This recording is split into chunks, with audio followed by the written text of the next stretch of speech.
Guten Tag, Hamburg. Hello around the world to one and all, and welcome back to the Garrison presented by Being Esports. A crazy event so far, already past the halfway mark, and already we've had to start saying farewell to people.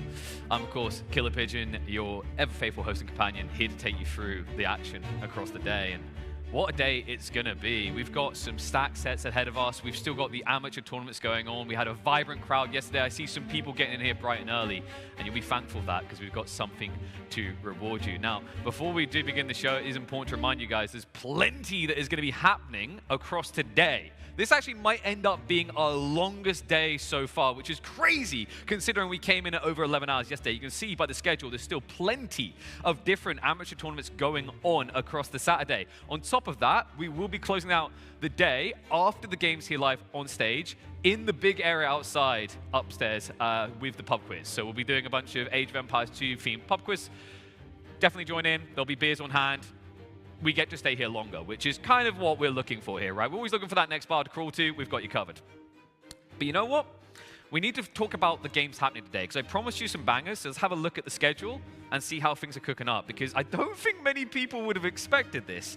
We reward those that turn up bright and early. We've got Viper versus TaToH opening, possibly the most epic series people expecting today, one that's going to be razor thin in terms of outcomes, followed up by Liereyy versus ACCM, and then we'll be checking on our upper bracket where no one will be eliminated, but I think we'll be seeing fireworks shoot off between Hera and Yo, especially with the form that Yo's currently on, and then we return to the lower bracket to eliminate one more player.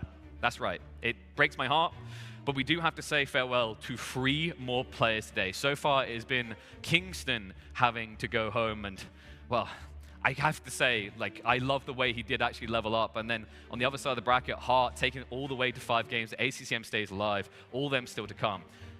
But I think you guys, you want games, right? I think you guys definitely want games. So how about I introduce a set that feels like it's prime time due, that it should almost just be at the peak of the day. It might be that we peak very quickly here because we have got a Gamer Legion Civil War. Oh, that's right. Someone looking to return to form. He's looked hot so far, but can he cinch the win against one of his best compadres? Join me and welcome to the stage. It's TaToH!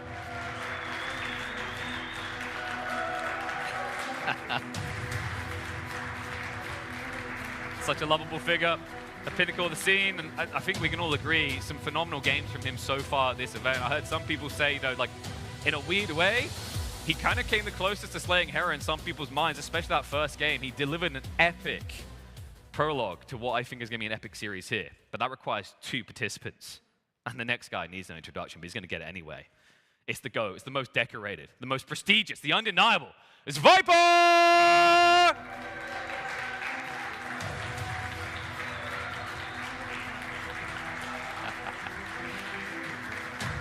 Interesting matchup we have ahead of us. Oh, yeah, even when Viper tries to be mean to you, it never comes off that way. It's hard for him.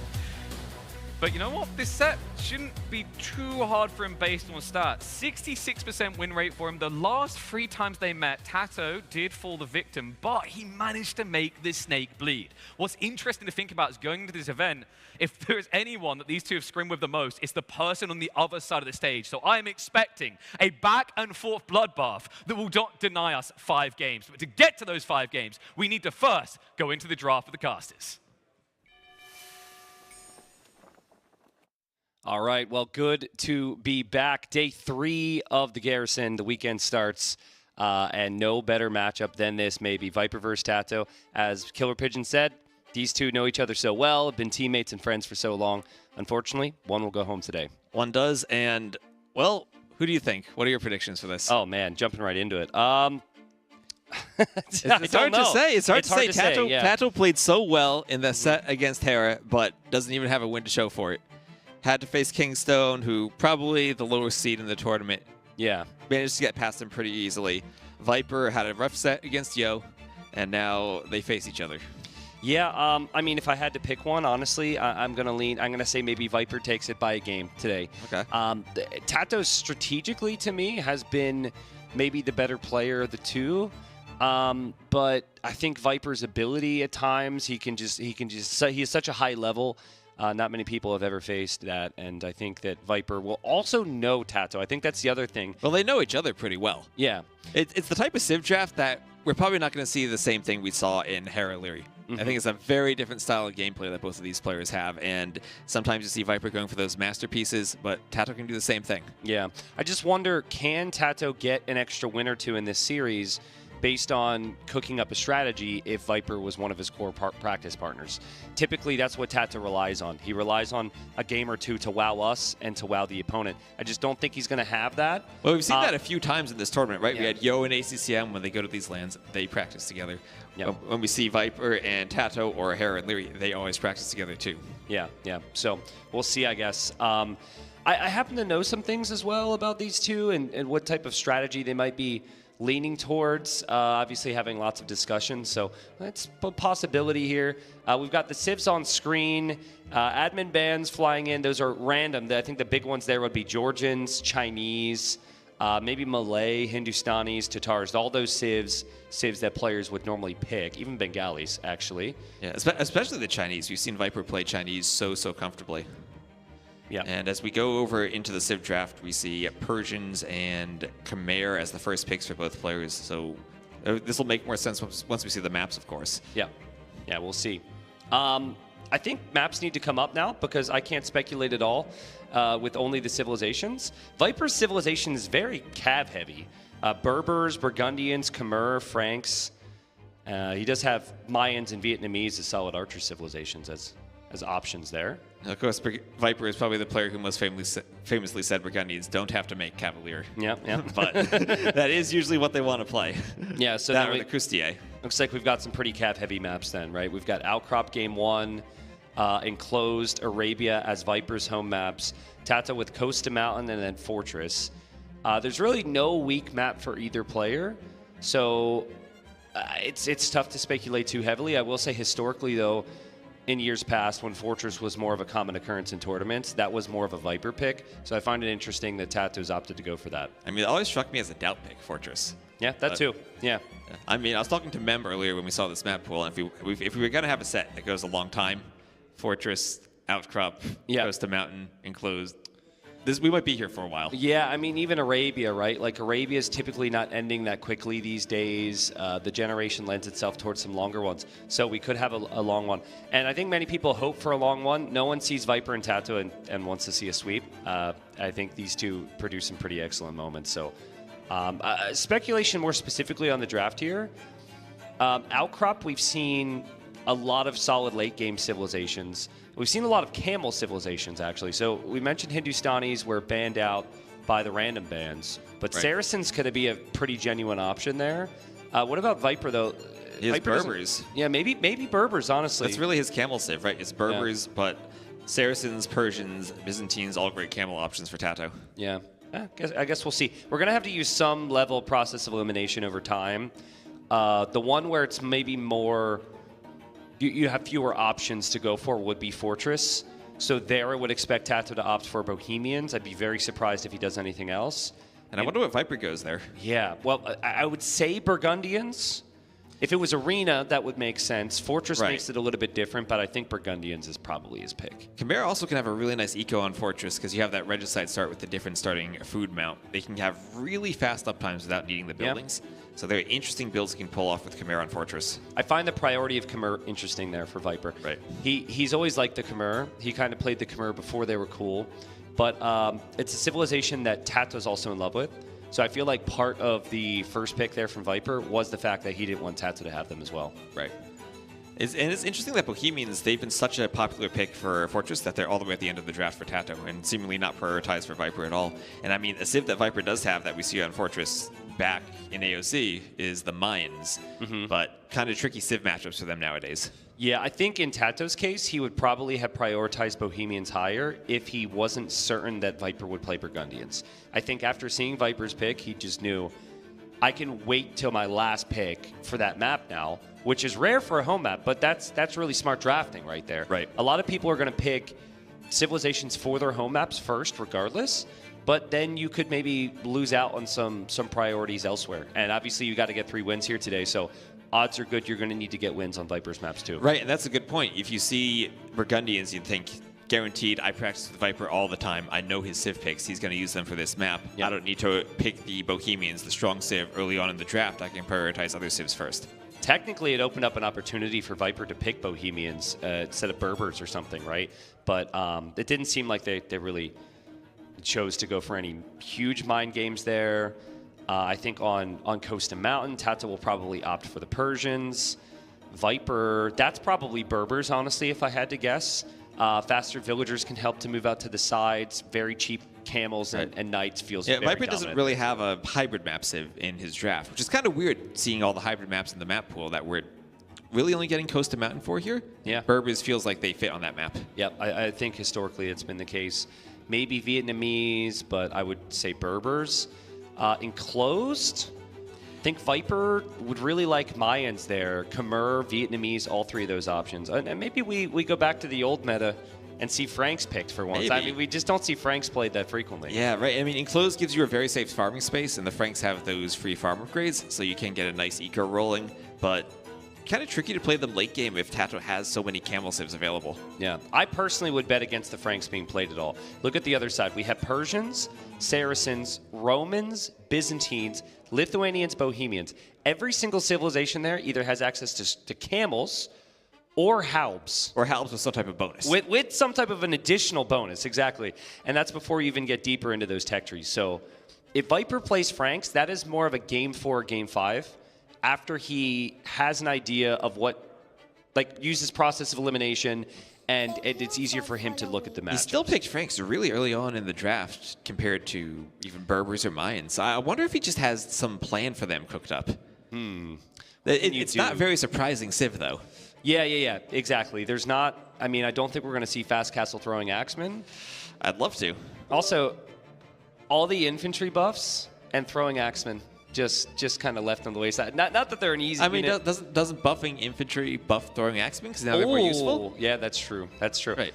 I think if you want more throwing axemen, you have to remove hand cannons from the Franks, and then we start to see the axemen a lot more. But maybe. But then how do Franks deal with Teutonic Knights? Yeah, you got to. That's a very specific thing. But yeah, I still remember the first time. Well, the way I learned a lot about how unique units match off is I used to play a lot of scenarios.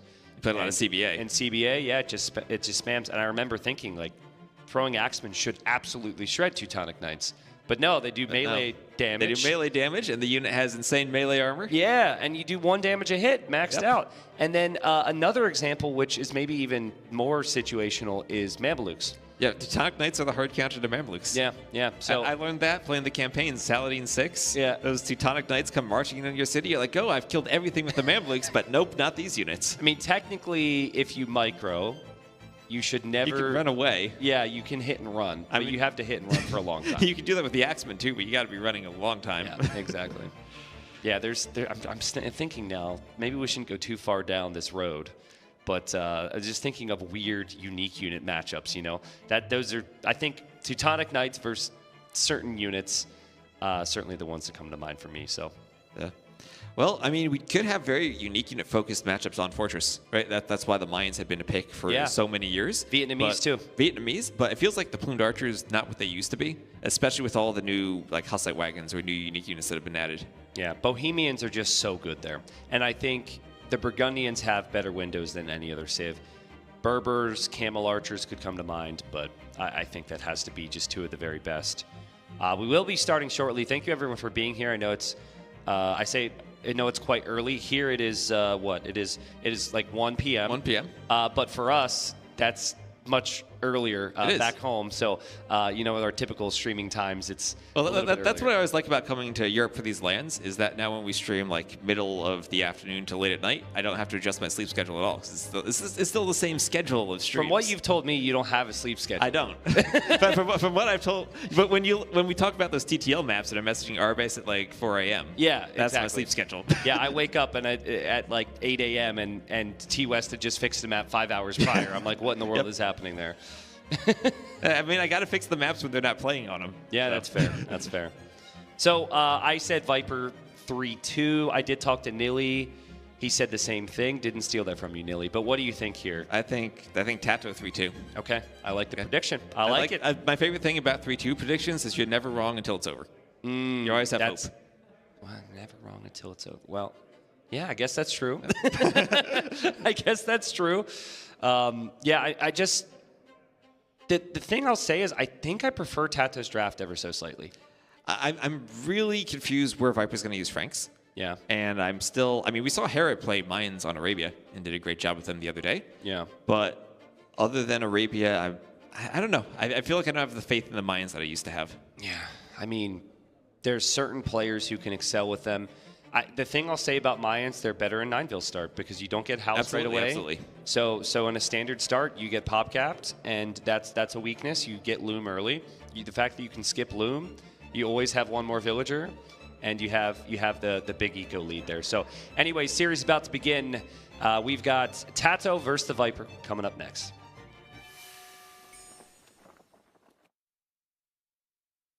Have you ever been to Hamburg before, and what do you think of the city? I have been a couple of times before, but I have never seen that much of the city, so to be honest, I don't have an opinion because I didn't see anything. What is your favorite memory of playing AoE? I think like probably the castle in El Reinado, when we played the Red Bull tournament, that was an amazing experience. Why? We were playing in my country, and there were a lot of people that I knew there watching the players play, and like being outside playing Age of Empires, it was insane. So the patch notes just dropped. What are you most excited about? For the tournament, or? Well, we'll get to the tournament, but maybe just in general. About the game, you mean? Yeah. Okay. The most exciting about the game is probably when the patches come out, because then it shakes the meta and there's a lot of new things that you can test and play around. And when there are new units and it's hard to master them, so I like when there are like new civilizations or balance changes where you can play around with them. Yeah. Do you have like a favorite civ to play right now, regardless of the meta, or now that the patch notes have changed? Well, my favorite civ is always Saracens, because you can play around with the market a lot and you can game the opponents as well. Like the prices are almost... We will hear that interview at some other point. It was becoming a little challenging there. Sorry, folks. But series is about to begin. So Viper versus TaToH. They've known each other for 10 plus years, been teammates for a very long time. Game 1 Outcrop, though. What are you expecting civ-wise? Outcrop. Maybe Chimera from Viper. It's a very open map. I mean, you could even use the Franks here. That might be where he picks Franks. We see a lot of late game. I think TaToH is probably going to opt for Saracens due to the expectation that maybe it could be on Franks, the wall potential early. Right. The crossbowman can break through buildings pretty quickly in Castle Age, unlike other civilizations. And then just the late game of the Saracens is really hard to stop. But yeah, Khmer could be fun. Like playing Scorpion Hussar could be really good. You do that on any map these days, but especially Outcrop, you kind of have like the two dynamics where you want to push down the middle, which is where the Scorpions excel, and then also want to raid on both sides of the map, which is where the Hussars and the mobility would excel. If that happens, that's a really big matchup to start it off because it's their early picks, right? Right. It could otherwise be... Actually, Mayans could actually be a decent matchup there against the Saracens, the more I think about it. There's lots of gold on the map, like way more gold in the standard map, which makes Eldorado Eagles a little bit more viable. If you match up Mayans against the Saracens, you're happy in a crossbow war because you can match or outproduce their crossbowmen. The camels are basically a waste at that point. Mayans are kind of a way to eliminate the camels from Berbers, Saracens, and Byzantines. But what then if TaToH expects that, and TaToH then opts to go Romans and then plays super heavy Scorpion? That could be a really big problem for the Mayans. That definitely could be. I mean, even Saracens have good siege, right? It's that late game matchup where the siege civs can take advantage of the Mayans. But either way, the Mayans have a lot of early game options where they can pressure. But that's the thing. What if we see Romans and Chimera both going for Scorpions? Yeah, it's possible. I mean, I guess the Chimera should be better there because of the range. Because of the range. But yeah, I really think everything we just described is happening right now in the player heads. Saracens is the more common pick. Viper has Mayans out there, later priority in his draft, trying to sneak in and surprise TaToH, and now TaToH will potentially realize that. I've spoken to these two, but particularly like Doubt and TaToH so many times over the years after a series, and they're just like, it's triple, quadruple mind games, right? Right. He thinks I'm going to pick this, so then he knows I'm going to pick that, and then obviously I'm then going to pick this, and it just goes back and forth. So TaToH versus the Viper, we're about to start. Let's go.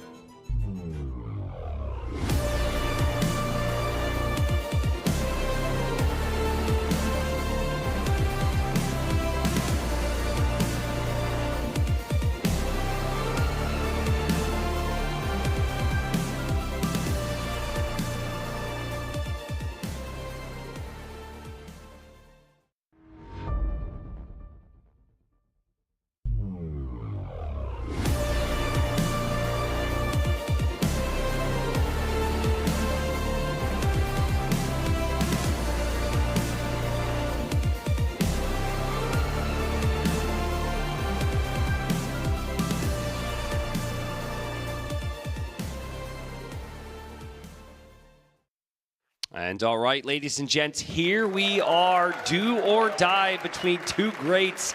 We have TaToH versus the Viper, and it is Khmer against the Saracens. We speculated on this. There was a lot of conversation what civilizations would be chosen here. This is Viper's top priority pick, and then we have TaToH with a top priority pick as well. TaToH down here towards the south, and Viper in the north, T-West. Yeah, so you look at this matchup and think the Khmer probably have the better eco with their farmers, and it's going to be a question then, how do you apply that eco to deal with the camels from the Saracens? And maybe Scorpions, as we talked about, could be the answer there. Yeah, I think Saracens maybe have the better peak here, but it might be a little bit difficult to get there if the game gets messy, and that's going to be Viper's priority. The really efficient farms with the Khmer, and just the ability to open quickly by skipping a barracks is really helpful. So right off the bat, I'm thinking Viper needs to be aggressive. Now, you look at this map, it feels as though Viper and TaToH's map slightly more open than some of the other Outcrops generations I've seen. It's always tiny woodlines like this, but as you just look around, especially the front of Viper's base, just not as much crazy wall potential, in my opinion. Yeah, and even TaToH's base, too, you have both of those golds kind of forward. Viper's golds at least are more towards the back, so even if he can't wall, he can still keep them somewhat safe by the TC. Yeah. TaToH, I worry a bit about one of those golds not being accessible when it's so far forward. Yeah, and then long term, the players will need to expand to the sides, where I think both players have their scouts already looking for cows that will be out there. There's the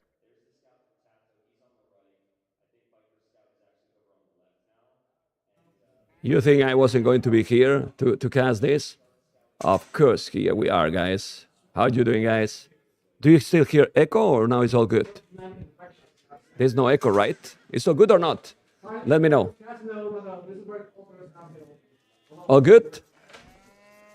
Vamos, vamos, vamos. Okay. Let's see what's happening here. Saracens and Khmer in Outcrop. Outcrop? My goodness. By the way, I'm not streaming today in 4K, and the quality is the same than yesterday, right, guys?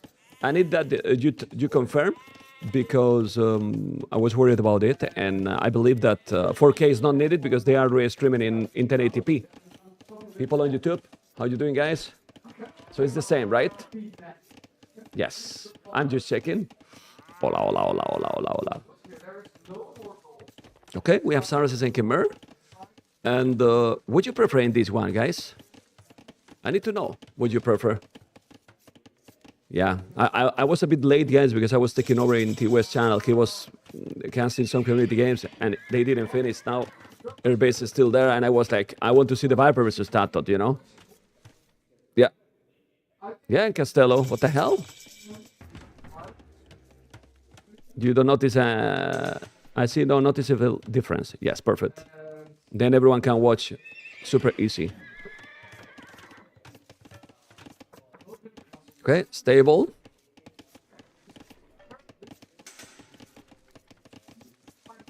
Jordi! Viper, TaToH, Jordi! Let's cast together! What'd you say? Give me a moment, guys. I'm going to take over the sweater.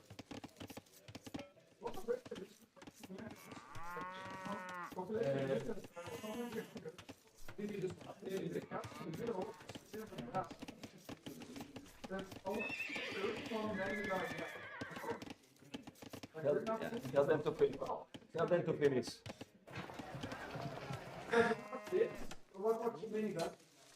Okay, I think maybe I should remove the camera and then we focus completely on the games, guys, because I think I'm taking so much screen, or it's fine. Just let me know, guys. Okay, TaToH Saracens. Who is for you guys the favorite? I mean, I have seen the draft, and I'm not sure about the favorite, you know?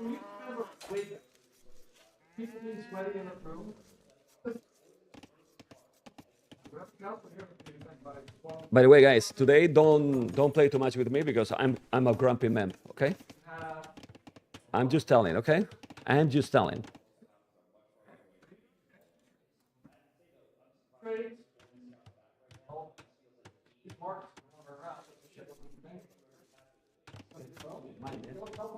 I was like, where's my phone? I was scared for a moment. Sorry guys, I was trying to find my phone and then I was like, oh boy.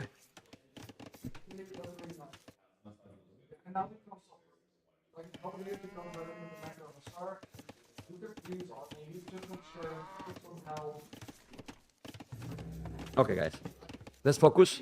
This is quite early and they have started actually even earlier than usual, right? Because we can have some big games today.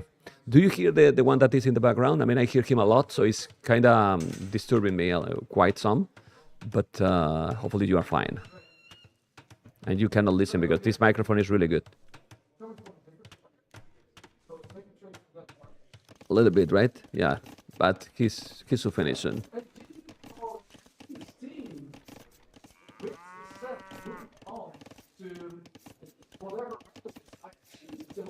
Okay.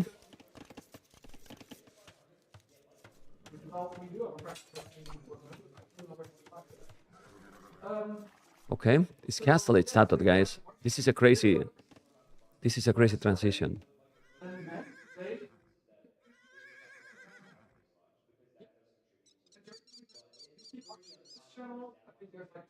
TaToH Saracens, Viper Khmer. What are you gonna do now? I mean, Khmer is crazy resources, but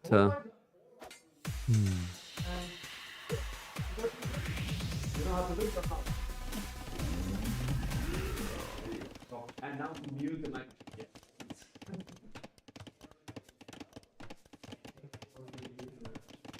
Raul, thank you for the 8 months. Now you're not gonna listen anything in the background. It was crazy with their base here speaking that loud because I was going to kill him. But now we're focused completely on the casting. TaToH is going for the wild, crazy Castle Age. I think Viper knows already. He's fully walled, but remember that Saracens might kill the Palisade so quick. Like really, really quick, you know? Yeah, I'm gonna focus, guys. I'm gonna focus on the casting. If I feel later in between games, I will put the camera, guys. So you focus in the games. I want to be full pro now because it's so important. Moments. Thank you, Alice. How you doing, man? 26 months. So I'm going to go full focus mode on the casting. These games are, yeah, crucial, man. We can have TaToH or Viper out of the tournament. Remember that these series are already the, you know, loser brackets. The Viper couldn't do the job yesterday against Mr.yo. We'll have Hera versus Mr.yo later. Probably the two players, and that's why they are in the winner bracket final that has been playing the best, you know. And let's see if someone can do something against Hera. I think Mr.yo is playing, yeah, his best Age of Empires in a while, except yesterday game with Pulse in Chaos Pit that was sloppy, but then he stepped up his game a lot, like a lot. Anyway, you can break now the Palisade, but the Viper is up to Castle Age. Khmer economy is OP. He has more resources collected, but we all know how strong the Saracens can be, you know? Yeah, crazy. Okay. Lechin, and now? What is that? Is that the stable? Nope. Okay, gotta be careful. This is a Scout and Cav Archers. What is gonna do now, the Viper? We'll see. When you see Andy, tell him he's a noob. From me. Mem say, you are a noob. That's it. Okay? in a nice way, you know? Yeah. Okay, I was just telling the guy that is living that when he see Andy, tell him he's a noob, you know? My goodness. They have played 3 games, 2 versus 2. Sling the 3 games, man. My goodness. Anyway, guys, TaToH 34 Village, TheViper 36, Saracens Khmer. In the late game, I believe Saracens would be a lot better than Khmer. I don't know, guys, what you think. Do you agree with me? Oh, man. Oh, man. Well, Bodkin Arrow for TaToH. In the late game, Saracens destroy Khmer. Scorpion for Khmer? Nah. You have bomber cannons, man. If the game gets into that stage. But now, TaToH has so many cab archers. He's going to make University. He's going to try to defend these with crossbows. Crossbow and Bodkin Arrow. He has to wall that area. This is going to be very tricky. Both are going to have Bodkin. Both has Horse Cola and double V tags. You're going to be careful here. Okay.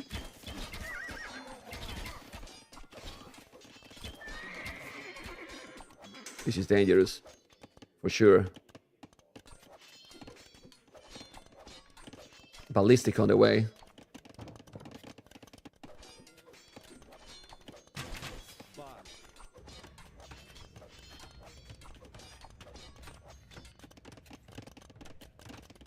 Now he's with the Bloodless as well. Both going 1 TC all in. As you can see, the KD after all this is 2-1, guys. Wow. Now you understand, guys, why I say Outcrop.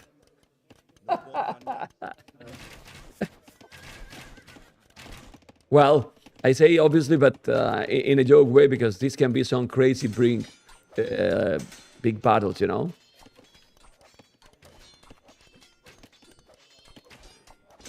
The archers are there. He's going to go around with the cab archers.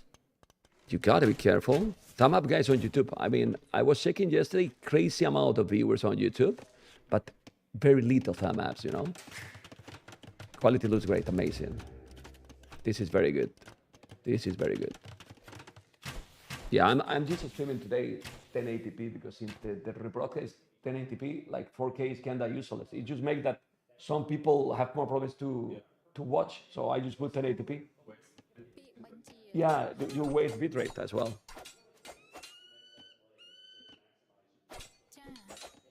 Maybe the only difference is that my camera will look a bit more blurry. But that's not important. Okay, I was just talking with the admin about how we are streaming today. But guys, look at the population. It's still 64 population. TheViper 65. I'm gonna take a villager. Why you went away, man? I want to see that. My goodness. He's ballistic, but look how he's dodging the arrows, man. The players learned to dodge the arrows. He took the villager, as you can see. I might take another now. Well, the Viper might lose now the 3rd villager already. He's still ahead in villagers though, because TaToH is having in the tournament quite some idle TC, you know. The Viper has only 30 seconds, but he has 2 town centers. He's gonna make the 2nd TC here now. Now look at the population. Hola, Mr. Sean. How you doing, man? How you doing? Did you check what I typed you on Discord? Hola, Albandi. Oh my God, all the lover boys. Yeah, I think now we are slow because this is, you know, a lot of... it's super early, right, guys? Hola, Dantos. But people will be keep it joining. Oh, Moti. Everyone, man. Unbelievable. Very nice. Moti, please, if I'm not all the time in the stream, when the series change the title, okay? Now it's TheViper TaToH in the title, then when later just put the name of the players. It's the only thing that I'm asking to you, okay, Moti? Please, man. I will invite you to a coffee. Okay. I will be a bit quiet because my voice is... I mean, I'm fine, but yesterday I casted a lot. Like a lot. You know, the 2 series in the main casting, it was 10 games. I casted in a row, and then I casted Hera with you here too, so wow. And we're here again, so basically, no time to breathe. Guys, those Cav Archers and Scorpions are going to dominate. The Viper need to do something else. Only crossbows is not the way to go, in my opinion. It's true that his echo is a lot more balanced. If you check, he has a better balance from the, oh my God, it's like podcast, listen to me. Wood and food, a lot more balance than TaToH. TaToH is relying on the market all the time now. Market now for the Viper, okay, on the right side. He still has 3 DCs, but on the green area at home in the center. And in this map, you need to expand. He's not expanding yet. Put the valley on the house. The valley on the house? Oh! You don't lose the valley. You are Khmer, man. My goodness.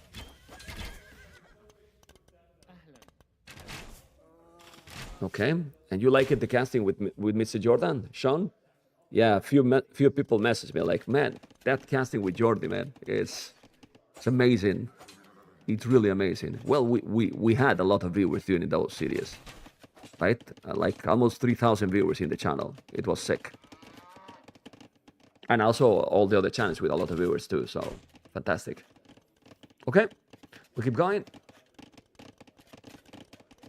82 population, 77. He's doing now some Scorpions and has Ballistic. Wow. The Scorpions here can take a big role. And now the Viper is having a good macro. He's having a good amount of Villiers, 65 already. Having also Wheelbarrow, Bozo, so he's having the economy advantage.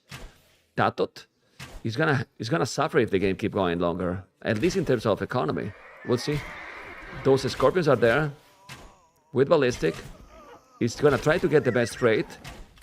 Yeah, he's gonna go for the hill. And if he's bringing now those Scorpions and Crossbows, no, Viper is in a great position now. Viper is in a really good position now. Yeah, his population is just exploding. Look at the score.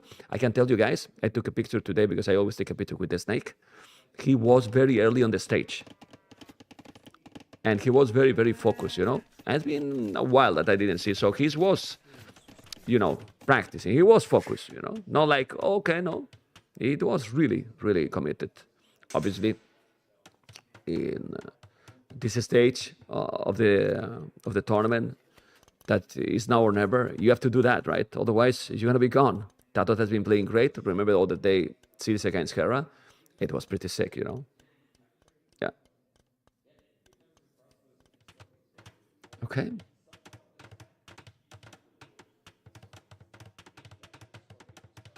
This it you gotta get. Actually, I have got quite luck with some of the series, right? Like the series yesterday was insane, and then even Hera TaToH, that was 3 games, it was, in my opinion, fantastic. But let's focus on this one. I like how Viper is now trying to rate TaToH Teco on the flank, and then he defended at the same time. The population has exploded. I think Viper should now go full Castle Age, and then TaToH is dead. Yeah, if the Viper is going full Castle Age now, TaToH is dead, guys. Yeah. Hera versus TaToH was fantastic. Yeah, I think it was even better than the 3-2 from yesterday. I don't know what you think if you're listening. Hera TaToH was sick. I think the best. Even if there was 3-2 yesterday, I think the 3-0 was, yeah. And? No, it's not 3-0. It's not a it's not a, no. Yesterday, that was domination versus Liereyy. You know? That's the pity. So, I talking with the admin guys, you know? I might co-cast with him. You want to co-cast again or not? If you want, you tell me no. If you want, you tell me, okay? Don't worry. You know, during this series, let's see if there's some map that you prefer, you want to join, you join me. Up to you, okay? I'm here, so. Okay, Ballistic, this is the +2 armor. 23 villiers, okay. Bloodlines, now light caps.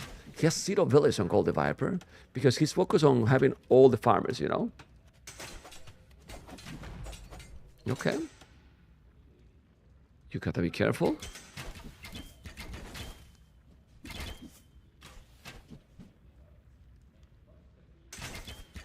Ballistic also now for TaToH.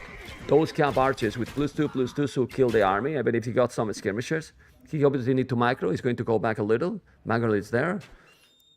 That Viper economy now is insane. It is insane. You know, he's just not having any gold. But that doesn't matter for now. 110 villages, man. Wow.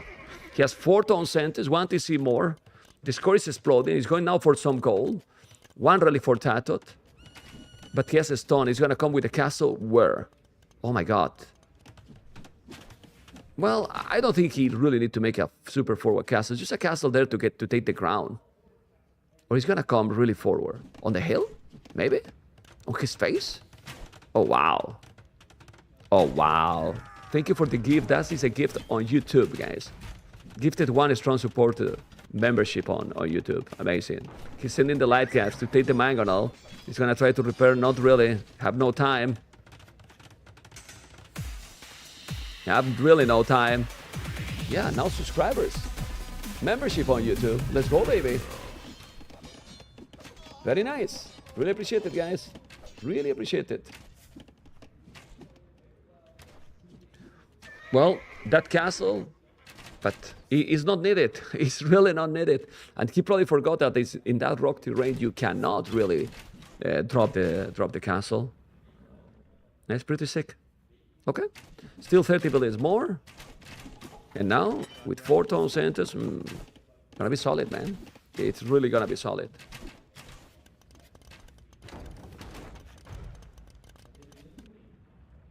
The dancing mem is there also. I think it's for the subscribers with the Prime. No. Or for the donations is the dancing. The dancing mem is for the donations. Some of the donations, yes. It's still there, man.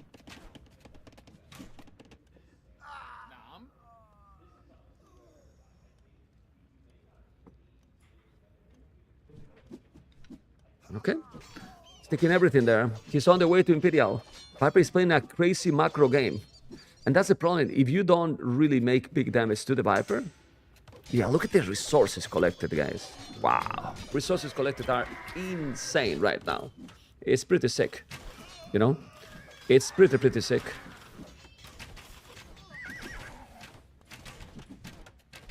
And honestly, in this kind of approach, I don't know what TaToH can do now. I mean, he has 40 farmers, the map is big.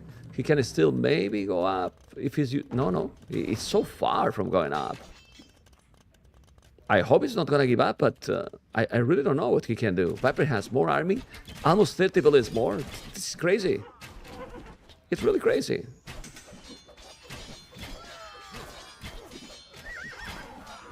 Yeah. I think he should focus right now on the right side. Yeah, on that area. Because he could with the ballista, man. He's here with the crossbows. He's gonna send light caps as well. It's so complicated. I really believe that when he reach Imperial is probably going to be the game. Yeah, it's 170 population. Whoa. Yeah, it's still bad for TaToH because he has faced crazy opponents, you know, in the first round. Well, then he got Kingston. That was probably the underdog here. But well, Imperial Age. Now, TaToH keep going. 134 population. The lighters are there. And the score difference is speak by itself. It's just, well, yeah. He can't do anything anymore. Like, I prefer the Saracens for the late game, but he's gonna have Arbalest, chemistry, he's spamming light gas. He got 62 Khmer farmers, 143 villages. He's just like playing against the AI right now because he can spam. Look at the minimap. He's spamming all over. Already 20 village skill. That's insane. Insane. Plate Barden armor, the Arbalests are there. The +3 as well. Chemistry is going to kick in. And that's the GG. GG has been called. You can notice there. And the Viper with the real domination here. Real domination, guys. Oh boy. Oh, really, boy.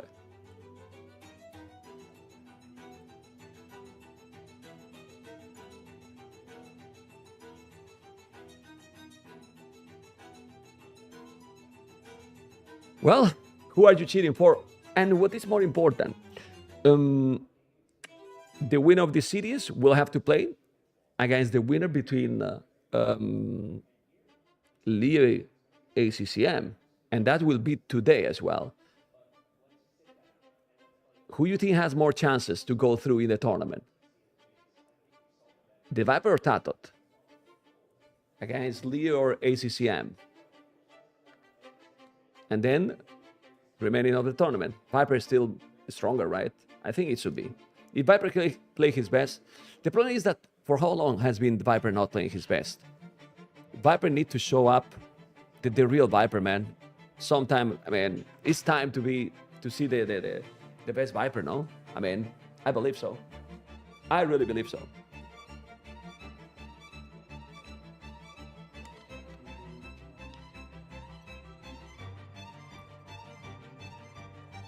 TaToH is playing super solid. I should go eat also, because I will have the next series on the main stage.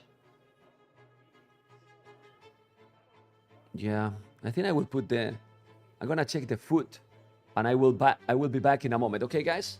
This is the good thing with this, that I can go and come back. I will be back very soon, guys. Stay tuned. Or not, the game started? No, it's replay. Okay, I will be back very soon, guys. Stay tuned.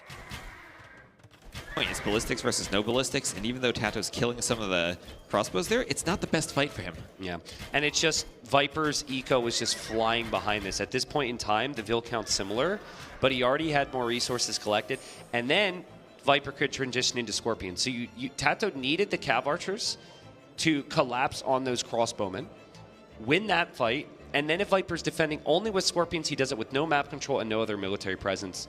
That to me was the key, but great signs from TaToH still. I really liked his confidence in the initial build-up. I like how he played overall. I just think that the downside, of course, was Viper was Khmer. Well, sometimes Khmer do that to you, right? I remember a game where you and Dave played. Oh, boy. And Dave went that double stable landing on you, and you just hid in the houses. Bro! You remember that game? Double stable landing? Yeah, it's like a mega random map. Years ago on Voobly. I remember one game where Dave beat me with Khmer, but it wasn't that one. So maybe there was another one. But thanks for bringing that up. Yeah. I really appreciate that. You won that game. You hid in the houses. You were the Khmer. Yeah, obviously I remember that one. Yeah. I mean, I've won so many against Dave, it all just kind of blends together, honestly. I'm sure. Yeah, I mean, the houses are very nice. And yeah, now I'm just thinking about beating Dave. So game 2, what do you think TaToH will lean towards here? Because, again, there's the history of Viper on Fortress. TaToH has picked it. All these maps can be so good for Viper. So I mean, TaToH could just go Arabia. He could pick one of Viper's maps, right? Sometimes you do that. Just want to pick the standard map, get it out of the way right as the game 2. If you feel like you're behind, just play something standard if you feel like you can beat him there. I actually think TaToH may go Romans on Arabia. Romans on Arabia. Against Mayans. So I like that. I like that. The U-pudding play, right? Where U-pudding / Phosphor, depending on how nerdy people are with the videos and the builds. That is its most dominant against Mezzo. U-pudding once in the tournament, he knew his opponent liked Mezzo. The opponent was Miguel. Sorry, Miguel, for bringing this up. And he said, I'm not going to ban Mayans. He gets first pick. I'm sure he'll pick it.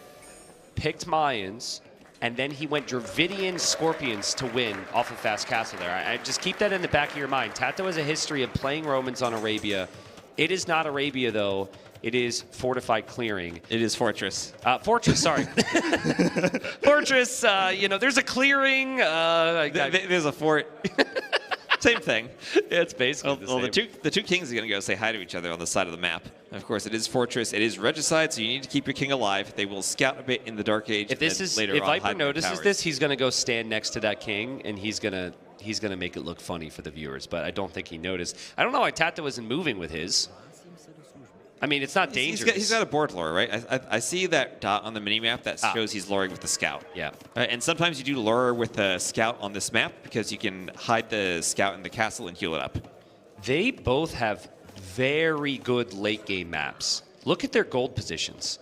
Those golds are on the back there for Viper. Those golds are on the back for TaToH. And both players have that very easy opportunity to extend their walls to the edge of the map. So we're talking 2 of the best late game civs, maybe 2 of the best late game maps you can get here on Fortress. So this could be a long one. Yeah, and sometimes that can also come down to relics. It looks like Viper has maybe a slight advantage. I'll say that second relic all the way to the top of the map.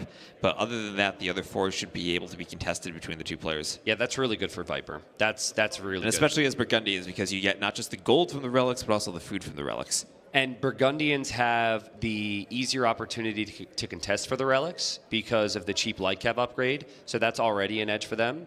And then even if you don't want to go that route, if you're making unique units to help control relics, it's much easier to have a cav unique unit than it is to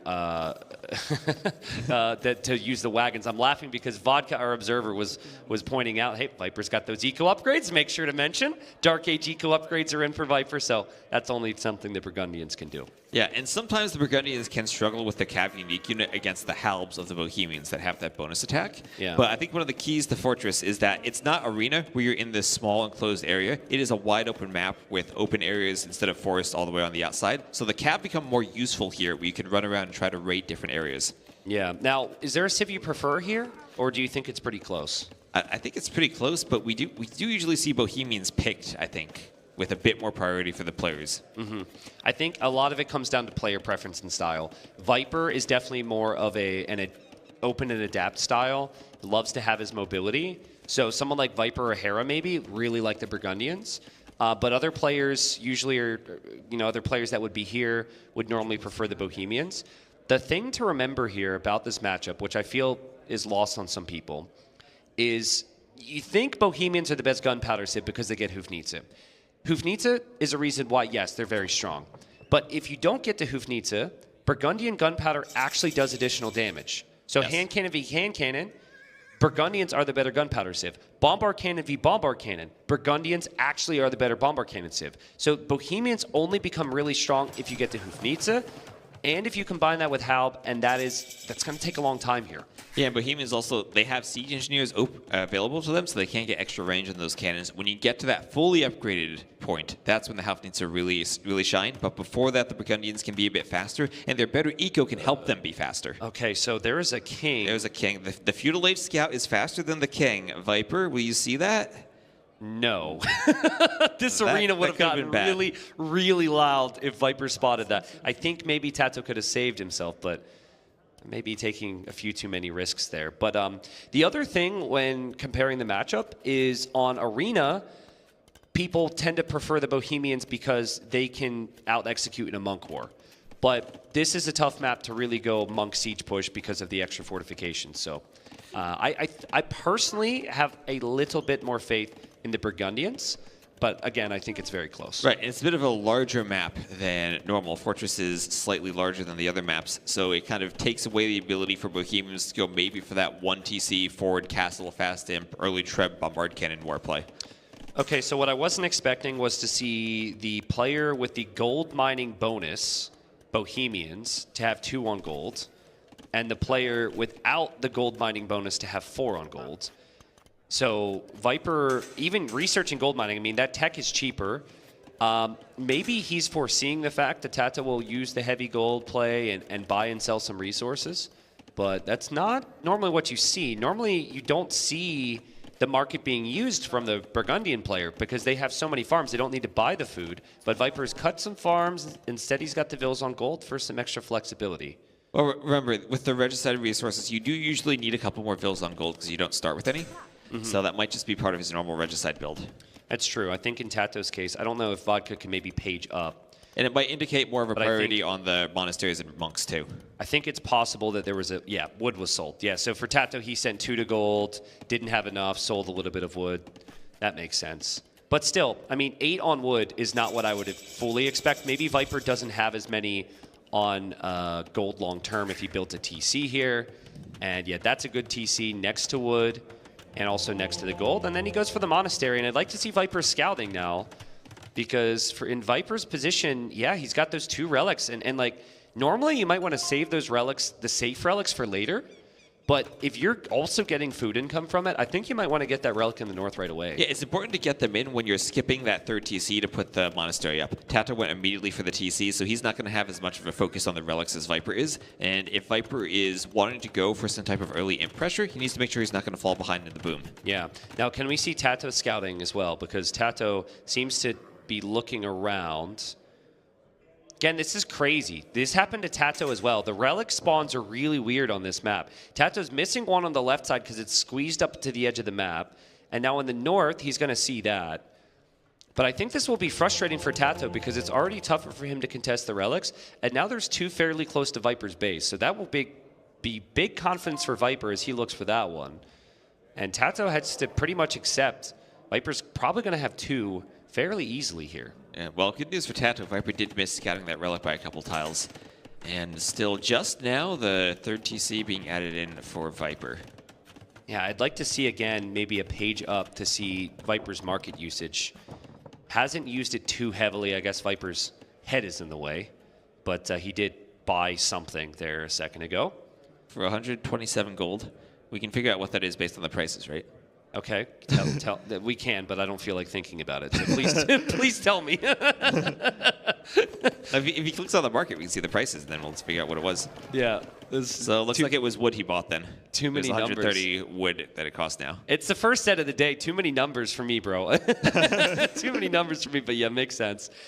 Fervor on the way for TaToH, so that applies to the villagers too. So they're a bit faster now, which is a very big upgrade to get. And it's 35 Vils versus 34. Pretty close, boomy game here. And also a few Custilier out for Viper. He's going to be looking for TaToH to make plays for the relics.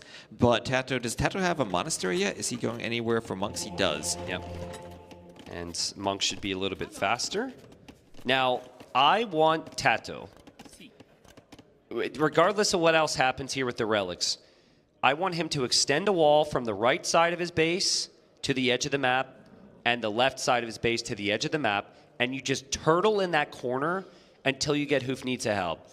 I feel like you're always going to be slightly outboomed against the Burgundians. You're probably here going to be behind in relics. Okay, sure, but get to your death ball and push with it.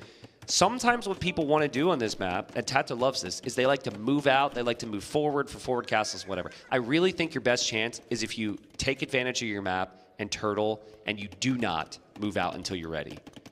Yeah, and 2 perfect maps for this for both of those players, right? Yeah, both of them with the golds in the back, and both of them where if you get pushed early on, you're probably not too worried about it because you can just go to the back for the golds. And TaToH should also know that. If we could see TaToH's Fog of War, they're just looking for monks. He also knows Viper's golds are in the back as well. So that's even more reason not to push. If Viper's golds were forward, you might want to go for an early imp style push. Right. I could be wrong on this, but I just think that's the play. And then obviously in Viper's case, you might want to push the Bohemians before they get there. Look at Viper attack and block there. Viper deletes his... Oh, sorry, TaToH... Wait, Viper deleted. TaToH's now chasing this down. He might end up getting Atonement to try and convert that monk. Is Atonement in queue right now, I wonder? Behind Sanctity now. Not in queue. It's kind of expensive, so... I mean, he does have Fervor already, so he is faster. Oh, can he heal?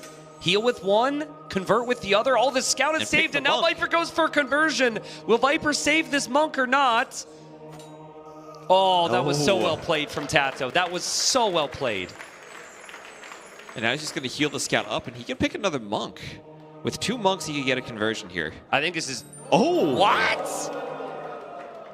Look at TaToH's face. That... I mean, based on my knowledge of how monks operate currently, that does not make sense to me. Was the monk charged somewhere before that? Well, so something I've realized is if a monk started converting and they lose sight of the unit, they will still sometimes hold on to that conversion. Yeah, they hold on to that conversion until it stops walking. So until it stops searching for the unit, it holds the conversion. I mean, Viper's now in a pretty good position to take some engagements. I think everyone's going to lose their monks here.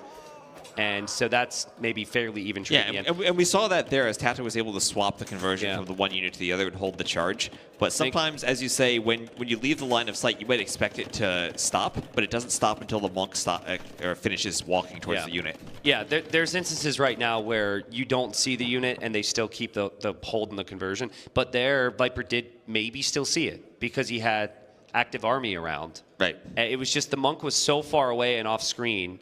And that felt forever ago that I think, TaToH and everyone in the crowd expected Viper to lose that monk there. Yeah, and there's Imperial Age on the way for TaToH. He will be the first one up. Viper shouldn't be too far behind. And there's the University in the back for TaToH as he's going to look to maybe start securing that area by the golds. This timing from TaToH doesn't feel like the big turtle play. Now, maybe he's respecting that Viper's going to push him pretty quickly. But this feels more like an early imp push style. Could be because he's super far behind in the relics. Like, if he doesn't see that relic on the left side, he's assuming Viper's going to have, 5 relics right now. Right. And that's very dangerous long term. Yeah, and if you don't go for the relics, you kind of are forcing yourself to go for that earlier push because you don't want to fall behind in eco. Yes, but, relics are long-term. So I stand by my statement that I think TaToH wins this game with Halbhufnitze. And I would like to see him try and get there as quickly as possible. This is more of a Bombard Cannon Trep style push than it is waiting for Hufnitze.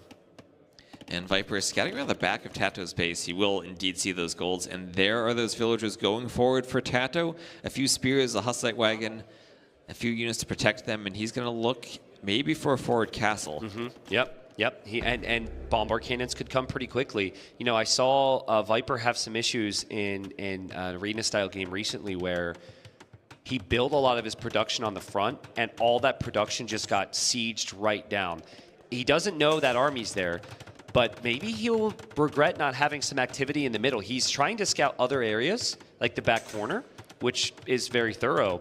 But this is the key right now. You need to know what's coming here, Viper. Those 3 archer ranges could potentially go down. He might not have time to get the gunpowder, as we see TaToH dropping his first range. That will be hand cannons. And then right now, the first bomber cannon's on the way. This is crazy. Yep, chemistry finished. He did chemistry on his way up to Imp. And now also having the stone just about for another castle is TaToH. And he's going to look to engage in a Treb war before Viper has a chance to react. Oh, man, dude, that is a statement castle. You know, I wanted the extreme of defense. TaToH says, how about if I'm this aggressive? Because if it's this fast, Viper might not have time to get to any of his bonuses. You might be wondering, like, why? Viper's collected almost 3,000 more resources. Well, it's because he went 4 TCs. He added the 4 TC in the north. He's gone for a much more expansive economy. And there is a risk in that. It delays your Imperial Age ever so slightly. The castle in the back from Viper tells me that he is fully expecting to lose the front of his base, and he's bracing himself for the future. Right, that castle, the initial castle he has is forward, and he might lose that, but it's also going to buy him time. TaToH needs to push into that castle, and it might just give Viper more of an economy lead, as he already has that 4th TC and more villagers. There was a game with the Bohemians in this tournament where the Bohemian player clicked chemistry right when they were about to reach Imp. So technically they researched it faster than other civs, but they didn't end up making bomber cannons until way later. TaToH had this perfect. Right after he reached Imp, chemistry is already completed, or right before, sorry, and the cannons are out already. And Viper has to go for chemistry now to get to his gunpowder, and he hasn't done so. He's actually adding a staple, and that wagon will spot the stables. So TaToH, he knew those golds were back there, and he just went to check with the wagon, and he's going to see the stables. He might not know exactly what the transition is from Viper, but he knows that the cav will be a part of it. See what I mean, though? Like, all these ranges now, these ranges are all going to go down, and that's a difficult thing for Viper to replace. And TaToH's still not walled at the back, like you were asking for earlier. Oh, there's a hole. A hole in the walls through the overchop. Yeah, TaToH, he's just full focus now. I mean, think about this. You're up against the Viper. You're down a game. It's hard to be critical of anyone who just thinks you've got to kill Viper quickly here, especially if Viper has, in his mind, 5 relics, in reality 4. He wants to go for the kill, and Viper, I'm a little uncertain on what his game plan is. He didn't click chemistry yet, right? Oh, he's going Paladin. He's going Burgundian Paladin. That is cheaper, but it's in a 1v1 against the Civ with Bohemian Halbs. Already 16 pikemen out for TaToH. Well, Viper is doing something interesting here, though, because Viper is trying to cut off the reinforcements. He sees the ranges are forward, but there's no barracks. So if he always has an army in the middle, new pikes can't go forward. Also, if we could see TaToH's Fog of War in the back, I'm not certain he knows it's a full commit. He sees one stable, that could just be for anything. And Viper has otherwise hidden all evidence that this is going to be Paladin. Viper will have Paladin in 70 seconds. TaToH hasn't prioritized Halb. I'm not sure TaToH's aware of this yet. Yeah, we're seeing more ranges from Viper on the outside as those farms get raided. But that's what Viper wants to do, kind of leak out his eco to the outside, and TaToH needs to make sure he keeps the scouting up so that Viper can't farm in those locations. Yeah, it's good from TaToH to use the converted unit to get over there, because he doesn't have a ton of mobility. Now, Viper still won't have any siege with this pushback. So if he attacks with Paladin, he's basically just going to clear up this army, but the castle's going to remain there. There go the relics. There go the relics. There goes range number 4 or 5 to go down, and I think TaToH should have been able to catch a glimpse of the Cavalier there. We'll probably see him immediately drop barracks and go for Halb. And yeah, there's the Halb upgrade now, but does he have enough right now on the front? And where are the Paladins going? I think they're going to raid. How can they raid? TaToH's fully walled. Does Viper see the walls yet? Or does he think TaToH's still open? Well, last he was there was no walls. There's no walls. He's trying to hope that that's still open, but TaToH's done a good job to wall it off. What do you think about that castle from TaToH? It feels like he's got an opportunity to place that deep in Viper's base. Maybe not a strong opportunity, but he's opting for the safe play. I guess back to what I was saying earlier, I did want him to get to his maximum potential.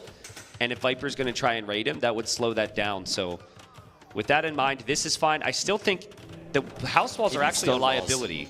Yeah, he needs stone walls. The houses go down pretty quickly to the Paladins, and he's going to stone wall a bit farther behind it. Far enough back that he's going to ensure it goes up, no problem. Yeah, Viper will think that he's got opportunity to break through. Those Paladins are shredding through.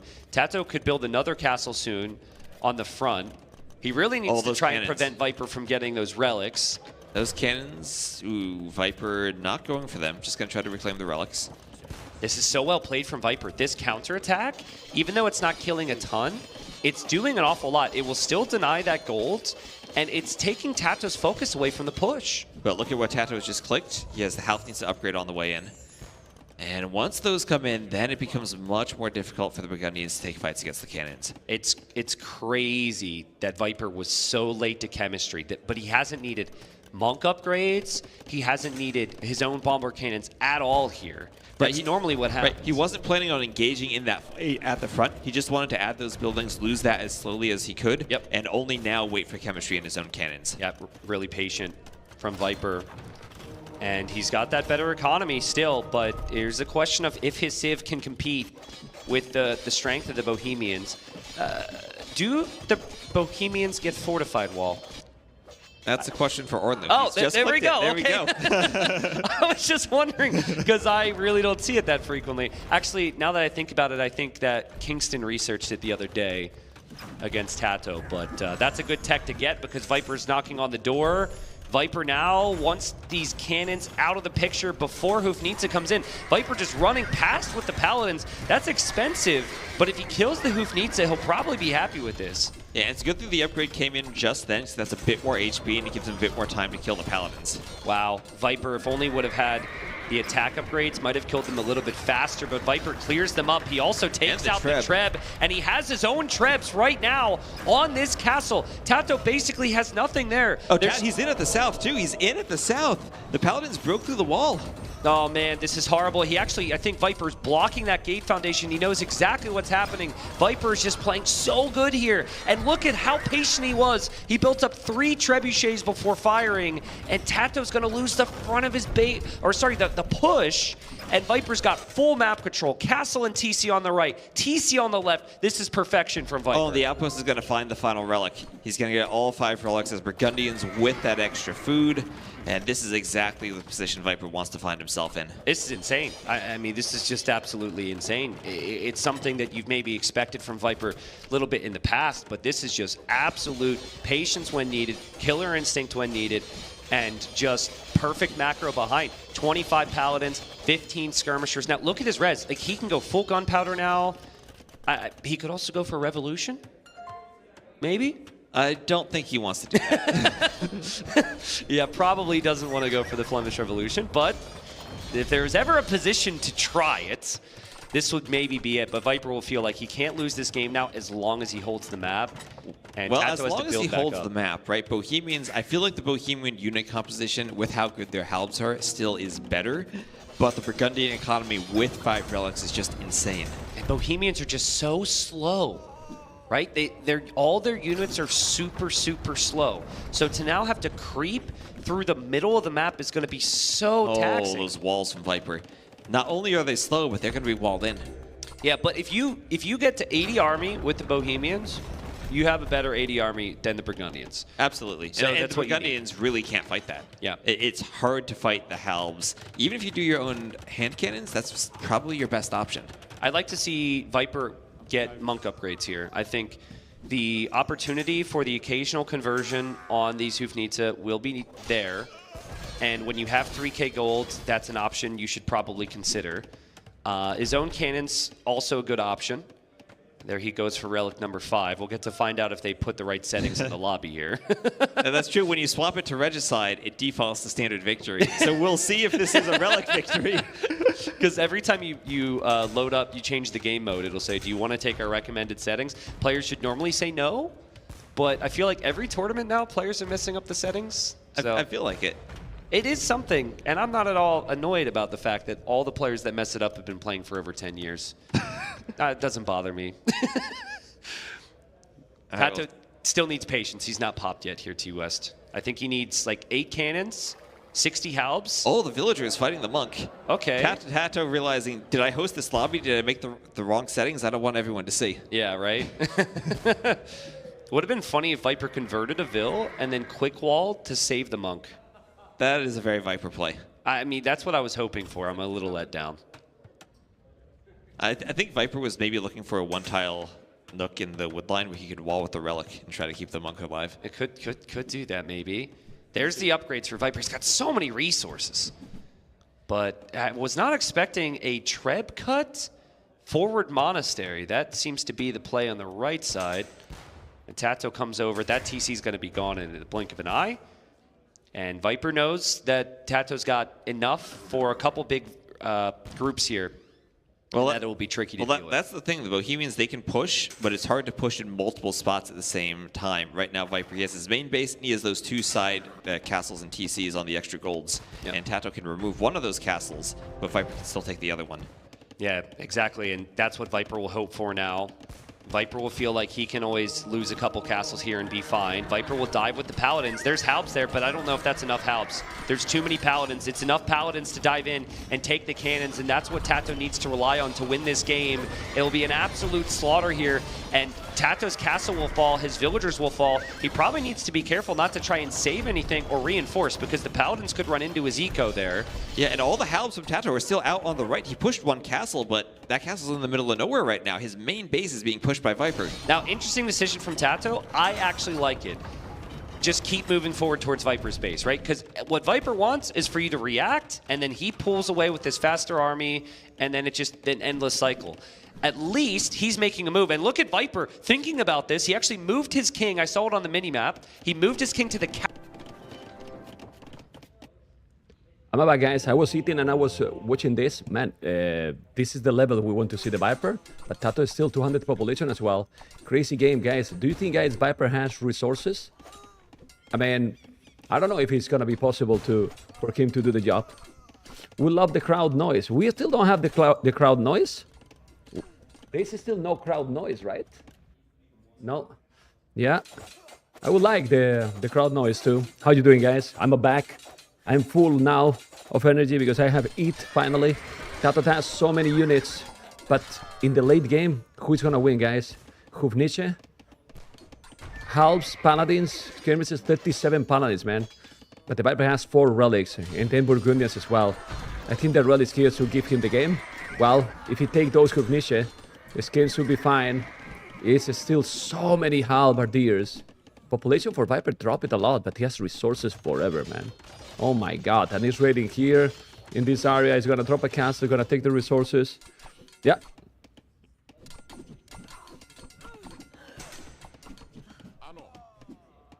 So you think that in this situation, the new patch is gonna make that Burgundians will have a better options with the Flemish, because you're gonna be able to do it from the barracks?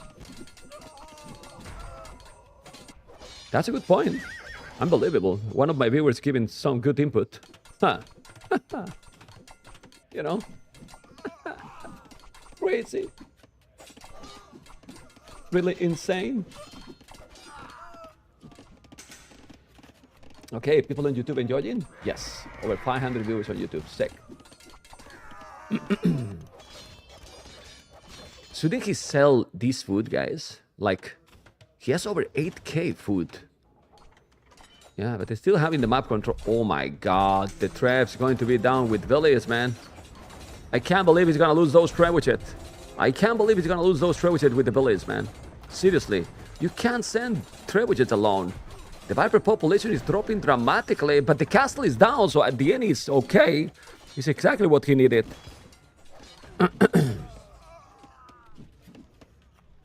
Okay. Doing the light caps, still have the tower there. There's one rally that he can take. At least it's something. The score is still more or less the same. So, why the Viper is doing light caps, man? Yeah, no Paladins. No. No. What are you doing? Oh my god, those traps. Okay, he dodging the Unbelievable. He dodging the crazy Hufnisha, man. Unbelievable. Anyway, well, Khazar time is definitely gonna be, yes. He's doing light caps, he still have paladins as well. I don't know why he didn't make the upgrade. He should do it for sure. Okay. Now he's gonna take that one. He's still raiding. There's a tower. Tell me.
One moment, guys.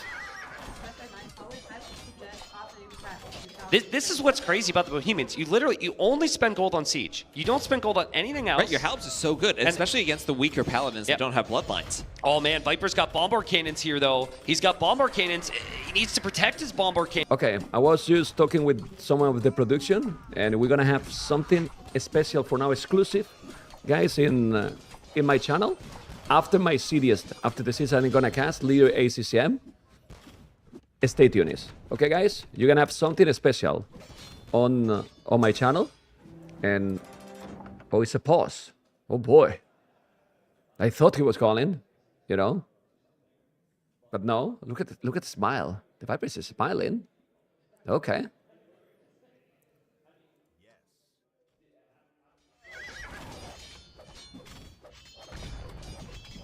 Yeah, how to deal with the cavalry mobility? You have to be super fast. You have to be super fast, but remember that there's a king. Remember that there's a king. Oh my god, that another member on YouTube. Let's go. That guy's like a subscriber payment on Twitch, but Hufnisha is coming, and the king is there. He need to kill those Hufnisha. He's gonna be open. You gotta be careful. There's good amount of paladins, but the skins need to come. He's gonna take the Hufnisha. He's gonna take it. He's gonna take them all, okay?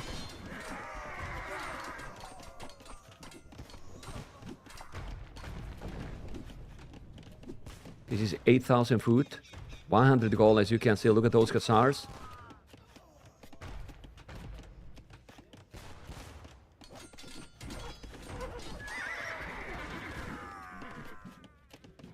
Yeah, so many skirmishes. Gotta be careful here.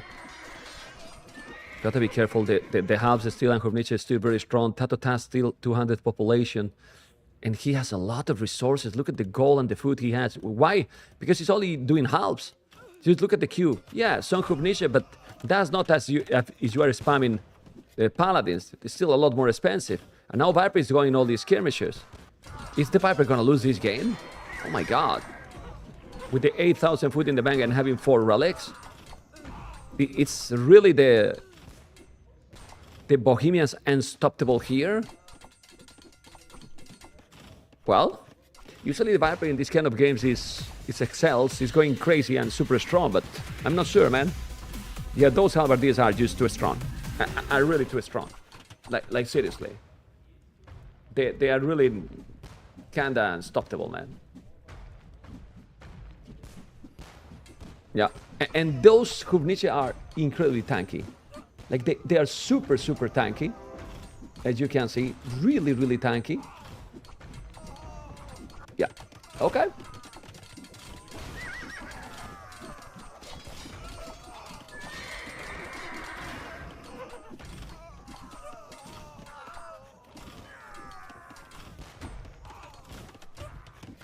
You gotta be careful there. Yeah, it's still quite a lot of skirms there. Population has dropped now for both players, but there's no castles now for Viper. Viper has no castles, right? No, he has all these skirms. He has food, he has gold. Oh, okay. Yeah, there's no army. I think Viper is gonna lose these guys. Yeah, and now TaToH is playing amazing with those.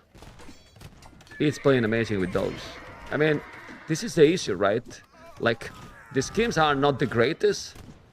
They don't have all the armor here, and the Hubnici are just killing them. He has a bomber cannon behind this.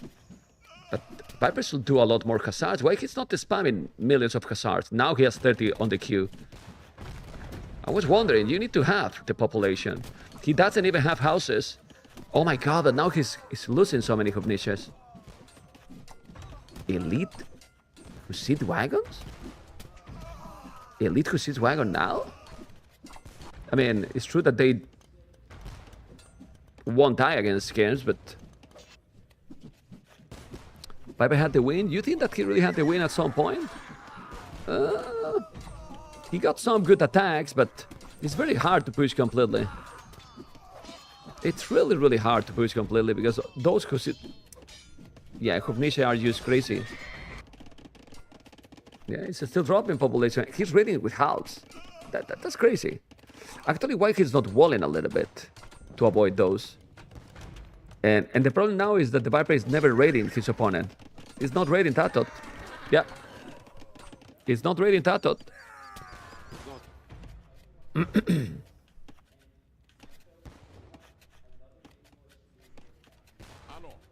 You gotta be really careful. Okay.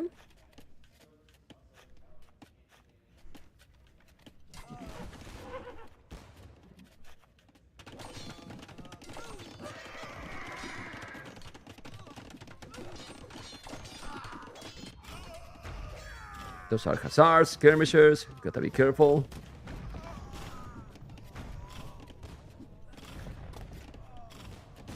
Well, Viper still have a very good population. They still have a lot of farmers and Liereyy. So it's all about killing the Hubnici.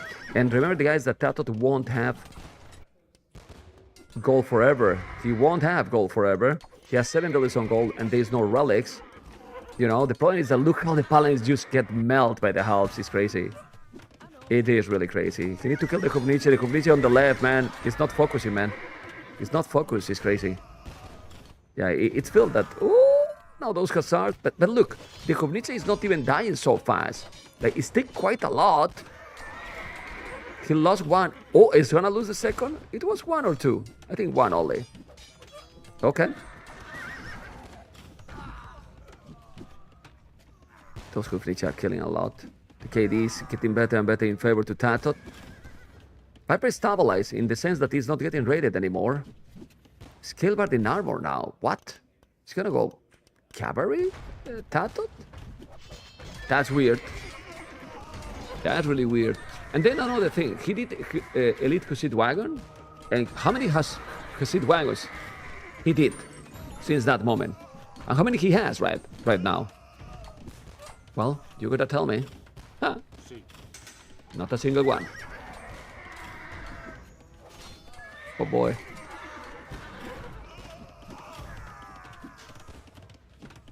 $60 farmers, $64 on wood. 6 husbandry, chainbard and armor. And now he's still raiding a little. He cancelled the lead wagons, you think? Okay. That makes sense then. But honestly, if you go lightly up yourself, you're not gonna finish. He needs this castle just to keep it alive. He's gonna use all the stone he has, that it's not many, to repair that one. He really need to kill the Hubnici. That is crazy. Oh, the bomber cannon is coming. He has 3 bomber cannons. He's gonna take the Hubnici. He's taking them. This is so huge. This is really big because he got bomber cannons. He was sneaky with the bomber cannons. Oh, but he has the range. He has the siege engineer, man. The 1 extra range is crazy. It's really crazy. Yeah, but now TaToH army? Check TaToH army. The problem is that the Viper doesn't know. I know it's 4K score difference, but TaToH army is in the hell. He has nothing now. He has nothing. He need to push. But how to push? He's so far. He need to make buildings. It's crazy. This game will never finish. We'll never finish. Yeah, and extra speed. You're right. And when you're right, you're right. Okay.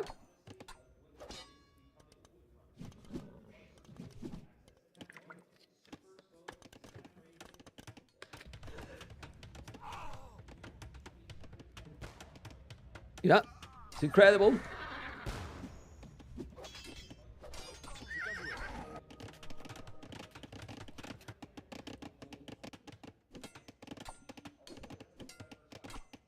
Well, for those people, guys, that are not subscribing to the channel, remember that Twitch is playing ads every 30 minutes, you know?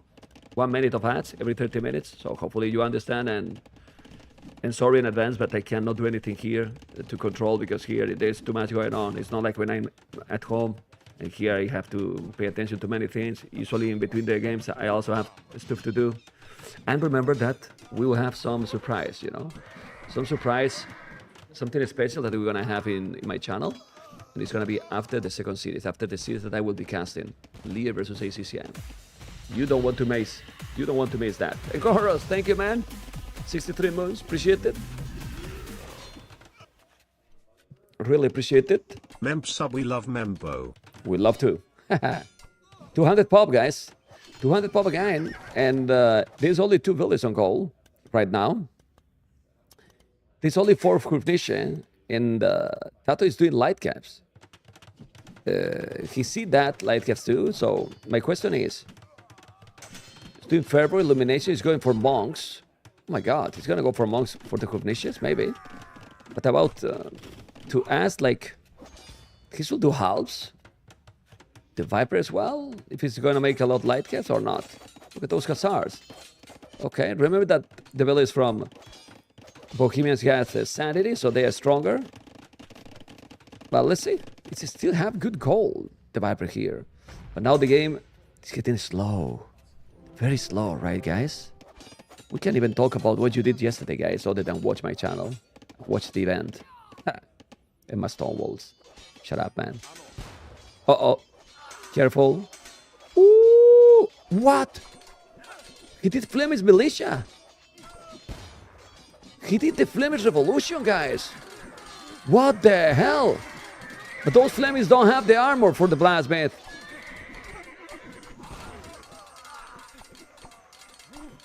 Oh, baby. Okay. That's crazy. He has 179 army now. The problem is that you don't have siege. He has bomber cannons. 1 bomber cannon. He should do 1 trap. He's coming with more army. He's gonna try to push it back completely, and now he's rebooming at the same time. You can see he has 6 villages already, but food, 0 villages on food. My goodness. Oh, baby. Yeah, but now he's gonna raid too. Yeah, this is a problem. Yeah, the problem is the Kurvnisha. He's gonna try to kill them. He's trying and killing them. Okay, he's repairing. Parley. He's doing now Harson. That's gonna be important. Guys, 5 farmers. Yeah, he has 10 villages, man. 10 villages is kinda impossible, man. It is kinda impossible. My question here is, it was needed? I mean, it was needed, the Flemish Revolution? Honestly. It wasn't needed. Why he did that? Well, I mean, he's raiding there, but there's almost no villages at all. Yeah, I mean, I'm very surprised with this. He still have 128 army. It's true that TaToH doesn't have army at all. What is he gonna do here? Kill the barracks? Or what?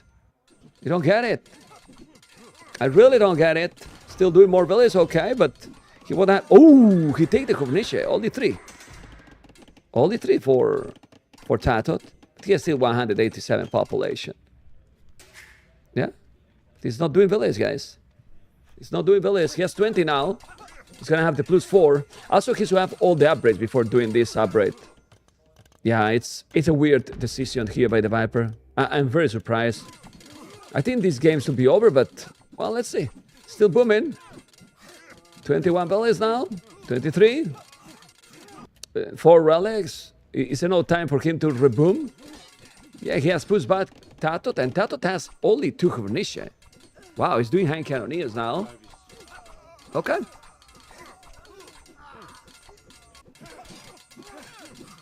Yeah, it's weird. Let's see. He has the flame is there. You got to be careful.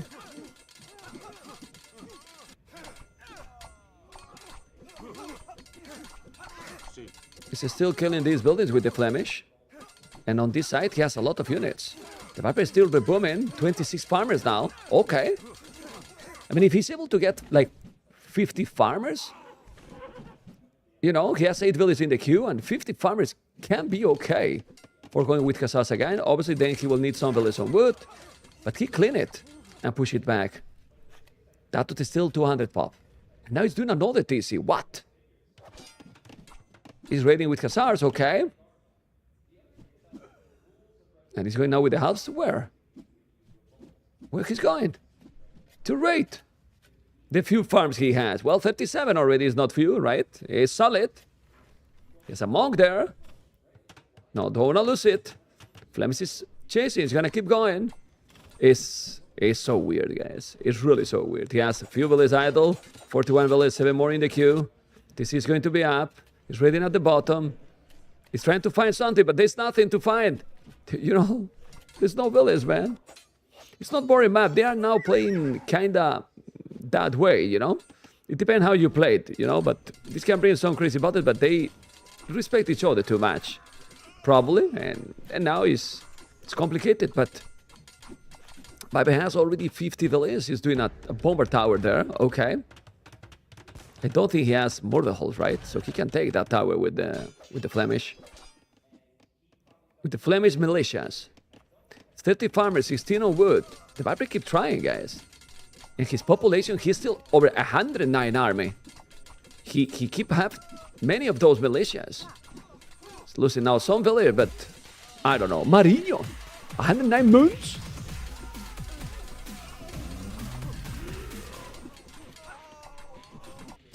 Yeah, it's still 152 population. And the Viper is gonna have the boom already again. Soon. He's killing the village, he's gonna take this tower. You know, the tower is down. Oh wow. The bomber tower is down. And well, the game is starting again. Yeah, the game was about to finish, you know? Okay, he make the Flemish militia, and then he's now 62 villages, 8 more in the queue. He still have 4 relics. This game is not finishing anytime soon, I believe. Why now Viper should give up, right? It's still booming. And at home? Ooh, okay. This is light caps, but they are crap light caps. Well, Hussars from Burgundians. Gonna take some more villages. He's student. He has a monk there. And he's coming aggressive now with some raiding. Careful. This Hussars, but there's a half some Flemish. And he has 70 villages. I'm telling you, if the Viper get 100 villages, what? He's doing a skirmish. But the skirmish is definitely not great. We saw the day. Well, if he has enough Hussars, of course. The problem is that oh, he's going to convert. But show me the conversions. Me cago en la leche. Vodka. The conversion, man. Did he convert it? Seems like not. I don't see any Hubniche on the Viper hands. Yeah, he lost the monk probably too. No, the monk is there. Well, there's another probably. Ooh. Okay. Then maybe what he need to do now is to take that relics. Yeah, the Hubniche are there. Just take the relics down. Think now the Viper will call it or not? You still have the same numbers in military? No villages at all. He's gonna come in to try take everything down. Yeah, his army's in the middle, guys. It's in the middle of the map.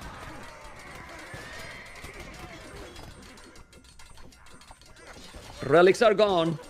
That's really huge. 10 farmers only. And the series, after a very long second game, it's going to be 1-1, amigos. It's going to be 1-1.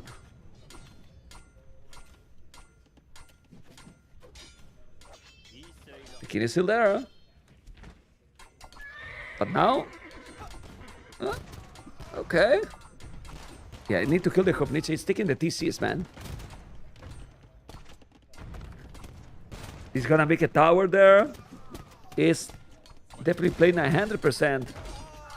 TaToH. He's not being overconfident like, hey, I'm ahead. No. But the Viper is not giving up, man. What the hell? He's still feeling that he still bring the rallies back. He still have the chance to win the game? Well, maybe. If you take the Hofniche, if you kill the Hofniche, probably. But now he's getting raided big time. That's the problem. No, but those Hofniche are dead. Those Hofniche are completely dead. Well, without Hofniche, you can't kill. I mean, he's gonna try to make some towers, okay.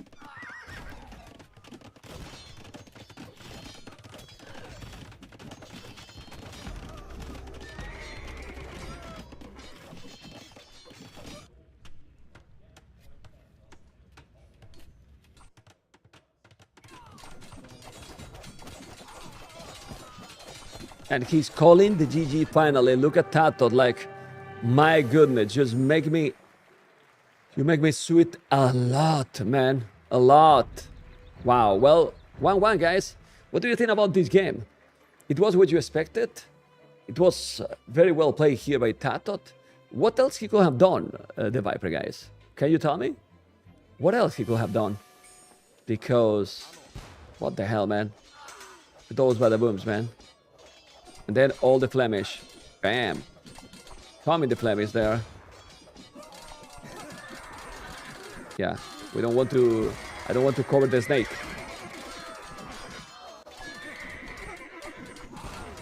Yeah, but it's very hard to win with the Paladin play. You need to kill them. You need to kill, guys, the buildings. A lot of buildings, because if you don't kill the buildings, it's almost impossible, guys. It's really almost impossible.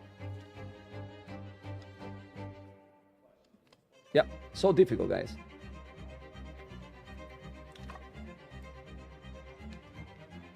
At one point, Viper had 4 traps on cannons, paladins, schemes, 8k food with 4k gold in the bank. I think that was the Flemish point. Okay. When you have those cannons and the trap, right? And I believe he had a lot of villages at that point, yes. I mean, you don't make the Flemish point, the Flemish when you are with nothing, right? With no siege. You need the siege, man. Yeah, but that's not really important. Like, he was doing the monk's upgrade at the end because he probably didn't know really what to do. Yeah, basically.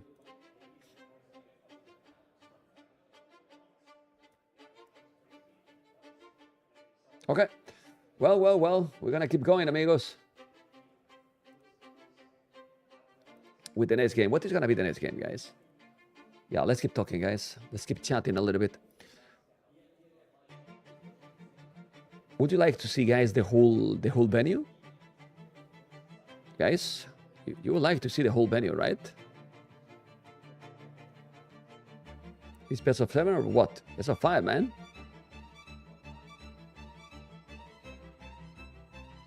Nice the music in the background here. Dun, dun, dun, dun, dun, dun, dun.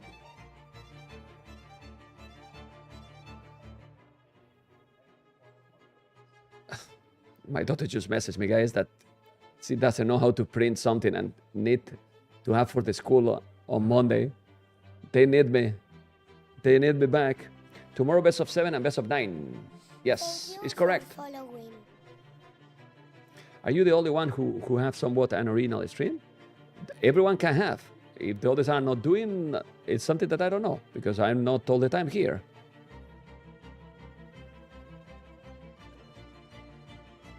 But sometimes I'm here, sometimes I'm going away. You know, I like to be with you because at the end, where I can follow the games better is also here. I mean, I can be with the crowd there in between there, and I do sometimes, but I like to follow the games, you know? Because it's the way that I can also know to make then the predictions and how it's going to be all of this, right? Come to what? to send virtual. What is that? Oh yeah, it's a lot, Coco, but what can be done, right? What time start the stream tomorrow? Same time? Don't think so. Should be later.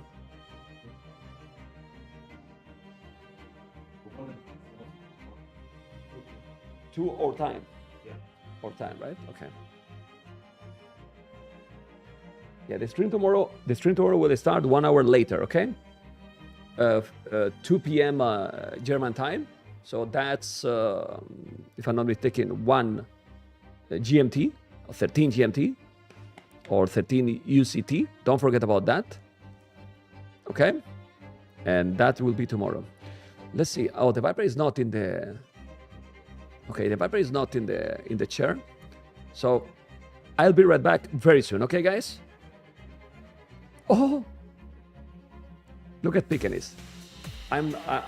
I love that they stay here. 100 moons, man. 100 moons. Sick.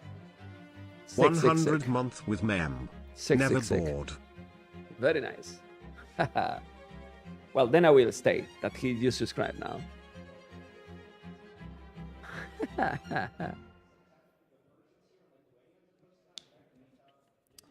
Yeah, but that's normal. But in the same day, it makes all a lot more complicated, don't you think? Like really complicated, especially with how crazy stamina Hera has. That's why Hera should be the one that is coming through the loser brackets. That would be ideal, you know, really, really ideal, in my opinion. I mean, I don't know what you think.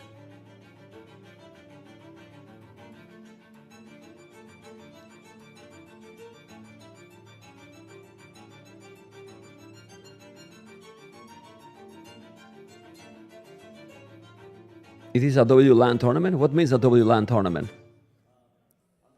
This is a LAN event. If they are connected via LAN, that is not at all.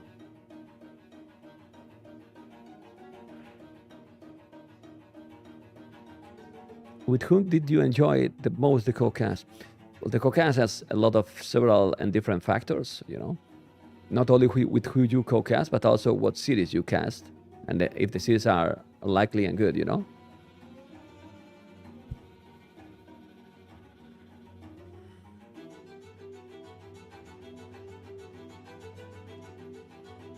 Nah. I think, yeah. Oh, we'll see. Kill Street prefer resting, chilling, and they can play in the grand finals. Who?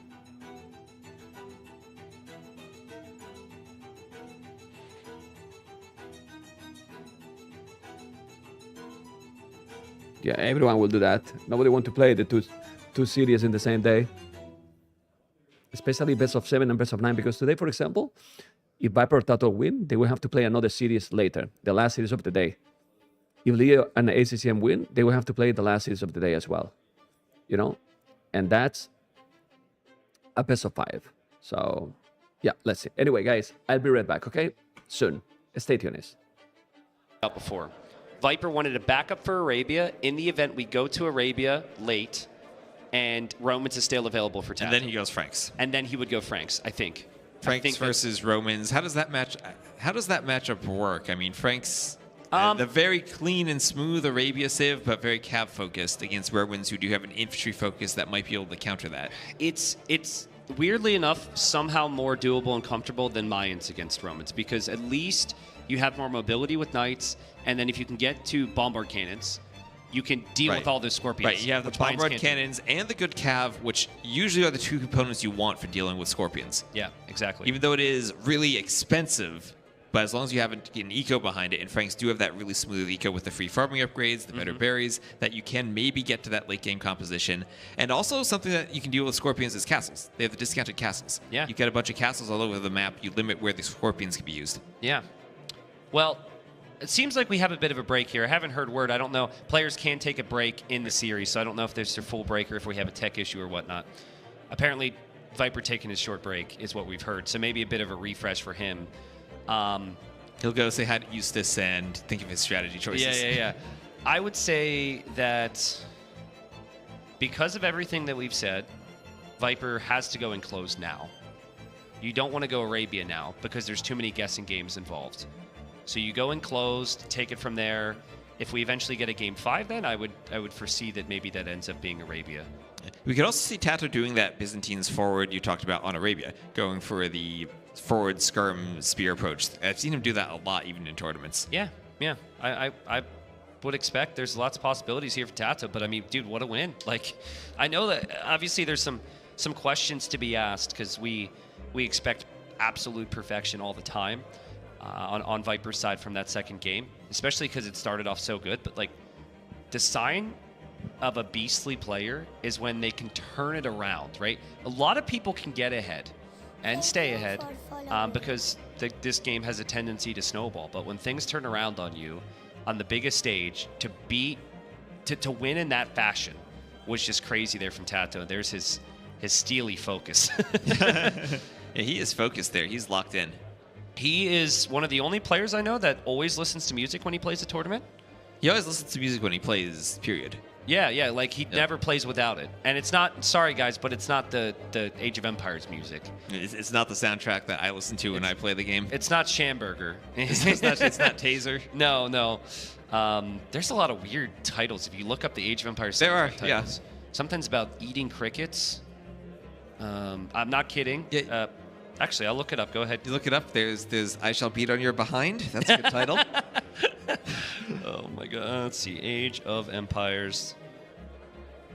I might not be able to load it here, actually. This is the Wi-Fi. Yeah, unfortunately. Betraying us. Unfortunately, that is indeed the case. But unimportant. People can look at it themselves. People can listen to it themselves. People with their CDs. Do you remember back in the early 2000s, you put your CD in your CD player and listen to the AV2 soundtrack?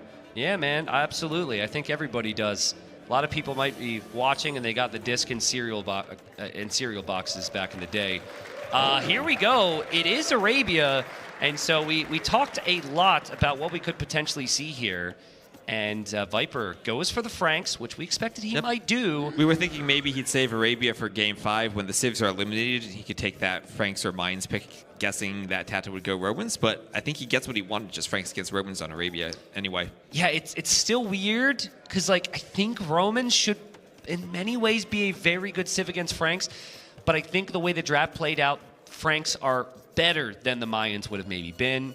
Honestly, props to TaToH already for the draft. The fact that he's been able to present that situation where the Mayans aren't. Do you think maybe Viper picked the Mayans with his last pick just to try to get TaToH into going Romans on Arabia so he could get the Franks? Maybe. It's hard to say.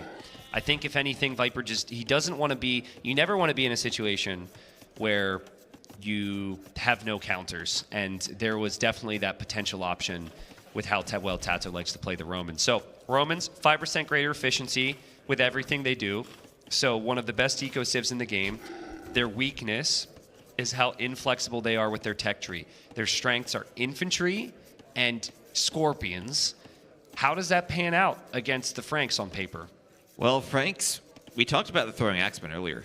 Maybe that could be an option against the infantry, because when you're doing them, you're adding in lots of castles to break the positions where scorpions can push anyway. That's true. Yeah, that's true. I mean, it is quite slow. You have to get to the castles. There's a lot of things you have to do to get there. They also do have hand cannoneers. That's a bit more late game. Yeah, hand cannons. And I think the real thing you want against Romans in late game is just the bombard cannons.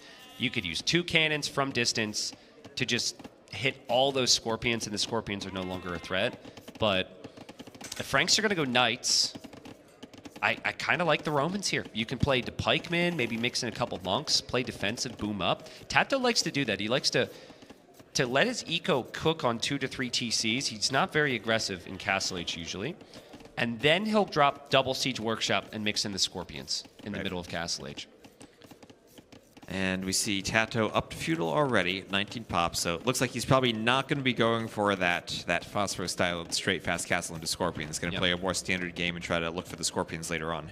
Yeah, and you might think you're at a disadvantage in going scouts, but not really, right? Because when it's a scout war, you add spearmen, and Roman spearmen have extra armor, and then Also, scout builds are pretty good for your economies, and you have 5% greater efficiency. So this is overlooking the Frank bonuses, by the way. They still have the forage bonus. They still have the farm bonus. So it's a good economic save as well, as Viper's going to go archers here, T-West. Ooh, interesting. And remember, the Romans do also have access to bloodlines, so even though you have less HP at the start of feudal, if you end up in a prolonged feudal engagement, by the end of feudal, you end up having more HP on your scouts. So I think the logic here is if you just open scouts v scouts, the Roman player plays heavy spear, and then your scouts don't accomplish a lot, right? What this does is this forces the Roman player into less spearmen, and then mainly into skirms, which they really aren't good at. And then it opens up the potential for the scouts. So it's kind of a setup play for the scouts, if I could explain it that way. Yeah, and now the question is how aggressive does Viper try to be with the archers? Does he do one spear and send the archers forward immediately, or does he just kind of camp at home and try to defend with the archers, maybe wait for an opportunity to... Okay, guys, we keep going. Let's see. Are we broadcasting? Vamos. I think it will be fine. Just get closer to me. Okay. You know, we play like this. This is one of the admins of the tournament. Tell me, guys. Tell me, guys, if you listen here properly too. We don't have 2 microphones. You know, I was checking using the VIP area. Franks and Romans. Yeah. It's the first time probably that we see Romans at all in the tournament. Maybe the last. How do you feel about this matchup, Franks versus Romans? I think it should be good for Franks. I like them more as a civ, but I think Romans, we saw them one time in a tournament. Yeah. And they can be strong, no? Yeah, the economy they have is... The economy is great. It's still superior. The Scorpions are cheap. Don't know if you will see so many Scorps against the Franks, but can be an option. Okay. You hear him right? We hear both properly, right? I just want to check, and hopefully you do. Thank you so much, Team Both, for the soup. Okay. Okay, this is Stelo. He's gonna go scout. He's doing archery range right now. The map is kinda... It's not great for TaToH. He will have to wall a lot because the goal is forward. The Viper has the goal at the back. Viper has map hacks activated, I think. Okay. Yeah. Are you a Viper fanboy? I'm a little bit of a Viper fanboy. Do you think there is anyone that is not? Maybe the new guys coming Yeah, in. maybe. Yeah, maybe. The truth is that when the scene need that this dominance from Hera finish sooner than later. Yeah, maybe. You know? Yeah. It's not good in anything. It would be better for the game, yeah. Yeah, but not good in anything. Just in mind, I don't know if you are a fan of tennis, but No. well, but whatever. You know, in mind that there was times where you know Djokovic, Federer, and Nadal. Yeah. Everyone knows them. In mind being 3, it's great. In mind that was Djokovic winning all. Yeah. Or Nadal winning all, or you know, this is the same thing here Yeah, probably. yeah. So, let's see. 35 population for both players. TaToH is housed. Need to fix that. He got some LTC, not a lot, and now he's gonna go with the scout skirmishers. I mean, the thing is, at least Franks, if they can go for the super late game, you get Bombarcano, Siege Engineer, but Roman's economy is gonna be OP. I mean, Franks is good. Yeah, scores color for Very free. nice economy, yeah. Berries, you know, smooth, but after, well, and then the heavy blow is also sick, so that you don't have to remake the farm so early. But Okay. You need a long time to get there with Yeah. Franks. Yeah. Yeah, well, Romance is from the start, you know, it's Right. from the Dark Age. Yes. You know? Okay, 39 population, 38. Gonna move there. The scout. What is Vodka doing? Come on, show me something else. Okay, for a scout, this is a spearman. You see, Viper is already on goal, so he has the archers. Yeah. Well, Got fletching? Yeah, yeah. already. But TaToH has skirms, and then like this is probably going to make more farms than his opponent. He didn't spend resources on the mining camp. The villages are all on wood and food, so you know. TaToH now doing fletching. Both around the same villagers on food. TaToH has one more, as you said. Yeah. Okay. 32 Also archers. doing the dev upgrade. What is your elo in the game? My elo? 1300 something. Okay. Did you 2K? Say 2K. Yeah. 2K. He's 2K. 13k. 30. Okay. yeah. Okay. Sorry. Okay. I'm not allowed to play because, Too good. Too good. Too good. You know, out of the rated. as you Okay. said, if one guy dominates, it's not good for the game. So. Yeah. Yeah.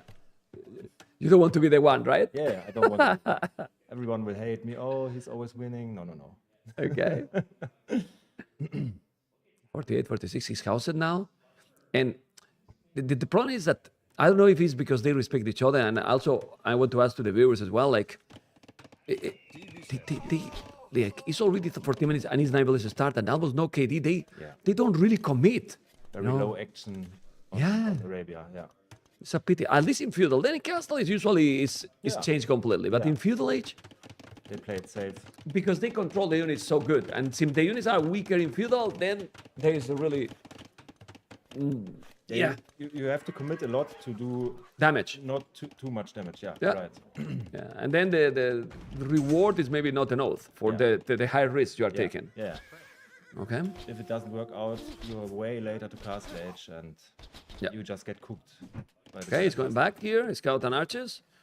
And remember, guys, that the Viper or TaToH, one of those, is out after this game. It's crazy, but it is. You know, it is what it is.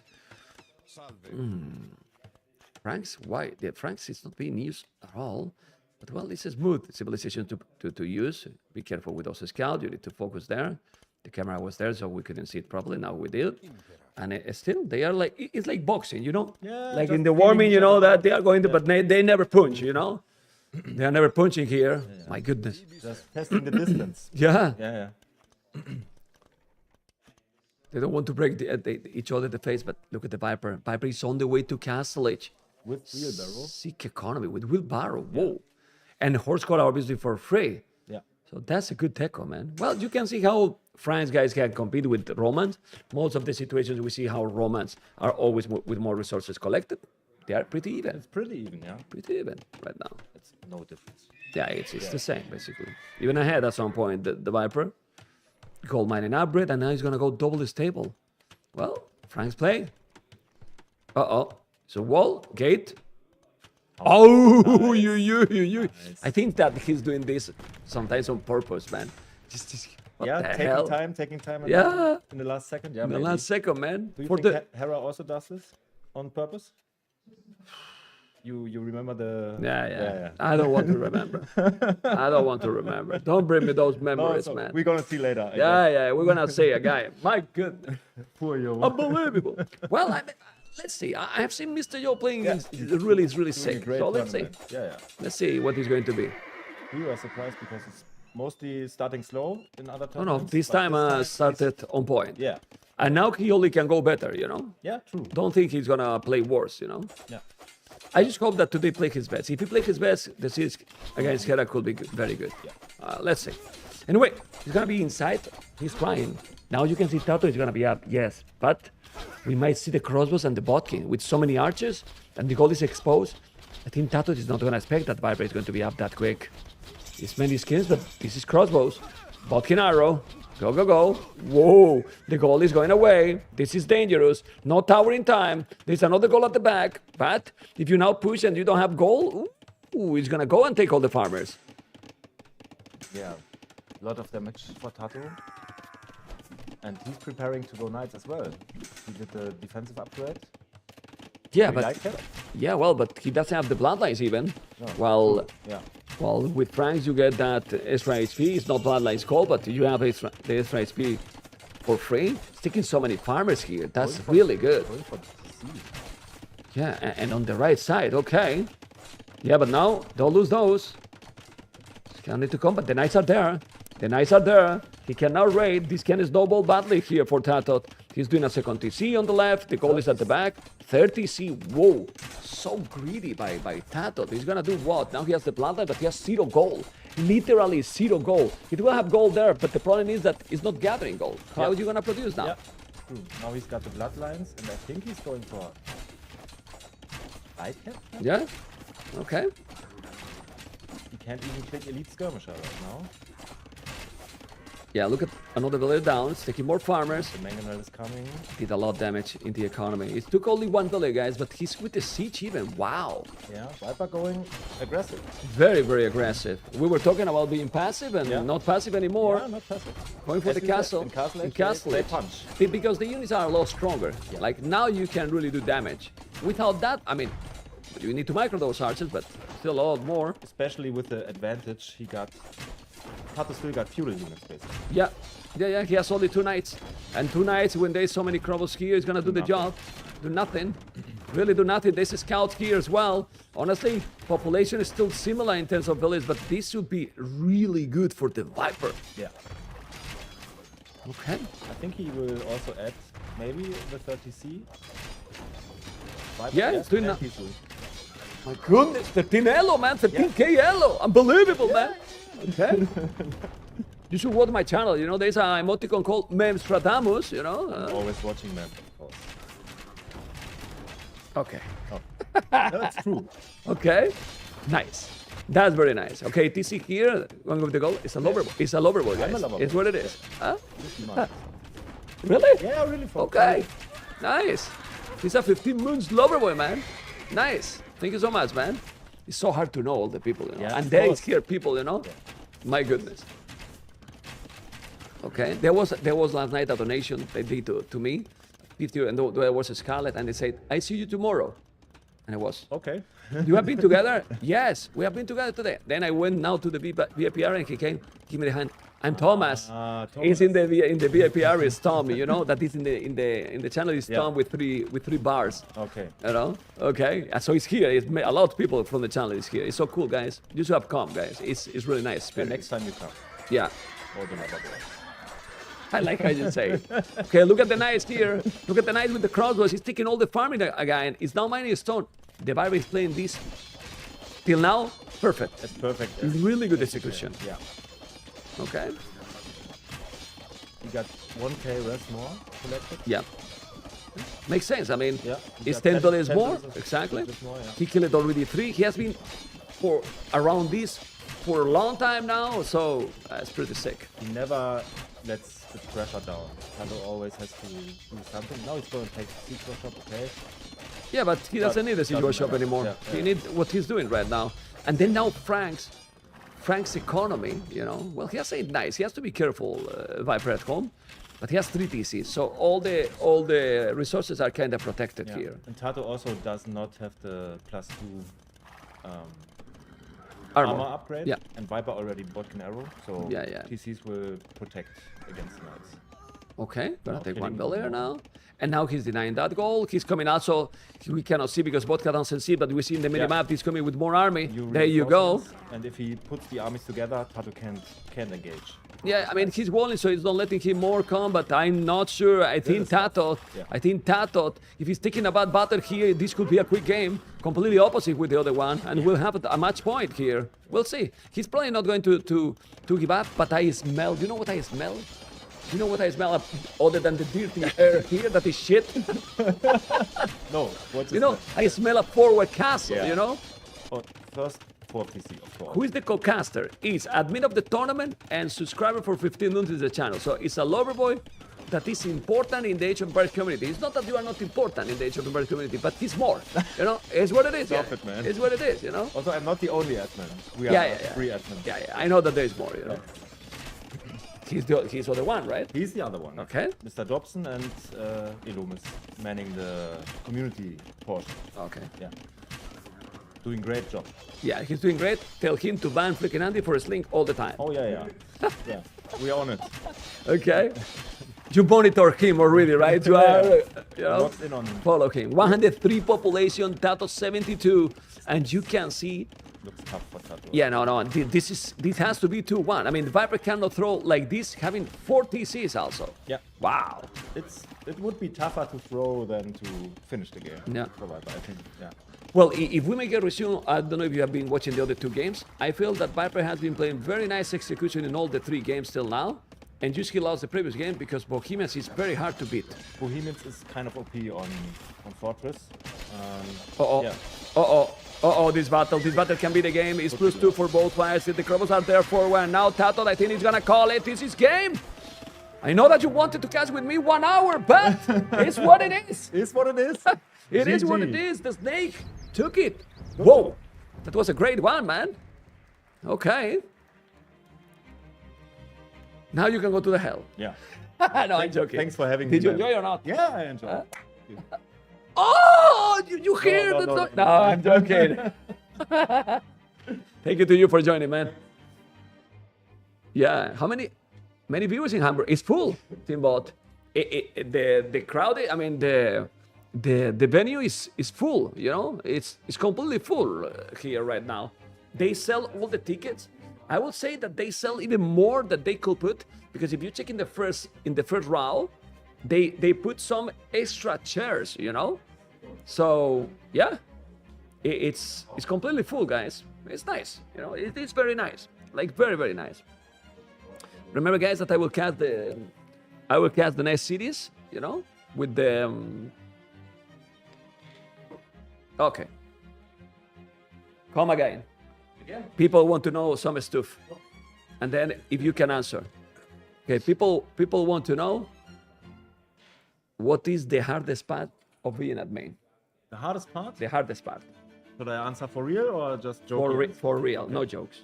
So the hardest part is getting the players, I won't name any names, getting the players to be on time where they're supposed to be.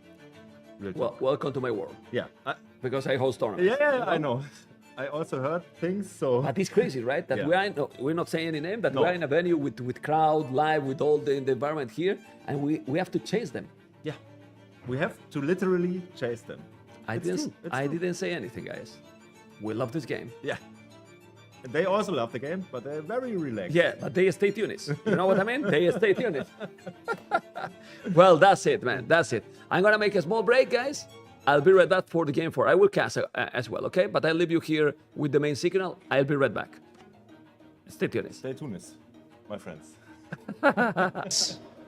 Well, everyone needs confidence, but I don't think he needs that confidence boost before game 5 here. Like, I don't think he needs that. I also don't know if that's going to put immense levels of pressure on the Viper. So I could see him just saving his home map, honestly. And he doesn't. He doesn't. It was a 50-50. And Berber's Persians. And yeah, Berber's Persians. And it's actually a nomad start. The player... Shit, now that we complain that they are never in time, and now they are in time, man. I wanted to have a break, man. Okay, let's keep going. My goodness. Okay, let's keep casting. This is Coast to Mountain. I wanted to get a break. I was going away from the room, and now I'm here again casting. And okay, I will remove the camera, guys. Let's focus. This is the POV of TaToH. As you can see, Coast to Mountain was, I don't know if you agree, guys, that was probably the best game till now in the tournament, the Hera TaToH. What do you think, guys? I think it was the best game, right? Do you agree or not, Lover boys? You gotta tell me. It was, right? Moneygan, 17 moons. But did we see the alert? I don't think we did, actually. Okay.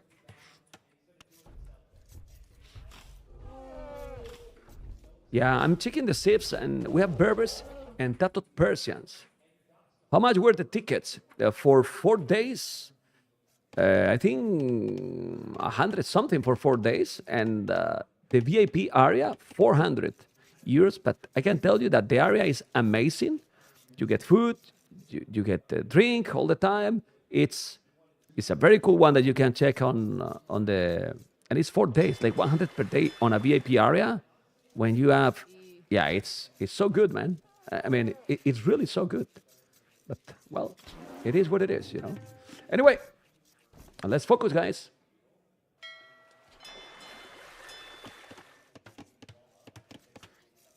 It's so good. Why people ask audio on YouTube? Is there a problem in the channel? The channel is good, right? Everything is going well. I hope so, at least. Yeah. Well, what the Viper is doing is lame. He's laming the deers. He's laming the elephant. With the Berber villagers that are faster, remember? Audio better than last time. Well, I've brought it a microphone, man. I brought it a microphone. So yeah, it's good. It is really good.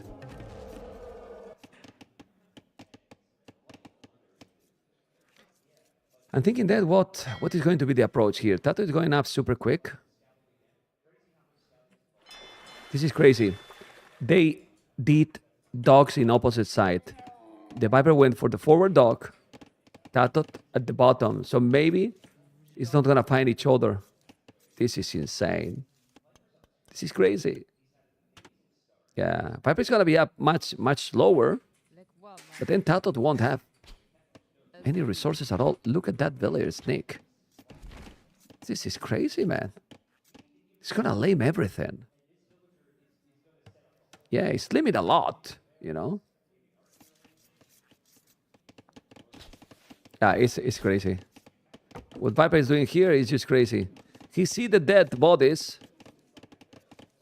Yeah, they did opposite dogs. It's just not even normal. Goodness.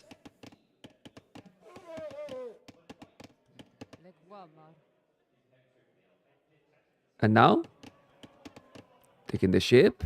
You gotta be careful. He's taking another. And now that village is faster, so he can go away. He's gonna go and take the elephant down. The idle time worth it? Of course it is. Ooh!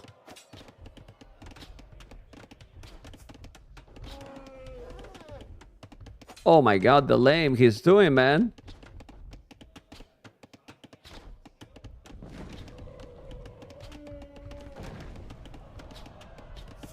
It's crazy what he's doing here, guys. It's really crazy what he's doing, as you can see. He's walling here. He's trying to get the house here wall. Red is gonna try, but no, he cannot. He lame it. He lame it completely. We need the crowd sound in the link, man. No, but what I mean is that we should hear in the feed. Seriously, it's not possible. It's not possible. But there's a moment that when he's in the when he connects, for example, with the host in the stage, then he's there, and then you listen to the crowd because it's the microphone from him. Yeah, it need microphone somehow. Yeah. Okay. Yesterday Hera limit Liereyy. Today Viper limit TaToH. Yeah, but they are laming Gamer Legions. They limit Onimaru, man. Brutal Onimaru. Okay, let's see what's gonna happen. We have 28 villages here for the Viper, 26 for TaToH. And in population, nothing really happens at all. Just TaToH lost one village. It was one village or the fish. Oh my goodness. Oh no, it's now taking gonna take the fish. He didn't make fire galleys, the Viper. So he's gonna lose 4 fishy ships. That's quite some. This is quite something, really. Yeah. Yeah, I know that listening to the crowd will be great, but it seems that it's not possible. I mean, they are not screaming or doing a lot of noise all the time, but there's some reactions that are cool, really cool. Okay, take that spear now, and scamming a couple of scouts might be able to do the job. The Viper lost 3 fishing ships, basically. 1 alive only. And we need to focus on that, in those 2 scouts. Come on, Vodka. He's gonna take it? No, it's gone away. There's few farmers, but there? Okay. 3 scouts together. Archie range forward. But his wall, right? Oh, yeah.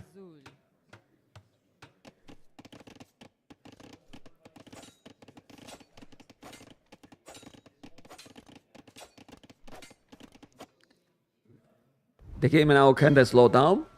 Persian's economy is still always dangerous. But guys, if they can go for the later game and the Viper is not too behind with the economy, with the transition, what would you prefer, guys, in a late game? Persians or Berbers, guys? I mean, I think it's pretty clear, right? I think it's pretty clear, or not? Like, you tell me. Berbers 100%. I agree. I completely agree with Berbers 100%, man.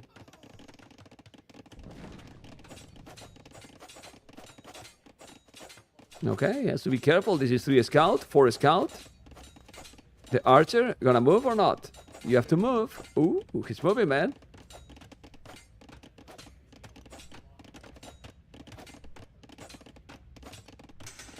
Now he's going around, he's doing the gate, but he can now stop it. Now he's going to break in. The archers are so important because the archers will deal with those spears. Doing the archer range can install, but resources now are starting to be OP. At least the resources in the bank. Because if you think about, oh my god, his micro is so good. He's going to make a tower. He's trying to wall here. This is a problem here. He has the fletching. TaToH is in troubles. You can see those scouts. He's going to take a villager here. Okay. He's going to take another villager down. He's taking quite something here. Whoa, whoa, whoa. Resources are good, but now he's going to take another villager. And then another one here. If you notice, yes, the brunette is almost down. Come on, man. Take the brunette. He got it.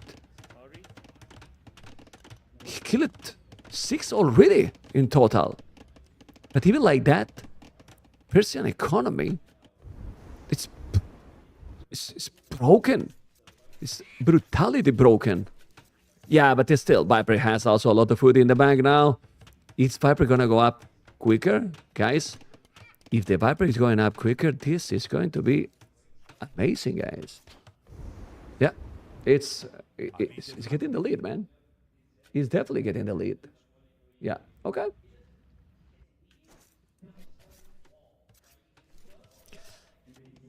Yeah, well, he's going castle, but now Viper is clicking too. It's one villager more only, you know, because he still has 3 fishing ships. But 4 villagers behind. When you are Persians, it's not what you want. Also, he forced him to make a tower, so that means that now the Viper can make extra TCs. I think he's doing another dock. I don't know if Botke is going to point out, but if you check the minimap, I think he's going to have another dock. Yeah, it looks like... Yeah, he has for sure, right? You see it or not?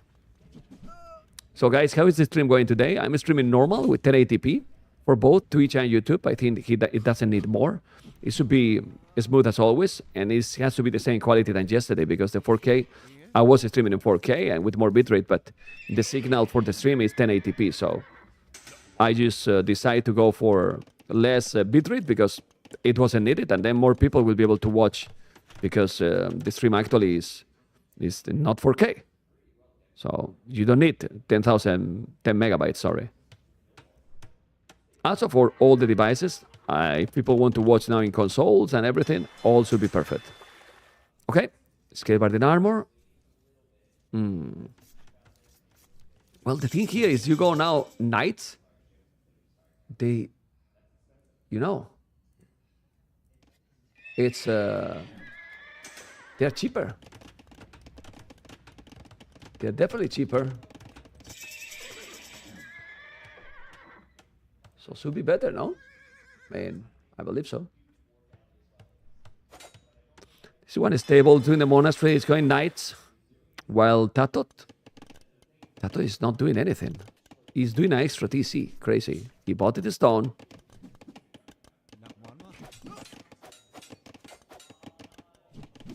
The knights are coming here to clean, but TaToH is booming. He's doing now the war galley arbred. Oh, he's trying to take the fish. It's 5 fishing ships also, actually, so it's good. Yeah, now the schemes are going to be bye-bye. And please focus on the water now. We need to see the water. I mean, these schemes are clearly gone. Still taking some deer. And on the right.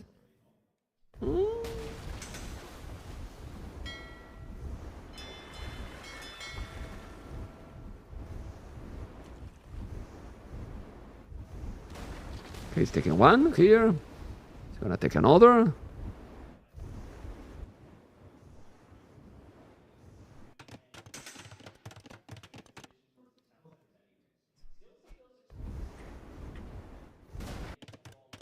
Yeah, he's walling out the whole map, as you can see. He's doing a TC on the right side, which I like it, but TaToH is doing the third TC. The problem here is that Persians is a sick economy civilization. But the longer the game goes, I insist, it's good for Berbers, man. It's really good for Berbers. We'll see. Problem for the snake that he has only 1 TC extra, and he's coming with monks. He's gonna notice. He did notice. Might convert? No, it's not. He went away right away. That's good. Light caps. He got Only one scout doing now the husbandry. So might try to get the monks. Ah, it's mining stone. Okay. But, what is going to do with those villagers? Like, I don't know. Can they? Yeah, you need to make them work. They're idle. They're fully idle.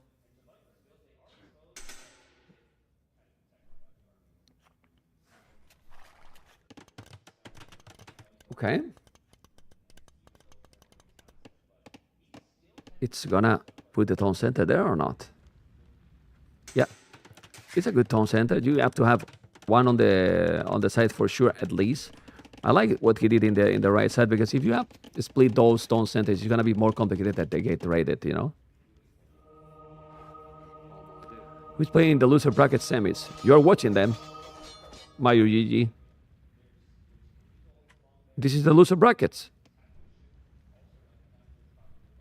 Viper TaToH, and then Liereyy ACCM.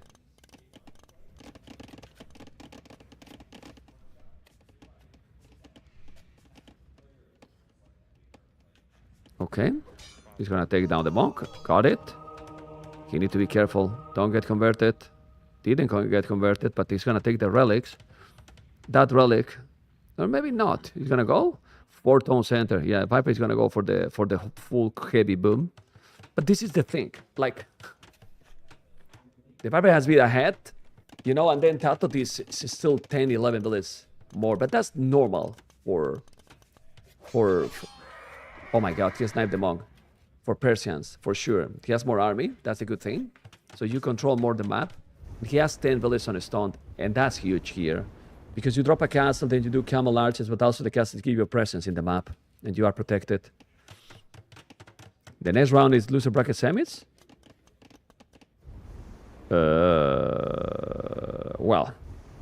Whatever, but then who play... I mean, loser brackets is this going. Viper TaToH and Liereyy ACCM. So if there is the next round is the winner of this series versus the winner of the next series. You know? Yeah? Yeah, well, but that's Persian's production. You know? It's Persian's production that is crazy. The KD is 23, 24, 13. He's gonna now lose a billet, maybe. No, not anymore. Okay. And here you have the stone. I still think that Viper is completely fine. Oh, wait. It's really fine. Because you see the village number, okay. But Bozo, the Viper. Bozo for TaToH? No. Wheelbarrow? The Viper. TaToH? No. 4-tone centers? The Viper. Mining stone? The Viper. He is having all those small advantages that is adding and adding and adding. And that's going to give him, you know, important advantage at some point. At least that now... Oh, is TaToH gonna go pikes? Ooh. Yeah, but that's not gonna work because the Viper is coming so forward with not so many villages. And there is a camel. Is he gonna send army there? Oh my god. Ooh. Oh, but he didn't notice. TaToH didn't notice. He was there with the Bactrian camel and he didn't notice. Crazy. Well, this is still TaToH ahead.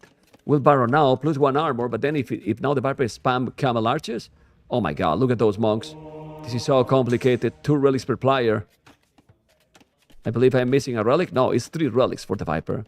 And now, University will do probably ballistic. He's having all the great setup here. The snake.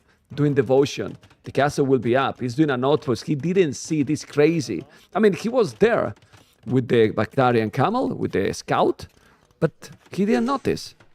And that's crazy. Woo! Well, he lost all the 3 monks. But he has the castle up, guys. He has the castle up. He's not killing the bill. Oh my god! This is a second castle on his face, man! I mean, it's a greedy one, you know, but that's really big. How is it possible he has 2 castles? He's gonna take the villager. And guys, the Viper, obviously the game is not over because the map is huge. And we have seen also what's things happen in this kind of map of the day with Hera and TaToH, but it's a completely different civilization matchup. And now it's only 5 villages behind. When Viper has hand card, you know? Hand card, he converted the camel, so now the knight is gone, the camel is going to go away there, and he's spamming camel archers, doing ballistic, sick. Please see the castle there, yeah? Doing now botkin, so he has really everything. Really everything. And after all this, you were talking about the village different. No village different anymore. And resources collected. The Viper 100 more. Which is nothing 100 more, but it's not less. Okay, siege workshop there. Yeah, but look at the stone, guys. He has a stone to drop another castle. And drop the castle probably at home. Yeah. Well, he see the knights here. With the camels, he's going to see the siege workshop. And I will do the castle there. I will chop that tree and put the castle in front. Yeah, with botkin and ballistic, that's gonna help a lot against the knights. The knights are not +2 yet, but they will. And the camel archers, you need to micro, man. That micro is my mods, man. Seriously. It's not possible to have that kind of micro, really. My goodness. Okay. It's going to TaToH center, but guys, TaToH is going crazy with the army. That's why Viper is forced to make a third castle, but that castle is going to be at home. And this amount of pikes is a problem, but it's a problem for TaToH, because those pikes against camel archers with the ballistic are useless. That castle is going to be up. It is going to be up. He has to be careful. There's so many villages. The knights are there, but the TC is also going to cover a little bit. The castle has to be up. The castle is up, and now he can't really do the job here. Yeah, population is still a lot ahead for TaToH. He's gonna make more the holes here. He see that TaToH is going crazy with Persians, because he knows that Persians don't have a lot of chances if the game is going for the late game. So that's why he's doing everything. The camel archers are there with ballistic. Now you can kill all the pikes. 8 villages different only, but yeah. And he got the echo upgrades. Well, no echo upgrades for TaToH, like handcard or bozo. Oh boy. People lost so much? I don't think so. I think Viper is fine.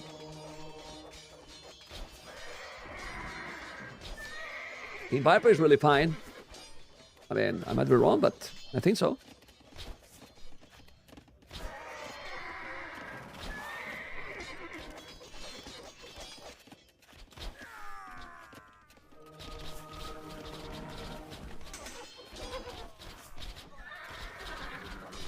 Okay, camel archers, you gotta be careful. He's gonna go back or not?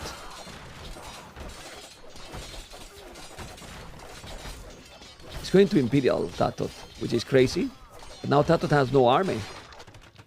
Now, the Viper army is really strong. He's about to go up to Imperial. The Snake. Look at the score difference, guys. So that's why the Imperial here is kinda irrelevant. And the Viper is on the way to Imperial as well. With a crazy economy, with 3 castles already. He can spam camel archers forever. And how you kill the camel archers combined with whatever. With knights, with hussars. I think hussars and camel archers will be great. Now we'll see.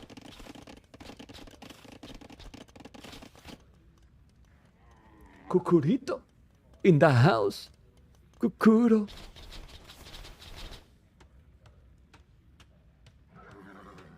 Okay, well, this is 1,200, the score difference, and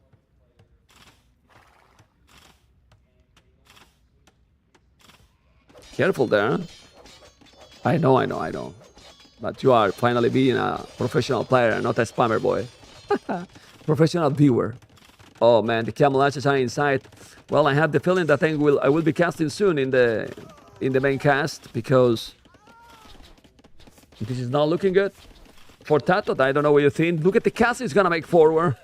That castle forward is definitive, guys. That castle forward is epic. Look at the score difference. 161 population TaToH, 161 population TheViper. And just look how this is it. TaToH is gonna be eliminated. Probably. Because he has to play and he lost against his both teammates. Right, guys? TheViper and Hera. Yeah, because ACCM is going to make +4. He has 25 knights, which they are not going to be Cavaliers yet. But in a moment, he's doing Casbah upgrade. That is, Castle produced 25% faster. That's sick. Now he's in imp, guys. I'm going to have another castle at home. TaToH 170 population. TheViper 180. +3. Gold stat mining. That castle is perfect. I will say in another moment, like, it's like, you know, a chicken castle. No, man, it's a good one. It's a really good one.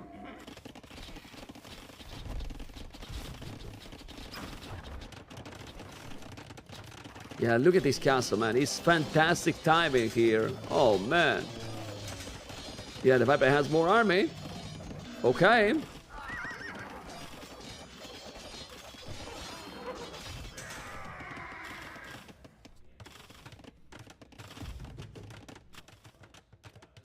Doing TC number 6, guys. In the corner, you know? In the damn corner. He's trying to find those villages, but he can't. The camel archer is still there. And TheViper, with those camel archers and camels, is just in an excellent position. Look at the score difference. Let's be honest, guys. TheViper today is playing insane. This first series, at least. I'm telling at least because he will have to play another series later. But TheViper is playing really good. Like, no mistakes, smooth gameplay. Exactly what he has to do, you know? Yeah, I think so, man. Yeah. If he wins today, he has to play the last series of the day. That is the semifinals of the loser bracket, right? And then the winner will play tomorrow the loser bracket finals. My goodness. My goodness. Okay, Morbill is down. Gonna take another one down. Oh, baby. Elite Camel Archers. He has 50 military. TheViper also has 3 relics. The Cavaliers are there. There is not Savar. The castle might go down, but these 2 castles, the Camel Archers are there. If you lose these Cavaliers, it's gonna be probably the game. We'll see. We'll see. Those Cavaliers are strong enough to hold. Oh yeah, they are holding actually. But the surprise is that he's gonna have the border holes. So it's so hard, but they're still taking the castle. The threats are going to be down. It's still raiding there. Population is still really big. Advantage here. And now those Camel Archers is gonna raid. He's going all over. As you can see, 40 farmers. And gonna kill so many here. Oh man, oh man.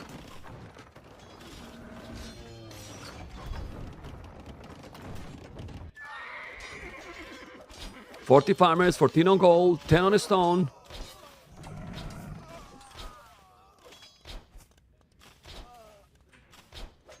And ladies and gentlemen, TheViper advanced to the next round 3-1. My goodness. That was a very solid performance, right? It really was.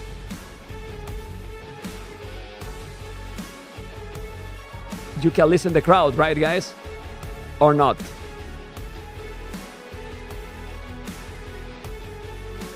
Well, I listen to the crowd. Pity that is not here in the stream, but it was strong, guys. It was strong. Well, guys, hopefully you enjoy. I'm gonna prepare because I'm gonna be casting the next series, you know? Liereyy versus ACCM. Stay tuned, guys. Emma, or whoever is in the channel, when the series starts, please change the title, okay? Stay tuned. I'm gonna be casting, I think, with T-West, if I'm not mistaken. I don't even remember, but I think with T-West. Let's go, baby. The initial attack, and then oftentimes he falls back into a state where he's not controlling the game with military, and he's just trying to boom and adapt. When that happens, he struggled. This is great signs going forward for TheViper. I'm really excited to see more from him. This is, and I'm really looking forward to hear what he has to say. As it looks like he's throwing him into the door right now. I mean, the crowd's cheering as he walks up to the steps. Yep. And there he is.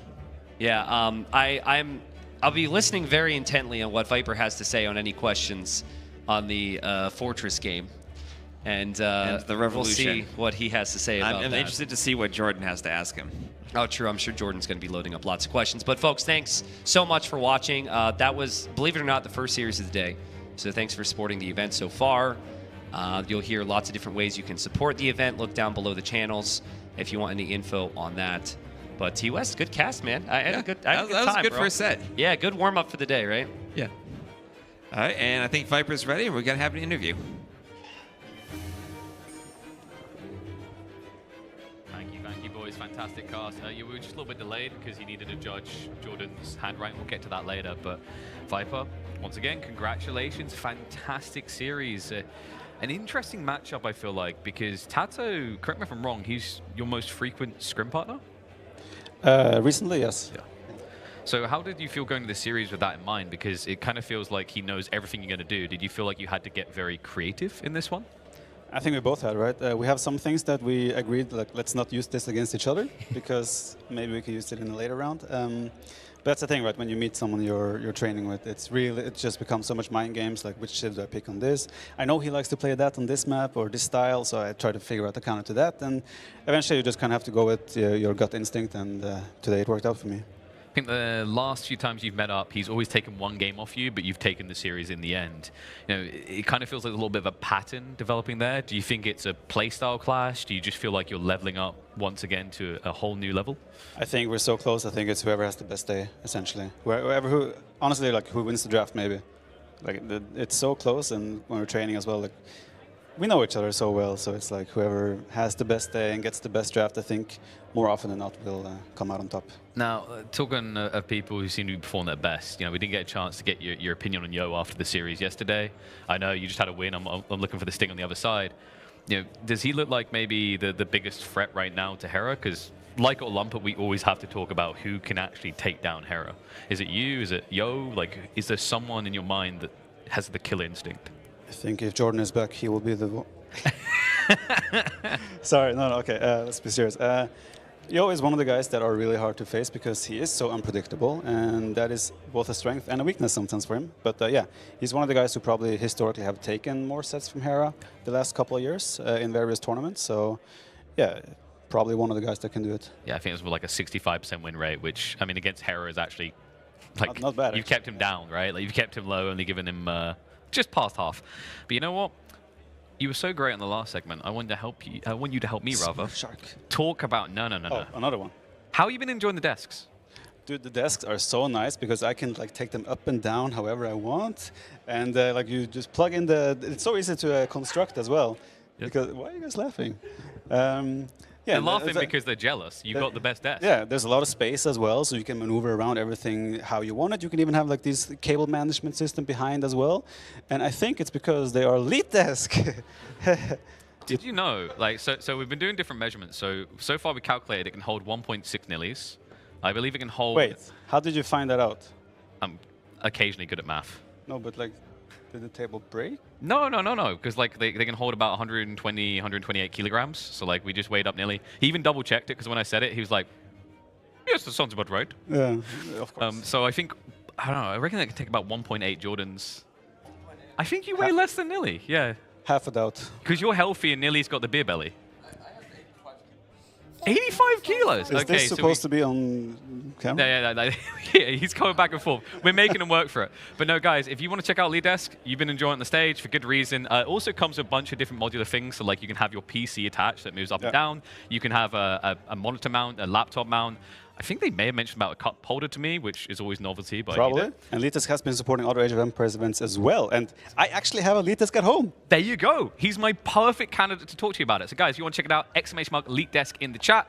But I think now it's time to get the elite's opinion on his games and his performance. Someone else is coming, or? Come on. I think I can go. Like yesterday at the casting. Viper, congrats for this good joke. And your play was not too bad as well. So let's jump into the analysis. Are you ready? I'm ready. Okay, you saw my notes, so I don't have to ask anything, right? You can just answer. Okay, but maybe the audience wants to know. True. Okay, so literally, first game, Outcrop, you were Chimera, we had TaToH with Saracens. You have been playing against him a couple of times already as he was Saracens. He was up to castle age very fast. Were you scared of some scary shenanigans, like a siege workshop, a forward or something like that? Yeah, I was using my scouts very actively. By the way, guys, Jordan's note says TaToH very fast castle. That's to Jordan's notes on this game. I know, but it works. Anyway, no, yeah, I was using my scouts actively on the map as he hit castle age to see if there was a forward siege workshop. Yep. As long as there was no forward siege workshop, I felt like I was going to be fine because I mean I can always hide in houses with Conquerors, and I was making a crossbow mask myself to like not lose initiative and map control. So yeah, it was a very fast castle. Yes, thank you. But you were still confident and were not scared at all. Also, what I noticed is that you went for very fast ballistics upon reaching castle age. Yeah. I felt like that damages your economy a lot. Do you still think it's good to go for it because you have more safety in terms of army, or would you do it differently in hindsight? I won the game, Jordan. Of course I would. What else can I ask, right? No, like cowards have mobility, right? So yeah. I want to be able to pick him apart from distance whenever I can. Otherwise, he's just going to run away from me the whole game, and I'm chasing and not getting any damage. So no, I think ballistics was important for me to feel safe and comfortable, and also be able to like move out on the map a little bit. Okay, I think that's the reason why you're the player and I'm here. Is the elite you know better coming or what? The elite? Oh, okay. We also have a very interesting game here. So initially we had the scout conversion. What was that? Like that was so quick. Were you still charging? Yeah, it was changed. Like I was converting it for a couple of seconds beforehand. Ah, so it was like I was still following and doing the conversion from afar. Okay, because we were all a little bit, you know, surprised by the fact that it was so quick. So, in that regard, TaToH was pushing very fast with the Imperial Age. Yeah. You made a very interesting decision. You went for counterattack instead of pushing back with siege.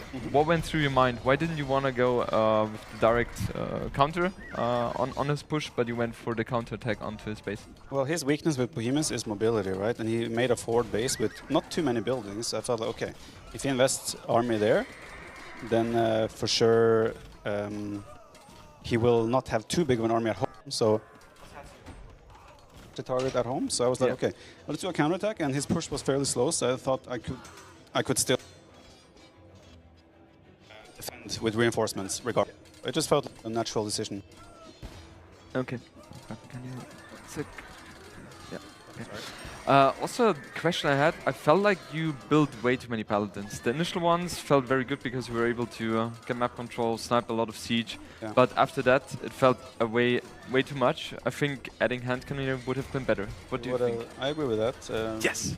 I think I should have gone Monk as well, and made more bomb mechanics myself. At one point Paladin was just diving in, and Bohemian with the bonus damage, and Burgundy is also lacking bloodlines. They're good in the opening, but yeah, I probably made too many of them. But yeah, at the mid game somewhere there, I just fell completely apart. Yeah. I don't really know what happened suddenly. Like I couldn't kill a single Hoofnitze, and the Halbs were like TaToH is so good at that defending Hoofnitze, and he also does a very smart thing of bringing Vils along with the army to always repair. Yeah, and those Hoofnitze. After we nerf Scorpions, we can nerf Hoofnitze a little bit as well. They're scary. Once we have Halberdiers and a couple of mass of them, it's kind of impossible to fight against. Last question regarding this game, I obviously have to ask. There was a back and forth all the time. It felt like you were dead, then you were pushing back. You had a couple good 2-3 minutes, and then all of a sudden you decide to go for Flemish Revolution. What went through your mind there? I felt like I was dying slowly, so I was like, okay, maybe I can do Flemish Revolution and all his siege. Like reset the completely, and then kind of like I still have 4 relics, I have gold from farming, so maybe I could then make a switch like something like Handcannoners and so forth, but I still didn't get enough value, and also I forgot to do upgrades for the infantry before I did the tech, so... We noticed. That was painful. Yeah, and also I... what's the word? I completely forgot what I was about to say. Spires? Or... Oh, those as well, yeah. Or having siege yourself in order to push back? No, I didn't need siege because I know I took out all his castles except in his base. So like for me it was like I'm just going to take out buildings and everything with the Flemish militia. Oh yeah, I think I sold too much food in the market before this happened. Yeah. Because it was hard for you to reboom, right? Yeah, I should have also added. I should have added maybe 2 or 3 more TCs as well before I did it. Yeah. TaToH was super annoying going around just sniping town centers. Yeah, that was actually a weakness of mine, so that was fun. Yeah, it was such a great game to watch. Like both of you have really shown everything you had, and it was a close one for sure. Game number 3. That was one of the better games I saw you play because you played aggressive. really, really aggressive. No greed, aggressive. Guys, Jordan all the time tells me he loves when I play aggressive, and he doesn't understand why I always play greedy. I do. Because I feel like every time you play aggressive, more aggressive than standard, you most of the time always are in a better position than playing the greedy stuff. And especially when you were adding the Siege Workshop here in Castle Age, that was like, okay, he's definitely having control of the game. Yeah. What made you add the Siege Workshop instead of adding the Town Centers? What went through your mind there? I mean, I did a TC as well at the same time. I did both, Jordan. You can do both, right? Why don't you do it more often then? That's the question. No, it's a little bit the Civ matchup as well, right? I'm against Romans here. I think long-term probably Romans scale better. Although I'm not 100% sure, because I still have Bomber Cannons, Hand Cannoneers, Siege Engineers. I'm not sure, but Romans help Scorpion. It feels scary no matter what civ you are. So I wanted to try and be a bit aggressive, and I felt like I had good initiative in the game. And, I mean, Franks is one of the best civs to play like that. No, you love to play. Oh, what about Franks, Viper? That's always a good civ to pick. Finally, we go into game number 4. We had Coastal Mountain, Berbers against Persians, and what have you done to TaToH at the start? Like, do you feel bad, or are you feeling a little bit of a satisfaction there? Very much satisfaction. But I also told TaToH, we have played this match, obviously. I told him that this is a really good thing to do. Yeah. So yeah, it was obviously very fortunate that I ran right into the village. My idea was that, okay, he starts building the dock, and I'll like quickly jump on top of him and wall myself in with his villager. But yeah, this was even better. So yeah, it just worked out. That was just perfect. And it felt like mid-fuel age, you won the game because you killed so many villagers of him. Also, you forced him to build a tower. And then all of a sudden, he manages to equalize the game. So that was very well done by him. Last question I have regarding this game. So with Berbers, usually with Camel Archers, you should be in a great position. If you have that unique unit, which is stronger, you have the tendency to build the castles defensively to not risk losing the castles, right? You went for aggressive castles. Why is that? To make it tough for him to play, and I knew he had a TC there, and his army and monks were in the middle of the map on the bottom, so I knew I could drop the castles here safely. And I mean, like, who wants a castle in their face like that? So you were not scared of him being up to Imperial Age faster and trap? Even if he was, I wouldn't matter in my opinion, because I would have such a healthy mass. I mean, he went bigger cast age, right? So it played out a bit different. That's what caught me a little bit off guard, like when suddenly all the pikes came through the middle and the knights and everything. So that's where he made it a little bit messy for me, but yeah, I felt like I was in still such a comfortable spot throughout. Awesome. Yeah, very good. Last question, Viper. Do you feel like today was the best day in terms of performance for the last 3 days? Yeah, for sure. Also, my setup is way better today. Like in the last 2 days, I've had the monitors, with the feet where they into, and that's been messing with my keyboard position. But now they gave me a good monitor, because Hart got eliminated, so I got his monitor. That's awesome. Sorry, Hart. I saw the offer from him yesterday. You can take mine now. And they also gave me a different pair of headphones for noise cancelling. Oh my god, it's so much better. After the second game, dude, my head was exploding. Okay, perfect. Don't wear glasses, guys. It's hard. Yeah, it's not ideal, especially if you have those headsets pressuring there. Yeah. But point being, that definitely helps to perform better when your setup is more aligned with what you have at home. So thanks a lot to the production for making that happen so quickly. Great. We saw the quality increase from your play. Okay, Viper, thank you so much for your insights. It was very informative, and we will switch to what? We will switch over to KP onto the stage with TaToH. Thank you, boys. Fantastic analysis. Round of applause for the man, TaToH himself. Joining me on stage to talk for the last time in this particular tournament. First of all, fantastic games we've seen out you so far. We've got to dissect into. I mean, Viper, he does have a favorable win rate against you, but I was talking to him up there a little bit about it. Do you feel like this was your toughest opponent because of how much you practiced together? I mean, for sure, it matters that I practice with him because I cannot show, or if I do what I practice with him, he will know. So I need to prepare for that. And yeah, like it's really tough always to face Viper. We practice together a lot, and he knows everything. Have you felt like your performance has been improving over time? Because I know, like, we look at the results, we talk about Hera all the time. He's ahead of the pack. Do you feel like people are closing in and you're one of them? I think it depends on how good is the preparation. Like on meta, I don't think I'm getting closer. But if there are things that you can prepare and practice and try to surprise him, maybe it's the highest chances you can get to beat him. Now, I noticed you've been growing the hair out. Like, at what point does it get long enough to give, like, I don't know, a +2 buff to you, right? I don't know. I'm still waiting for it. You need to get to that length where you just flick your hair, and then Viper just looks across, gets distracted, you run him through. Yeah. It will take some time still. He was cheeky as well. Halfway through, when you had a little break, he came out and he ate a meatball. I said meatball buff straight away. I knew it. It gave him the edge. But, you know, what have you been thinking of the crowd here so far? I want to get your opinion on the event, because you've been around a lot of lands at this point. How does this rate? It is amazing. Like, to be honest, when I'm playing, I'm not even noticing that there's people. I try to focus on my game and not be distracted, but this is probably the closest we have been for like a real like e-sport like a scene, right? Yeah. And experience. And for us, I think it's amazing to have all the crowd. Now, you can do that louder, because did you not just hear him? He's able to ignore you. You need to get loud. Come on! Thank you. That's undeniable. As is the joy of having you on stage, my friend. Commiserations on the loss, but look forward to seeing more in the future. Thank you so much. One more time!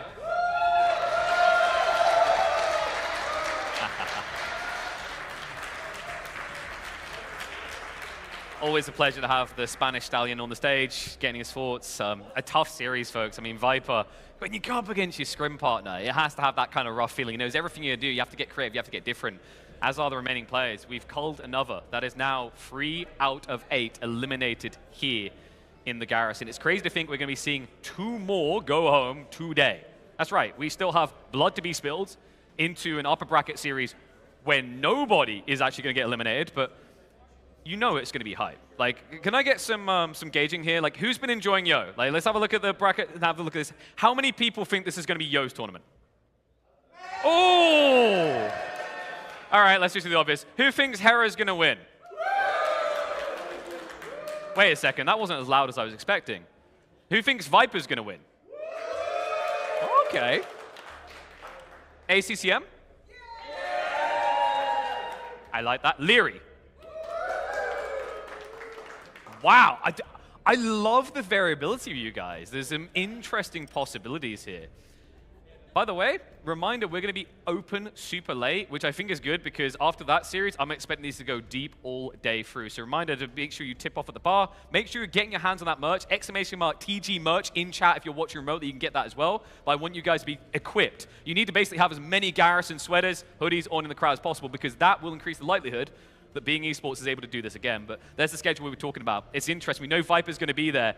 Let me get your kind of gauge here. Liereyy versus ACCM. On the count of 3, if you think Lierey's going to win, cheer. 1. Ah, you're too eager. 1, 2, 3. Respectable. What about ACCM? 1, 2, 3. Well, it's good he's ready to come to the stage. This man is a legend in the Vietnamese scene. He's looked on form as the days have continued. He could be a real threat. So join me in welcoming to the stage, ACCM!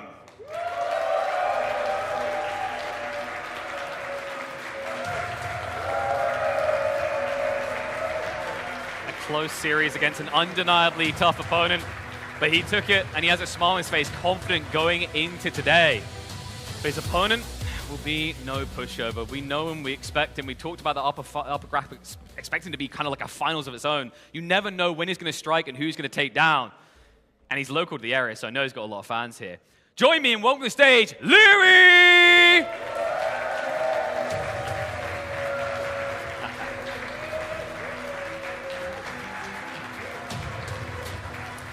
Interesting matchup here, folks. I checked the stats, I double-checked the numbers. This man is actually favored when you look at it on sheets, but don't let that instill a fear that we're getting a 3-0 here. Last time these two players met up, it was that man there, ACCM, that took the victory. A tight series, but a dominant one in the end. So Liereyy, although he has the historical record here, you have to lean into that belief that just maybe the Vietnamese player can inflate that win percentage more. But now, to talk about the possibilities from the draft first, we head across to the casters. Hello guys, here we are. We're going to keep going with the series Liereyy and ACCM. 2 very different play styles for you. Very different, but I think Liereyy has a heavy favorite in this matchup. You think? I think so. Yeah, even the last time they faced in a big event was 4-1 for ACCM, obviously with a completely different set. Very different settings, though. These are settings that I think are very well suited to Liereyy, maybe against every player other than Hera, who we lost to the other day, but I think Liereyy should feel very confident in this matchup against ACCM. Is Liereyy a player that maybe we know more or less what we can expect from him? Pretty much. I mean, I think we can expect similar things from both players. Liereyy, very clean, very meta. ACCM, he has a lot of different strategies, but one thing we know about him, this might be a long set. You might not resign until it's very over. Well, but the thing is, Liereyy is completely different in this kind of situation. Like, he likes to go to his gameplay, and if he's not working, usually, I mean, look at yesterday. He went super aggressive in the first game against Hera, you know, but the games are not that long. Like, it's completely opposite in that regard with ACCM. So depend a bit about the map. I think we're gonna see the draft in a moment, and then we can talk more about that. You know, I was talking with ACCM, but I cannot say anything because he has some secrets. He has a lot of plans. Well, he has plans. He didn't tell me the plans. He told me, I have something prepared. You know, I have something. He always has something prepared. Yeah. And that's not revealing anything. You always expect something crazy from ACCM. Yeah. Right, and we have the Civ draft coming up here. And the admin bans at the bottom: Spanish, Celts, Cumans, Burgundians, Koreans, Bohemians, what's that? Malay, Saracens, Aztecs, and Portuguese. I'm not even talking. I mean, the first two civilizations for ACCM. What are you doing, man? Bengalis and Dravidians? I mean, the first two picks, really, Bengalis and Dravidians? Your two favorite civs, Bengalis and Dravidians. I'm done, man. I'm done from here, man. I can't. Well, Civ bans from Liereyy, banning Georgians and Byzantines, two very similar shield shapes there. And then Italians and Mongols banned from ACCM. And this will be more interesting once we see the drafts. But first two picks for Chinese and Persians for Liereyy. I think two civs there that you actually pretty much like. I mean, look at the third one. Like, economically talking, West. Chinese Persians? That feels like Liereyy just had a very good draft if those are his first two picks. Yeah, we need obviously now to see the maps and then analyze what is going to be migration. Migration is going to be Persians. So that explains the Dravidians from ACCM. Yeah.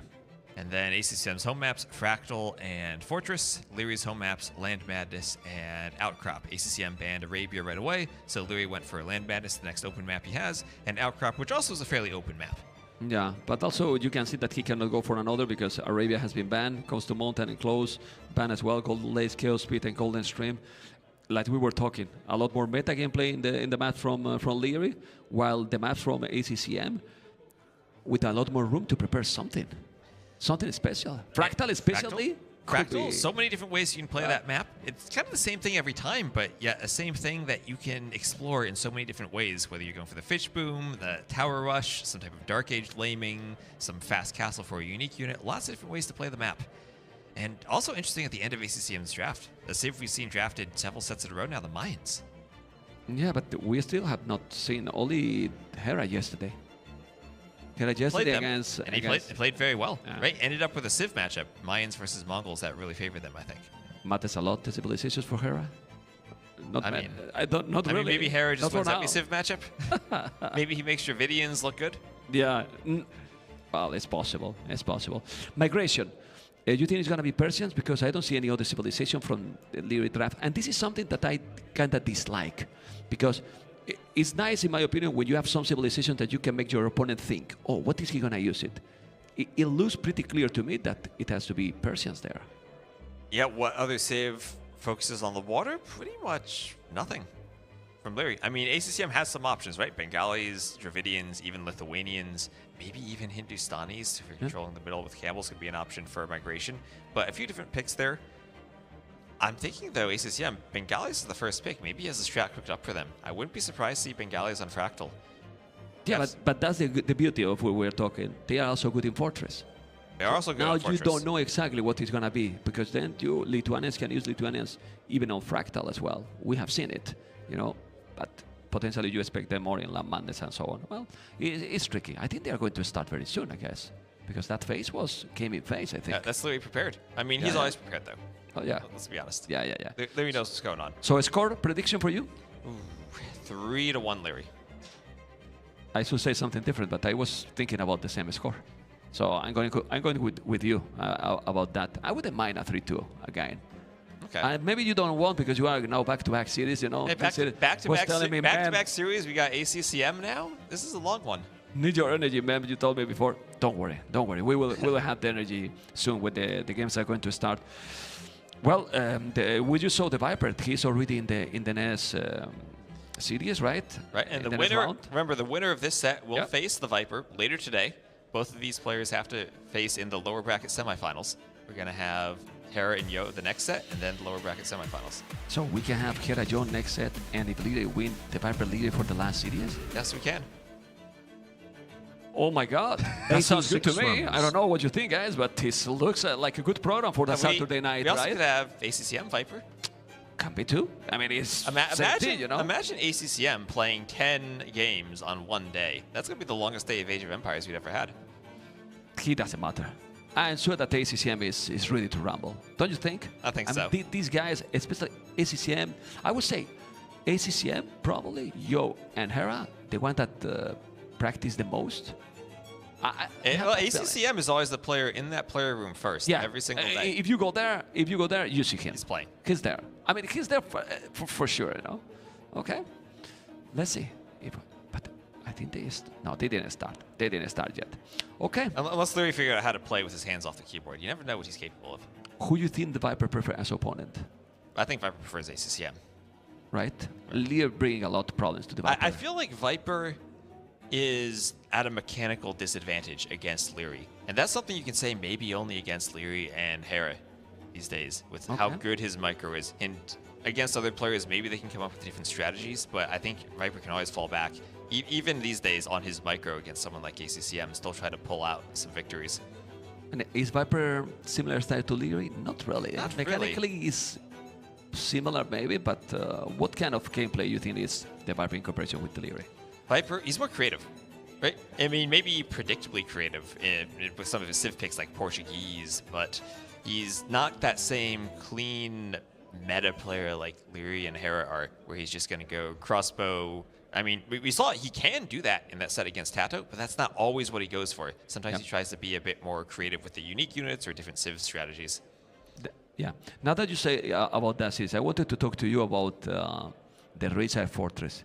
Don't you think that he should have done the Flemish Revolution when he was pushing and had 8,000 food in the bank and also 4K gold and got a lot of siege? Then he could push from there. You think do it very early on in that game when he had the advantage? Yeah, earlier. Maybe. Because then you can reboom easily if he's failed. I feel that. And it was needed when he did it because the game was even. Like, I don't know. Yeah, and like when he did it, it felt like it was just like a sudden thing that he wasn't prepared for. Right? One bomber cannon. Didn't have the armor, didn't have squires, didn't have the upgrades for them. I mean, if you do it and you have the upgrades and your initial fight is better, then maybe you can get some momentum. Yeah, for sure. Well, remember, guys, that we're waiting for a start for this best of 5. It's going to be Migration the first game. We think that it's going to be versus Bengalis or Dravidians, probably. And in the first map, who is favorite here? Because ACCM played yesterday in Migration some weird games. I remember he played the game against Yo and he went for that forward dock strategy. But that was a very different civ matchup with Japanese versus Italians. I think even if you go, say, Persians, Dravidians, two civs that aren't quite as good at taking the middle or going for like that fast imp treb approach as some of the other civs we've seen on Migration, I think that could actually be a really interesting civ matchup if we do indeed get the Dravidians against the Persians. Okay. Let's see what we're going to have. I think I prefer probably Persians, honestly. You know, I mean, it's difficult. It's a lot about the timings in that map, right? And depending how is the shape of the main island and so on. Okay, they are waiting. I don't know why they are not starting right now. If there is an update, I will let you know. But I think they are just going to be ready in a moment, and we're gonna see what's gonna happen. Do you have any favorite? Like, you want someone to advance? No, they don't listen. Nobody's watching. They have the headphones on, right? We're sure? I think I'd really like to see Liereyy and Viper again. You would like? Well, I'm going to tell you that historically, that series has been that's one of your favorites. Games, so many good games, so many good series. And it's usually really close series. One way or another. And as much as Liereyy might be considered the #2 player behind Hera now, Viper is one of the players who still maybe has a chance against him. And we saw that even in the most recent Red Bull, Viper advancing to the grand finals against Hera. And I think it's a set that can go either way, even though maybe Liereyy is the favorite these days. Well, Liereyy can win and has been winning, but I don't think he has been winning 4-0, 4-1, and so on. Has been always close series in almost any setting. So I think the Viper Liereyy will be a very hype series. So yeah, not gonna lie, that's very nice for the viewers as well. Might like it, but we always want also other people to shine, right? In the community. And the underdog winning is something really cool. And who doesn't like ACCM? Because they look so serious, but... Yeah, and you know, we were talking to the production team. Apparently ACCM plays at a super high refresh rate on his monitor. That he plays at 400 hertz and was having problems that we could only capture like 240 hertz or something weird with the production setup on the monitor. Why is that needed? I don't know. In a way, man. Hey, once you get used to something, that's what you want to play with, right? We talk about how the players are on the stage, they don't have their own setups. Some things are important to them, and if 400 hertz is important to ACCM, well, maybe that's just how he cooks his strategies. He has the recipe book, he has to follow it, and 400 hertz is the what first he step. has? 3 definitive editions open at the same time? Okay. So guys, we're going to start very soon. We're going to see right now, yes, finally, Liereyy versus ACCM.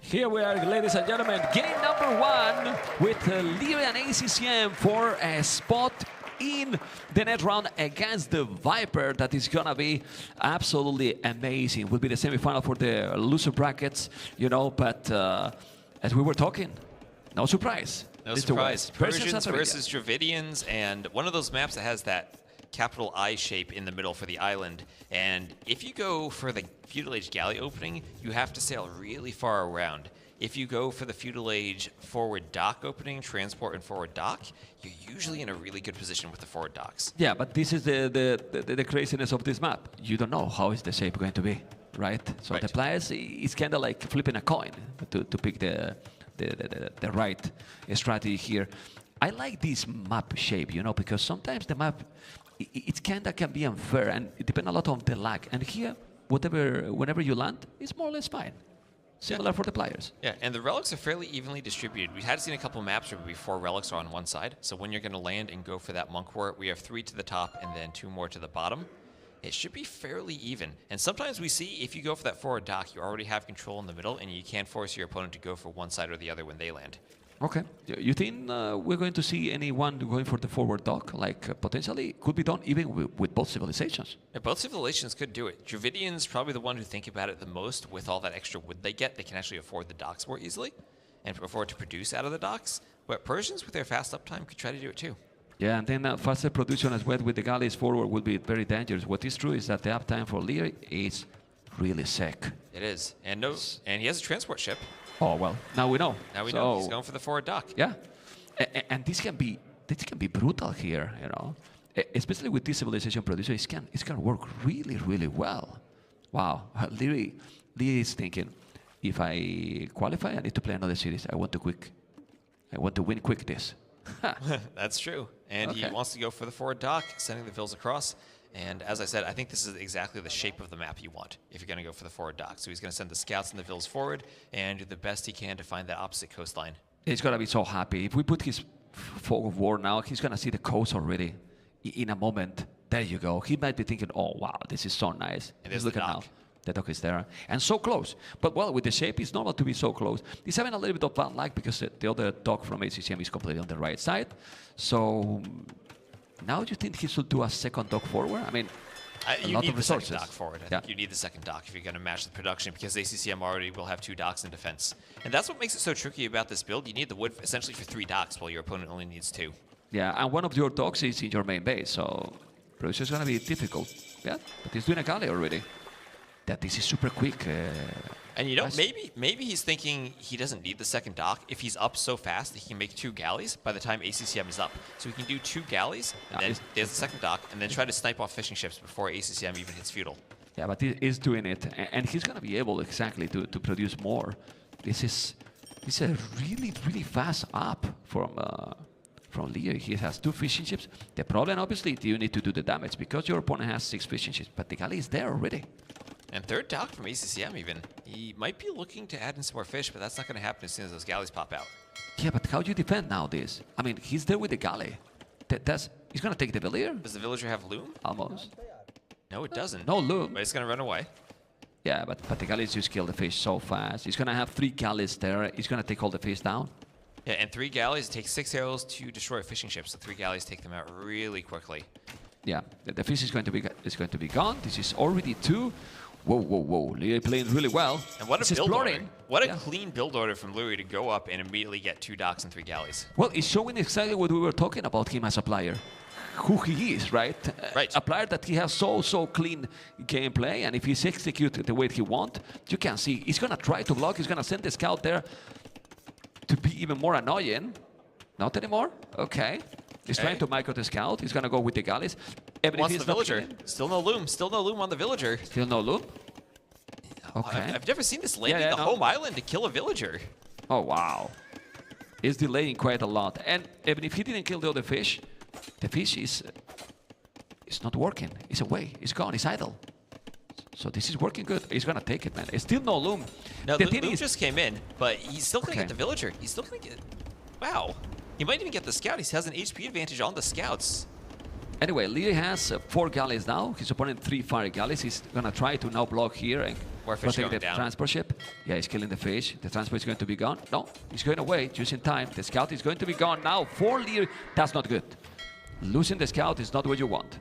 So maybe a bit greedy from Liereyy. He did force out loom and get some idle time on that house, but now when you want to collect the relics later on, you're not going to have the scout to fight the monks. Yeah, but look at now the resources already. Yeah, resources collected seems to be more for ACCM, yes, but look at the resources in the bank for Liereyy. Already floating 400 food, and now microing like a beast. Absolute beast, and he's perfectly balanced to click up to the castle age. We see ACCM maybe floating a bit of wood, and without the fish, he's going to be far slowed down. What do you think should be now the following here for ACCM? Because if he now invests a lot on water, he has lost already 3 fishing ships. He does have a great fish. He's fishing. So do you think this is the way to go? Fish again? Perhaps it is, if you can secure the water. But I mean, securing the water itself is very expensive at this point, and you might not be able to do it. Yeah, but and how do you secure the water if you are producing fish? You can't. And at this point, ACCM also needs to think, if he loses the water at that far forward, he's going to struggle to transport to the middle island later on. Yeah, crazy. Yeah, well, that demo almost made the job, but he noticed and he went right away. Okay, we can see this not producing with all the dogs Liereyy. He's trying also to get the macro proper to go up, but ACCM is now gathering some good resources. He's great. Demo! That was a good job here. There's another demo coming. He's gonna take some damage. He's got wow. He see immediately, man, and then he hit it. He's so on point. But good demos. But look at the ACCM. He's selling everything. Selling everything. 200 stone, 200 wood. And now he's close to clicking up, but then so is Liereyy, and Liereyy hasn't had to use the market. Yeah, but he sells his soul right now, ACCM. He's nothing, you know, to go up. Well, maybe that's what he has to do to even up after having lost all those warships so far. He needs to have a better uptiming, and the market's the only way to do it. Yeah, well, let's see if it's going to work. The thing here now is he's going to keep going probably on water. He's not having anything on the main, in the center, in the mainland. I think those are probably water buffaloes, those 2 red dots. There you go. And, well, still trying to kill the galleys, but he's not taking it. Yeah, still he killed 4. fishing ships. So 4 the damage fishing is done. ships, and also Liereyy with that landing still has the villagers on the middle. So once he eventually does go up, he can have the villagers ready to produce buildings there at TCs, stables, monasteries, whatever he wants.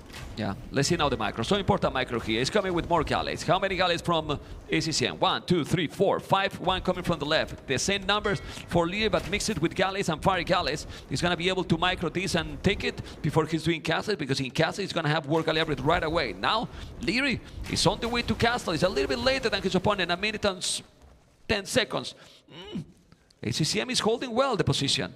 Yeah, and Liereyy adding in more ships, and at least ACCM is forcing Liereyy to continue investing. It's not like Liereyy can just make those docks win the water, and that's it. He needs to delay his uptiming a bit, as we see he's up later than ACCM, just to keep holding on to that forward position.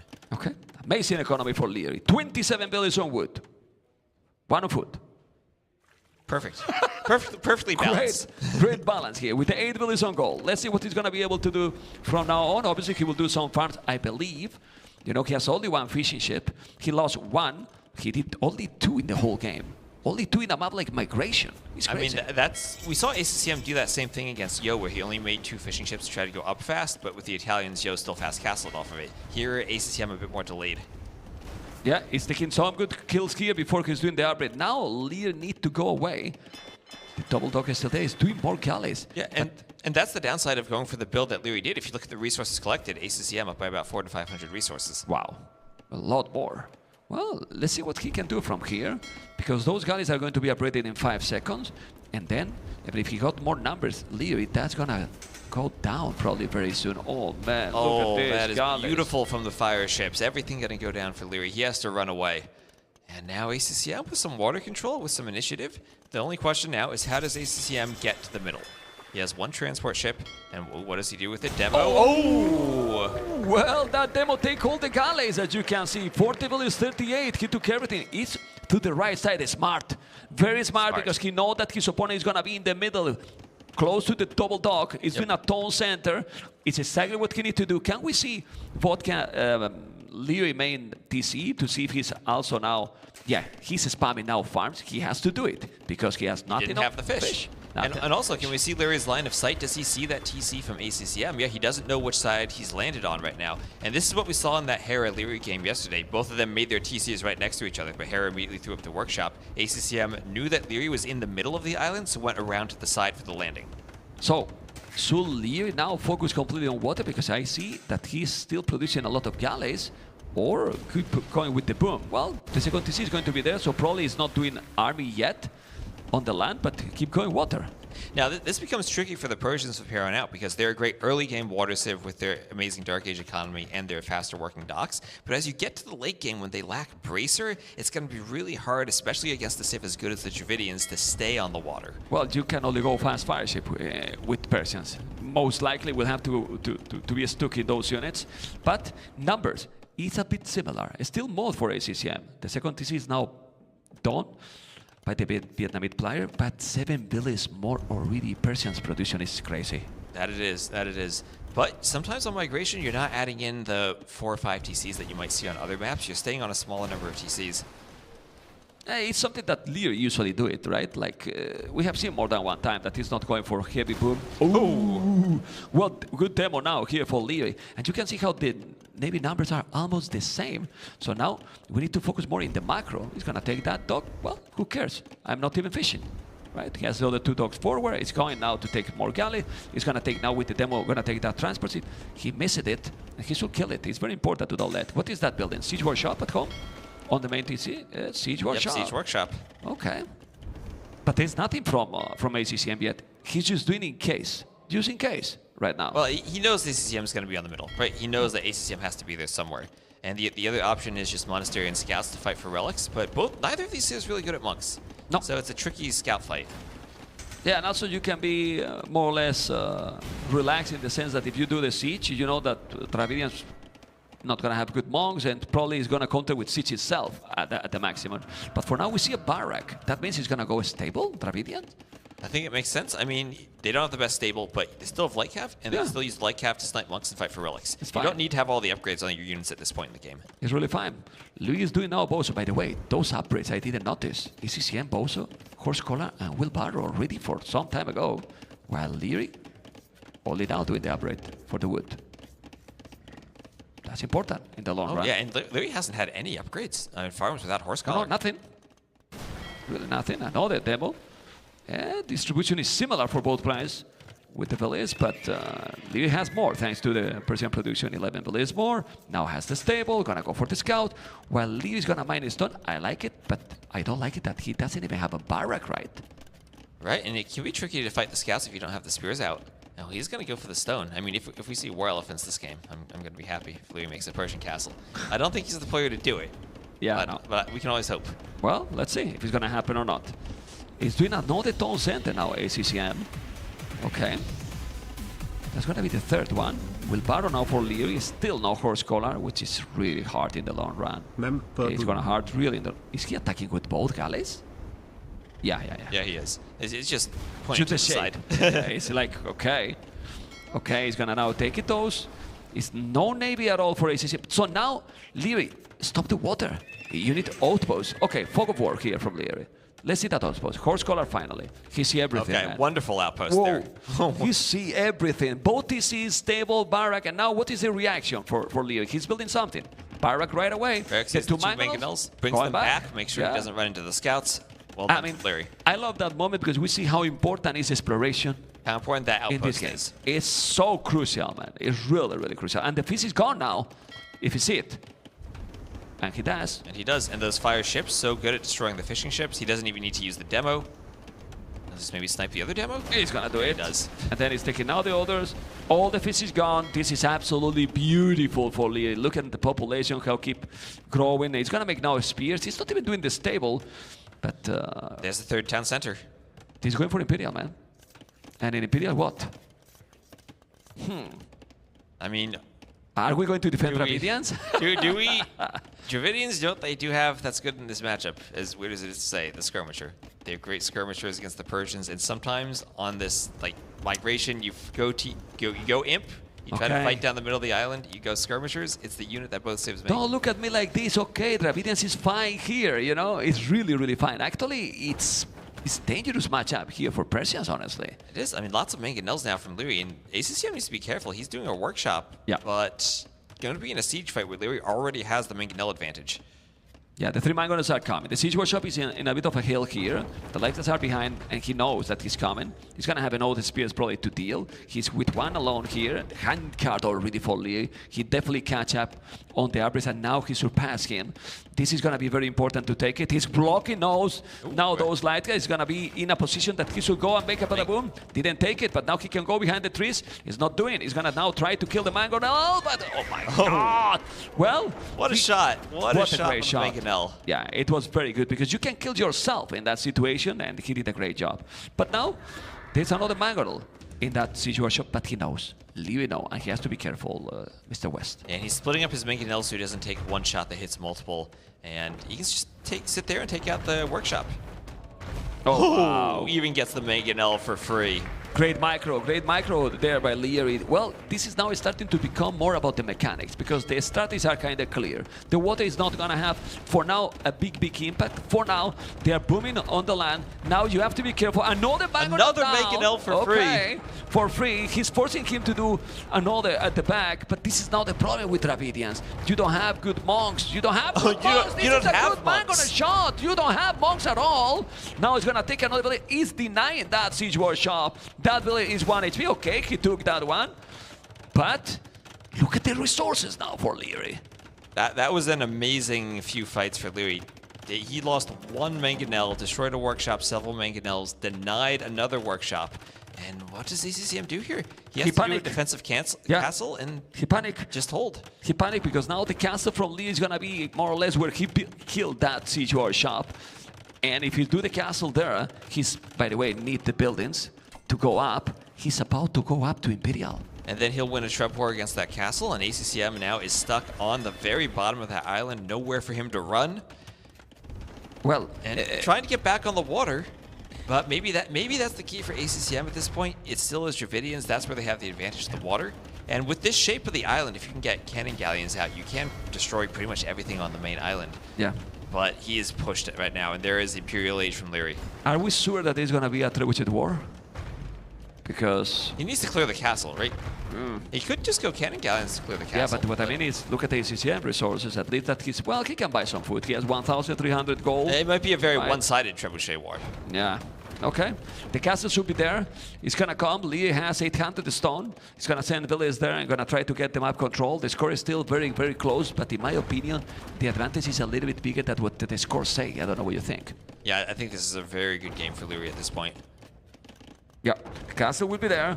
There's still many mangoes. As you can see how Liereyy has been, let's say, a little bit greedy because he's playing with a barrack and with a siege workshop.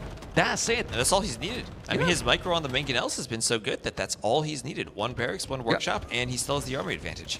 Yeah, now he's doing archery ranges. He's gonna go skirmishers, you know. He might be afraid of the skirmisher from Dravidians, but Dravidians is not yet there. Now, Dravidian is on the way to Imperial, but he's gonna have 2 minutes Liereyy to take the castle. And if you take the castle, look at the map control here from Liereyy. He has everything on the main island if he takes that castle. The only question then becomes the water. And how do the Persians play late game on the water without Bracer? They have to go fast fire against Dravidians who are a really good late game water civ. Okay, let's see what he's gonna make it. This is the university. He has 1, 2 archery ranges. And now, we need to focus probably on this area, because there's where all the important battles will happen now. Man, what he has from the main island, ACCM, 10%? Less than that? I was trying to be generous, let's do some math here. You love it, so let's go. Castle, second castle in almost the same spot for Liereyy. Trebuchets are coming. I think chemistry, we shall see it right away, and that's what we see right now. He's going for crossbows, which is a great idea. Yes, if you have time and you have map, because now with the mangonels, with the skirms, and with the bomber cannons potentially, those are not going to be enough time for ACCM to mass army. No, and he's adding more docks now. And I mean, there's no way he can get army on the mainland at this point. I think it has to be something that takes the water, and then maybe is able to get cannon galleons to clear the castles. Yeah, but need to be quick. Need to be quick. Trebuchet is there. He's hitting already the castle. The castle can be repaired. Yes, because he has quite a lot of stone yet. Is he hitting the castle or the TC? He's getting some ACCM's getting some raids in. Treb's on the castle, and looks like ACCM trying to go for some crossbows in those ranges. Could try to go for some arbalests. And maybe get arbalests with Bracer to pick mangonels, but there's the skirmisher we talked about earlier. Skirmisher's already for Liereyy for dealing with arbalests. Yeah, and also that's a very expensive upgrade. He has okay resources, but when you are going to be there, you need the +3. Then arbalest upgrade is going to be +3. Probably he's doing chemistry right away. You can do bomber cannons, but if you take that castle down, it's going to be so tricky. It's true that Liereyy does have a lot of army. So what to do, Liereyy? Another castle forward. Why not? I mean, we do see that. What's ACCM going to do if Liereyy comes forward? The skirms are already out there for the arbalest counter. That's why we see skirms so often in these situations, because they counter the arbalest so well. Yeah. 3 trebs, ACCM can't repair forever. That castle will go down.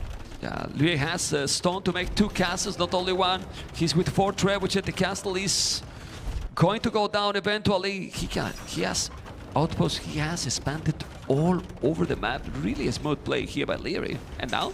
He's gonna go what? Well, he's doing the armor for the skirmishes, but he's doing even bloodlines. Might bring some light cap in case that he's coming with the skirms. But the castle is down, and ACCM basically has 10 archers right now.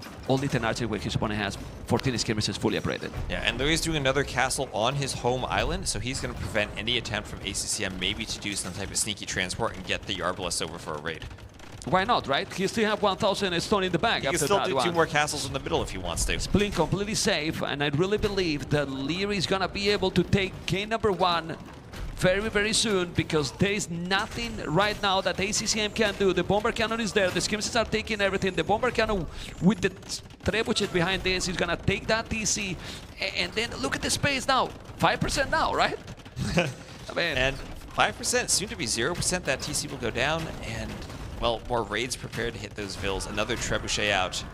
And though he's doing this, he has 4 or 5 mangonels just sitting there, not even participating in the fight. He doesn't need them.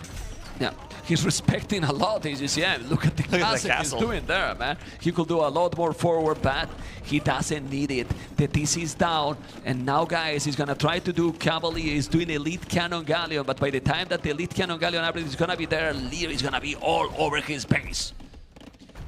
How many vills are there? How many vills are going to die once Liereyy moves in? Well, 45. You got the answer here, but I really believe there is no time for ACCM. It's crazy. This is definitive Ooh, cannon galleon. That's his face. When he see the bomb, the cannon galleon hitting that castle, you know. But still, look at the castle he's gonna make. He's gonna take all the map. Castle. It's and impossible. that TC is gonna go down. ACCM just trying desperately to hold on with castles. Is that a transport ship? Does he have to run the villagers now back to his home island? Is that the only place he can keep them safe? Now, it's his perfect execution, Wes. Yes, I mean, he has absolutely. 200 population right now. His opponent 120, 80 population difference. He's gonna go now and take the tower, even with the skirms if you want it. Well, there's 2 bomber cannons there hitting behind it, and ACCM is, well, 0% of the map now. Right? He's running all the way to the edge of that island, trying to do the lumber camp. And once you're pushed off the middle, where do you take wood? The wood on your home island goes out very far, very fast. Savar, and there is Savar wow. with docks, maybe thinking of a landing for Savars now. This is a domination from Liereyy. This was perfect. I mean, right from the start, he had an incredibly clean build in the Dark Age. Did what he wanted to do going forward, disrupting the fishing eco from ACCM. ACCM still clicked up, but in the middle, that immediate workshop and the pressure he was able to apply, the main bell fights he took were just perfect. Yeah. And as you mentioned, that outpost he did. Saw everything ACCM was doing. Yeah, look at the transition now. He see that he has all the map. He's doing now dogs. He know that ACCM don't give up easily. You know, 5,000 score different, remember? And then he's now doing fast fire ships. So he's gonna try to bring back now some Navy on the water and control completely the map. To be honest, at this point, I think ACCM, yeah, where are you gonna transport this? To your main base? The only thing that transport can do is run off the map at this point. That'll soon be the only safe spot for him. He feel bad. Well, look at the castle he's doing. What? Okay. There's a Cavalier there already. There's no way that castle goes up. He needs to wall in the Vills. Yeah, but then you made that castle. Now there's Savars. What are you gonna do there with the castle? It's gonna be a second Savar here. He's gonna try to kill all those villages. It's gonna be Doubt Castle. Most likely. I don't know how much percentage that castle is up, but it doesn't look like he's absolutely going to be a Doubt Castle. That's not going up. Man. Wow. Clinical play by Liereyy in this one. That was perfect. Perfect, man. It was so good. I don't even know what to say there. That Liereyy was just, everything he wanted to do was clean. It feels like this is the Liereyy who is capable of doing this against almost everyone in the scene, other than maybe Hera. Yeah, this is just perfect Liereyy execution, and this is what he has to mix probably sometimes to confuse Hera or some other opponent that he's kind of expecting this, you know. But even if the thing is, even if you expect this, how do you counter this perfection? How do you counter this perfection? Well, Hera finds a way. Yeah, but in this situation, how you counter, you know, that it's so difficult. No, I think when Liereyy looked at that Civ draft, he had a plan for the Persians against other Civs, and he had a plan for how to play migration against other Civs. That's why Persians were so early in his draft. And you said Bengalis Dravidians first 2 picks for ACCM. Kind of a weird first 2 picks. Maybe prioritizing migration in a way that now you prioritize that map and you still lose. That puts you in trouble for the rest of the maps. Okay. I'm surprised that we see behind here going for a break. I think if I'm not mistaken, the players can take one break during the series, but then you take a break after the first game that not being a super long one. It's kind of like he's maybe not feeling, you know, smooth with his gameplay. And need to take maybe a break. You just need a mental break there to try to, you know, put that loss behind him. It was a very quick game too, so maybe he just wants to get the break out of the way, make sure he can refocus himself. And I don't think we know which player took the break. I'm assuming it's ACCM. Liereyy doesn't want breaks. Liereyy doesn't want breaks. Just go straight, you know. Okay, it is ACCM taking the break. You know, like, I mean, Liereyy might be now like, come on, man, don't take a break now. Let's keep going, man. I feel good. Right. Maybe he's taking the break because of that. He's too clean. Let's try to break. Maybe that's true against Liereyy. Maybe you just want to take the break anyway, just try to throw him off. No. Anyway, it seems we cannot say too much about that game because everything has been said. It's played so good, you know. It's kind of hard to analyze even the keys of that game. What do you think now is going to bring ACCM here? Because ACCM in Fractal and Fortress, something can be done. Something can be done, right? And both of those maps, maybe you can see Bengalis on them. I'm interested to see if Mayans are in a Civ draft. Maybe you can think about playing them on Fortress like the old school days, but kind of have fallen off. And if you look at Lierey's draft, he still has Chinese. That's an incredible Civ for Outcrop. for Land Madness, and for Fortress. But I think he's gonna pick Chinese in Land Madness. They're very good there, but also could use Chimera there. Also could use Gajars there. Okay. I wonder what other civ would he pick for Fortress then? Vietnamese maybe? For which one? For Fortress. Yeah. Vietnamese for Fortress. I will go Vietnam. You get bomber cannons, Imperial skirmishers, Rattan archers. Feel very smooth with the economy. You know, and if you start with all the farms and you start quicker, it can snowball. I think Vietnam is great there. You know. Okay. But before we keep going, we're gonna see what Liereyy has to say about eSport and his trip into the game. If you can speak to the devs directly, what is your most wanted feature? Realistically or like anything? Okay, in a parallel universe, pathing would be perfect. Pathing would be perfect. Realistically speaking, that's not possible apparently. Because, you know, obviously every unit moves a bit differently, every unit has different size and different pathing, so I get that it's very difficult. But yeah, in a parallel universe, if we had a perfect pathing, game would be 10 out of 10. But yeah, what else is there? Yeah, I'm thinking of a realistic one right now. Realistically speaking, I would love to see certain civs which don't get much attention, like recycled. So for example, they get taken off the pool from the ladder, for example, for a few weeks, few months, whatever, rework them a little bit, add in some new civs, and then recycle those civs. So you always have 3-4 civs sitting out, getting reworked every few months, and then they get into the ladder again, a bit reworked.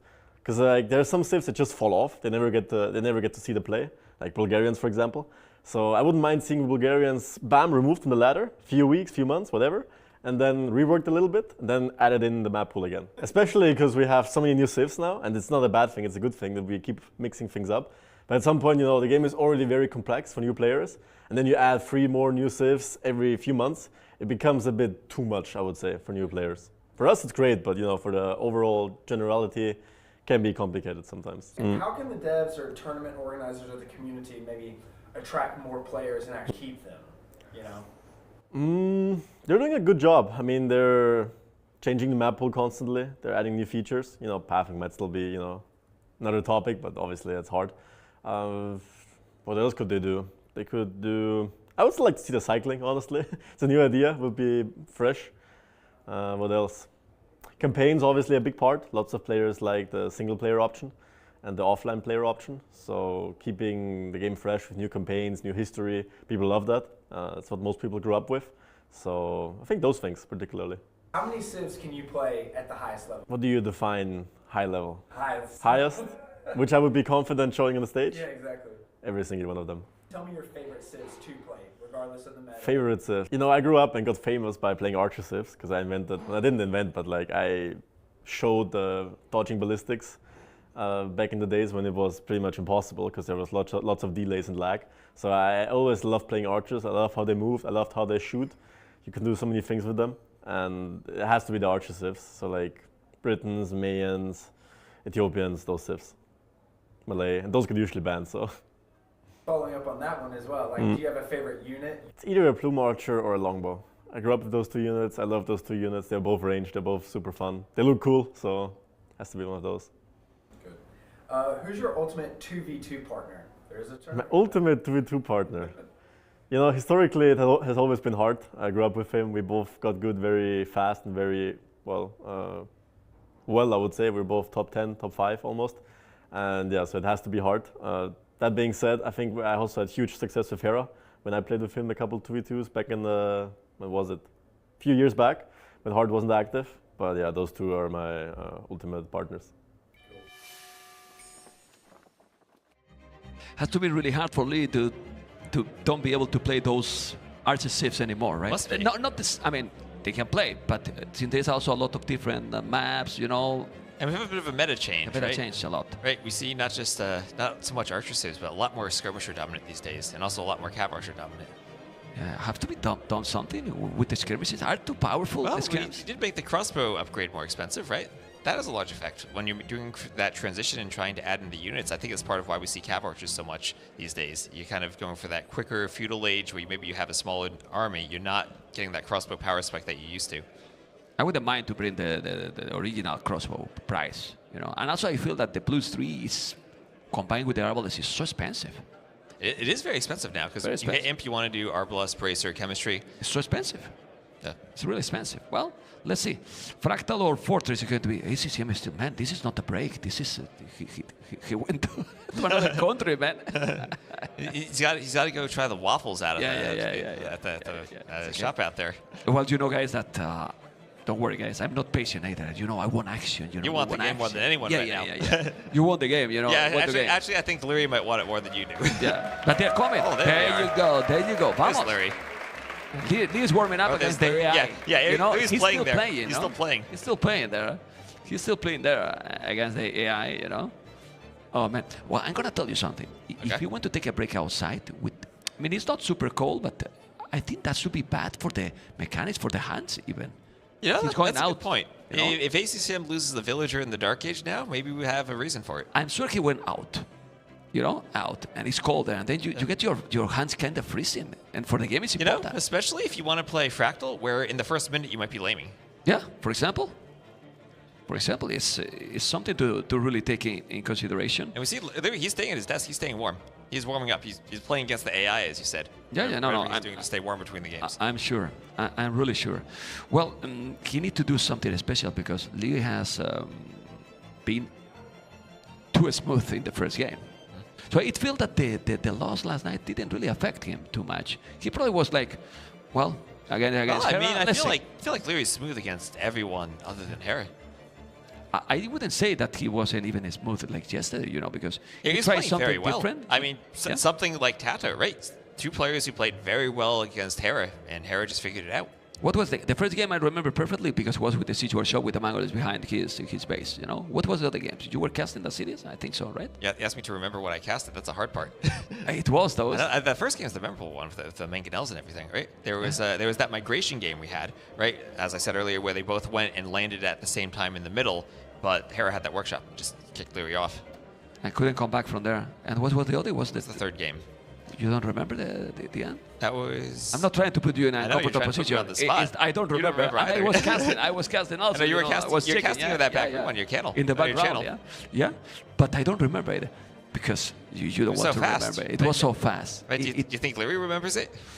Nah, he forgot already. He preferred to forget, you know. Right. But that's the thing here. You think these kind of situations because with the double elimination, some of the matchups can be repeat. At some point. And I mean, that probably will be our final, right? We have a good chance of that, of Hera Liereyy final again. Can happen. Can affect that, or after all these times that they have faced it, you just have to... Well, after all the times they faced each other, I don't think facing each other ever gives them something new. All right, there's the bracket. So again, we have Liereyy winning the first game here against ACCM. Winner will go on to face TheViper, who will then face the loser of Hera-Yo, and then winner of that set then goes on to the grand finals. And it's really crazy the two series left for today. Like Hera Mr.yo is going to be the next series, and then TheViper versus the winner of this series. It's pretty sick, man. It's pretty sick. And if it's Liereyy, it's like having again the top 4 with different matchups like we had yesterday. Exactly. We could see every combination of the top 4. Yeah. It's like a small round robin between them. Kinda, you know, it's not round robin completely, but almost there. I mean, we've seen Hera Liereyy, Yo Viper. We're going to see Hera Yo and potentially Viper Liereyy today. And then, of course, whoever loses between Hera Yo, we could see repeats again. We could see Viper Yo again. We could see Hera Liereyy again. Could be anything. Could be anything. Let's see what is going to be. What would you like to see, actually, as a personal preference? I would like to see Fractal here. That's a map I feel like ACCM is going to be confident on, and I feel like he's going to have something special planned for it. Yeah, I want now something non-meta, that they surprise us, right? Want to see something different. I agree with you there. Right, because that's what we just saw on Migration. Lierey's able to play that meta gameplay, go for that landing with a super clean build. And Fractal's maybe a map where if he has some early laming, you could try to throw off his build a bit. But the build can be also clean because there is a script map. You can go for the Lambica in that small area that is always the same, you know. Then you can go for the dog to block, you know, your opponent. So if you want to go with a clean build ordered practice, you can be in that map perfectly fine. You can be. You can also have a lot of laming. You can also get the Vil forward, try to steal the elephant, try to lame the zebras, try to put them at a position where they don't have all the food they want to execute their build. Okay, let's see, because they seems to be very, very focused.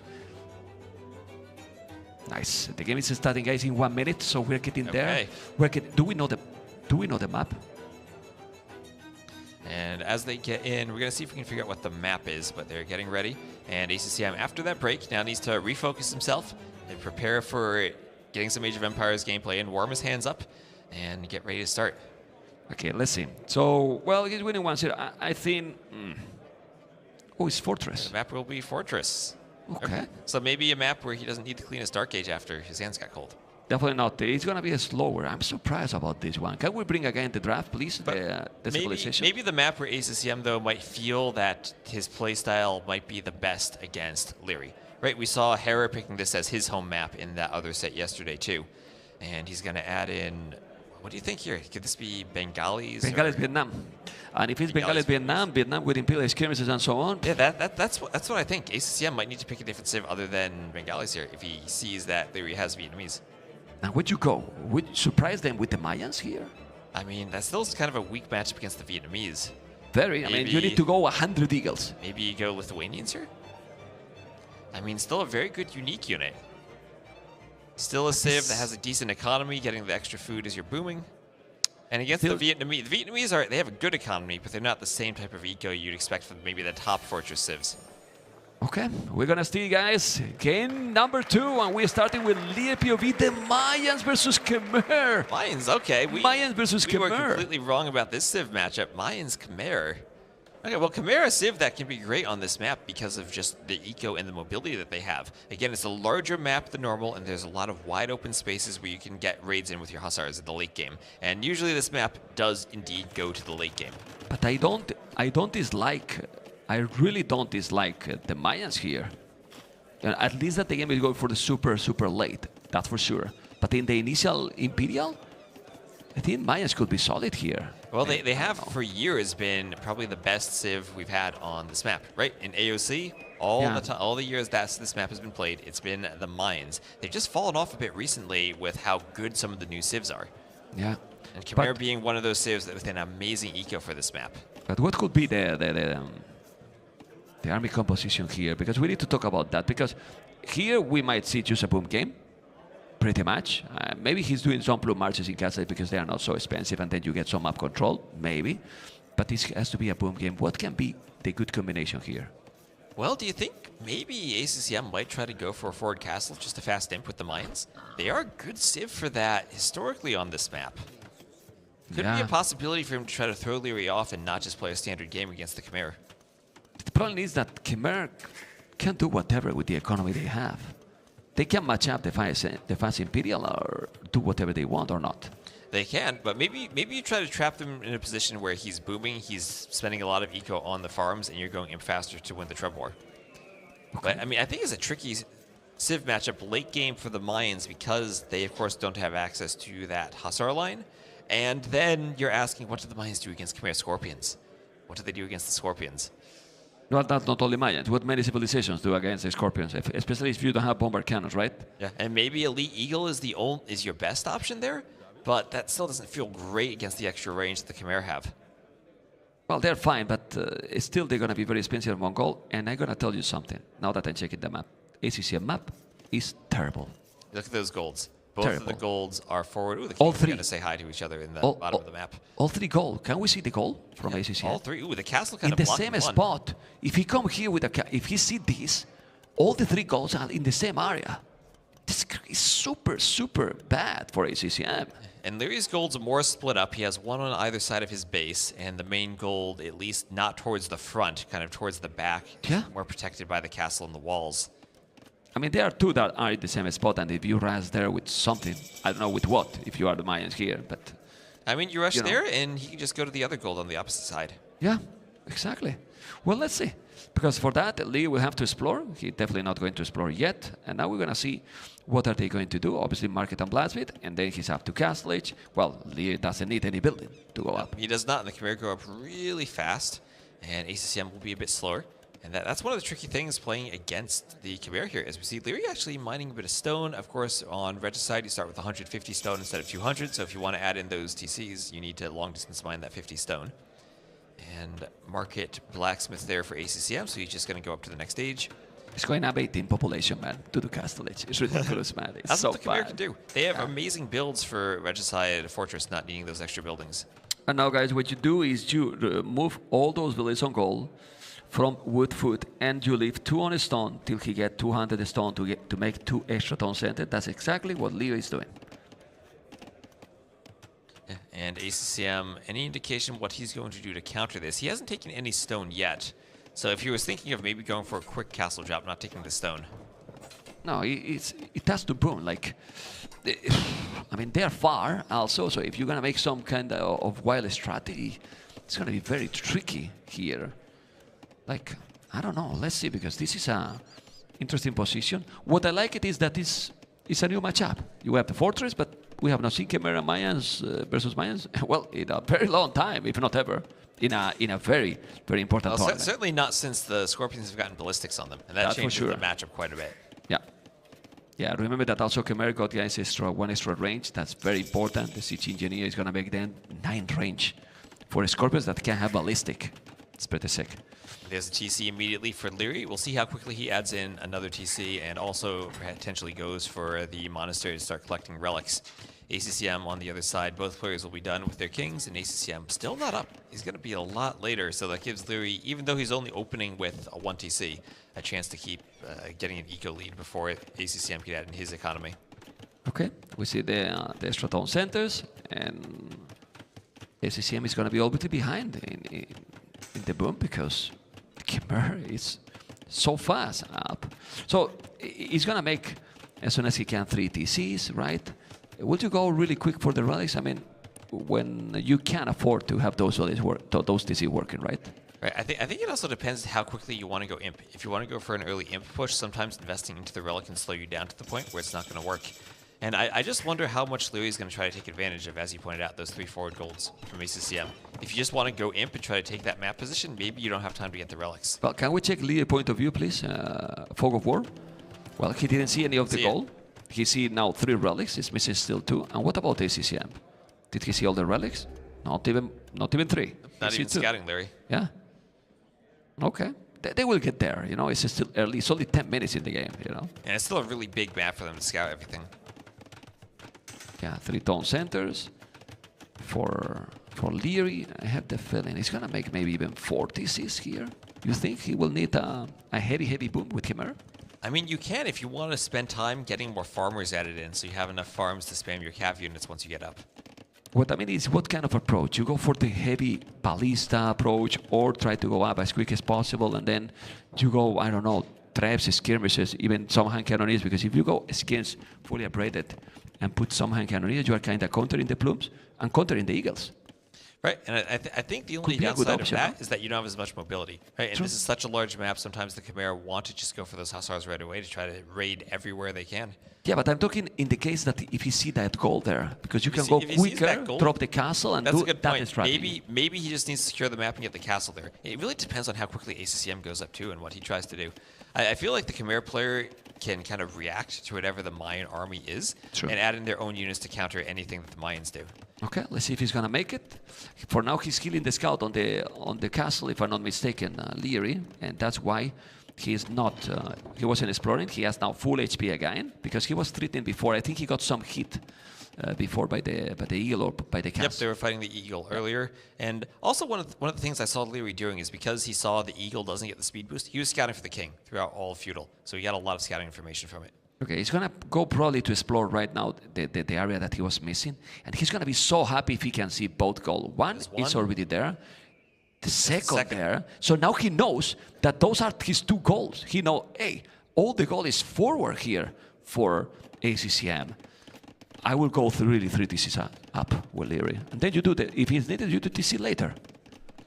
Yeah, and I mean this is a great boom from ACCM because of how great the Mayans are on this map. They start with that extra villager, but can produce right away because of the extra food in the castle. But the Khmer Eco is just Lierey's 3 fills ahead. He can go straight up, and I don't know. I think I really do like the Khmer's position here. Yeah, I mean, it's not a big difference. On stone, even. So Ooh, he's on stone. He saw those golds, and now he's moving to stone. So I think he's going to do exactly that, thinking of that forward castle on the golds. Yeah. And if he's going to go up for that, he probably doesn't add the 4th TC. He probably just goes for the gold. Yeah, I think he should do that, honestly. And then, depending how the game is going, then you will see if you will adapt or not. But let's see. His Mining Stone could be for a forward castle or just to make a 4-tone set. He's going for the monastery. The problem now is that ACCM has 4 eagles on the map, trying to control all the map. We can go to ACCM Fog of War, and he probably has explored now quite a lot. And I think that can be tricky for the Khmer to deal with the eagles before they get to some type of Scorpion or larger army composition where they have some type of meat shield, maybe the Hussars in front, Scorpions in back. And I mean, it can make it difficult to drop that forward castle if there are a few eagles patrolling around in front for ACCM. No, he will need some army. I mean, that's for sure. So let's see. ACCM score is taking the lead because he's exploring a lot more. Ooh, this is the TC. TC4 for ACCM. He's the one who is going 4 tones, and now he's doing it stable. Well, I think if Liereyy is not doing the TC now, it's because he's going to go now probably some scout, even light caps, and get some map control and go to that area. Yeah, and this could be really dangerous for ACCM if he's investing now more into that castle age economy, and he's not going to get the anything that can stop the forward castle, and still will be slower to imp in the trap war. But he's doing a 4 TC. Okay, 4th TC from Liereyy. So still he's mining the stone on the front. Maybe that was just stone for the extra TC for more economy. Yeah, but he's doing everything. He's doing also scouts. You know, he's doing monks, light caps, loom already. Wheelbarrow, all the eco upgrades. Yeah, I don't think he has seen yet the eagles. He spotted them. He might be thinking, but this is tricky because now he sees also a plume archer. The plume is there, and he see immediately he's gonna try to convert, and he might convert. Didn't. He went away. Well, I mean, you see the mines. They don't have too many options, right? They have eagles, they have plumes, and in many cases they're gonna go for both anyway. Okay. Can we see the Fog of War for both players, please? So we see if they see all the relics. This is ACCM. He can see almost all the map, but unfortunately he cannot see the relic at the bottom. Oh, he's missing 2 relics, actually. And I mean, the relics do favor Liereyy here. I think pretty much 2 are contestable, 2 are safe for Liereyy, and 1 is safer for ACCM.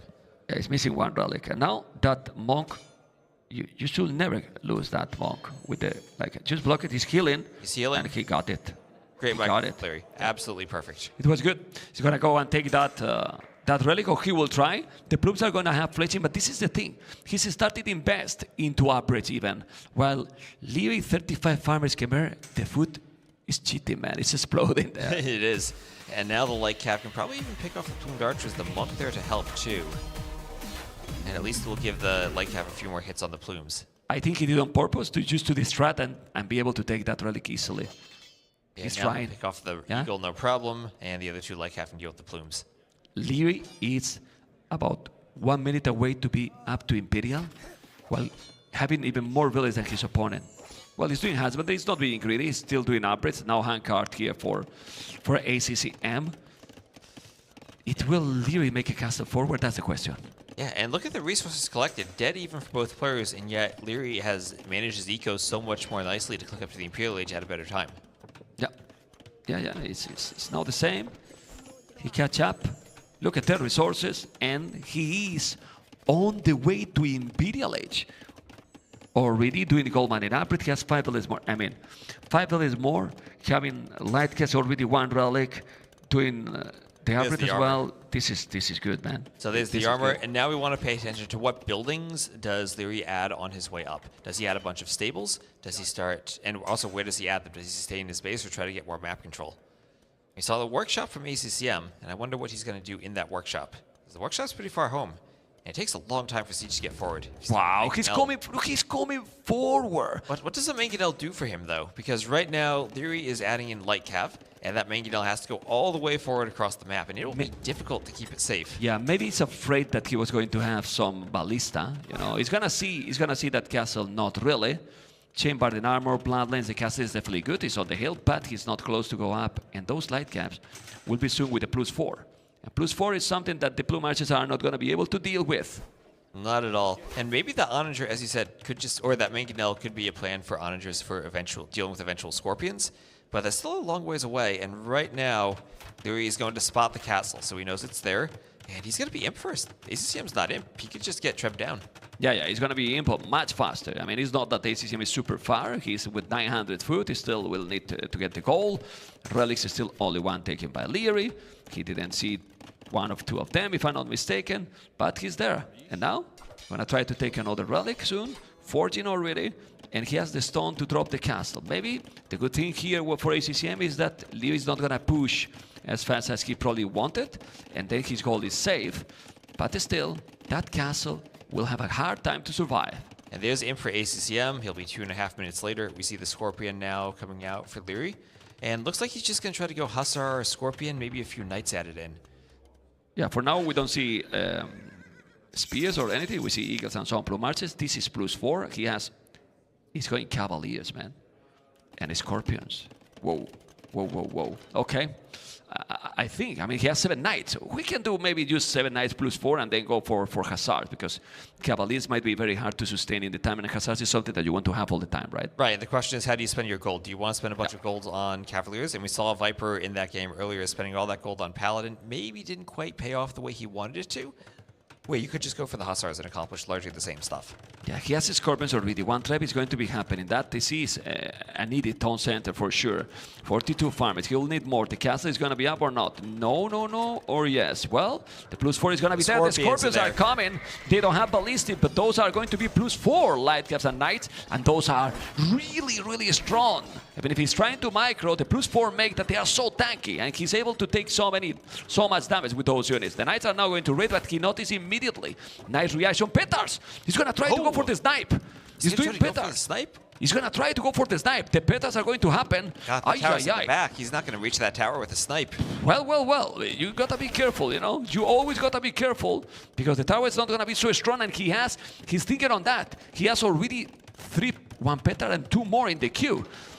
He really need to pay attention to those things, you know. I mean, how's he going to get all the way past the castle to the back of the base to snipe the king? Let me dream. I don't know, but let me dream. You can dream. Okay, light caps and knights, you can see it's Cavaliers. I was talking about that, and it's at the end it's Cavaliers. The score is almost the same. More population, elite Eagle Warrior. Then the Cavaliers make sense, because the Cavaliers will deal with them. But the Petars are coming. He doesn't need the Petars, man, because he deleted the walls himself. For the trip. Come on. More Petards just for the tower. More Petards for the tower in the back. Okay. You see the 2 traps. The castle is still on the hill. Relic, only 1 taken. That's super weird. And ACCM aware of the rest of them, guarding them with the Eagles, but not taking them himself. But we're going to have Cavaliers, heavy Scorpions. Heavy Scorpions, Eget with Eldorado, but he already killed 7 villages. That castle, eventually, is going to go down. He should send the Cavaliers and kill those villages. I don't know what you think. There go the Petards. They're running away. So he's going to try to keep them hidden. And ACCM really wants to make sure the castle goes up so he can continue getting the technologies. Okay. Doesn't look like he's going for a Treb or a counter Treb, just adding the barracks and trying to take control of that area of the map. Maybe just go Eagles now? I mean, he will have Eldorado Eagles. They can get all of their armor upgrades. Oh, and maybe with the Pierce armor can be okay against the Scorpions.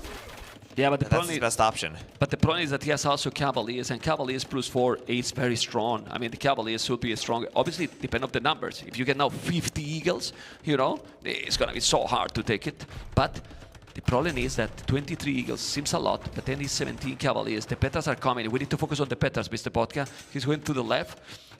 I think the Petars are going to be there. He's going to break it. He's going to break it. He's going to break it. He's open here, and he's going to try to go with the Eagles. He's trying to go for the snipe. You have to be careful. All we have to be careful. He's not even going in, though. Yeah, Uh-oh. He's going to wall.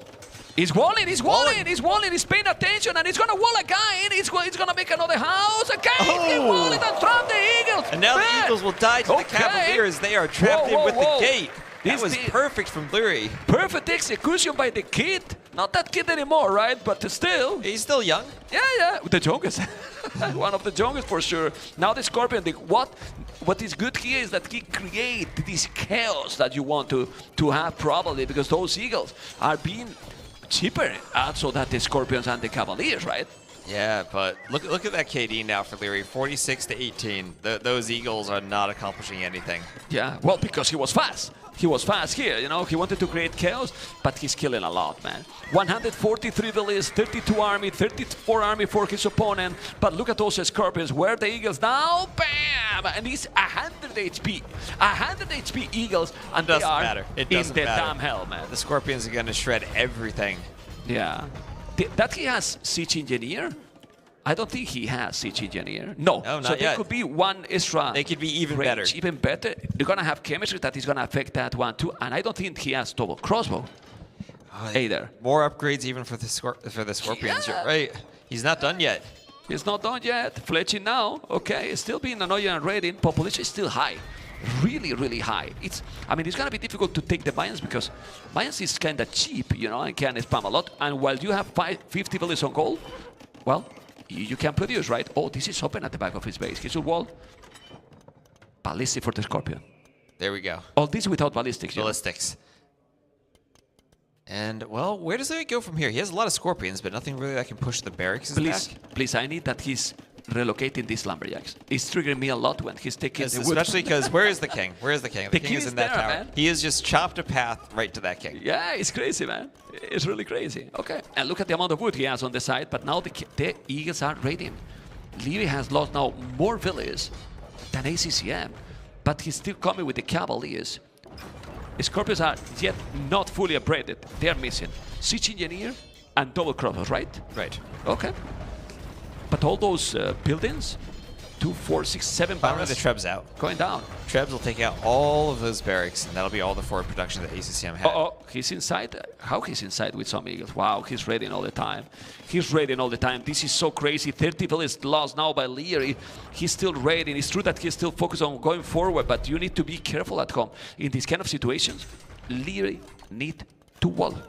Yep, and this is where the mines can be deadly just because of the Eagles ending up everywhere. And they can avoid the Scorpions. The map is big enough. You're not forced to take that head-on fight Eagle versus Scorpions. You can run around and try to raid, find places where the Scorpions are not present. Yeah, you don't want to leave those trebuchets alone. 10 Eagles come fast, and then everything is gone. The king is in... The king... There is some red unit close to the king. There are a couple of Eagles back there. There's an Eagle there. You gotta be careful here. You definitely gonna be careful here. The Eagle is there. He's open, he's coming with more Eagles on the way. He didn't wall. The entire back is open. The entire back is open. The Eagle is does he see the flag? Does he see the flag? Of course he does. He's going for it. He's going for the king snipe. He's going for the king snipe. He has to be careful. The Cavaliers are coming. You got to be careful. Upgrade that tower. He's going away with the Cavalier. Leierey's not paying attention. Lierey's not paying attention. Now he's going to have to pay attention. He's now paying attention. The king is repairing. there. Wall the damn tower, man. Okay. You need to wall that area. I'm getting stressed, man. You know, it's fun to see the king die. That was close. That tower was almost destroyed. I thought those vills were going to pop out with the king next to them. He did masonry for the tower. I mean, seriously. 4 HP for the tower. He needs murder holes for the tower. Okay, keep coming. 43 army, 38 army. You can see the monk here now going to try to heal. And... Oh, he's building farms. Why are you building farms there, Liereyy? That's where you need to wall. To wall this here? I mean, look at the foundation there. He's trying to wall, but he didn't wall completely. And it's still going. The crazy part here is a lot of villages raid, but they still with very similar population. But he's raiding constantly. Constantly. This is what you need to do as the Mayans here. Get your Eagles in as many parts of the economy as you can. They're cheaper than the Cavaliers, and it's easier for you to stay at 200 pop. Is there a way that we can see right now Lierey's POV? I think that would be great now for the viewers to see Lierey's POV if it's possible, because might be sick. I don't know if we have the possibility to see. Let's see Liereyy, because he's getting raided all over. Look at his APM. Is he fast? He is fast, but he's still getting raided all over. He needs to add farms, get the vills working, deal with the Eagles, and look at everywhere on the map. He's looking at 3 places all at once. Yeah, he's gonna be, man. Bring back Capture Ace, please. I'm getting dizzy. But there, he's forward on the hill. He sees that gold in the south. He's looking at 4 places. He needs to defend.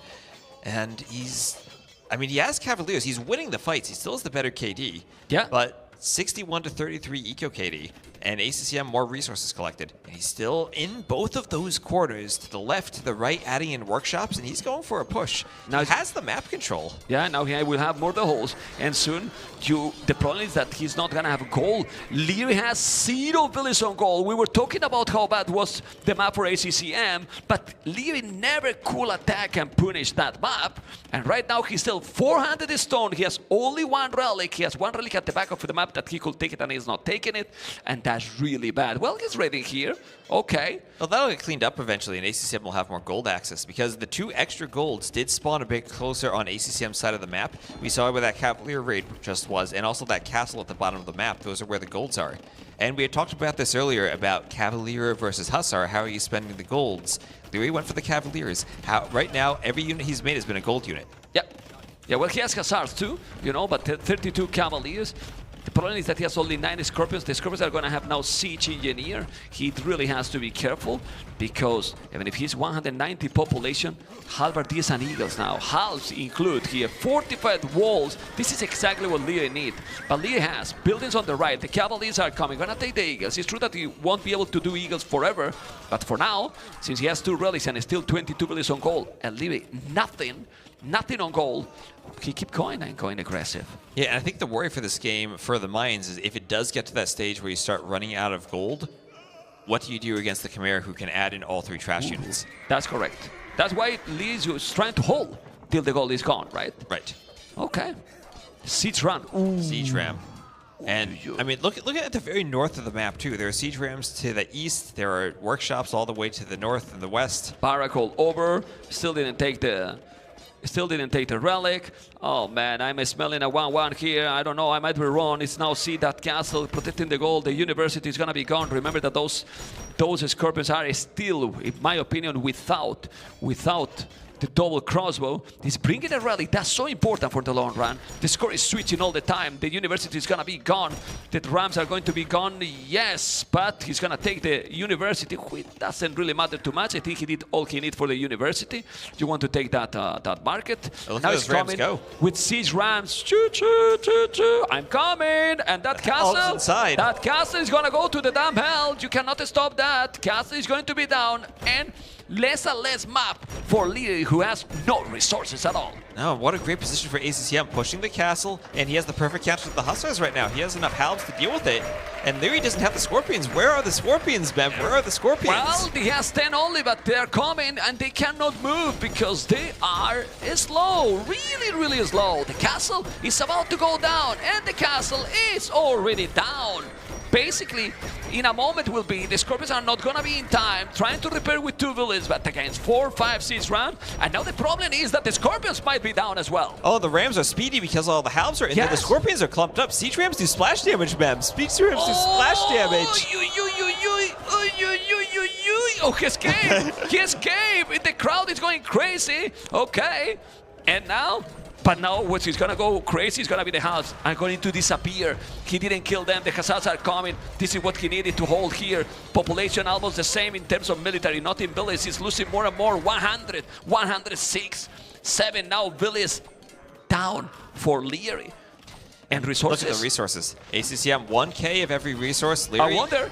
He's gonna make a wonder. He could make a wonder. Yeah. Oh, man. I mean, do you think the players remembered to change the victory when they loaded into the Regicide lobby? Maybe the wonder could win him the game. Yeah, well, this is a good rate. He's taking the gold miners. He's still with a crazy population. Liereyy still know that if he's still rebooming, he's still more or less fine here. Won't be gold forever. But those 2 Cavaliers in the corner have been great for Liereyy. They've stopped ACCM taking one of those golds for a long time. And now the other. So now ACCM is not taking gold at all. Only 4 villages on gold. And the Rams is still coming, man. And it's breaking, man. It's doing an amazing job, ACCM. That King's still back there. That King is still back there in that tower. And he doesn't notice now. Or he does. We'll see. Okay, he's going with the Hussars. He can't see it. He's going to re-wall again. But the walls will be open. I mean, he can run back there and try to snipe the King again.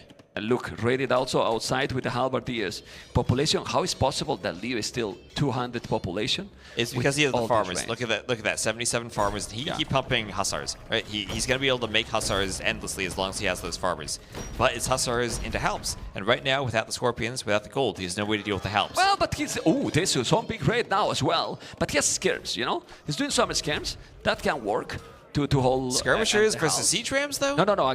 Come on, don't troll me, man. But the halves are going to be inside the rams. Yes. ACCM's doing a great job of keeping them inside the rams, making them a bit faster. Okay, maybe here he doesn't have the halves. Amazing walls here to protect against the rams. Palisade walls. Palisade walls. Well, he cannot do anything, right? No stone, no wood, no gold, no nothing. Only food. Need to take those. He knows that he can't lose this castle, and that castle is going to survive. He keeps the Cavaliers alive. Yeah, and big mistake for ACCM there, going for the ramp push, but not having the halbs inside. However, this ramp push is going into the base and getting closer and closer to that tower with the king. Yeah, what? Look at the castle he's doing in the corner. What is that castle from ACCM? I mean, he's taking all the map. Look at the thread, look at the halves. 82 army, 78 army. I think this is getting closer to ACCM game. Hera still, Liereyy is still trying, you know. Why Hera came here, you know? I don't know, he's everywhere. Cavaliers, Kassar is gonna take the halves, he's gonna take the rams. And I don't know, he's gonna be able to hold, but they sound so great at home. Look at the ACCM village number. Yeah, but you're the Mayans, you don't need that many vills, do you? Well, I mean, you need some. I mean, he's going to zero. Oh, wait, where's the king going? The king for ACCM is moving into the castle. He was worried about those hustler raids for a moment, and he's putting the king in the castle. Okay, still holding somehow. This is Scorpions. Look at those Lumberjacks also exposed. And how is his base? Do you know for who I'm feeling very bad right now? For our beautiful observer. For Babka. He has to look everywhere. I feel bad for him. 67 army, 65, still 20 villages more for Liereyy. With how many villages is building that castle in the corner, Vodka? Because I see the foundation. Okay. With two, one of them stuck. One of them's just supervising. He's building it with 2. 2 and 1 is looking. That builder might be Spanish. Let's see what it is. Look at those Cavaliers. Gonna be Scorpions and Skirmish. He's gonna go and do the job or not. Ooh, careful. Careful, he's gonna take it. Yeah, 165. Look at the population for ACCM. Yeah, and look at the map now for Liereyy. That's his last castle. It's being rammed down. It's being rammed down. There are 3 rams, and the vills aren't fighting. That castle will go down. He did some hand cannoneers, but you need to kill it. You need to kill it. He didn't notice. He tried to repair. There's no stone. He can't repair. There's no stone. You need to kill it with those. You probably need shoppers. I don't even know if you have that arbit on Khmer, but the castle is down, and it's huge for his economy. He has no castles at all. He has nothing to defend against raids now. Only the town centers if he garrisons. And right now, he's still, we saw he was at 80 farmers earlier, dropping to about 60. That Hussar spam is going to slow down if he doesn't have the food to stay at 200 pop. Yeah, but you know the problem he has now, ACCM? He has gold, but he has no food at all. He got raided and he keeps getting raided with Hussars all the time. Liereyy has 200 population, 33 Hussars, 20 in the queue, 7 hand cannoneer, 38 skirmishes, getting raided all the time. Incredible game, Mr. West. And ACCM has tried to wall off the map, but he's had holes in those walls. The Hussars have been able to get in here and there, even running into gates as the villages have held them open. Yeah, but he's using the Scorpions just to defend at home. I like it. It's a good one. And now cap rams for Liereyy. Is Liereyy feeling that he can still do the job? Architecture for the tower. Architecture to protect that king. As Liereyy retakes the score lead, and now he has more map control than he has in a long time in the middle of the map. ACCM still along the sides of those little bases, but that could be something Liereyy can clean up if he tries to. And he's doing. He has so many units now. Look at the amount of farming he has. Yeah, look at ACCM's pop. ACCM's pop is dropping. He only has stone. Remember, he had everything earlier. Now he only has stone left. Because look at the village number now. I mean, in the last minutes, he has killed like, what? 100 villages to ACCM? Yeah, and look at the overall KD too. 620 to 450. Wow, the Hussars have been really good for the Khmer, and Liereyy's just trying to hold on until he gets to that point, as you said earlier, where the gold runs out. And the Eagles are going down. West, they no Eagles anymore, 10 Eagles only. If you have only halberdiers, you are not going to be able to do the job. Liereyy is still coming. He's safe at home. He's still pushing. If he's coming out with the Rams, Liereyy might be able to come back in this game. What do you think? I thought this is looking more and more like Liereyy's game now, unless the Rams can find that tower. Only 3 halbs, but Liereyy needs to pay attention. He needs to pay attention here. Yeah, you don't have anything. You don't have anything. He's coming. You need to go here. We need to go to the tower, to the Rams. He's coming. He's not going for the tower. It will be eventually. It will go eventually. There's nothing else where to take this. Well, he can go to the TC. The Hussars is still coming, but at home. But it's hard for ACCM to pay attention to this. He needs to defend at home too. He's dropping a bit in population, but he needs some Eagles over here. He just needs some Eagles. That king is still in the tower. There go the Rams. Yeah, he has no Hussars and Scorpions. He should be more or less fine. Well, the Scorpions are not yet there. And he's still pushing here. This 200 population is crazy how ACCM was ACCM was under 100 villages, and look at now, man. He has reboom like crazy. The kid is going away, man. He's going where he's going. Wait, he didn't notice. He didn't notice. Is he going for the TC? No, to the other tower. To the other tower. To the tower. Okay. I believe he's going to the other tower. Okay. Okay, there he goes. Did you see that? Did you see that, Patty? He didn't go in a straight line to that tower, but he got there. Okay. That's why I was confused where he's going, right? Anyway, he needs to rewall this area. It's still 186 population ACCM, 181. It's 140 villages for ACCM now. Too much? Ooh, maybe, but the one thing ACCM does have now is on that left corner of the map, he has gold. The Cavaliers were denying him from that gold earlier. He has some gold on the bottom and some gold on the left. How much gold left? On gold. How much gold left there? I don't know. Oh, there's no the gold here. So 600 in the bottom. Yeah, he's 1,000 at the top, like, and he's mined, so that gold will last a bit longer. So about 2k gold left for him to create. What does he do here? Halb, and then maybe a few eagles, maybe a few rams here to raid. Yeah, these 2 relics per play. Why he's not taking this relic? Well, the skirm's there, stopping him from taking it. Yeah, I mean Liereyy.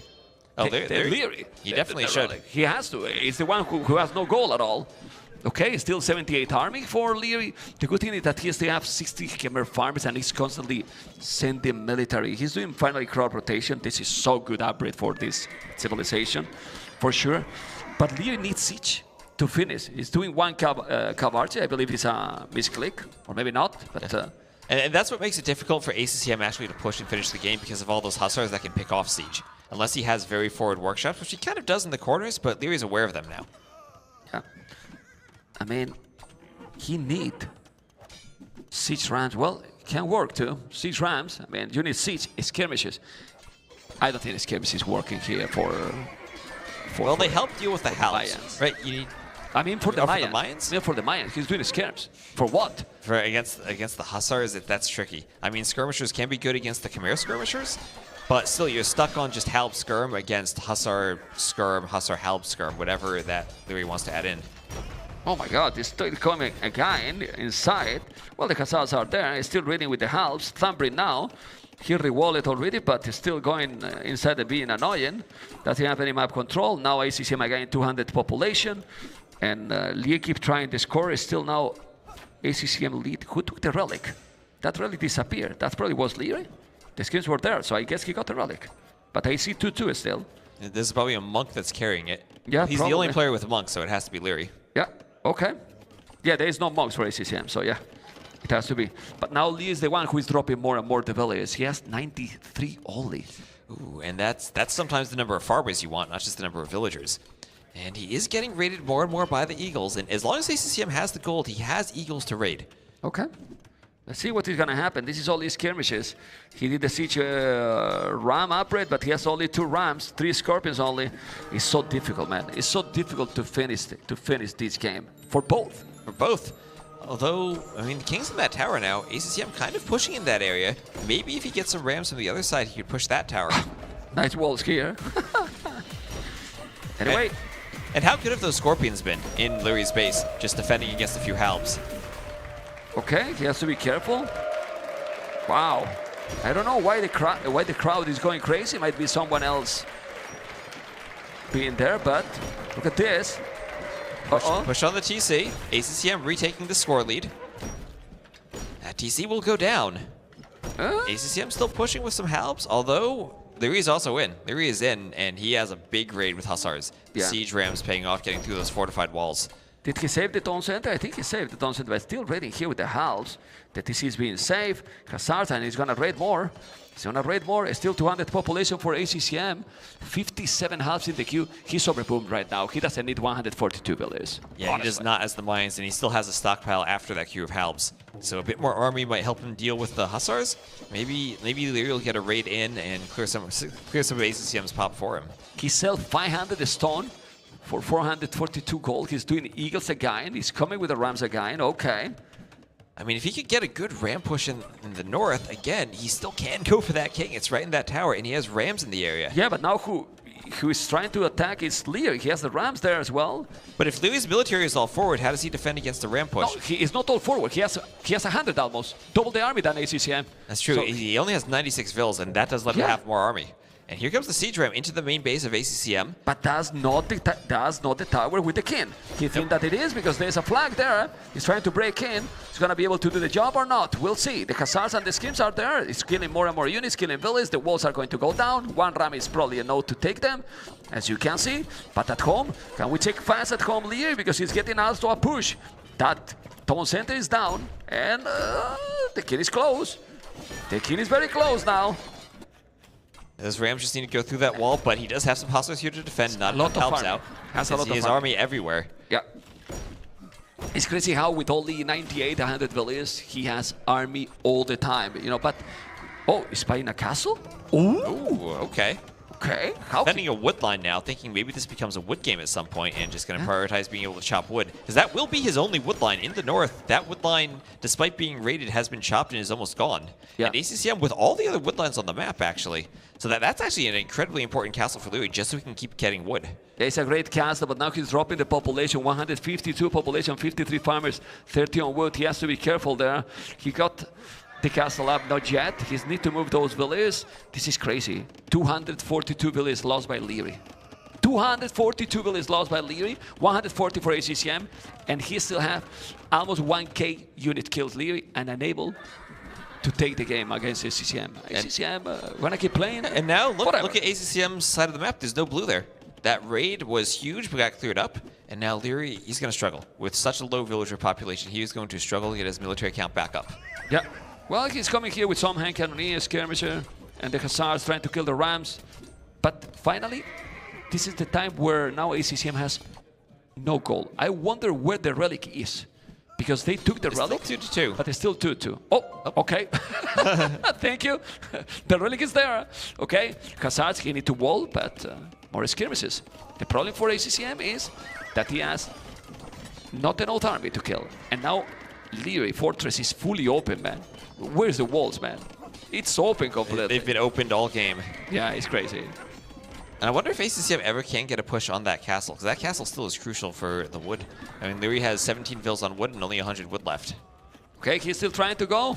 Let's see if he's gonna be able to defend this push. The king is still safe, he's not going for it.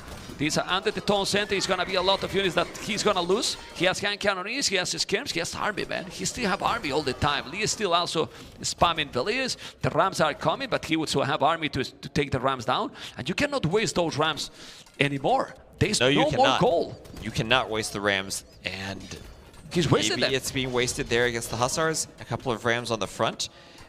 And as much as ACCM has had a lot of rams this game, he's never had like 7 or 8 rams all in one spot. He's been going for a few ram pushes, like 5 or so spread out. And he's taken out a lot of walls, but never really had one big push with the rams to go through the buildings.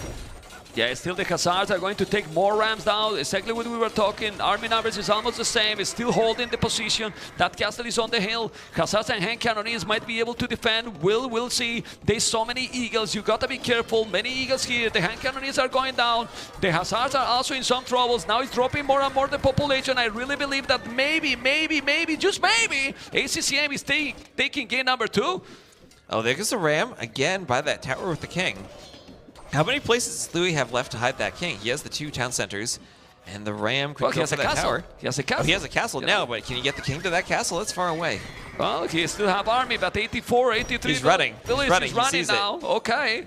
He's still going, but the population finally dropped it a lot for Liereyy. And see that he called the GG. What the game! ACCM does it. Look at the beast, man. Look at that. That was a long game, but that's the type of game ACCM wants to play. Mayans against Khmer. And tough Civ matchup for the Mayans in the late game. Now you know why he took the break. Now we know why he took the break. He wanted it before the game, so he'd be ready for it. Yeah, he was. I'm going to take a break because you will see what I'm going to do in the next game. You know, it's going to be an hour game. It's going to be so long, and then I need to take a break. I bet he wishes he had another break now. Yeah, no, I need the break now. Now he wants to take the break, but now he can't, you know? Okay. Wow. What the game, man. What an amazing game. And there were so many points where it was back and forth. The score was flipping. Liereyy was getting onto that side of the map. He was ramming through the walls and raiding, denying the gold. Liereyy made, it's not a mistake, but he was Liereyy completely. Some of the players, let's go. First, we're going to see, and then we will talk about this, quick interview from ACCM. Who is your ultimate, like, 2v2 partner? I would say Slam. Why? Yeah, because we play a lot in a long time, and I got a good chemistry with him. And he also in the same team with me, so I would like to play with him. What do you think about this venue? The venue is, for me, I would say it's incredible. I love the atmosphere here and I love everything. The tournament organizer is so cool, everyone is cool, friendly, I love it. What's the difference, the biggest difference for you as a player to play in a LAN event versus online? I think the biggest difference for me is when you play at your home, you feel really comfortable, but in the LAN event, it's not your home, and everyone is the same, right? So it's fair. I think that's okay, that's good. Why? Because everyone is the same, it's fair for everyone. So I have to travel long to get here to play the tournament, and that's it. So what do you think about the seeding? For me, the seating is, I think it's the first time we do the seating like this, right? 4 players with champion and another 4 we're gonna random. I think it's gonna be exciting because we don't see the matchup really often before. And for me, the preparation for the double elimination is with DE, we got second train, right? So I like it. It's like you travel for too long and just play 1 set and go home. Now you got a second chance, so it's good. Who are you looking most forward to playing against? To play? Against? Okay. For me, I'm looking to play with Mr.yo. And tomorrow I'm gonna play Mr.yo. Okay, that's good. How does the win against Liereyy in the Wandering Warriors Cup make you feel against going into this tournament? I feel like if I play my best and on my best day I can beat everyone. So I just need to focus and play my game. You get called the chef. What did you already cook up regarding the map pool? Yeah, for me it's I like if the map is it's not based on the ship and based on the macro, but based on the strategy, I can cook a lot of things. So and this tournament gets some maps, so I can cook, and I got something. Let's see tomorrow. How do you stop Hera? If it's skirmish, I think the only thing I can stop Hera is the strategy. I think because his macro and execution, decision making is insane, another level. You want to beat him, you have to have a good strategy. Also, you have to put strategy on the top and prepare. That's why you have a chance. Do you have anything to say to the community? For the community, hey guys, I love the game and I hope you too. And I'm so excited to play the tournament tomorrow, and I hope you will be there to cheering for me and everyone. Thank you. I mean, how you can't you not like this guy? Come on, well, he certainly cooked something up in that previous game. We'll see if he can keep cooking going forward. The chef. Are you cooking something? Are you cooking something also too? Because he's great, man. This is really amazing, and he's confident. He said, if I play my best, I can win anyone. I mean, anyone, including Liereyy. Yeah, including Liereyy, including Hera. Yeah, but he also say he is clear, like, well, you have to win with a strategy. That's what he cooks up. Hera, you know. Okay.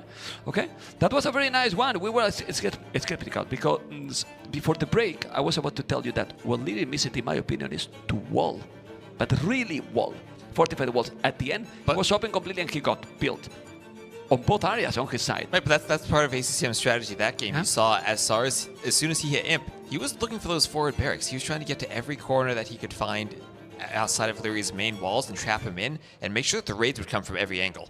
Didn't give Liereyy a chance to wall. Okay, and you can see, guys, also here, where is here? The Garrison cost coverage is gonna end in 2 days, and then if they support, guys, it's gonna go for helping this tournament to be success, because to have this kind of venue, Mr. West, it's not easy, right? Well, you heard ACCM describe it in his interview, right? It's a great place to play some major empires. Yeah, I'm really excited, you know, and I was looking forward for the tournament, And for me, it's been a lot better even than I expected, because when you don't know how it's going to be something, you are always with a lot of questions marks, and it's been insane. Really insane. Yeah, and especially since we also have the community tournaments being run on the other end of the building. That's an insane setup we have going over there, and some great players there. We have Mihai, freaking Andy. Yeah. And we can get some very good community tournament results too. Yeah. Well, they have been there all the time because I didn't see them here. They've been crowd playing all the time. They have something goodness. to do. We're keeping them busy playing their games. Pretty crazy. Anyway, we're going to see now the remaining games, right? Gonna be in game number 3. And what is going to be Liereyy, the one who is going to pick? It has to be Land Madness, right? Has to be Land Madness. Yeah. I think about the previous game, he got plenty of time to wall. I'm not telling to wall later. He got time to wall. Instead of just only booming with houses, you know, he was doing even some scouts and so on. That's what ACCM was doing. We saw that earlier on, going to the side, getting the house walls. That's Lierey's style. He's not doing. But if you wall in that situation, it's the only way to avoid what he did. You need to have Khmer with the economy going all the time, because if not, at the end it's going to be impossible. But well, it's what it is, right? Yeah, and we'll see what the players are able to cook up in this next game. And, well, what do you think that does for the confidence of ACCM? He finally gets that win against Liereyy. You saw he was fired up at the end of that previous game. He said he was confident in the interview, but there's a difference between being confident in an interview and being confident when you're playing. Yeah, I think he's gonna still feel fine. You know, he's very solid. The thing is that the previous map is not the one that he enjoyed the most, but Liereyy with Gurjaras, ACCM, Hindustanis. Well, it's a camel matchup. Well, yes, but Liereyy, in my opinion, he better play perfect, because Hindustanis, in my opinion, is an amazing one here. I don't know what you prefer. Ooh, I don't know what I prefer either. I feel like when you get to super late game, maybe the Gujaras might have the better camels when they get all of their upgrades with Frontier Guards fighting directly against other camels. But the Hindustanis have a lot of options with how good their economy is. Just those cheaper villagers make it so easy and smooth to boom. Yeah, I agree. And I was thinking that in this map, Gujaras can be good because there's some extra herdables here. Exactly. Then you can have all those Garrison there, and you can keep them in the mill and take them. And take them, both, you know, because we have seen how with Gujaras, not all the people is keeping them all and they're taking, but now Liereyy is getting another 4 extra here. That's really good. How much he has already? Yeah, this is great, actually. Having 5 and bringing another 4 is really good for Gujaras. Yep, and of course, on this map, you start in the middle on a raised elevation, and in the lowlands, there are a lot of hunt, a lot of golds, and a lot of cows to pick up. So you're scouting a bit differently on this map than you do on other maps. You're not immediately going to see what your opponent's doing. You're going to try to fight to grab as many cows as you can. Yep, and this is what Liereyy is trying. And then Liereyy is going to try to make his usual really clean build order and go very aggressive. With Gujaras, it's one civilization that you definitely can do it. Yeah, absolutely. And if you have those cows in your mill, it's a lot easier to defend your base because you don't need to worry about moving out and defending the berries as much. You're probably going to take the berries very early on, too. Yeah, ACCM definitely is going to go up very soon. I believe Liereyy, after the loom, he will drop the food and he will go up. I don't know if ACCM will do the loom or will go without even. Whoa, he's going without the loom. Pretty sick. Ooh, we see players do that these days. Yeah. But I think the one thing that could be great for the Gujaras is you can do the TCs on the top of the hill, and you're not as worried about grabbing all the hunt in the lowlands with the TCs right away because you have that extra food from the mill. Yeah, it's a really good one. I mean, yeah, now I understand much better why Gurjara is here. But still, in terms of the Tech 3, Hindustanis who have the edge here. I mean, the Gurjaras can be great, but I prefer Hindustani. It feels so good to play, so smooth, right? Yeah, that indeed they do, and that's what we see usually from Liereyy, right? That smooth gameplay, and we'll see if ACCM maybe can replicate that. ACCM did tell us that it's the strategy he thinks that matters against Liereyy. Hindustanis maybe a bit more of an execution-based matchup with how smooth that eco is. Yeah, but honestly, I feel that Liereyy has got a lot more extra coves than ACCM. He has only 2 under the TC. He has now 8 already. He's bringing another 1. And I think on the right he has another 2. He's going to bring another 2 more, 4 more. You can only fit 10 in the mill, so at some point you need to start eating them. Or going to make a second mill. You could make a second mill. I mean, seriously. You remember when Gujaras appeared that was broken, you know? Okay. So it looks like... Okay, so If we want to look at the map, so we're going to have an admin restart, and it's because sometimes on this map the hills don't spawn properly. And I don't know if we still can see what that map was, but it looked like the hill is supposed to go up and then go down around the edge. Sometimes it just goes flat on the edge. So they decided to do admin. We don't know. I think that's why they called the restart there. If we can get more information, if you can tell the admin to tell us, and then we can inform to the viewers, will be great. You know, because I don't know, and Liereyy is not gonna be happy because he got already a lot of ships, a lot of codes. Yeah, that was a long time to call an admin re. Yeah. It's you know, that's why it's very important that we know, obviously, and we will let you know when we know that. It's unfortunate here, right? What it was missing? There was some resources missing. I don't think for the hills it should be, you know. I don't know. Okay. Yeah, so confirming it was because there was a map bug on the hill, and sometimes Outcrop does that. It's a weird map, and sometimes the map scripting bugs out on it. Yeah, but that's, for me, it's not a real problem, you know. Like the hill is, well, let's see. It was I think it would matter more if it was like if it was like the TaToH on the map. But in this matchup, that restart for me, well, it's the decision. It might be in the rules for sure, but doesn't make a lot of sense to me. And we're gonna keep going. And now imagine that now ACCM is gonna take all those coves, right? Because he was having. But to be fair, there are a lot of cows on the map, and usually you can get several extra. So we'll see if we can do that again. Okay, we'll see. And we're going to get back into that pretty shortly. I don't know how long it takes them to do the restart here, but that's always the question when you're watching games, right? You're always looking to get back into the lobby. Nothing has been shown about the strategy for sure, because it was just the Dark Age. It was a Dark Age for sure. But now Liereyy will have to go, and he's going right away to try to find the same, you know, the extra resources. And now we need to see if he's going to be able to find them. Yeah, this looks like the hill did spawn properly. If I look at the mini-map, it looks like it does go up and down on both sides. Yeah, the shape of the map is different, but it still is the same strategy. I mean, the same approach would be on this map, and need to find now the coach is going to find 2 now. Okay. Right, and it looks like we do have, so this time Liereyy over to the west and ACCM over to the east.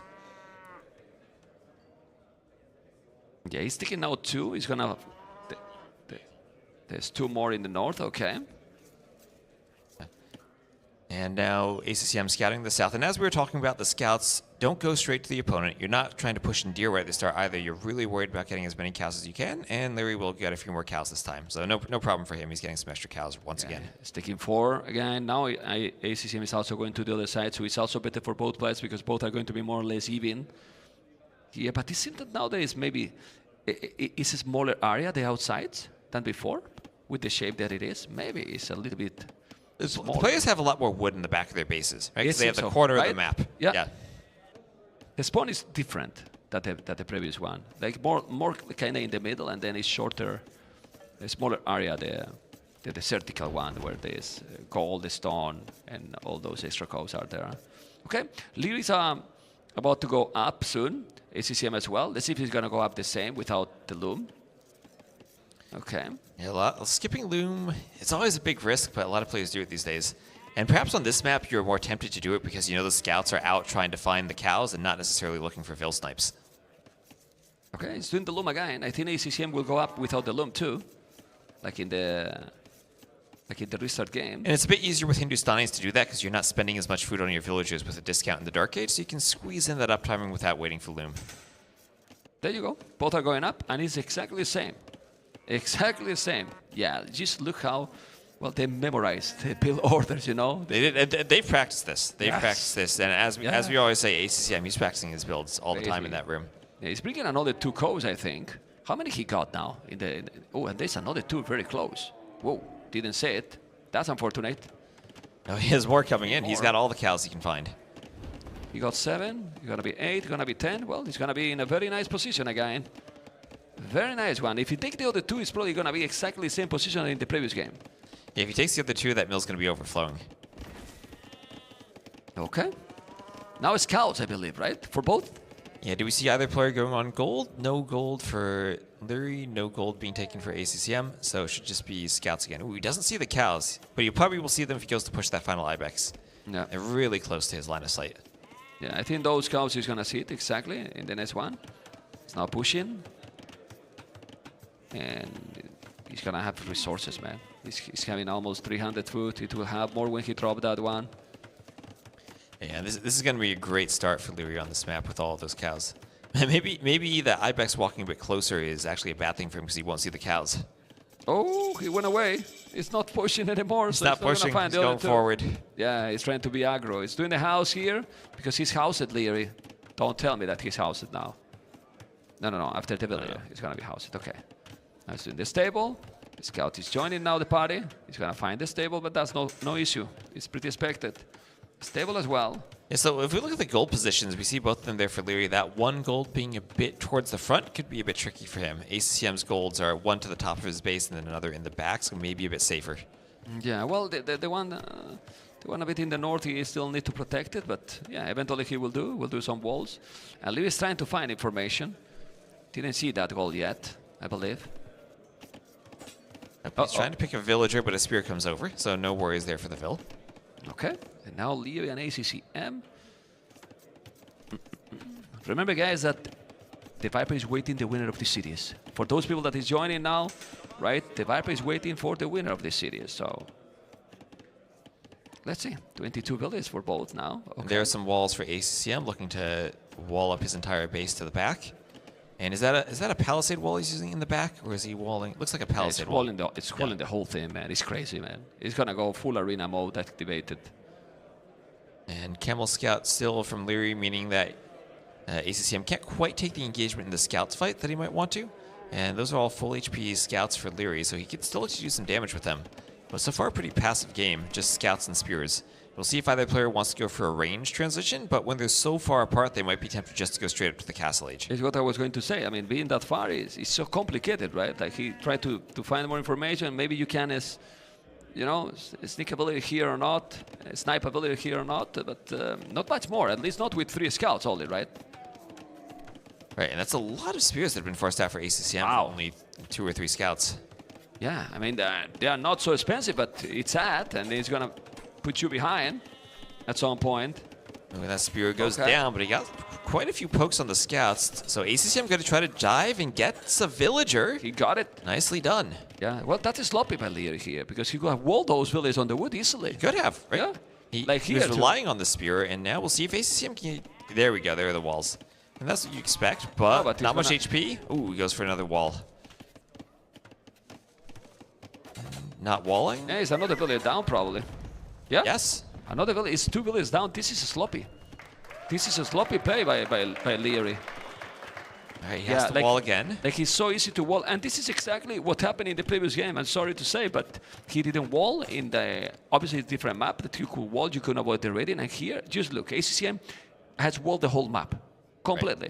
Right. Lierey's open. And that's where you can get a bit greedy. You're relying on your small wall skills. If you don't get them up in time, you lose vills. And that's what happened right now. 3-1. 2 villages lost by Liereyy. And let's see now what he's going to be able to do here. For a scout and 1 camel scout, resources still fine, because we always know that Liereyy is usually great with macro. It's true that if you are not walling a lot, well, you have a bit better macro than your opponent, but if you lose 2 villages, that compensates everything. Right, and we see he's now looking to wall, but a bit later after he's already lost a couple of vills. Yeah, that's the thing. And I am seeing an archer now for Liereyy and a couple of skirmishers being queued for ACCM. So going to be scout and archer against scout and skirmisher. Okay, let's see what it's going to be. Scout, 3 scout and the camel scout. You have to be careful. It's going to go back. And ACCM, that's a good number of scouts that he has. Even with the camel scout there, if you could ever get some spearmen to poke the camel scout, he's going to feel really happy about his fight. And we'll see if he can pick a walling villager. No, he couldn't do it. He's there with the scout, but it's not the note. He has to be careful. This is going to be so... He's dancing. They're dancing, man. They're dancing. They're on the field. He's going to take the fight. There's a camel scout mixed in there, though. I don't know if he can take that. He got the spears in from the front. They just walked in through the front door. I think it's a mistake that he went inside with the scouts. Well, now he's going to escape. Liereyy could have walled here this area, and now he's going to take a good battle. That was okay. Then for ACCM, and both players are going to go up to castles, but ACCM it's just being faster because at the end, Liereyy has never attacked his economy. No, Liereyy lost a couple of villas, had some idle time as he was trying to chase those scouts around, and is just a bit disrupted. And it's pretty close to resources collected, only a 1 vil difference. They're both going to go up pretty soon. And Liereyy just a bit delayed. But he also has the mill with all of the sheep in it, so he should have a good food eco still going forward. How many sheep have left? Because I think he took already some. Yeah, still 9. Phew. Yeah, 4 sheep, 9 cows. Oh, wow. Okay. Archers are there. He's going to be with fletching. Well, he's only going to scout. You got to be careful. He lost the camel scout. That's a mistake because you will have a camel rider. You want the camel, yeah. Right? Yeah, and Liereyy, we also see him taking his forward gold first, so he's going to leave that side gold for later on in the game after maybe, in case he gets pushed off of the front, he can go to the side. Okay. Transition now for ACCM. He's going to go skirms. Seems camels, maybe? Skirm camel? I mean, looks like Archer Scout versus Skirm Scout, so that would lead to a camel war, I think. But in the camel situation, I think you really do want the archers. They pick off the camels so much better than the skirmishers do. Yeah. Well, for now, he's still doing his skirmishes. He's doing the armor now. And then you see how Liereyy is going archers, but he's also doing a camel scout. So maybe the one who is going to go camels and archers is going to be Liereyy, right? And he's going forward. He's trying to attack. Population is almost the same. 2 population difference. Might be the 2 villages killed by Liereyy, because the KD, sorry, by ACCM. By Liereyy, yeah, Liereyy KD is the same with ACCM. 5-5, just that he lost the 2 villages. Yeah, now Elite Skirm going to come in, and he's moving the skirmishers forward, actually. Let's see if he tries to get behind the archers and try to trap them. This could be a good fight if ACCM is able to get there just as Elite Skirm comes in. Okay, he has to be careful. Skirmishes are getting closer. This is crossbow upgrade. Bodkin arrow, but he has 8 archers, not all together. This is not a good battle for Liereyy. This is not a good battle for Liereyy. ACCM is going to clean everything here right now. Yes, the scout, the camel, the skirmishes, he's going to clean everything. Look at the army numbers. Right now, Liereyy is in problems, Mr. West. He is. He wanted to get up and do damage to the crossbows, but that is not going to happen. And ACCM, did he even cancel Elite Skirmisher? He even canceled it. He doesn't need the upgrade. He's just going to save the resources. He doesn't need to spend all that resource early on to pick off the archers. They just go down anyway. Very smart play. And thanks to that, he's doing the extra tone center. You know, because you are not spending the wood. Through that, Liereyy, 2 extra TCs right there. He's doing camels, his Scalebarden and armor, Bozo. But his number is almost the same. And after all this, the KD is still similar. It seemed that he got a big battle, but then the game is so even. Yeah, and that's also not what you expect from Liereyy. Moving out at the wrong spot, being in the wrong position to take a fight, and then also losing the fight with that much micro. Yeah. So 3 TCs for Liereyy, and with all those sheep in the mill, he should be able to afford to produce from them. Yeah, he's definitely doing. He has 14 on foot, also those ships in the mill. It's not having any idle TC. Look at the idle tone center for Liereyy. Yeah, he doesn't have an idle town center, only 2 seconds. 2 seconds. Now we say he's getting some more, but still, it's because he has the 2nd TC already built. He's gonna have the 3rd one, but all the 3 TCs on his base, while the 3rd TC for ACCM is already in the outside, you know, which I like it a lot. Yeah, it's gonna help secure him some gold. But we have seen this approach before. You don't necessarily need the gold right away. Those 2 tiles in your base do last for quite a while, and you can try to get some army and map control and decide where to move out, maybe after scouting someone else who's already committed to the TC. Okay, Wheelbarrow here is going to be. He has Bozo and Horse Collar. Ooh, that's important, man. ACCM only double the tags. In the long run, this is going to be painful, even more. When now your opponent is having 3 tone centers, he has Wheelbarrow, and he's going to have now good army numbers. He doesn't have bloodlines, but no bloodlines either for red. The Hindustani camels attack faster, but he has Scalebarden armor. Now this battle should be a good battle for who? For Liereyy, who is now cleaning absolutely everything here. And in all the skirmishes are down. Yeah, at the same time, though, at least the archers got cleaned up from Liereyy, so now ACCM... maybe he can boom up and not have to worry about the camels breaking in if he can wall behind. But yeah, what is really tricky, though... Yeah, but those are the initial archers, and he also cancelled the crossbow and the bodkin. He has only fletching. But both players cancelling all their upgrades, right? Completely. They're going fully into the camels. It's a bit tricky for ACCM with that outside TC, because what happens when Liereyy discovers it? There's nothing to defend it now. Yeah, and look what Liereyy is doing. I love this. He didn't do this some time ago, back in the days. 8 villages on a stone already. Ooh. 8 villages on a stone. He's going now to mine even more. Or maybe are those villages? Oh, look at that mining those are camp. villages. That's a beautiful mining camp between the gold and the stone. But there's some unit going. There's some unit going and you're gonna fight those villages. That's terrible if that happened. Yeah, the camel is there. Ooh. So bad. I mean, he's not a knight. He's gonna try to kill it with the village, but one archer is coming to help. The archer is coming to help. The villagers beat the camel. Yeah, but the camel is gonna be there. He might lose a villager, but the camel eventually might be down. The Bills win that fight, no problem. Okay, this economy upgrade in this minute for Liereyy is insane. Handcard with his opponent not even will Barrow. If the game keep going like this with 3 TCs and just spamming army, Liereyy is gonna have a huge economy lead. Don't know what you think. He has already. Yeah, he does already, and well, the Vil count's still pretty close, but that's because of Wheelbarrow and Handcart coming in for Liereyy.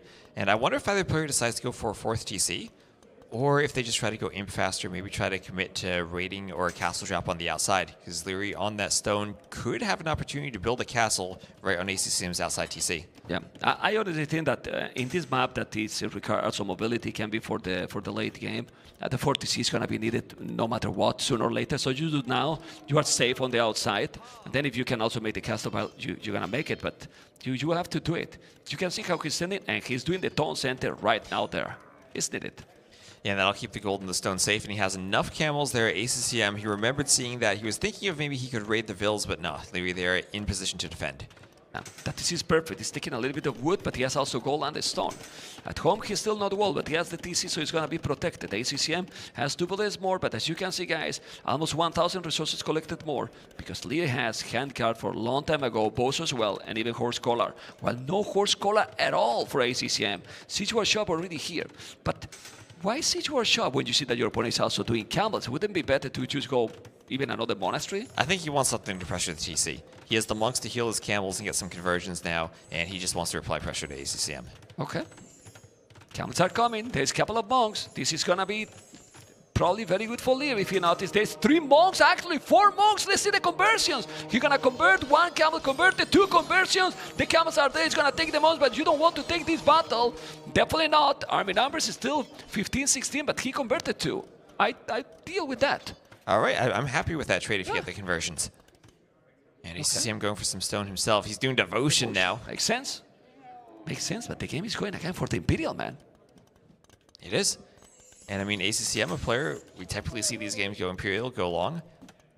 And on the outside, still equal villager counts. ACCM has Wheelbarrow now. He's lacking in a horse collar upgrade, so his farms, he's going to need to spend a lot of wood reseeding those farms. Okay, gotta be careful. He's going back. Oh, 3 relics already for Liereyy. Wow. Well, he's playing, he's playing, let's say in quotes, Viper style. He likes to go with all those TCs, with the macro, getting all the relics, doing the army, not greedy, not going... Oh, elephants. Oh my god, I was going to say, no, not greedy, not aggressive. He's going aggressive. Elephant. Elephants against the camels. Camels extra good at picking off those elephants. Where are the camels from Liereyy? He needs to accompany the elephants. And those elephants that has also the armor, he's going to try to take it. Those elephants ETCs. He's going to have also monks behind this. There's the camels. The upgrades are going to be the better upgrades for ACCM. And ACCM Hindustani's camels are stronger. They attack faster, but Liereyy has more army. He's taking a good battle here. Who is taking this battle, Mr. West? Ooh, it looks like ACCM, it's close. They're both going to clear a lot of camels here. This is close. This is really close. Hindustani's elephants have to go back. Are crazy. Hindustani's camels are really good. You're gonna try. He converted. He killed the monk, but the armored elephants are down, and Liereyy has some big problems here to finish this push because those Hindustani's camels are great. And that is exactly what ACCM needed in this game. He needed Liereyy to invest into a push and then stop the push and clear the elephants. Yeah, it's true that village numbers almost the same, and army almost the same, but well. Resources collected for Liereyy. They're great. Oh! What happened here, He's not converting with the monks. Converting with the monks. And now those monks. Well, he converted 1, I think. Yeah, 1 conversion. But that was bad. His 5 monks gone. He'll lose some camels, but for 5 monks. I mean, that's a lot of dead camels, though. That was a decent fight for Liereyy still, even though he lost all the monks. Well, because he got so many, too. And now he's doing the +2 attack because he sees that his opponent is having the attack as well. Very solid. Yeah, so So now we see, ooh, another stable all the way to the north for Liereyy. He's going to try to do something sneaky. He's been fighting ACCM by this hill for the whole game. Didn't quite get the town center, but now he's going to try to attack from another angle too. And a Scorpion, man. He's got a Scorpion out, ready to help pressure the TC. And I mean, Scorpions themselves even pretty good at dealing with the camels. He's now mining some stone, and now we're going to see those camels. He's going to go to the hill. He's doing the +2/+2 ACCM, so we have to be careful here. Mangonel is going to be there. He's going to try to take some Feliz, but... So we're seeing everything from the workshop. The elephant, the Mangonel, the Scorpion. And we'll see how the camel fight goes. Siege can be very important for the camel fights. They don't have the same armor or HP that Knights do. Those Hindustani camels, you don't want to fight, you don't want to fight, you don't want to fight. I think Liereyy is going to lose a lot here. He has the +2/+2, and he's Hindustani camels. Let's see, he's going to be able to convert, or I'm wrong. Is ACCM going to win this battle, or Liereyy is controlling the army better? The trade is kind of even again. Well, that's surprisingly okay for Liereyy, even better with one upgrade less. And Liereyy winning that fight. How he controlled that battle, man. Wow. That was a great fight for Liereyy, and now a monk for ACCM. Liereyy still doesn't want to push forward, but a castle being dropped in the middle for ACCM. He's walling in the vills, so that castle will go up. That'll defend his TC. And now Lierey's going to have to counter with a castle of his own, and it might be a race to imp for trebuchets, or it might just be a full-on castle age push. ACCM does not look like he has the resources to go imp anytime soon. Now Liereyy has a lot better economy, like a lot better economy. That's what Observers was pointing out. Those economy, 42 farmers and 700 food in the bank. Doing the castle there, and if you get up to Imperial quicker, he's got a huge advantage. And he's moving out for a 5th TC at the same time, so he's going to get up and have a smooth economy behind it. Already at 121 vills, and now he's going to have eco on both sides. Why do you think he took that victory in that battle with the camels? I think he was microing one by one, basically, the camels, right? Yeah, and the other was leaving on patrolling, probably. But and as good as the Hindustani camels are, so are the Gujar camels. They do have that attack bonus, so it's not like you're just fighting something like Byzantine camels against the Gujaras, where you don't have even bloodlines. Or against the Hindustanis. Here, the Gujaras have really good camels themselves, too. He takes 2 villas, yes. But Liereyy, guys, he's on the way to Imperial. Well, now his opponent is going handcart, and he still have no wood upgrade, no horse collar. That's why this economy lead is so huge. You can see the difference here, guys. 4K resources. Resources collected at the bottom right corner is 4K resources more with almost the same villages. Yep, and that's just going to lead Liereyy to go up first and win the trap war, because I don't see how ACCM can protect that castle now with Liereyy in the Imperial Age. He has monks also to compete there. He's doing Kshatriyas now. That's going to make that your army is going to be cheaper in terms of food, like 25% if I'm not mistaken, which is a lot. You're going to save food for sure. He's getting some raiding at home, but the timing, the momentum, I think is for Liereyy. Absolutely, and I think this is going to be a very nice imp transition for him. He has the economy to support everything he wants to research and build as soon as he gets up. It's true that ACCM is now about to go up because Hindustanis is crazy. Now we have another castle in the south, which is really, really nice. Spear and Camel cleaning those, but this raiding is annoying. He's going to be able to take more bullets, or even the TC, Hindustanis against buildings. Oh, baby, he's going to take the tons. It's 6 camels. At the same time, though, now ACCM is getting raided. He never fully finished off the wall at the front of his base, and Louis just going to walk right on through the front door and get the camels into the economy. Yeah, but that TC is going to be gone. Maybe not. He's sending some camels. He's doing now a castle at home. Oh, I love that castle. That's going to protect his farms from any of the raids. Oh. And he finds the town center. He finds the town center from ACCM. All those villas will go down. All the villas going down. He's now behind 6 villas. Look at the amount of farming. He's going to take it. He's going to take it. He's going to take it. He take it. And now, what a massacre. What? What? He did the TC, man! With 1 vill left, one hit away from death, he finishes the TC and hops inside. It was the crowd fault. They were clapping and then they... they jinxed it. They cursed, you know, the Liereyy there. Anyway, he's joking, guys. It's not anyway, your fault. Heavy camel on the way for Liereyy and trebuchets. Trebuchets is being produced in the north, and he's ready to engage in that castle. Where at the same time, though, another raid on a TC from ACCM. Yeah, but ACCM's stuck. He's 2 minutes from imp. Look at the population difference now. Look at the population difference, and with heavy camels, how you can compete now. He might have trebuchets already hitting the castle. He should do it. The rating is crazy. Look at the score difference. Wow, the macro here for Liereyy has been crazy. He has adapted completely. He usually likes to play more aggressive, but he went for the macro gameplay, and he's telling here, hey, I can play Imperial too. He exactly can, and he's going to clean this raid up now. And 15 vills on wood for ACCM. his economy's suffering. He's down below 100 villagers. The economy that just got killed. Exactly, what economy? Look at the wood. 5 villages on wood. 36 on food, yes, but 0 food.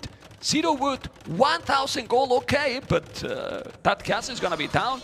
And let's see if ACCM can recover. If it was other player, we would have said that he probably would call the GG, but he is gonna keep trying. No. It's only, what, 3k score difference? We have 2k more score to get. Yeah, pretty much. 66 farmers, 40 villages killed, and the eco difference just keep growing. And now you can also make Sivansa riders that are crazy, and they take everything. They're so fast. Castle at the bottom for Liereyy, and how he can come back now, ACCM? I mean, well, he's trying to do heavy camel, and he's going to need camels to be able to counter the camels from Liereyy, that's for sure. But he's lost so much economy, and look at the resources collected difference now. That's about 8,000 difference, and Liereyy taking a huge lead at this point. It's really exploding. It's definitely really, really exploding. The castle at the bottom is going to give more map control, but he needs to go forward with the traps. Is he going forward? Can we check the north? Okay, we are. Here we are, but the traps are not going. Now they're going. Okay. 1 villager castle. Okay. That'll go up eventually. Very powerful. He's gonna take that one. Well, he doesn't see that castle probably, and he's coming with more camels. And then ACCM, look at the minimap, won't have anything to defend. He has no army, man. What? Where you go back? Those blue dots going. Oh, he's finding some villagers. He's taking more, yes. He's getting some raids. He's everywhere with the camels. Frontier War now. That upgrade is also amazing. Plus 4 extra melee armor. He's gonna take more and more units. Population is still 125. The score is still with a big advantage for Liereyy. And well, ACCM can keep trying forever if you want, but I don't see how he can now come back. He has no resources. He's trying for Gulam to hit the Treb, but it's just such a big eco difference for how much res the players have collected. One more big fight with the camels, but now with Frontier Guards in, those Gujar camels are going to be really, really strong. Yeah, really good. They're really cheap now. Really good, really cheap. 60 villages on gold for Liereyy, 60 on 60 on gold. 60 on gold, man, with 3 relics. And then he's spending everything. He has no resources, he's spending everything. He's 60 on gold and he has 0 gold. He's spending it that quickly. Yeah, it's crazy. It is really crazy. Okay. Gonna take the castle in the north. He just need to defend the traps. He will do it. He can see how those camels are fully upgraded. And this really is really painful. Check the cooperates for ACCM. Is what is also killing his game. Not even horse collar. Not even have horse collar. You know, it's really too much. This is the difference because the game was more or less similar strategy for both. They were both going for the boom, for the camels. So what is the difference here? If they were having both the same abilities, they cooperate.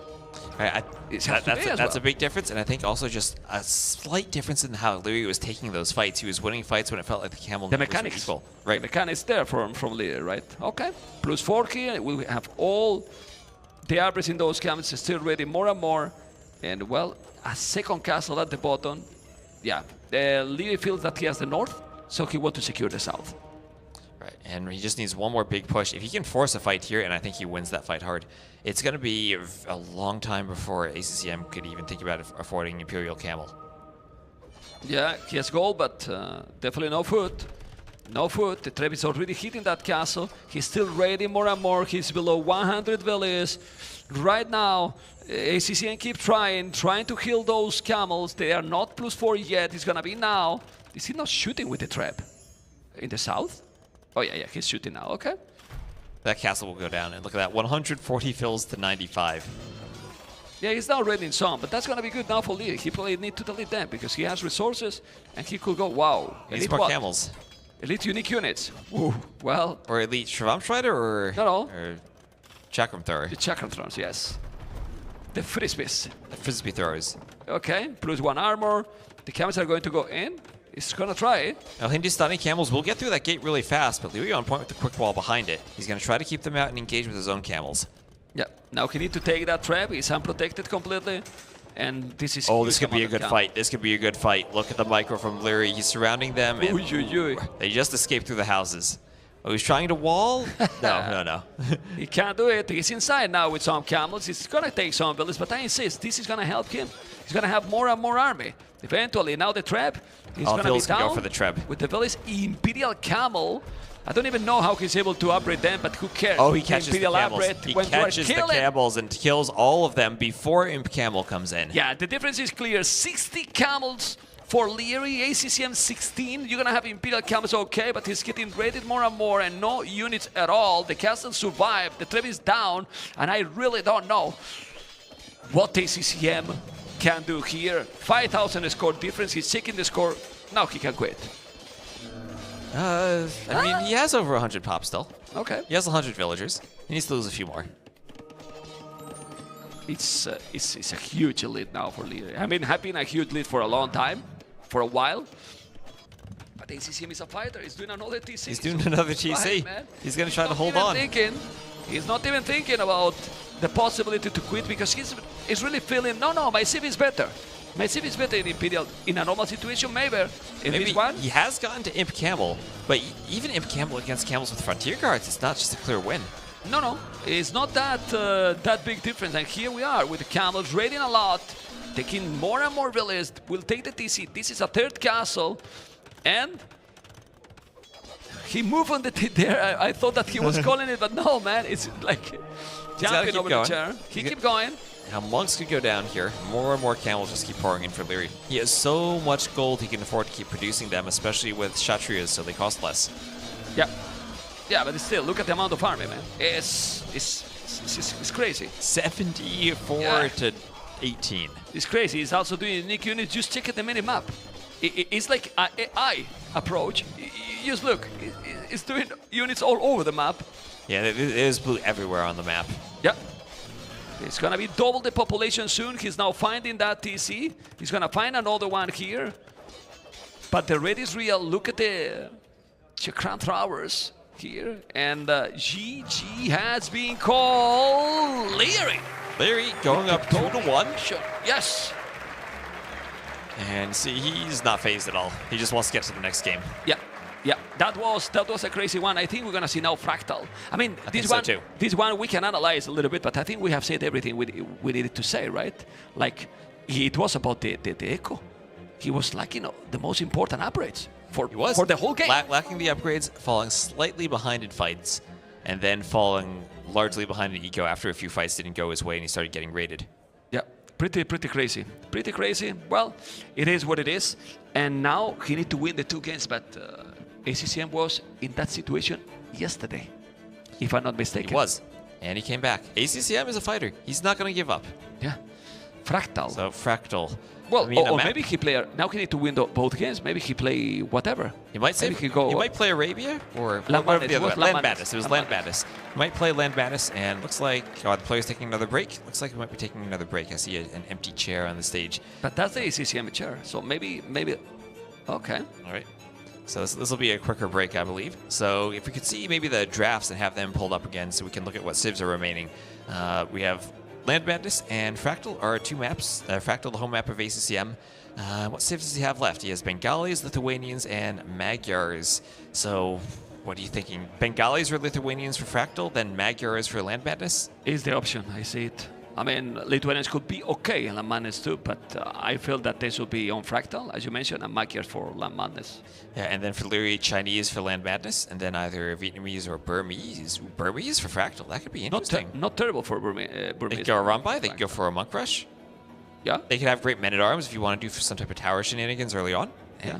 All the wood upgrades for free, it's underrated in my opinion. Especially if you want to chop to the outside rather quickly. Yeah. You can also fight on the water with them quite a bit. Gonna be very nice for sure. So let's see what it's going to be. How you feel about this series? You feel that they are both playing their best? I feel like ACCM managed to get a win on that second map in a very ACCM type of way. Right? It was his home map and Mayans Chimera, very interesting Civ matchup, but he played it very well. He did exactly what he needed to do with the strategy. Right? It's the strategy, getting in all the areas of the map where he could get the raids. And for ACCM, it always does come down to the strategy. He's not going to out-execute Liereyy at all. It has to come down to the strategy. Okay, let's see if we're gonna see something else from Liereyy, and he's gonna give you and me and the viewers more details about his gameplay. If you can speak to the devs directly, what is your most wanted feature Realistically or like anything? Okay, in a parallel universe, pathing would be perfect. Pathing would be perfect. Realistically speaking, that's not possible apparently. Because, you know, obviously every unit moves a bit differently, every unit has different size and different pathing, so I get that it's very difficult. But yeah, in a parallel universe, if we had a perfect pathing, game would be 10 out of 10. But yeah, what else is there? Yeah, I'm thinking of a realistic one right now. Realistically speaking, I would love to see certain civs which don't get much attention, like recycled. So for example, they get taken off the pool from the ladder, for example, for a few weeks, few months, whatever, rework them a little bit, add in some new civs, and then recycle those civs. So you always have 3-4 civs sitting out, getting reworked every few months, and then they get into the ladder again, a bit reworked. Because like there are some civs that just fall off, they never get to see the play, like Bulgarians, for example. So I wouldn't mind seeing Bulgarians, bam, removed from the ladder, few weeks, few months, whatever, and then reworked a little bit, and then added in the map pool again. Especially because we have so many new civs now, and it's not a bad thing, it's a good thing that we keep mixing things up. But at some point, you know, the game is already very complex for new players, and then you add 3 more new civs every few months, it becomes a bit too much, I would say, for new players. For us, it's great, but you know, for the overall generality, it can be complicated sometimes. And how can the devs or tournament organizers of the community maybe attract more players and actually keep them, you know? They're doing a good job. I mean, they're changing the map pool constantly. They're adding new features. You know, pathing might still be, you know, another topic, but obviously it's hard. What else could they do? They could do... I would still like to see the cycling, honestly. It's a new idea. It would be fresh. What else? Campaigns, obviously a big part. Lots of players like the single player option and the offline player option. So keeping the game fresh with new campaigns, new history. People love that. That's what most people grew up with. So I think those things particularly. How many civs can you play at the highest level? What do you define high level? Highest. Highest? Which I would be confident showing on the stage? Yeah, exactly. Every single one of them. Tell me your favorite civs to play, regardless of the meta. Favorite civ? You know, I grew up and got famous by playing archer civs because I invented, well, I didn't invent, but like I showed dodging ballistics back in the days when it was pretty much impossible because there was lots of delays and lag. So I always loved playing archers. I love how they move. I loved how they shoot. You can do so many things with them. And it has to be the archer civs. So like Britons, Mayans, Ethiopians, those civs. Malay, and those get usually banned, so. Following up on that one as well, like do you have a favorite unit? It's either a plume archer or a longbow. I grew up with those 2 units. I love those 2 units. They're both ranged. They're both super fun. They look cool, so it has to be one of those. Good. Who's your ultimate 2v2 partner? There's a term. My ultimate 2v2 partner. You know, historically it has always been hard. I grew up with him. We both got good very fast and very well, I would say. We're both top 10, top 5 almost. And yeah, so it has to be hard. That being said, I think I also had huge success with Hera when I played with him a couple 2v2s back in the, when was it? A few years back when Hard wasn't active. But yeah, those 2 are my ultimate partners.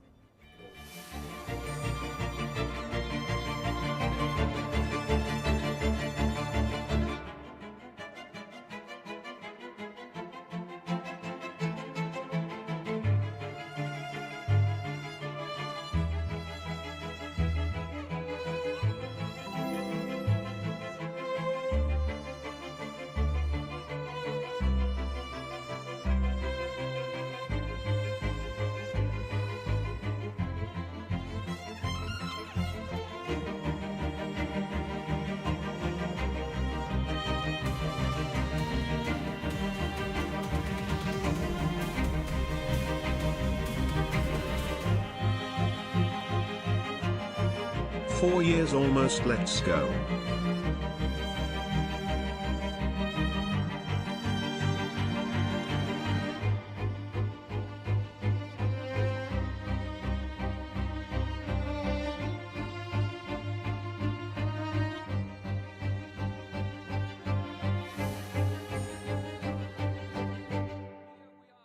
Game number 4, we are on Liereyy point of view, and the map looks to be Fractal, right?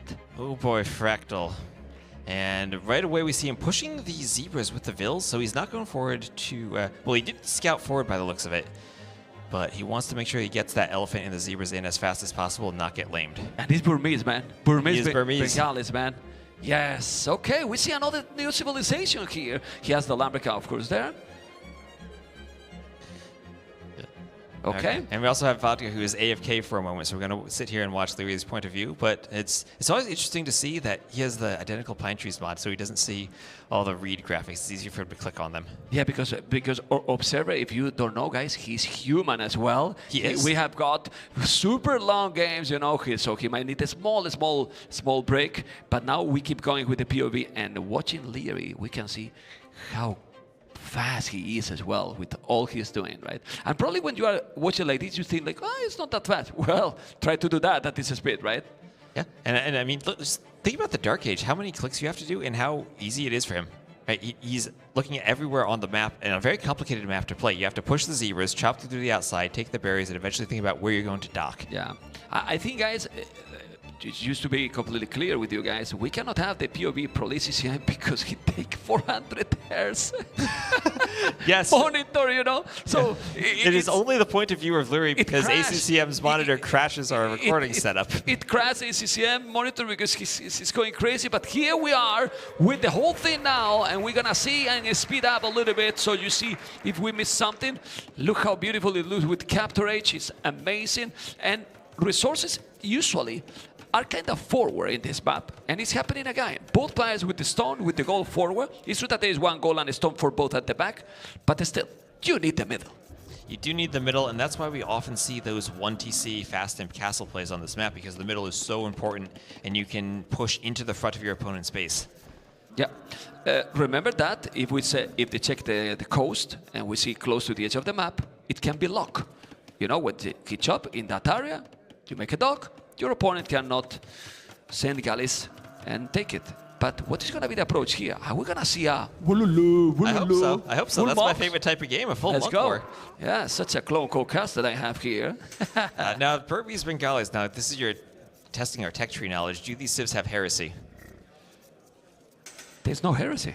No, they has heresy. Burmese, right? Burmese?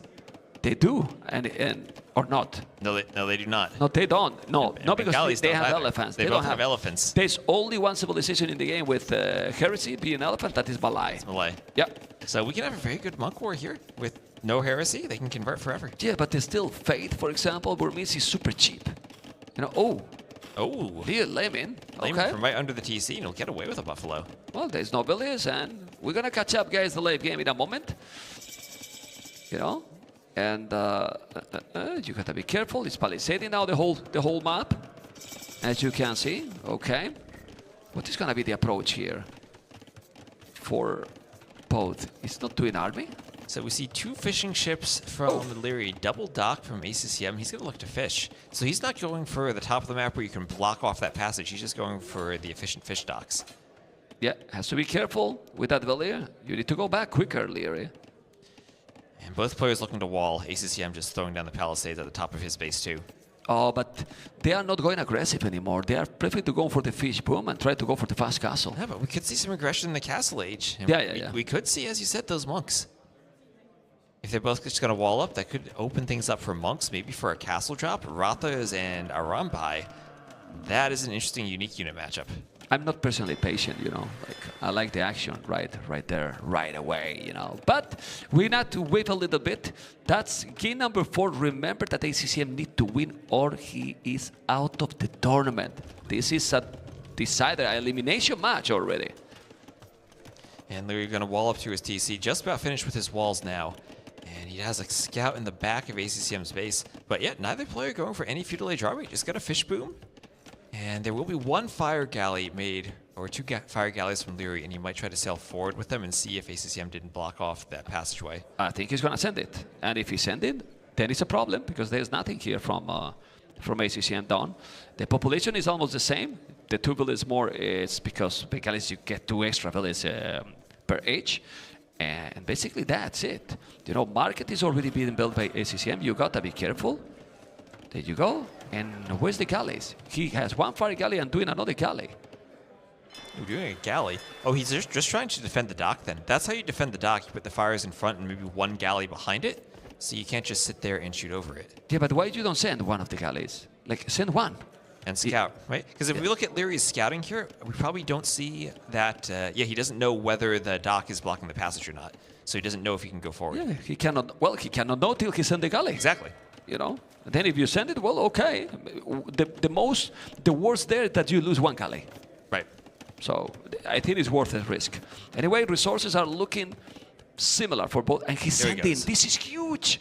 This is really big. Well, and this is happening because the meta of in the tournament has evolved, and they have seen this strategy before that some players are not blocking, and especially with Bengalis, the players are not blocking. He's going to be there. This is absolutely insane right now because the game is so even, and there's 2 fire galleys while ACCM got nothing. He sees them, but that's that really is late. He's going to start losing fish. He's doing a defensive fire galley himself, but it isn't out yet, and he's going to be down in numbers by the time it is out. Oh, man. And now that galley behind those fire galleys is going to help a lot. This is really big. I mean, ACCM is going to go up, but Liereyy as well, and then he will be up without fish. Without fish. And what a risk that is, just doing 2 docks. But you could do 1 dock over here in the corner and have the efficient fish, and do the other one at the top to block it off. Whoa, man, he's losing so many. He's really losing so many. It's going to be the 3rd one. Now he can hit. He's going to take that one. Even if he's repairing, he's still spending resources. So it's the villager. Yeah. Is that fire hitting the fishing ship or the villager? No, it's taking the fish. It's taking the fish. Oh, But the now the villager's villager. taking Now the damage villager. too. Now the villager. Now the villager is going to be gone. Oh, he's trying to block the villager. He's trying to block it. Okay. He's blocking it. Good job, Jed. But how many fish he's taking? So many already. 4 already. And now he's going to take that one or Well, not? he's just spending wood repairing there. I think he's killing now. He's trying to find the angle. The fishing ship is still blocking it. Oh my God. Man. This cannot happen, man. Still villager down here. No, it's all in all. Both are going up, and now both are going for castles. Both with villas on stone. Adamite versus Ratas, but Liereyy with a better economy for sure. All the fish is going down. 4 already gone.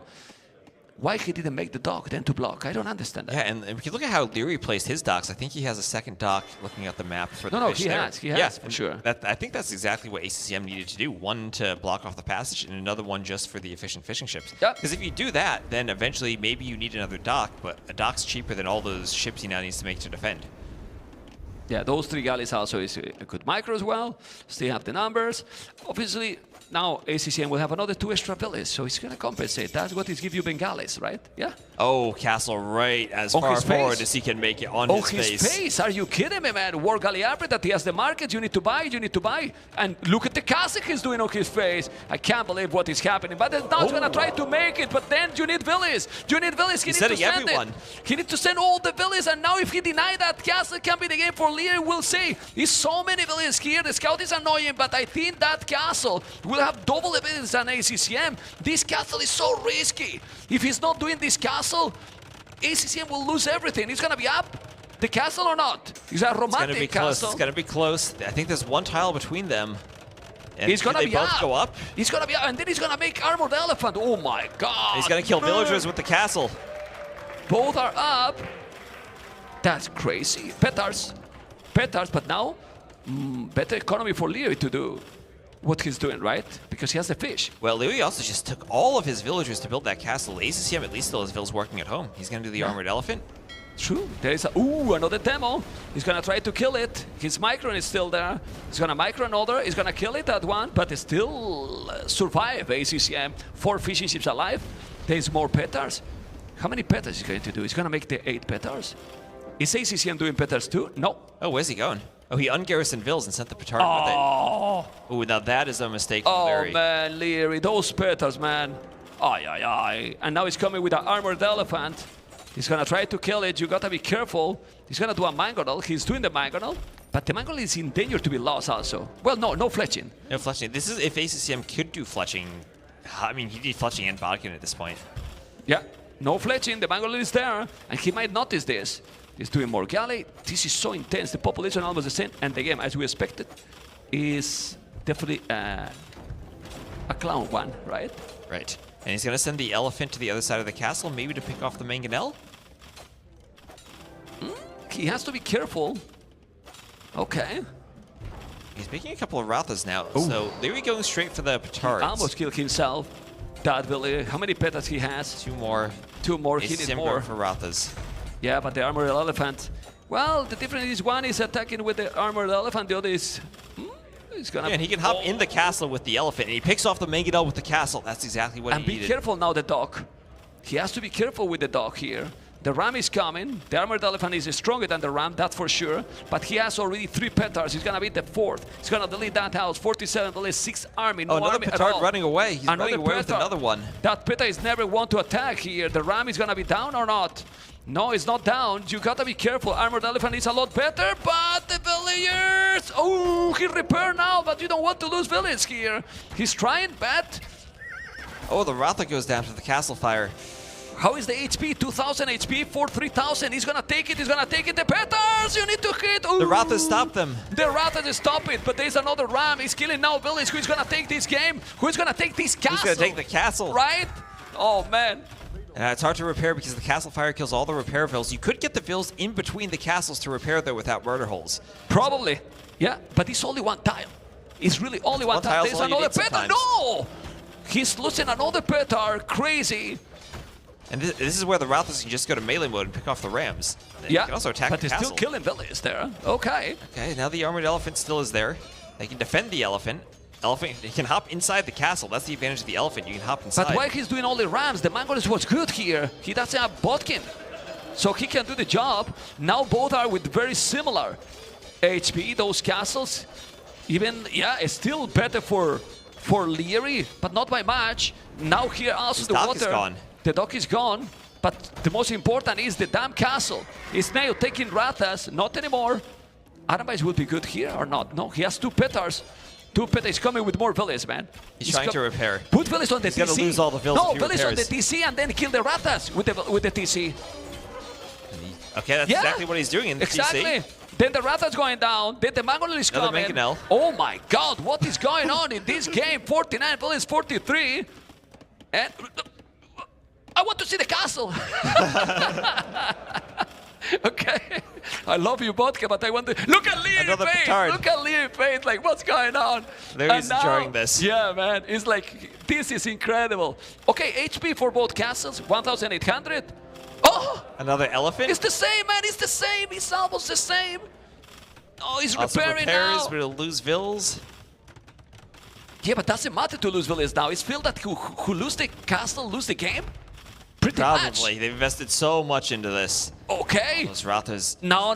Pick the Mangonel. Rathas the Mangonel, but now he can hit those. It's so many units. Okay, the ram is going to be there, but then now it's going to be getting so many hits as well. He's going to the He's woodline. going to the economy with the Rathas. He's going into the economy, man. He's going to kill all those villagers. Game number 5 will happen. He's going to wall this area. And now the castle is also going to be down. The Rathas are going to take everything. And Liereyy got literally nothing at home to defense. Game 5. There we are, game 5. What did he say? The My strategy goodness. determined it. The castle drop won it for him. All he needed to do was run the Rathas into the eco. There was nothing to defend. Such a fun game, you know? I mean, I have the feeling that the crowd enjoyed that game, right? I think they did. Oh, man. I think Liereyy didn't enjoy that game at all, you know? That's such a unique thing for the armored elephants, though, being able to hop into and out of the castles. Right? And I'm looking over at Jordan. Jordan enjoyed that game, too. Jordan enjoyed that game or not? Jordan was like, I'm almost ready for my interview, but we got to do one more. Okay, game number 5 is going to be. Well, another game number 5 series. Okay. Land Madness. Completely different map. Completely different. That map is very execution-based. Probably Liereyy, right? And also the civs, he still has the Chinese. Chinese against potentially Magyars. I don't know, but after that game, this grumpy t-shirt, I will switch for the remaining for a of the happy day. T-shirt. Yeah, You're for enjoying a happy that one. Yeah, not grumpy That's anymore. the type of game you want to see. Yeah. I'm happy now. Let's go to see some beautiful replays about it. Look at this. You have castles finishing at the same time. And a 1 tile gap between them makes it so tricky. You can survive in that gap. Oh, there are the petards that get picked off by the castle. Just the wrong time. They're blocked by the Rathas. Because I think the problem here is why the petards go to that direction. Why they are not just going right there and take it. Because I think he wasted 3-4 petards easily. That direction, and also walking back to the wood line. Yeah. Like in total, like 3-4 petals that probably he could have killed the castle. And this is what wins the game here. The Rothers, they run through, and there's nothing to defend. He could have walled He could have walled there. He could have. He could have made another wall and also gone to the outside for a lumber camp maybe, but this map is so tricky to play. Yeah. And I mean, if you do Rothers a lot, that's what you want to look for, opportunities to run through the defensive structures and get to the back of the eco, which often isn't defended if you're going for that unique unit. Are you enjoying, guys, this series? I'm enjoying it. Are you enjoying? And the viewers? I think Mem's enjoying it. Yeah, like a little baby, I can tell you. Yeah, game 5 will be, can we see the civilizations again? But I think it's going to be Magyars versus, what is it, China. Chinese. Yeah, there's no way Liereyy doesn't use the Chinese here.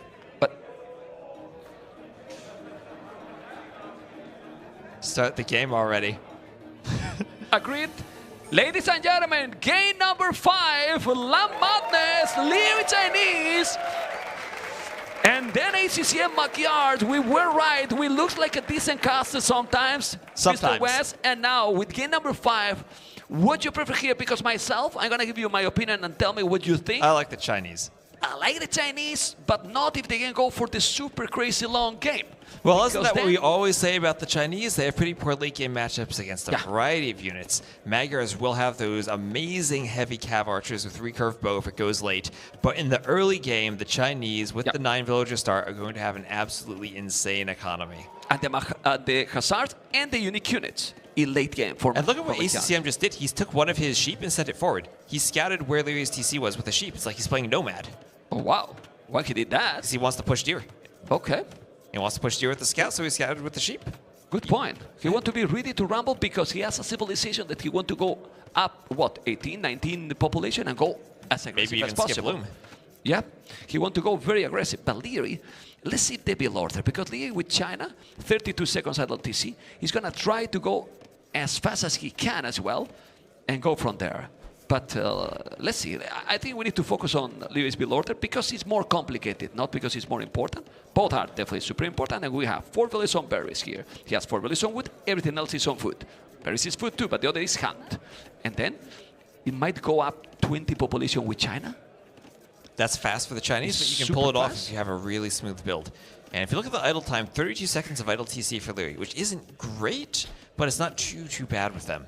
So he has the hunt under the TC. He'll keep it working now. We have to do another. The question is just how quickly does he go up? No, he can't go 20. Need to go 21. And then it's going to be almost the same time that Magyars. That is going to go up with 19 population. So it makes sense. You go up 2 population more. That is exactly what you have, right? Right, and he just needs to force drop, and he should be able to go up. We see ACCM doing Loom this time. He's doing another villager. I don't like that. He's going to be slow. Yeah, he's already slow. And ACCM with his scouting knows exactly where he is, knows exactly where to send the scouts as soon as he goes up. And Land Madness, again, it's called Land Madness because you can't wall around your wood lines. You have some rock terrain there. You can do small walls on the lumber camp. And it looks like we have a brief pause.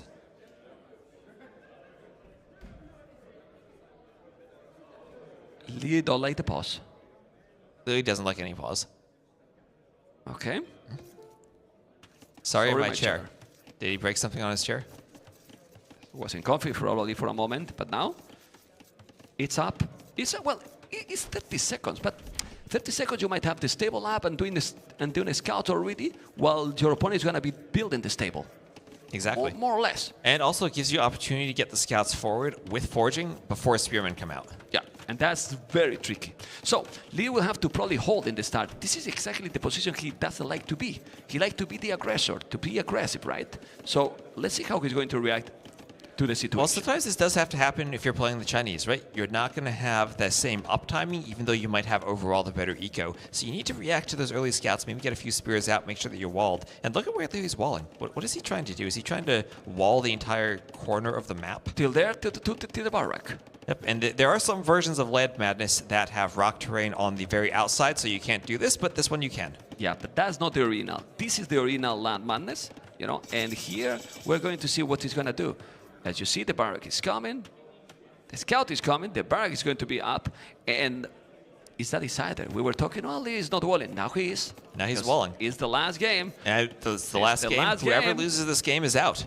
Yep. And imagine Liereyy going out at the stage to ACCM. Okay. That would be one heck of a victory for ACCM. He's one game away from that situation, and now it's stable. He's going to be walling completely. He's doing a spear. Yes, it is. Double attacks? Not yet. He will do it as soon as he has the wood. Who he doesn't have, now he's doing. And now he's going to make some hit into that scout. No, because the scout is faster. He's going to be keep walling. Yes, he will. And that scout is kind of trap. It's kind of trap. And now it's going to be difficult. Let's see the micro, but it's fast. Ooh! He got it. Every single hit matters now, Mr. West. Absolutely. That was a great house just to force the scout into the spearman. Yeah. But now he has already a scout on that side. And a spear as well. He got to be careful. The scouts are coming, and he need to be there with a spearman. Is he sending? Not really, because he has 2 spears himself, remember, with +1, and already archery range. This is the beauty of Chinese. When archery range transition against the Magyars, and I wonder if ACCM is going to do a range transition himself or just try to go very heavy into scouts. That would be tricky, you know. I don't know if he can see. ACCM can see that archery range, Mr. Podka. Can we see the fog of war from him in a moment? Yes, he sees it. So he knows. He's very well aware about this situation. And it's going to have to be skirmishers. We see Liereyy, he's going to queue up 1 archer, but he does not have any gold control right now. All the scouts can run around those faraway golds, and even with the way he walled, he did secure that gold on the left. Yeah, he's walling till the edge of the map, as you can see, and now he's coming with more army. We need to focus on Lierey's base. This is exactly what Liereyy doesn't want to be. There's one village he's using, he's going to scout, but he's already having a spear, a scout himself. He cannot commit too much. ACCM, the spear is there, and the scout as well. He's still walling and more spears at home. Oh my god, another house here. It's on point. 36, 35 population. 3 villages more, but now ACCM having some idle TC. This is so intense, Mr. West. I can't with this. He can. He's going to wall the entire map. He's going to play arena. Well, if you wall completely, then China is absolutely amazing civilization for that. So let's see what's going to happen. The scouts are going and diving in. I don't know if he can wall already the wood line, since he has been chopping quite some time. Look at the micro. He took a scout. But those scouts are going to the wood. Scouts are going to the wood. Chasing with the spears, though. He has to be careful. He's forging. He's going to take a his skill advantage. He's going to take the scout. No, yes. He gets the scout. He killed it. Look at the KD, 2-0. Didn't lose any single unit yet, Liereyy. 3-0. 3-0 now. That spear is very low on HP. That'll go down. Gets a scout, though. Okay. That was very low HP, and now he's mining the gold that area, because the other golds, look where they are. They're now all that forward. I notice, his gold is terrible, man. It's terrible, but he's going to have it walled off. He's at least going to have it walled off from the scouts. And on the other side, ACCM does have a very safe gold at the back of his map. Need to wall, need to wall, Getting back need to to the wall. wood. That village is going to be down. That village is going to be down really fast. The spear is coming. It's down. Village down. And the spears don't get a poke in. Ooh, the scouts run away. Yeah, he has to be careful. Let's see the spears and the scouts. 4 scouts going away. Still have so many villages on the berries, but now the berries are unprotected. The spear is already here. He's trying to wall, but this is still so many scouts with fortune. Yeah, but he has 5 spearmen out. That is a heavy investment into spears. ACCM going to try to pick them off, but every time you take a poke, you just lose your ability to kill villagers. Okay. He's going to be walled completely, and ACCM is going to take another villager. No, he's not. The spears are there, and it's only going to scouts. Oh, he takes another poke from that spearman. That is huge. Having 4 scouts with forging could have picked off a couple more vills. What is the building that ACCM is doing at the back? Is the blacksmith? Okay, so he keep going scouts only. And remember, scouts are cheaper from Magyars. They have the +1 attack. And if you are attacking all the time, maybe you're going to be able to go up quicker than the Chinese. And then it's a problem for Liereyy. Yeah, you can always pick how many scouts you make. And if you're this far forward, keeping Liereyy in his base, you don't need as many scouts. You can do fewer and try to go up faster. Ooh, but now he's wall. Now he's wall, and those scouts are kinda not gonna do anything anymore. It's crazy. He might run in. He might run in through the TC.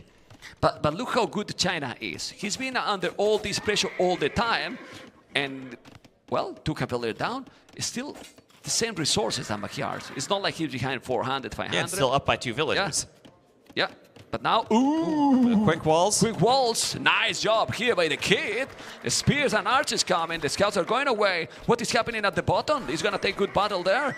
He killed everything. He killed everything with the villains, man, because he was microing both spots at the same time. And now with the scout and the spear here, he's blocking here. But resources for ACCM are amazing, and it's about to go up. Yeah, but this is where you have to be careful. If you lose your scouts and you're no longer running around in that base occupying the army, Liereyy can go forward and catch you when you're going going up to the castle age when you're spending all those resources on the age up and not investing into those scouts. Because this is the rest of ACCM's army right now. He has 1 spear and 2 scouts. Yeah, but Liereyy need to attack because his opponent, and he see the score drop it, it's on the way to castle. It's not like Liereyy is too far, to be honest.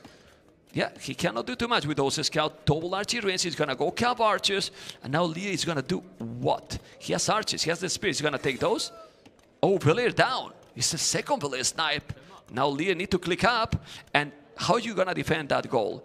If I'm Liereyy, I think he need a tower in that goal. And if you're the Chinese, what do you do against cav archers? You could maybe go for your own cav archers. You could go for skirmishers. You can maybe think about scorpions. But Land Madness is such an open map where you need mobility. And if you're going to go for the scorpions, you're lacking mobility. Yep. For now, he's trying to attack. I don't know if he's going to be able to attack and make some damage. He's 2 spears and 2 archers. Not very scary for ACCM. Liereyy is up to castle age. He has gold mine and upgrade. And running now, into the TC. Yep. Because he's fully walled too. I mean, it's difficult to wall completely, but you can always wall if you are really focused on that. Yeah, I mean, both these players going all the way to the edge of the map to wall. So, again, playing this arena version of Land Madness. Huh. Okay, he has the spear on the goal. He has to be careful that the scouts are finally down. Yeah, it has been so annoying. But, you know, the crazy part is that Liereyy is still up almost the same time, with a lot of army after all this. Kitty is in his favor, but he lost 2 villages, and now he needs to hold against the cav archers. The problem with the cav archers is that you need to mass, and he has already the mass of archers. He does, but he doesn't have the timing immediately to turn them into crossbows. There's going to be a brief window where maybe ACCM can get 4 to 6 cav archers. And we have a replay here of some scouts running around the economy, and the quick walls again from Liereyy going up around the lumber camp. Very nice one, and here probably gonna kill all the villages there. We cannot see because he wasn't even paying attention himself, you know? Anyway, the archers are there. There's one problem here for Liereyy. Fletching is now coming, okay, but he's coming a little bit slow, the fletching. Imagine if we could do right away. Now Botkin would be great. He's gonna be walling. He has to wall everything. He has double archery range, he has the stable, and now DC extra already for ACCM, who is playing, in my opinion, an amazing game, this one. Yeah, absolutely. And we see cav archers being queued on those ranges coming out. And where does he send the cav archers? He can clean up those archers at the front, maybe, before they become crossbows or before they get Bodkin. And then think about that gold on the right. It's walled, but not far enough in front of it to protect it from the cav archers. Yeah. I really think that the tower is needed there, or he will need that TC on a goal very soon. The good thing is that he's...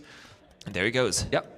He's delaying a lot of farms, but now you need to send the crossbows. I mean, he's only 2 cav archers, you know. I think he should have waited a little bit to send more and kill, you know. Now he's going to put the house, but he's going to send the crossbows there, and he will be fine. Yeah, and also, look at all those hills by the gold. That's going to be impossible to get a TC on it cleanly. Yeah, on that one, for sure. I don't know if the other gold mine, if the other gold piles will be able, but the archers are there. Now kill that scout. It will kill it. Oh, it's full HP. That village is going to be down. Very smart play here by ACCM, playing Bloodlines so much attention, man. DC is a good tone center, but still being very aggressive. Look at the army. Look at the army by Liereyy, and Liereyy is still with 2 villages more. How is possible? Because of Chinese. That is absolutely amazing civilization, Mr. West. Yeah, now we need a defensive workshop from ACCM, but at least he has 2 TCs. It's not like he's stuck on 1 TC and then adding in the workshop and not getting the economy added in. He will at least be matching Liereyy on the TC numbers. He's going to go in. Now it's going to be a Scorpion, but we need to see how it's going to be Lierey's micro here. Lierey's holding the archers at home till he's doing the tone center. He's going to kill that one. Not really. And now he's going to the wood line. Let's see. So many cav archers. The cav archers with bloodlines +2/+1, and the Scorpion is there. He need to go away. He need to go away. What else now? He's doing few Calmets, Horse Collar. But ACCM has Wheelbarrow. Very interesting. Who has the lead here now? Huh. I mean, it's very, very close so far. Scorpion for ACCM. Camels. The Camels are good. Pick off the Scorpions. Camels are good here. It's really good play here by Liereyy. He has the 2 Camels here. And the problem for ACCM is that Liereyy has a lot of farming, and we know how the kid control the units. And 3rd TC now for Liereyy. He did not have to do that Siege Workshop in Scorpions at home for himself, so that's wood he's saving to add onto the TC. Yeah, we can see how the efficiency for ACCM has not been the best because he's been attacking now for a long time with those archers. He's coming with a lot of camels. He's now trying to split those. Okay, camels are there, and the camels don't have upgrades, but at least he's attracting the arrows from the cav archers a little bit. The spears are going, and well, I mean, this is a good trade. He has so little units here, Liereyy, and keep him away from his base, while now he has 3 TCs. Yeah, but he's trying to keep the Cav Archer mass down, and behind all of this pressure, what the army did, the damage did was earlier, forcing that Siege Workshop up. Yeah. And there's the University, he's thinking of Ballistics now. Poof, Ballistic here is going to be so important. The crossbows is still coming. We need to go forward and see what's going to do. And he's attacking again. He's attacking now constantly, all the time. What he did ACCM in the start of the game, now Liereyy is doing. But population, it is the same. 56 villages, 54, and 19, 16 All army, the farms almost the idled. same. All the farms are idled, Yeah. and only 5 villagers working on food right now for ACCM. Yeah, that's crazy. Now he's going to have the +2 armor. He has 25 armor, Liereyy, and now that TC is huge. It's really good, Mr. West. Yep, and this is how you deal with crossbows, or how you deal with Cav Archers. As you said, they need to be amassed, and Liereyy, with the crossbow timing, is able to get forward with the army numbers he needs before ACCM can get the mass to engage. Yeah, and when he's gonna try now to go and make the damage at home, Lee's started to make skirmishes. Those skills are +2/+2. They are not the least skirmishes, but eventually they might be. There's still a lot of Cav Archers, yes, but they are missing ballistic, they are missing the second armor. He's gonna be able to do some damage. Let's see if there is some walls on that palisades. I believe he's doing the houses, but he's there ready to rumble with some archers. He's gonna take a villager, maybe, but no, because he noticed right away, and now he's going back in time. The score is still ahead for ACCM. The population ahead for Liereyy. That hill is so important, and ACCM is mining stone already. So Liereyy should think about mining stone himself. Yeah, perhaps. And the stone's so important for the Magyars because they need their castles eventually if they want to go for Magyar Hussars. If they want a way to pick off Siege in the late game, they need a lot of castles for their unique unit. And right now, Liereyy just defending at home. He's lost that forward map presence he had with all the crossbows earlier, and he just wants to keep all the crossbows at home to keep them safe and keep his economy rolling until Ballistics comes in. And I believe when Ballistic is there, he's going to feel a lot more comfortable with the situation. But there's a Mangrel, this Cav Archer, still no stone yet to make a forward castle potential for ACCM. Wheelbarrow already for Lee, and what we said, Lee skirmishes. At some point, he might need also a couple of knights probably, because the Mangrel is coming. At least that is going to have a huge micro. But guys, the moment that is going to happen in a minute, it's going to be really important. Is he going to notice this? Who is going to patrol here better? There you go. Liereyy is there with those archers, with the skirmishes, but the Mangrel and the Scorpion is coming as well. Let's see the micro here by Liereyy. Liereyy is going to micro. I think he's good doing this, Mr. West. I think he is good. He's just going to pick off all those Ibexes on the hill. Those poor Ibexes. Just so he's doing that for a reason, and the reason is he does not want to misclick on one of them later when he's microing. That's perfect analysis on that one. And here, Siege Workshop. Resources are starting to look so good for the kid, but a scary amount of villages on his stone. Is he gonna come forward, ACCM? We will see. He's walling now completely with the houses. He needs to wall with probably more villages because the Cav Archers are coming through that area, and the Mangrel as well. And the tricky thing for Liereyy is now that he's walled, he's not gonna have golds inside of those walls. He's gonna finish that first gold where he built the TC, and then he's move out onto the map. Yeah, but he has another in the forward TC, so he has another goal. So he has a bit of time, but all those golds still are forward. He has those 3 golds to the left of his base that are so exposed. Yeah, but Liereyy, with this crossbow approach, is probably going to go Imperial into Arbalest. Look at the resources. He has 1,000 gold. And right now, if he stopped doing villages for a minute with this amount of farmers, oh boy. Then he goes up. Yeah. Okay, Cav Archers here. Skirmishes are coming. He should do a couple of knights, I believe. No, or maybe not. Maybe the skirmish is a node. You have to be careful there. The Cav Archer is going to be in the range? I don't think so. And there's a Mangonel. Mangonel is in danger to be down. Yeah, it's +2/+2. The Mangonel will go down. And Lierey's not going to take a hit on the skirms. No. He's going to micro and dodge. Okay. He's going to take it. He might take it. It's gone. That Mangonel is gone now. There you go. Didn't take any damage. Oh boy. And take the resources. Running right into the crossbows. Let's see the battle, but those Cav Archers are not fully upgraded. Ballistics is in on the crossbows. No They're going to get ballistic. kills there as ACCM runs away. And that's 5 dead Cav Archers in that fight. But ladies and gentlemen, we have now 2 different situations. Liereyy is going to go up to Imperial. ACCM is not too far. He's doing the castle at home. He cannot go forward. He feels a little bit of the pain that it can be a forward castle and then being denied. But those Cav Archers are trapped, are trapped. And now you can dodge the arrows if you want, but it's too many crossbows, Mr. West. There's too many crossbows. ACCM's trying to dodge as best he can, but no way he gets out of there alive. The crossbows are just going to chase him down. So many dead Cav Archers as Liereyy clicks up to the Imperial Age. And this is looking really good for Liereyy. It's looking good for Liereyy. It's not terrible for ACCM because he's going to go up to Imperial. But the problem here is that Liereyy has 44 army. ACCM, no army at all. He's taking everything. He's killing all the units. He's also in the north denying more and more economy. And as you can see, the kit with 2,000 resources more collected right now, and the amount of army and the presence in the map,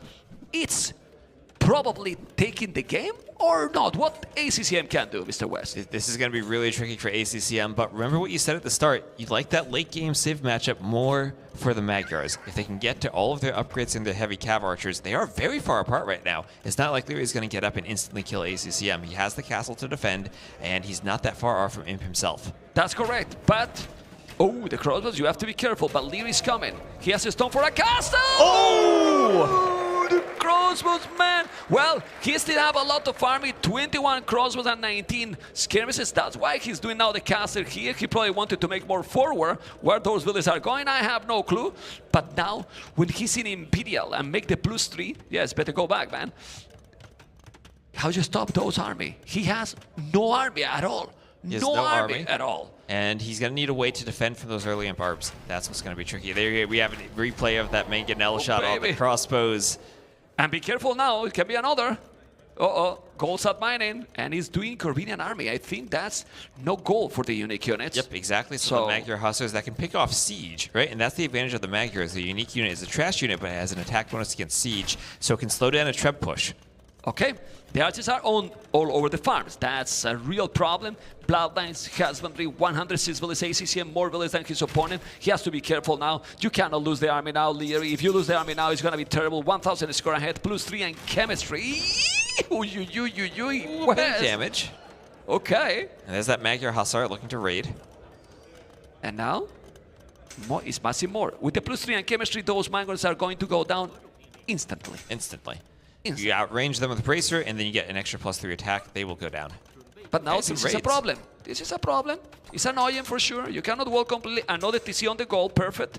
And now the +3 is there. The score is still ahead. Second castle. Mangonel down. And another Mangonel down. Now he's dancing over the ground, as you can see. Is he sending traps? He's now doing the trap, but good shot. Okay, gets a shot. That's a good shot. But it goes down right away. Yeah. Okay, trebuchet coming. Gonna try to kill the castle. The castle is on the hill, and I still insist that the problem here is doing the +4, but he has no numbers. And now he's doing Candles himself. Oh my god, this army now here can read a 52 lot. military to 9 for Liereyy. And this just comes from that crossbow versus Cav Archer opening, where suddenly Liereyy had better numbers, then took better fights, and it just snowballed. Yeah, he's trying to go in, trying to raid. He's doing another TC. The good thing with this is that now you have to defend this and defend also that he's taking your castle in front. That's a lot of vills on that wood line to the north as the castle's already being tripped down. Crossbow's getting some vill kills on the front as he tries to add in the stables. He's trying to do the final armor. He needs to trap this army and fight it once the armor comes in, but he doesn't have enough light cav. He sees light cats only. Look at the light cats there. He has the archers, the skims. He's going to take them all. He's killing so many. Look at the units. He's 9 army, only 55, and also attacking several spots. He's killing so many. Look at the Echo KD. Is Liereyy finishing this, Mr. West? I think he is. This is looking better and better for Liereyy as he's getting close to 200 pop. ACCM only on 130. And how does ACCM clear this? He's trying to send light cav into the skirmishers, but they're still not even winning the fight. Yeah, because he has all the armors, those skirmishes. Only missing one armor. It's Hussars now, but Hussars, when you have 10, is not enough. There's more archers. Camels defending the trebuchet. He has 3 groups of army. These skirmishes that did the job. Now on the right, he's going again with more archers, and in front of those trebuchet is the camels taking the castles. He's going to be defending because he's repairing the castle forever, but camels as well sending there. This is an amazing game by Liereyy here. Castle now at home to avoid the rain. Really well played! There is the GG! Liereyy 3-2 and advancing and gonna play later to the Viper. Viper versus Liereyy later today. Amazing cities, crazy game. You can see how Liereyy was super happy, and ACCM with a smile, with a hug. That's amazing. And hey, what a set from ACCM to take 2 games even from Liereyy. Some crazy games there, but now we get Liereyy Viper. Okay. Well, so exciting day in front of us. I mean, amazing. We have now Hera versus Mr.yo, then Liereyy the Viper. That's insane. Can't be better. It can't be better, man. Can't be better. You have to smile, the kid. You do. I mean, do you really want to smile, though, if you're going to face the Viper? Oh, yeah, he's confident. I mean, he's confident? And for him, is, in my opinion, facing them, these players, Viper, Yo, Hera, it's motivation. It is motivation. I think it's motivation. And he must be feeling pretty good after that set. I mean, that Fortress game was a really close game. And the other game he lost, kind of a silly one with that castle drop.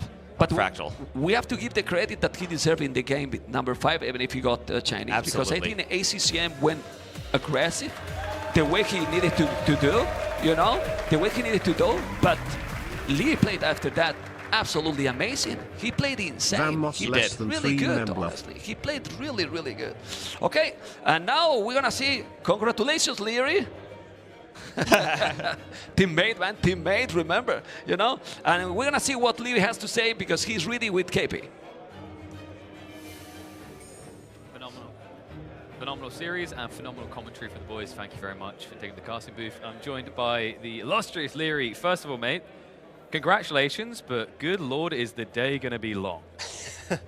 Yeah, I have no words right now. It's going to be a long one for sure, very long. Let's try to find some words because I think it would be fair to say ACCM proved to be incredibly tricky in this series. Jordan's going to dissect it further a little bit later, but I just want to get your thought process on a high level about Game 2 and Game 4, those key moments where he maybe got in your head a little bit. You like to talk about my losses, huh? I can see.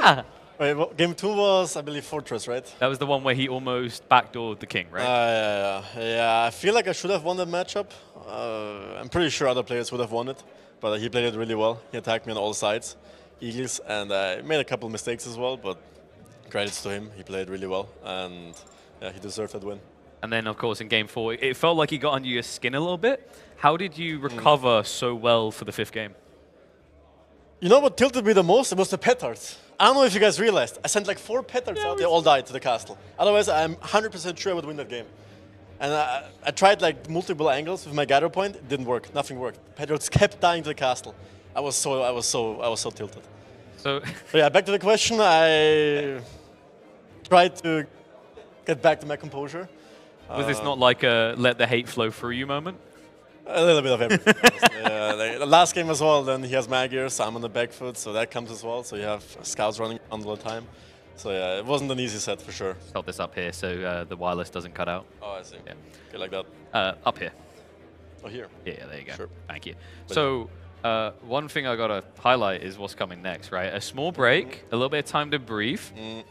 But Viper up next. Are you concerned, like, you know, I'm thinking about his previous series. I called it the meatball buff halfway through against TaToH when he just turned up, ate a meatball, went back and was on form.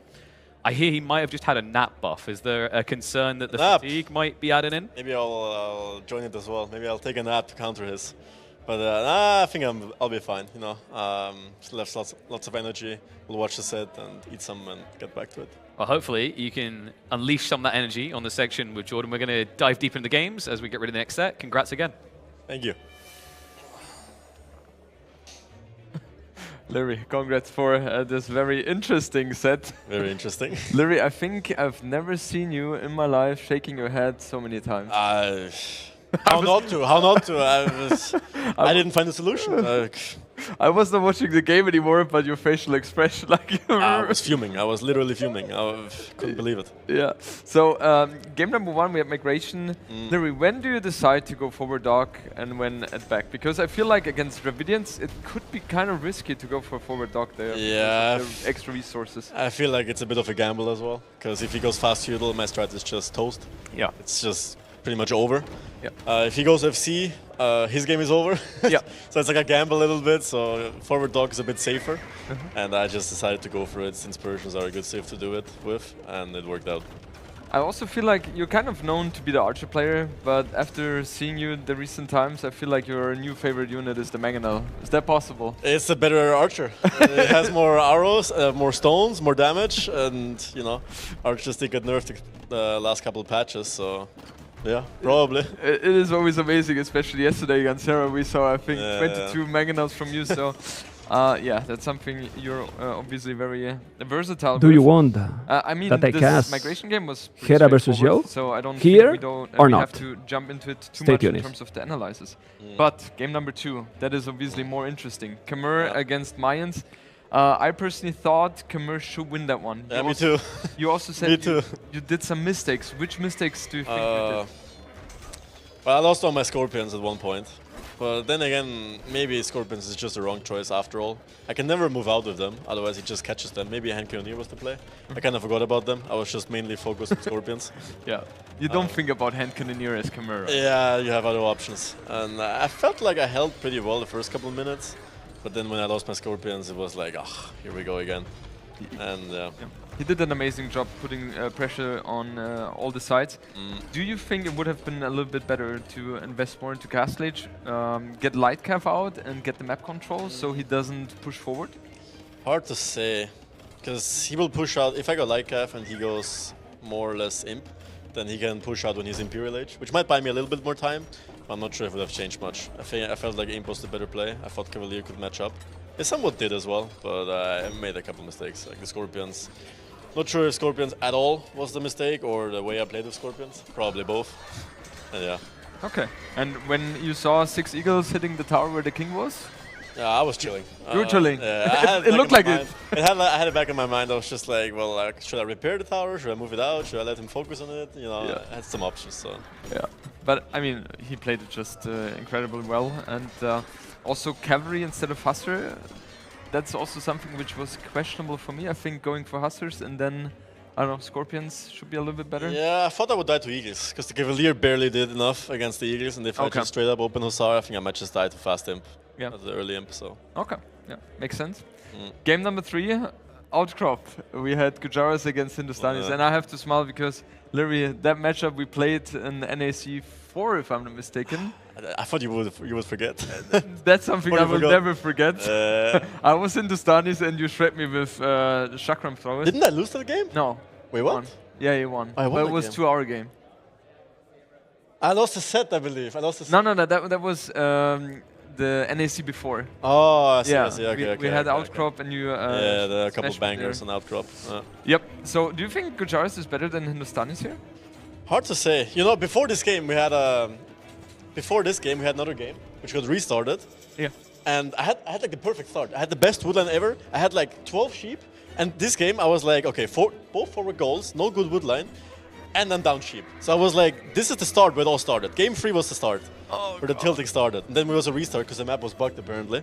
And then I lost 2 vills to his scouts and then was recovery all over again. But yeah, I think I even lost some monks. Not my best set, but yeah, the 4 monks. Yeah, I remember that one.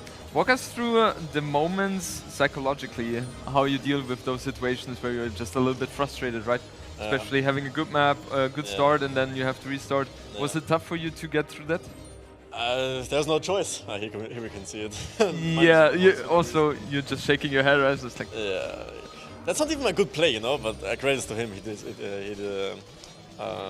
attacked me on both sides, so I couldn't keep track of everything. But if I just convert there, and I block with my camel, it's down for camel, and then I snowball. Yeah. So, but yeah, back to your question. It's hard to refocus, but you just have to do it. There's no other choice. What's the other option? Resign? Yeah, so, exactly. yeah, just gotta do it. What was your long-term plan? Were you planning to stay fully on camels, or were you thinking about the chakram throws? Because I saw you clicking elite as well, right? Yeah, like first off camels, and when the game stabilized a bit, when I felt more in control, I would just go chakrams. Just so I can have like 20-30 dealing out damage, and then the camel war, there's no way he stops that. So. Yeah. Okay, now my favorite game of this series. Liereyy, can you read out what I wrote here as a note? Fractal petards. Petards. That's all you need to know about the game. That's all you have to know about the game. You don't need to know more about that. Oh my god, that was crazy. What happened with the petards there? I don't know. I tried like 3 different Garo points, and nothing worked. They always came out at the bottom for no reason at all. Neely is sitting right there, the pathing issue. I hope he saw that as well. I was like fuming. I was like, there's no way. There's no way I'm losing this game. After I killed some fish as well. Oh, that was yeah, that was crazy, right? I mean, you were clearly in a better position. It was kind of a desperation castle from him as you took over the water, and you could make the argument that I didn't have to go for the castle, but then again, I lose my TC, I lose all the front space, then I have to play super defensive. Water isn't one, so I still feel like the castle was the better play, knowing that I would be ahead in water. Yeah, I also thought like the problem for you was that you only have one villager building the castle first too, 5 seconds, right? So he was able to get the castle up as well. Yeah. And him just moving in there with those Rafa, that's something I wouldn't even think about, and I think you as well, because otherwise you would have preemptively walled. Yeah, right? I knew if he goes in, I'm dead. It was all about the castle anyway. And surprisingly, elephants counter rams, and they can get Garrison the castles. So I didn't know that. I didn't know it either, so I was like, We learned okay, something. interesting, completely new game. So yeah. That's kind of a very strong strategy there with the elephants. Game. And yeah, game number 5, Lime Madness. From what I heard, you feel like Meggers is the better Sith here. It's hard to say. I had a decent map. I had a back wood line, deer. The gold was in no man's land. I had 2 golds forward, so I had to go for the back one. It can go either way, honestly. I think Meggers is easier to play. Yeah. But Chinese definitely have options. Especially in Castle Age, right? If you're Castle Age, then you should shine with Chinese. Yeah. In Pre-Age will be tougher again. How important do you think it was for you to be able to wall your base? Very important. Otherwise, the scouts would have kept coming in. He added more, and you know, at some point, I was like, I have to wall this somehow. Yeah, I found my inspiration from MBL. It was the right play. Yes. And yes. Yeah, I probably had to do it even earlier, honestly, in Dark Age, before I made any army. What do you think was the main criteria for you to win this game? Was it you being able to get rid of the CA because you had more army? Yeah, that helps, but I can see here I already had like 30 more army. Even if those CA survive, they're not gonna do much in him. But obviously it makes it easier that I killed them. Just win early imp, have the better unit comp. I still have like 40 ranged units, and then I switch into camels, and he has nothing against that. Oh, Liereyy, that's tasteful now. Especially with you. These highlights, man. We barely see those moments with you. I'm getting roasted left and right here. Like, not a good shot. If people looked at this from the outside, they would think I lost. I know. Like, it wouldn't even be close. Yeah. So yeah. That's good stuff. Yeah, Liereyy, then thank you so much for your input. Thank you. And you will be playing against TheViper. Yeah. Are you ready for that?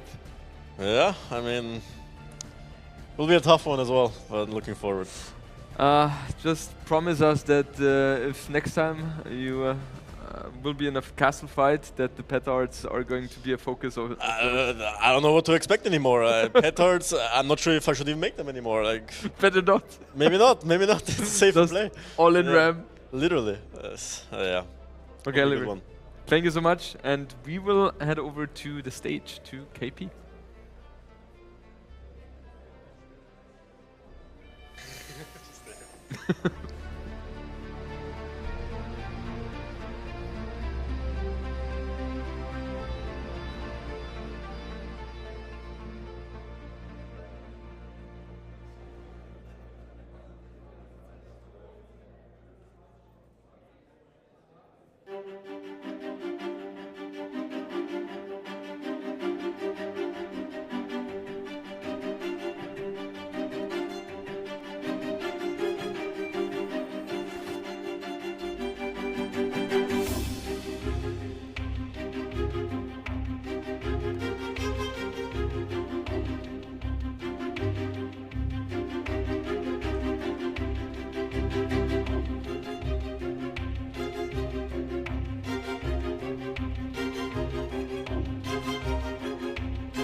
better.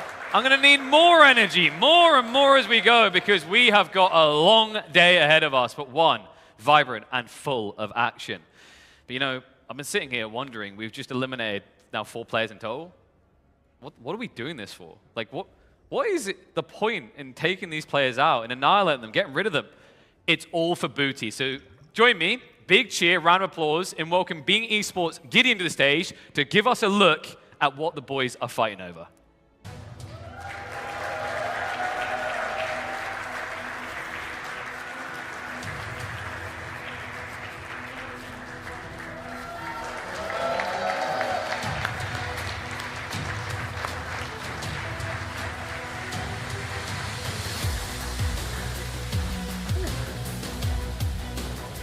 All right, that is sleek. Let's come over here. One side there. Yeah, you can look like you're going to lift it because it's not going to be yours for much longer, I'm afraid. So, Gideon. It might take a while. Yeah. First thing I'm thinking here, how easy is that to drink beers out of? It depends on the side, actually, because one has holes and the other doesn't. So if you do it like this, it could work. You have to refill quite often, I think. Good thing we're in Germany. They've got plenty of that. But, you know, it's kind of crazy. I know you were really excited about how yesterday went. Today, even smoother. You know, give us your feelings on how the event is now going. Today, I'm feeling really good, actually. It has been a very, very awesome day. I'm still stressed. Beyond belief all the time, and something happens all the time, and I still forget 50% of what I want to do at all times, pretty much, because I walk around the corner and see another thing that we would like to fix, but it has been so much nicer than the last 2. I mean, I don't think anyone noticed the panic. I think it's been a pretty good show, right?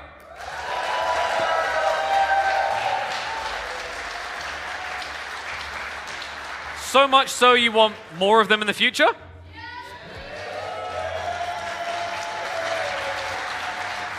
Well, that's good news, because I think Gideon wants to talk about a way that people here and at home can help maybe make that a possibility.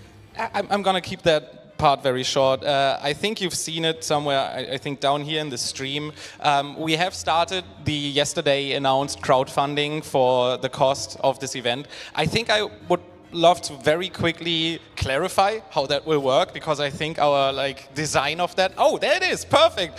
Thank you so much for everyone who has already contributed to that. That is so nice. Thank you so much. So of course, as I said yesterday, but I think we need to brief everyone again. Only the first $5,000 of that are going to go towards the cost of our event, and after that we're going to split everything 50-50 with the 8 pros, depending on the relative amount of prize money that they won of the original $40,000. So now everybody knows. I'm going to make sure that everyone repeats that from now on. That's fantastic. So once we hit past that marker, 50% will go to the players. Yes, I think it's gonna be like where the T is of the Garrison. I'm gonna make sure there's like a dash in there somewhere.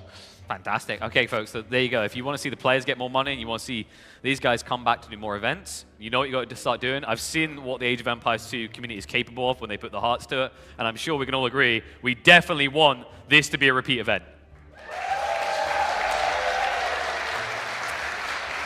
But there is another way that they can also help fund these events while getting some booty in return, right? Yes, definitely. There are a couple of things, and I first want to say thank you to everybody in the crowd here, and sorry as well, because we printed some hoodies and they are gone. They've been gone, I think, like 1 hour or 2 hours after we opened the merch store. It is still all available online. TG merch is the command that you can use in every single of the chats, I think by now at least. So you will find it there. It's everything that we had here and more in all different sizes. And many people asked, just as pretty much every single community that I've visited yet, whether the sweater is also available in black online. And yes, it is. It's not just the white one. I've heard it like 20 times. Why do we all like black so much? Because when we're playing in the dark, we camouflage into the setting and our parents or our loved one can't find us. Ah, yeah. Deep, dark feelings. We've got to get the long gamer hours in. But you know what? It's a shame we started to run out of booty. I think what we want to do for the crowd here is to reward them a little bit. Did we have some things to give them? Yes, we do. Whoa. It's free stuff. More enthusiasm. Oh, Oh, okay. So we got some booty from SteelSeries who have been helping us at this event, actually. We do. One thing that we are actually not really seeing on this broadcast so much, but that is happening the entire time throughout the Garrison, are all of the side events that we have here. And we have a 2v2 event, a 1v1 event in AoE 2. We also have AoE 4 games there, AOM games. We started with a couple of low elo games today because we noticed that a few people drop off really fast out of the 1v1 event, which happens if you have such a heterogeneous elo field, I would say. And there's one company that we haven't mentioned yet that has, well, graciously provided us with a lot of hardware prices for these side events, which is SteelSeries. And we would like to gift some of them to you here, right now. There we go, loud.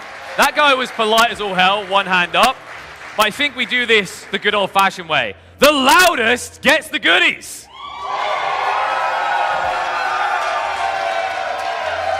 I think it was one over there, right? Do we just kind of punt it? Maybe get sued later for assault? Okay, please brace for impact. I don't want to hurt anyone. I'm going to throw this somewhere there. And then I'm going to do one on top. All right, get ready, get ready, get ready. You three were really good. Get ready. Oh, that worked out. I'm glad you're doing this because I would have full like midfielder punted it out back. Do you really think so? You want me to prove it? Yeah, please, you do it. I will feel so much better. All right, who wants to be hit in the head?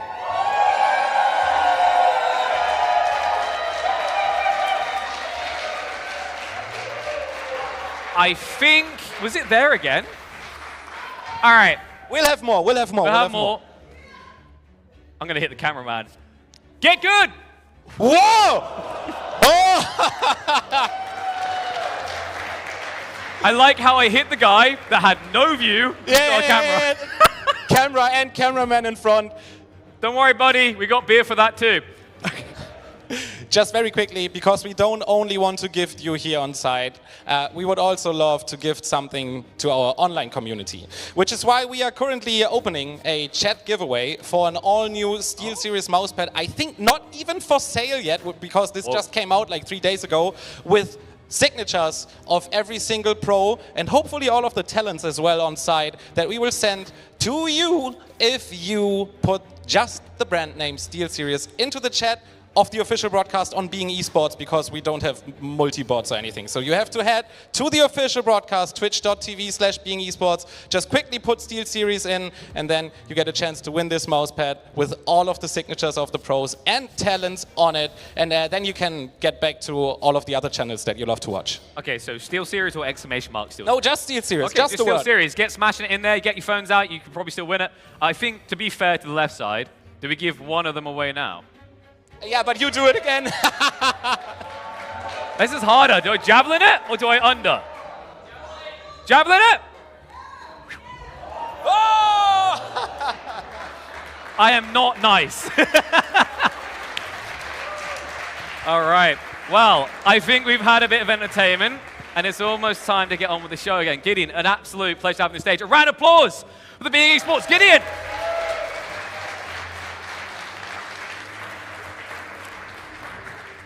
You didn't think we were done, right? We're not even close to done. We're only at the halfway point in the day. Is this the series everyone's been waiting for today? Okay. Well, for good reason. This man, he usually opens a LAN with a loss. So far, he seems like an unstable king. Might drop a game, but does not drop a series. Get big, get hype, get excited, because in a matter of moments, we're going to have him take to the stage. I saw the Reddit threads for you guys, by the way. Apparently, the smoke buff might be too strong, so he needs to make sure he rations that correctly, because if he comes out with it a little bit too slow, or a little bit too quick, rather, he might fall victim to Hera. Let's do a quick check here. Who thinks that Hera's going to win this one?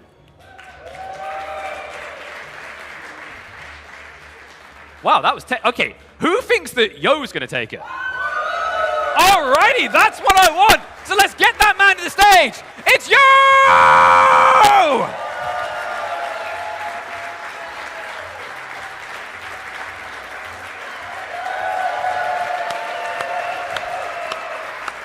That is the type of welcome we like to see from around the world. The finest come. And now he needs to figure out where that glorious keyboard is. He actually has the most beautiful keyboard I've seen actually at an esports event in a long time.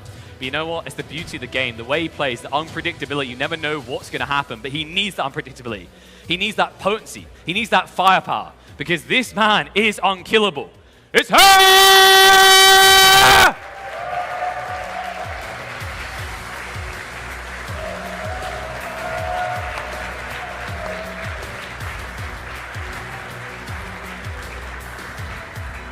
You're never sure if you want to see him win or lose. I mean, it's a phenomenal streak that he's on, but it has to end at some point. I was checking the stats. Very interesting detail, actually, when we look at Yo's performance. 65% win rate for Hera, but when I talk to players, they say that's kind of on the low side for Hera. There might be something to this. There might be something to Yo. Do we think that Yo has what it takes? All right, well, to see if he can sink his teeth into the champ and maybe spill some blood, we head across to T-Knight and Nilly to take us through the action. Good to be back and ready for an amazing series here, Nilly. Yo and Hera, so unstoppable in their own ways. They're the two only undefeated players in sets so far, so very fitting they meet here. Yeah, and even more brutal, Hera 3-0, 3-0. Yeah, true. He didn't lose a map yet. Yep, that's very true. Yo, yeah, he won his first set against ACCM 3-0, but then Viper took 2 maps of him. It was really close for him. And the first one to lose the set of those 2. Yeah, we'll see. Obviously, the big thing at stake here, which I think is important to clarify, because it is slightly different format, is the winner of this goes immediately to the grand final tomorrow. Now, that will be a best of 9. But that's a big, big story because... That's oh boy. Okay. Tristan, could you explain this? I honestly, I can't see it. I'm sorry. I have no clue what those say. I can read it to you. If I could read it, I just want to say you guys are so creative. Like, so funny. So funny. Ha. Actually, I can't read them all. Well, okay, Mr.yo. Like, you can try to read those. I'm not sure how good your Mandarin is. We got some Yo fans in the building and some T90 haters in the building. But anyways. How happy are you that we don't have islands in the map pool? I'm pretty happy, but apparently we still find reasons to bring it up. Man, I was trying to be all serious here too, but it's all good. This crowd. I was talking about something. Winner's bracket. Yes, winner's bracket. So winner here moves immediately to the final. And just gets to wait around, rest up the entirety of tomorrow.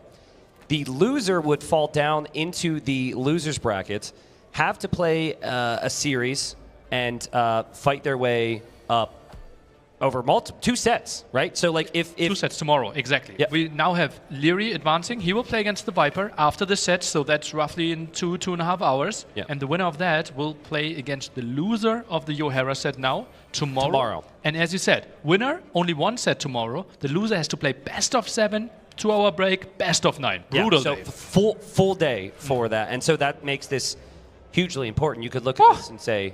Look at that hippo lover. Oh, that's nice. They're so notice how Nice. kind that is. Nice. It's so kind and wholesome. You see how your community is like confrontational, trying to diss you, and like they're just sharing the love. That's really. Actually, we're very curious if that was hand drawn. Yeah, that's like. If it's hand drawn, that's good, incredible. Right? Yeah, that's sick. Oh, draft. I like civilization. Yes. Let's move on to that. Shall we? Georgians already banned, automatically Khmer banned, so we didn't have to go there. Look at that Spanish ban. I think also Burgundians were another global ban, which is worth pointing out here, considering I believe Fortress is one of the maps, which we'll see here in a second.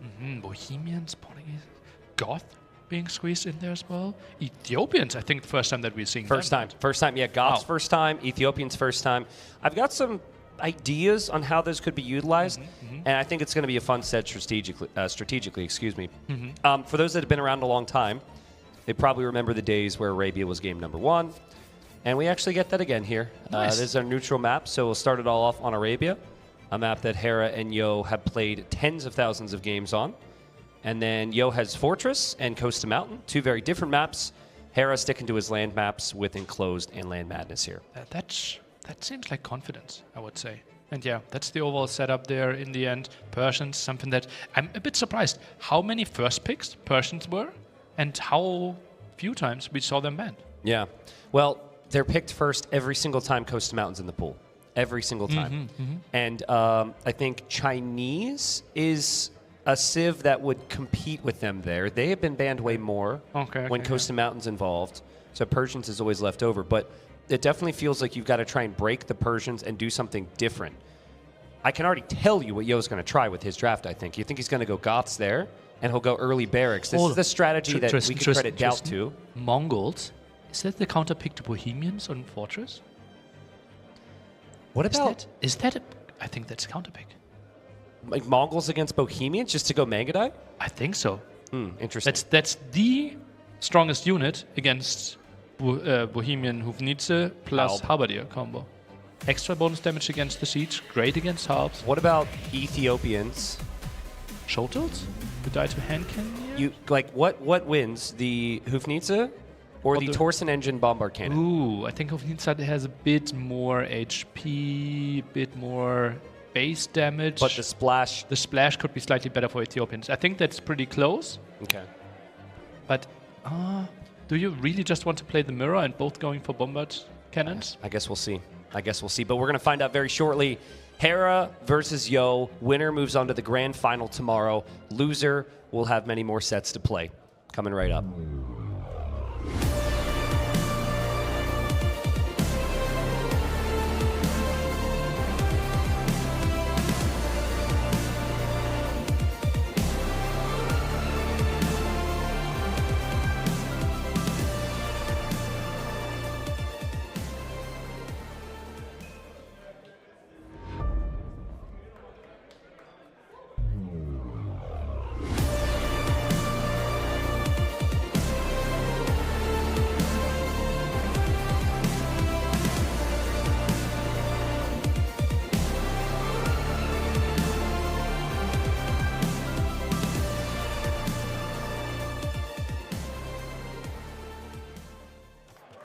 Here we are again. Winner of this moves directly to the grand final. And we have Mongols on Arabia here for Hera. This is a dangerous civilization with the timings. So Hera, he's been aggressive, he's been defensive, depending on the series and the game. Clearly going to be offensive here against Yo's Hindustanis.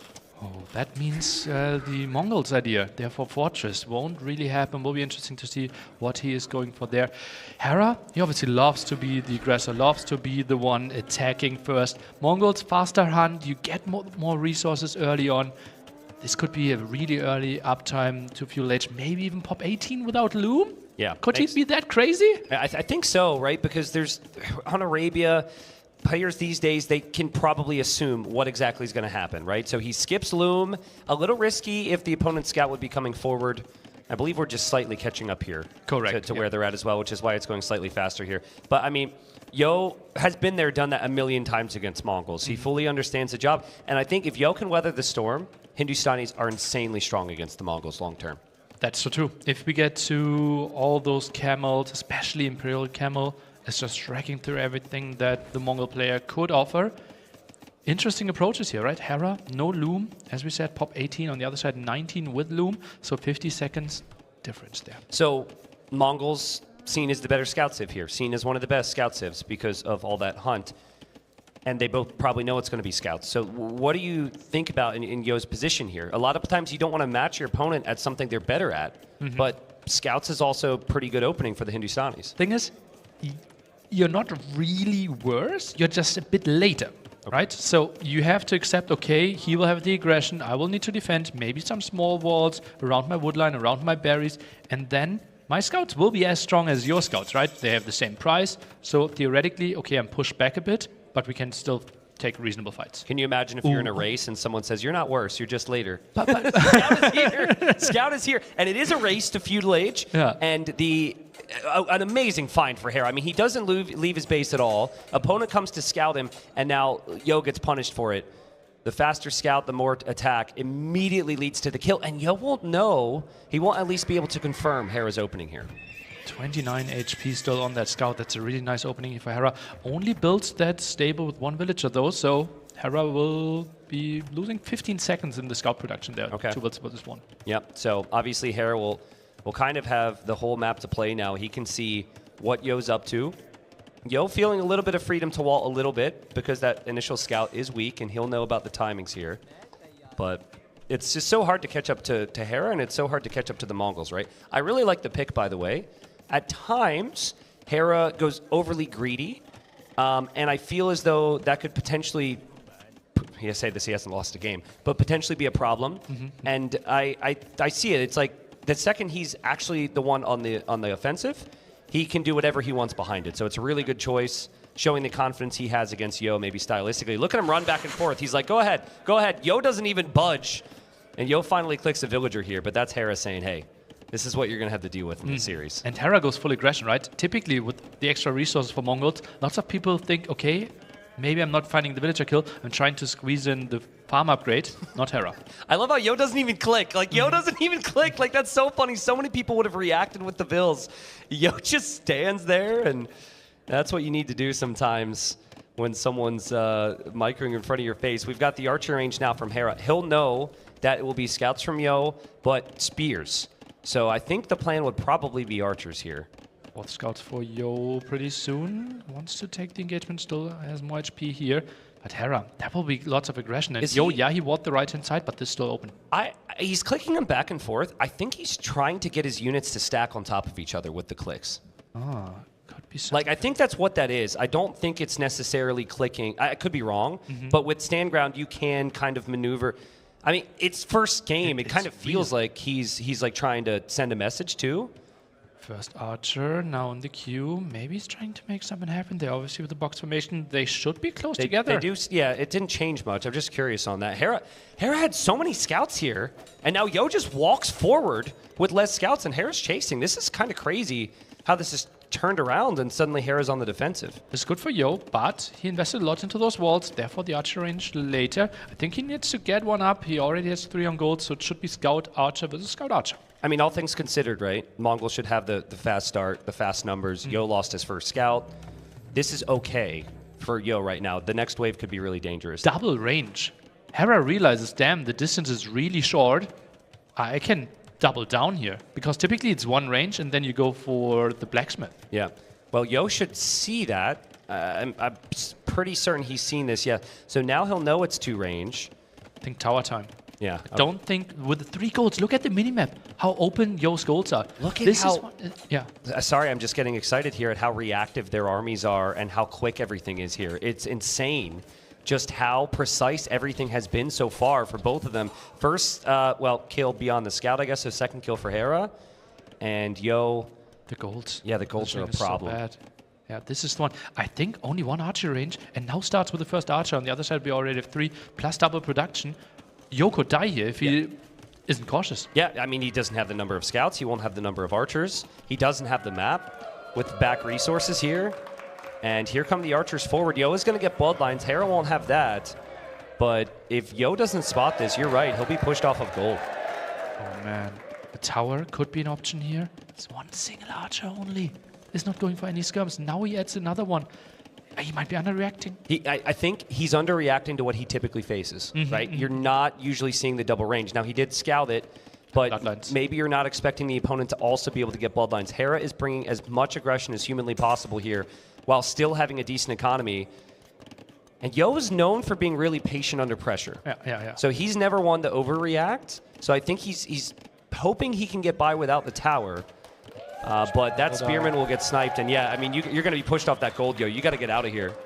One villager, low HP. She gets really ambitious as well. Bloodlines finishes for Hera. He wants to take this fight. Yeah, and that should be an amazing fight for Hera. He has more scouts here. The micro's been really good as well. And in game number 1, with Yo's gold right there, this might be over before we even hit Castle Age. Hera will back away so he doesn't run into that town center fire, but this is such a good position for him. Oh man, the scout's so low as well. 17 versus 7 military, pushed away from the gold, and we said he can't get other golds. Yeah, and now you don't need to do anything special. You just need to hold this position. Now, you can also recognize that if Yo doesn't retake this position, he's dead. Yeah. So what's he going to do? He's going to make a lot more army, and so Hera just continues to produce the army from his buildings right now. Just makes a lot of sense. Is walled behind this, but obviously the Hindustani scouts with the extra bonus can maybe get through those walls a bit faster, but he's already doing so much damage, taking out the archer range first and also the farms. Yeah, now Hera should sense something's up here, and he should be double checking to know if he's fully walled. Yeah. It looks okay. You're right, his buildings can go down quickly, but he's not that far away with his scouts either. So, okay, there's an archer. Yo misses that. Yo's got a lot to worry about at home. Might he be open? The scouts are moving in. Maybe next to the woodline? No, he attacks now. Oh, this is really good. Yeah, and a lot of the scouts are weak as well. Hera can just eject archers behind. And so the player who has not lost a game so far opens up with maybe the most aggressive or abusive, goes for one of the most aggressive openings we've seen from him so far. And Yo will go for a tower, but he still has no gold. Yeah, that's not the tower that he needed. Now it's, I think, the second stable, right? Mr.yo will simply realize, okay, well, I'm not going archers. I just need to overwhelm you with scouts. The thing is, like, what's the HP on the scouts right now? It's not good for Yo. And Hera, it's pretty much similar here. And he has the archers. So I don't think this is going to be easy for Yo to take a fight. Armor now both getting the attack upgrade here. Yeah, I also think that Hera would be winning this one. How many scouts do we need here? Maybe 6 more? Something like that? But he's losing the stable at the front, so he can't catch up with production. Yep, and yeah, Hera knows it. Might just go down. We're just not going to give him any chance back into this game. They're both leaning into for the big engagement. Yo has to run up the hill. That's a horrible engagement. His scouts also kind of spread out there. And I think Yo taps out here. Hera with a very dominant game number 1. Wow, 17-minute game. And simply an underreaction there by Yo. I'm back here, guys. I mean, I wanted to cover the first game, but the first game was quite fast, you know? It was a lot faster than we expected. And now I have a co-caster, and you can imagine who is this co-caster. He won fast, and Mr. Pineri. Hello. This is Mr. Pineri. What do you think about the first game? Okay, she didn't see it. Suck co-caster, you know? I might have been in the hotel having a small nap. Okay. Was having a nap because she's so tired. She's drinking all the time. Just water. Show me what we were taking there. What you were having there.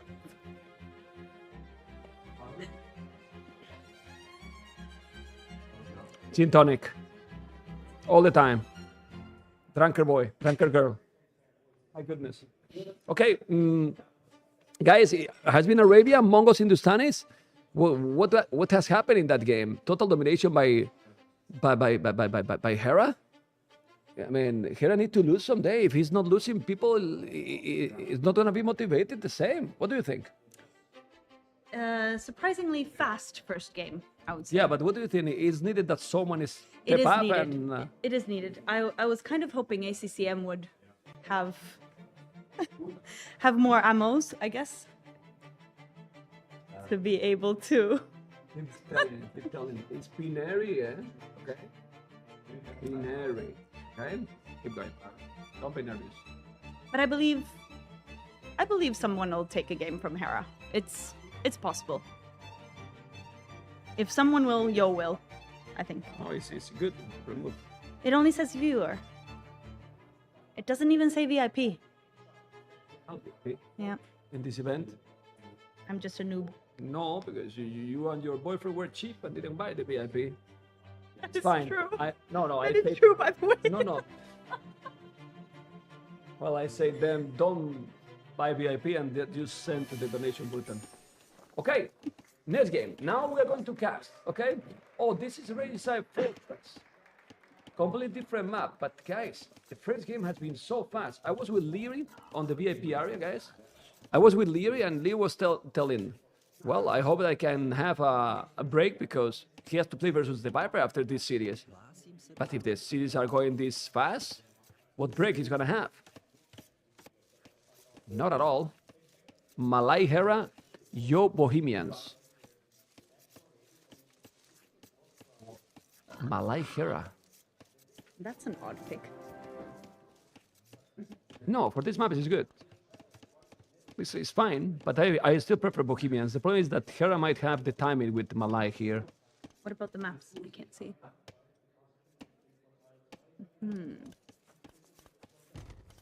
Oh, wow. Nice. Now we see. I'm new to this stuff. It's a noob. I'm a noob. Yeah, but it's complicated. We're gonna be a few minutes, but not full because if they're talking and I cannot focus. I need to focus. Bohemians or Malay? I prefer Bohemians, but Do you hear her, guys? Do you hear us if I put the microphone like this? Tell me if you hear. Sunnyflower is there. hello. I was just sitting next to Sunnyflower a moment ago, but I prefer Bohemians though over Malai. Yeah, but could be louder. Yeah, so you have to scream then. Oh, louder. Sorry, I am usually very loud. I'm trying to. No, but the microphone, this microphone is good. It doesn't get all the songs, and it's a microphone to speak close here. Well, we can chill because right now it's gonna be, guys, a boom game. But both players are going up extremely quick. Look at the resources. Like, they are not gonna have the resources to go fast castle, it seems. What are they doing? Just booming. Okay. I mean, I don't know. Does people on YouTube know who you are? Let me see.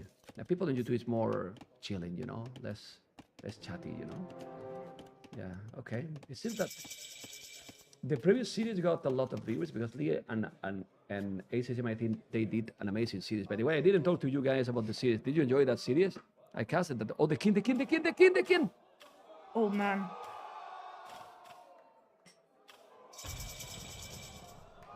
He's gonna take it or not? Come on, he's gonna take it. He can kill it. This scout is fast. This fast. He's gonna take it. Come on, take it. Take it, me cago en la leche. Don't block it. Oh, don't block it. Kill it. The king. Kill it. Me cago. Mierda, hombre. Kill the king. No. What the fuck, man? That was so. He's saving the king, man. Excuse me, huh? Excuse me. You know? What the fuck, man? He saved the fucking king. And look at Mr.yo. Even Mr.yo is smiling, you know? Even Mr.yo is smiling. You say you have seen a casting live, huh? Don't clip it. Don't clip it. They are eating and she's smiling. Don't clip it. Unbelievable. Saving the king. What is this? Speak proper English, assholes. Well, he saved the king, man. I mean, seriously, man. Oh my god, that was so close though. King point. If it was a Kuman's scout, he would kill it. If it was a Kuman scout. That would have been brutal though. Good for the series. Well, it will be good if he will kill it, but he's still alive, man. He should be dead already. The fuck, man. Anyway, his up to castle is in 8 minutes. Malai is super fast. 50 seconds now. Mr.yo Bohemians is going to be there. Okay. I'm so picky with this, you know, it has to be perfect. If not, I remove. And I'm here with camera because you are here, you know. When you leave, I will take it off and I will go professional. No, no problem. Tier 3 subscriber forever. I just paid 6 months in advance again. Forever? Forever. Forever from now on forever. Okay. Well, they are booming. You can see how Hera has already 4 villages more, but that's normal because it's up to feudal, 2 villages more, up to castle, it's another 2 villages more. So that's why Malay also here can be really nice. It's like having Bengalis or even Chinese civilization. And then you have more or less the same units that Bohemians have. No? What do you think? Focus in the game and stop checking the chat. You want to check that they say good things about you. I know you. You know, look, she's the best viewer. Yeah, you are the best viewer. That's why you are here. And only you are here. Okay? Thank you. I was going to bring your boyfriend, but if I bring your boyfriend instead of you, you kill me, so. Oh, that is true, by the way. Yeah, I know. I would. Okay. Boyfriend is on the crowd, you know. We left him alone. Go away. Okay, 23 villages for Mr.yo. 24, 31 is 7 villages already ahead. Resources, Hera, 400 resources more. Are you supposed to? It's que asco. Seriously, it's disgusting. Oh, if I increase this, you can listen to the crowd? Wait me a moment.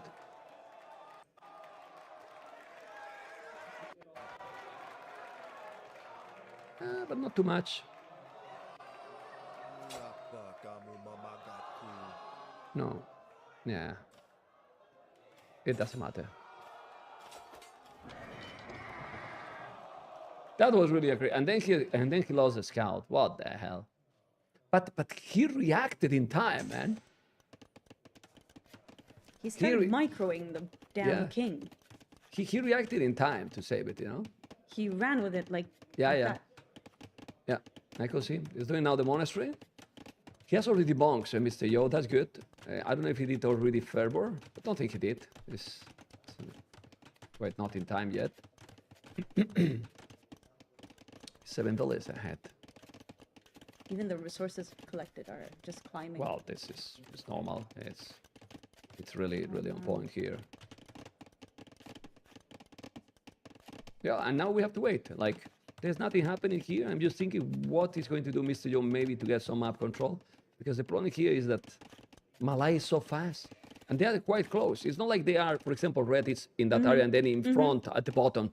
They are like close, so close to each other. You know, the generation usually is red is on the north, then blue is in the south. This is like he's on the, what is that, east or west? I don't even remember. You know, on the right. East. Yeah. East. Okay. Very close generation. It's castle drop territory, that. Yeah. Oh my God. That was a professional comment. Nice. 3K viewer.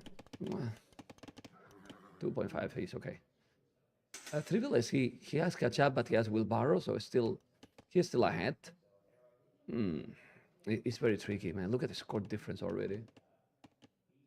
But what I like about the wagons, you don't have to do a lot of different things for them. You just make them, right? You don't have any upgrades that you need to do. Not that really. many. Not really. Well, they are siege. They are considered siege. They are very tanky. They only have the elite arbret. Well, the tech tree that one very good tactics that the gunpowder units are faster. That helps. It's like husbandry for them, but that's it. Not much more. Mr.yo with one relic. Okay, kill a monk. Is dodging that. Is seriously gonna save it?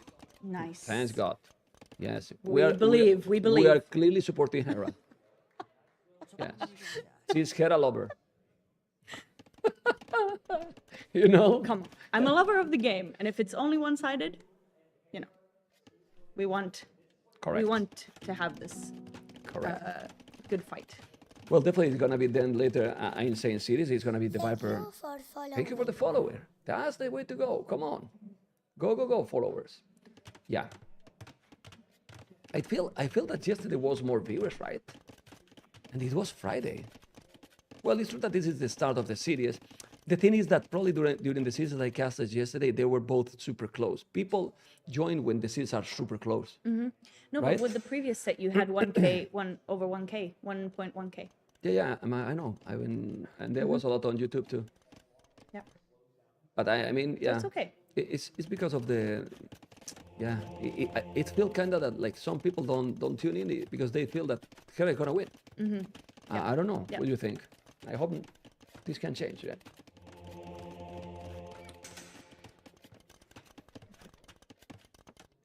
Okay. Still booming. Heavy flow. And is it what?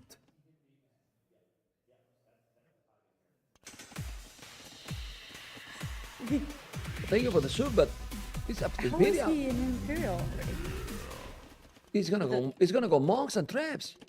We love this game. And even the Go IWC time go for by Yo knee is ear over 1 EI. minute. Well, but 16 I seconds for her. think Hera has only 2 TCs. Okay.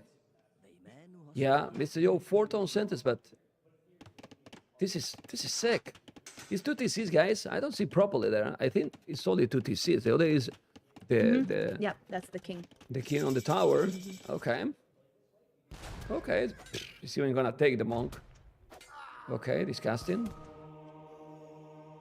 Now Hera is going to convert and he's gonna take the relics. We'll have 2 relics. He's in imp, and then now he will do blood printing. He's gonna go with the trap. And if he's doing blood printing, he's gonna have extra range. Those units are super slow. And he's having 10 villages on stone. And also, he's booming at the same time. So, basically, he's 14 villages behind, but he's in Imperial. He's sending villages go for, oh my god. this is... Well, Mr.yo is about to go up to Imperial, yes. But 3 minutes. See what I said? Ooh! Oh! Peter is Stradamus. Right? Peter is Stradamus, yes. Castle drop territory, I said. Castle forward. Castle forward now. He's gonna have the trebuchets. Disaster beware. Amazing beware, sorry. Okay, it's 11 villages more only. And that's the problem. It's 12 villages more, but it's still 2 minutes away. So if you take the castle there now, what is he going to do? Monks, and he's gonna do something else? I mean, I don't know. I really don't know, actually. Just monks. Clown strategies. Yeah.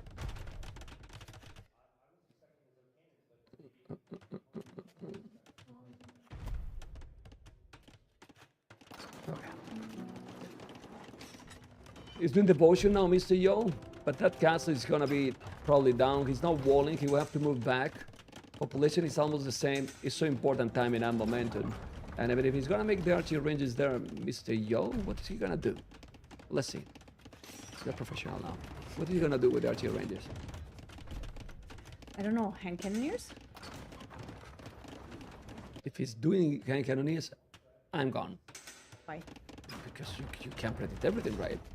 I bring you here just to make you fail, and then you are not failing? What the hell? 2 units killed by both. It was the gin and tonic. Yeah, you are drunk and then you are now doing the right things, right? My goodness. Well, he's not doing any upgrading, like no fletching, no nothing, so it has to be hand cannoneers, I believe. Yep. And probably bomber cannons. The castle is going to be down. Then he has no castles, and remember this is Regicide Fortress. You have to defend now the king, but Mr.yo is 20 villages more. But he has no army. He's doing the... Hand cannoneers, man. He's right.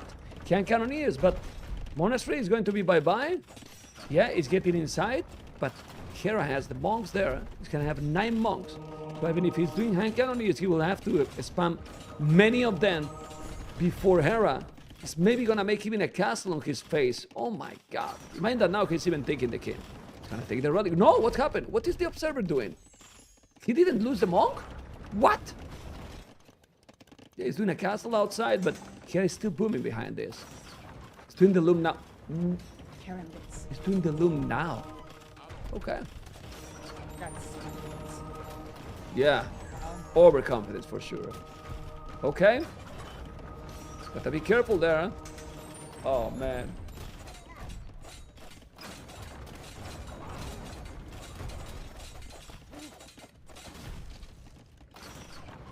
Well, he's Carambits.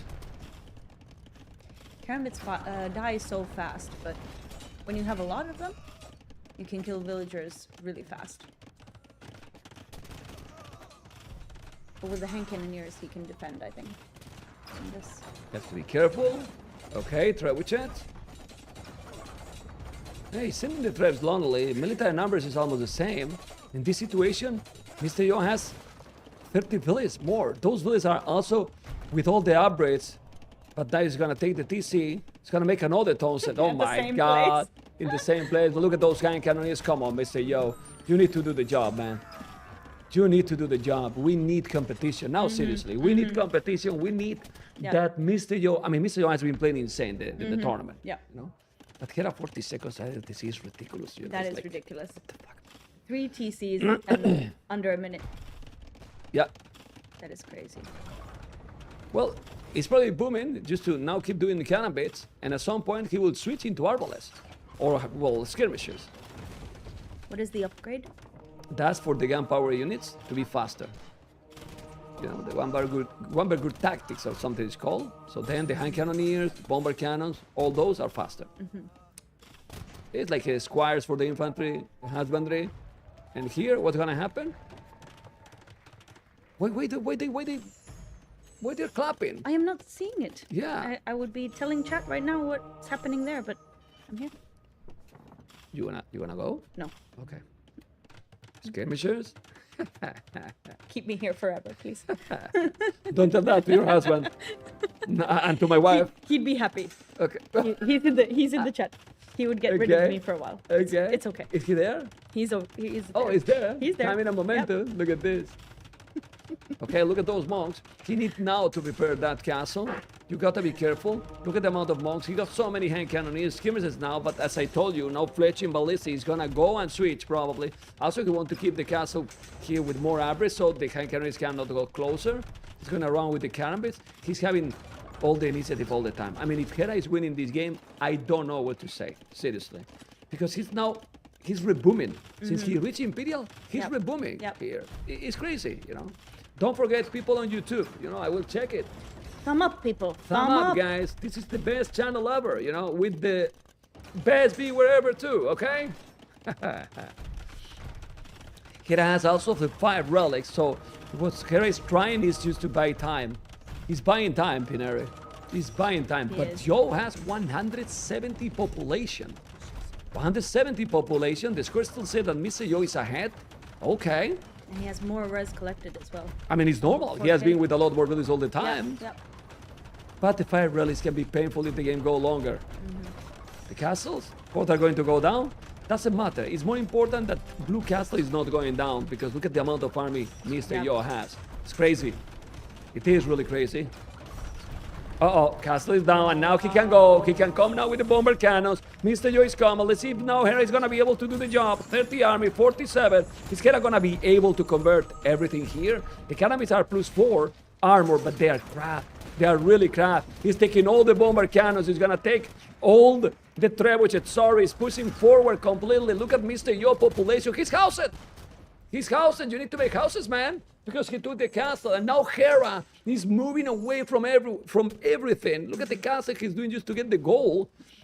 Elite Cannabis Warriors +3. I like that. I like the castle there. Yeah, and another at home. Yeah. Yeah, but now he has no army, Hera. He needs something else than Cannabis. Cannabis are crap here. Seriously. They are. Okay. Yeah, Elite Cannabis is a weird option because against hand cannoneers, they melt. Okay.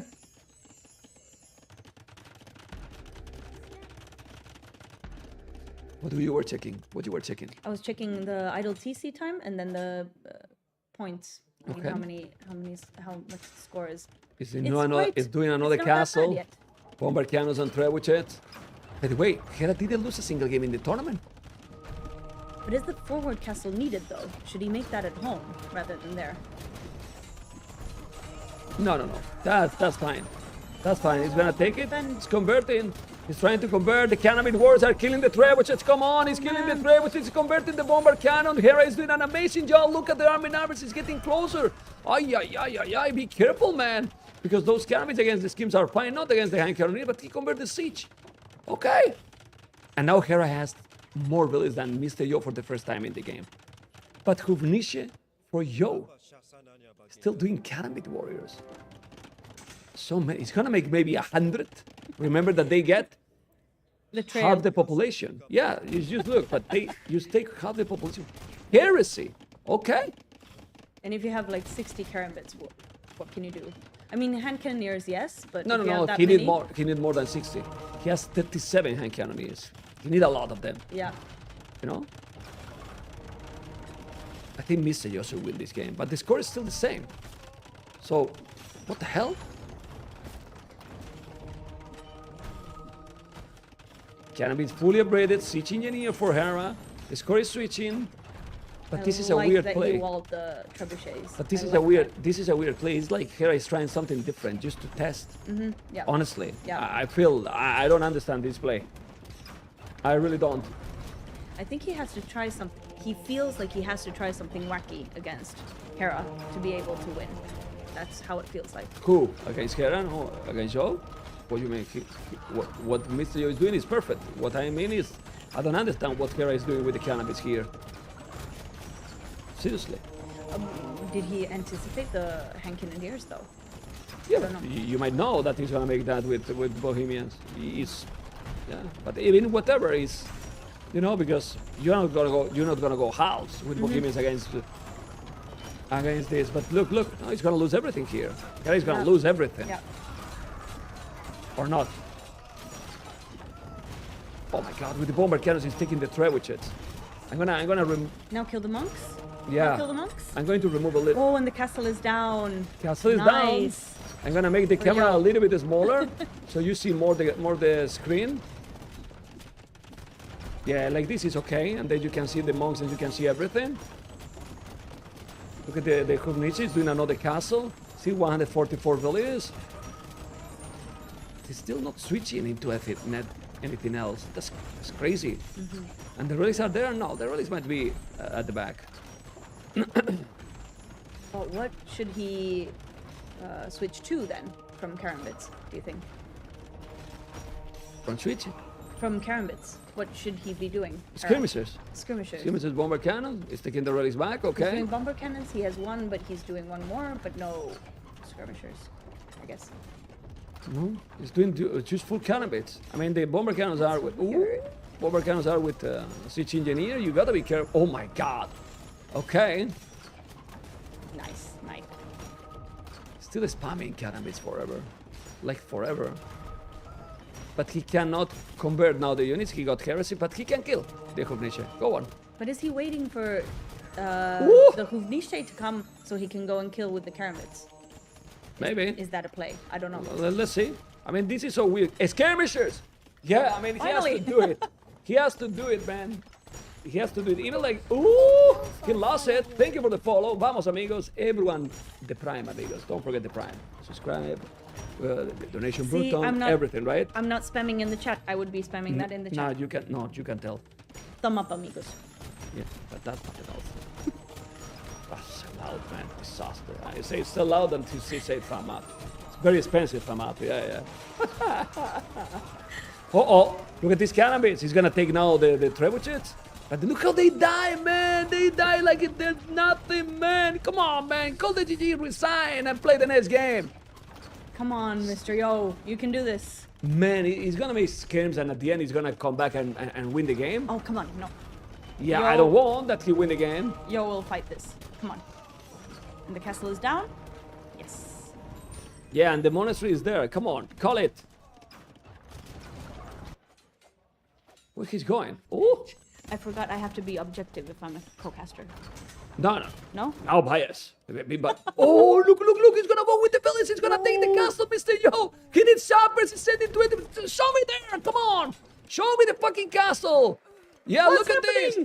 He want to kill the castle with the villains, man. Look. ¿Pero qué haces? What's going on? Okay, it's the POV. Now it's the POV. Ah. All right. No problem. Vamos. Dance with me.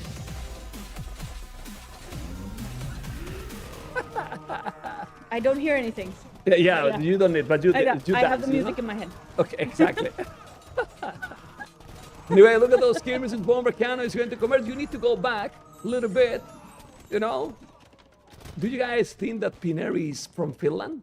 Just think, Velese, Pineri, Velese, Pineri. I even have music in my head. Exactly. I can hear the subscription music in my head.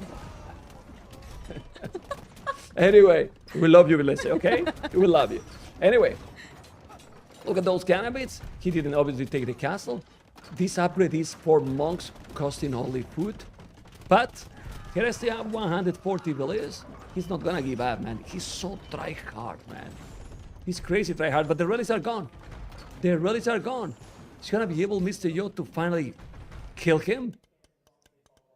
I don't know. He needs to find the castle and the. No. It's game. It's game. Come on. Should be game. Yeah, it should be 1-1. Should be game. Should be 1-1. And brutalization. Guys, is 1-1 or not? Must be different part of the country. Look at them. Yeah, I think now is... I don't know, guys, what you think, but I have the feeling that Hera has trolled. Like, now he's doing the skins, but going for Karambit Warriors, it doesn't make any sense to me, honestly. I don't know why he started doing them in the first place. What was the point? Yeah, I don't know. Well, Mr.yo, Hera has 72 farmers, over 2,000 food. If he's doing now a few elephants, he kill all this maybe. Are you interviewing him after? To who? Hera or Yo. No, You can ask him I don't interview later. anyone. Yeah, but you can ask later why the camera. Ah, yeah, I will. I'm not that big of a VIP. Okay. No, I will ask. I will say, Pineri want to know why you are doing cat. Pineri wants to know even Yeah. he doesn't know who I am. See, because, I don't think. because she said that you suck. I will say that. Okay, 70 farmers, 8 on goal. You got to be careful. Sticking the relics for Hera. Hera has 2 relics, but now Mr.yo will have 2 relics as well. Yeah, and if Mr.yo has no gold, the monks are now going to be cold. Going to be food. Look at the score difference. And Mr.yo should be taking the game, but Hera is still on 200 population, which is something that is impossible to believe, really. Like, Yo has lost more villages than Hera. Hera has lost, with all this aggression, only 13 villages, guys. He has 36 skirmishers in the queue. On top of the 33 he already has, and he's still 200 pop. What the hell? He's just moving his economy. See? Yeah, he's moving the fine. economy all the time. What he's trying to snipe the monks and then go for the cannons. Yeah, but he has hand cannoneers. He's sniping with the skirmishes. He's sniping one by one the hand cannoneers. I don't think that the observers will click now the units like this, because like this we cannot see it. The way the bars are on those units all the time. The HP. Is it a mod? No. I don't know. I think he's just clicking them all. Yeah, he has clicked it, you see? Yeah.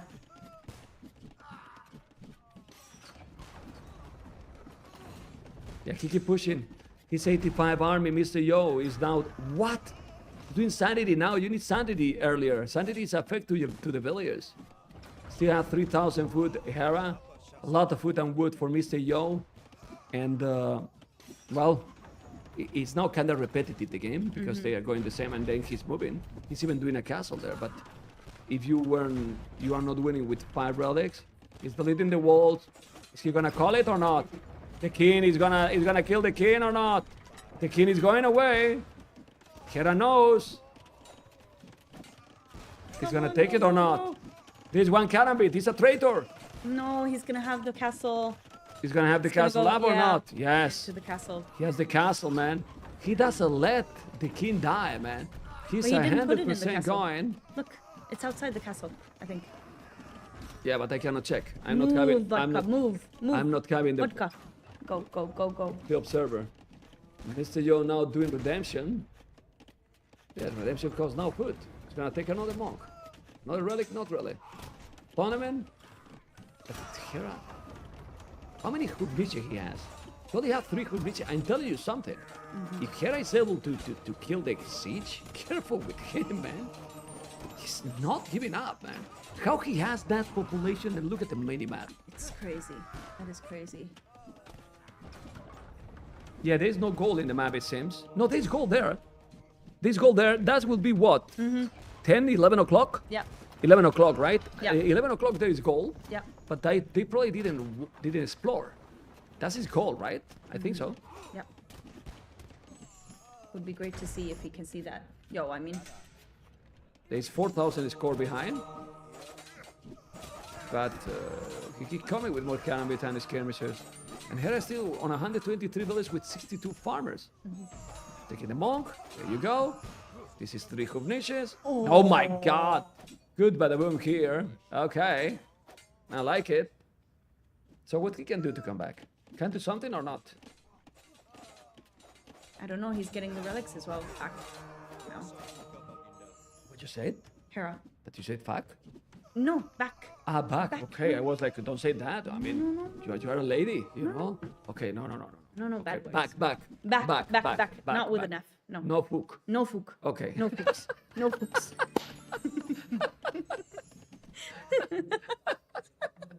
And I would write that with the zeros. F00. Ook.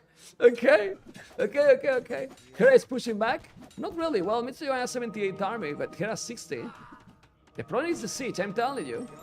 He's now doing all monks.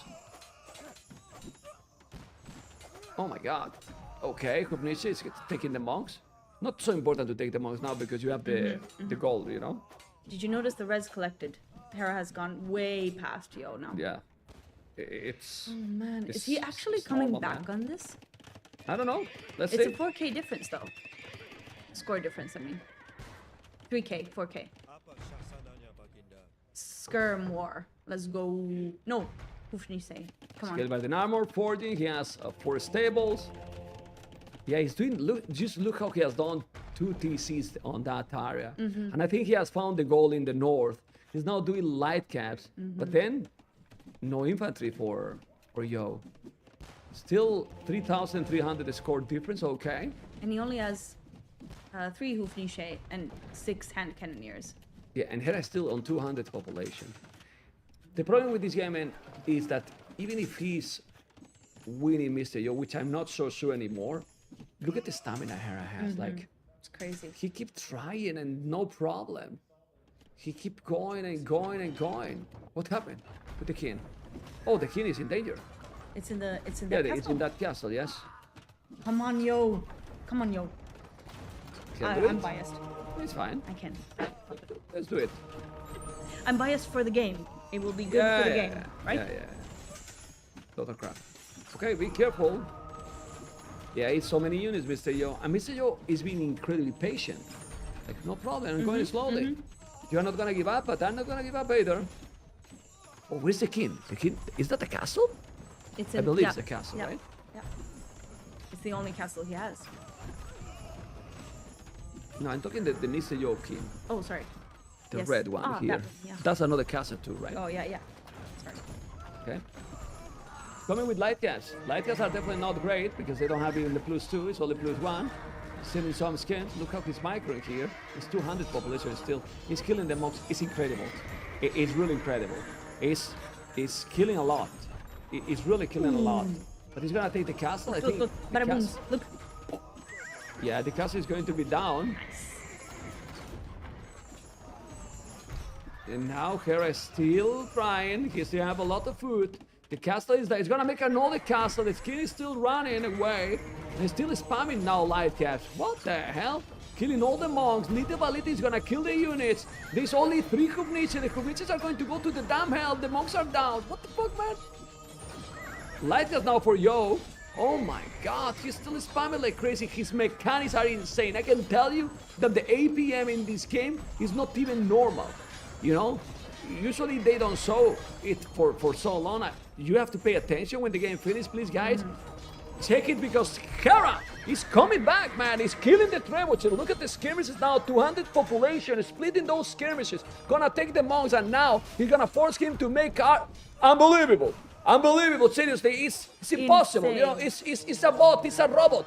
It's insane. He's pushing it back now with those light caps. Yeah, look at the army numbers, 200 pop, and Mr.yo can't keep the production, 170. You know, and gonna take the monk, he's taking another, and he's even finding the gold there. 66 farmers. I mean, he's not gonna die. He refused to die. He's a believer. It's been very interesting to see. We can see Hera's point of view in the cameras over there. Yeah. And the decision making is just He is not. It's insane. more than the decision making. Is the APM he has. It's just Insane. not normal. You know. And these light caps are actually better. Malay light caps are better than Bohemians because yeah, you have the +2 armor, but he doesn't have the +4 attack yet. Well, he's gonna have soon. Yeah, okay. And I don't see pikes yet, and there's no gold to make halves. What the hell? It's true that Mr.yo at least now he has 3 relics. This is the mistake Hera has done here. He should have kept the relics forever. But well, 64 farmers. Look at his food. He keeps spamming, man. What? Take care of what? Oh, we have to say that he's playing sick. insane comeback. Insane. Yeah, he's playing good. Playing really good. But is there, what is that in that corner? Is there anything Yo has there? No. He's out of gold, he's out of... He's out of everything, yeah. He's doing now crop rotation, +4 armor, so he's doing pikes, but he has no halves. Oh, the Kubnische, okay. Yeah, Hera's now finally dropped it, some army. Come on, Mr.yo. Yo should find the gold in the north. If he would find the gold in the north, that would be really good. Yeah, but I mean, why to go there? Probably it's just a small area that he didn't explore, and then like, well, it's useless, and you don't pay attention. Yeah. I mean, you can't pay attention to everything. Oh, wow. Staying with a 1k. Yeah, Hera can go down infantry. The 200 swordsman that cost no gold. And do force Liereyy. True. Yeah. Force Liereyy, yeah. If he's doing that, it's gonna be crazy. Yeah.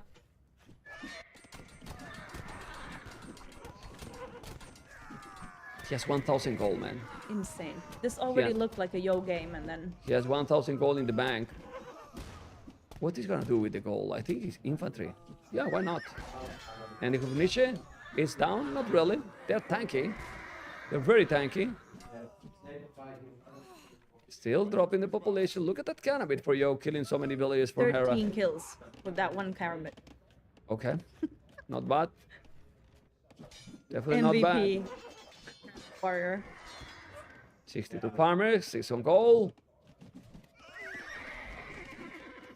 Still, Mr.yo is 200 population too. The problem, guys, with this civilization is Bohemians doesn't have mobility, you know, and you need to push with the siege, but then Hera is so fast and keep spamming forever.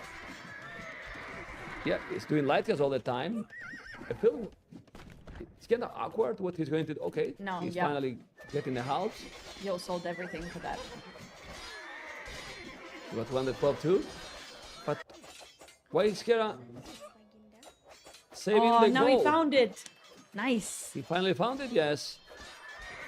That's why people were clap. clapping, yeah. Yeah.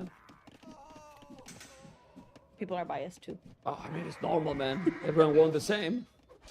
Everyone wants it to be not a 3-0. No, everyone wants your win. Not this game, the cities. Yeah. Yeah, but this is the thing. You feel like, even if you win this game, it's like how much you needed to win this. And he'll be, I mean, anyone would be exhausted after this. Mr.yo is fine. About being exhausted, he's also a machine in this regard. He has big stamina, you know. He can play forever, you know. He can really play forever, but here I still have now.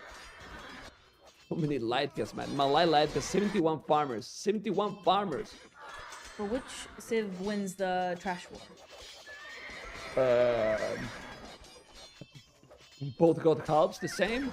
Both got skirmishes, and the light gas are very similar. Kind of crap, both. It should be a little bit better Bohemians, I guess, because they have the +2 armor. And now he has the halves already. The halves as well, and Hera does have halves. Okay. Still going back. You can see here, a crazy game. Garrison. Am I finally gonna get a co-caster? Look.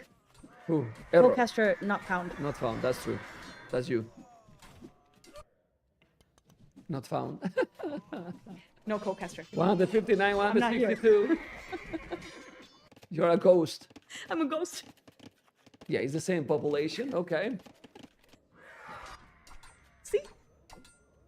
Here I had a chance to get some good vibes by losing, but it's in the viewers. Wow. I know Joe is also a try-hard, but I usually do resign when the opponent doesn't accept defeat and try it. Oh, what are you talking, man? They are playing in a LAN event with people there in the chat. Yes. And you are talking about what you do playing a ranked game. It's not the same, man. And Hera is having now 83 farmers, man. Still trying the maximum. He's trying to win, but yeah, he's 6,000 score behind, guys. Or 5K. Come on, he has to resign now. He's going to resign. Let's go. Is gonna happen or not? Is Mr.yo gonna be able to win the game and defeat the Canadian the first game in the tournament? He didn't lose a single game in the tournament yet. But he's about to do it. He's still 200 pop, but where's the siege? He's doing round, one coup niche. He's doing even a ram, you know, what is this? Come on. The thing is that, even with that score difference here, I still have 200 pop. How to resign if you are 200 pop? You don't. You don't. You and don't Hera resign. doesn't ever. Yeah, I mean, if you are 120 population, okay, no, but he'll play until he has like 20 bills. yeah. And he's thinking, okay, Oh, Hera has now no relics. He lost that monastery. Okay. Even worse situation for him. Come on, yo, we believe. Let's go. Make this a game for us. Oh, I know what Hera is doing. He trying more and more because he want that Liereyy rest more to play against the Viper. No, it's his friend, I know, man. Yeah. Trust me, man. Helping his friend. And actually, Hera has 6 trebuchet. What? If he go with the army... He gets them. Can Yo get them now? With that? No, he won't. He has so many skins. Now you send those Lycas to the Hubnisha. Well, he's now dropping a lot. 95 beliefs. Oh boy. Insane. Why co-caster wants Yo to win? The co-caster doesn't want Yo to win. Everyone wants Yo to win. Anyway, I mean, we need that it's close series, you know. We don't want 3 series. Okay, he's gonna try to snipe. He's sending light caps. You need to check the middle. I mean, it's true that the king is not in the main base. He's outside, but still. Yeah, well, he's raiding. He's taking economy from Yo. He need to kill many villages. He's Hera below 100 villages. Only 86. That's so little, man. But it's not little for him. Look at the traps. They're coming. But right now, Hera doesn't know where it is. Oh. That Hera point of view.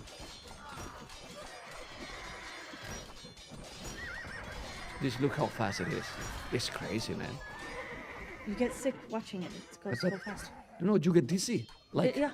I can't watch this for so long. Oh, nice. Thank you. Yeah, now Hera dropped 150 population. Still keep going, man. And 6k score difference. Mr.yo might be like, resign, man. But he doesn't know the exactly situation, that's for sure. Okay. Thank you, Marino, for the co-caster. I agree 100% with what Stikeson you said. You know, I think this is mentality is why he's winning. Seriously, this is why he's winning. He has an insane ability to grind until the end, until he has like nothing left. Yep, and now he's dropping more. He's not really in a great position anymore. It's 4 relics for Yo. Might take even the 5th at some point. Yeah, the units killed. He has killed a lot more, like 300 units more. Even lost 116 bullets, but he still have the traps. In mind that he's coming and snipe the king. I cry. And that's why he's still trying, probably. He has 6 trebuchets. He's gonna go with the trebuchets all around and then to that castle. Well, he doesn't know where the king is, to be fair, you know? It's Hera. Of course he knows where it is. Okay. He knows everything. Man. I think the last series Jordan has to cast in the main casting. But if this is still going this long, he's gonna be dead. So I might be casting then. Nice.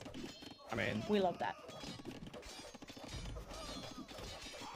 If he's dead, I'm down to cast. Okay. Even if he's Viper Liereyy, doesn't matter, you know, like Jordi is gonna be bye-bye. Okay, look at the Cavalier here. Cavalier Bohemians.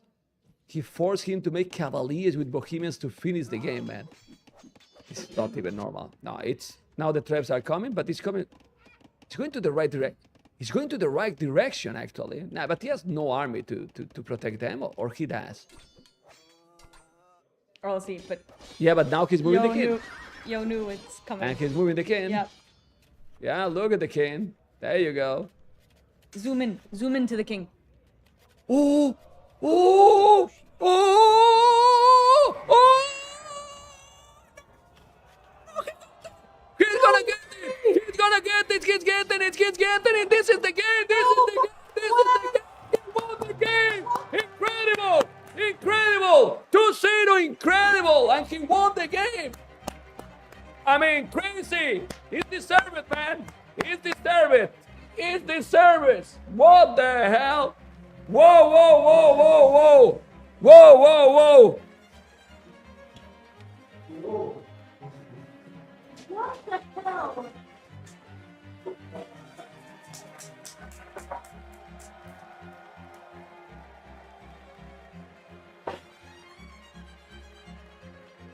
was insane! Insane!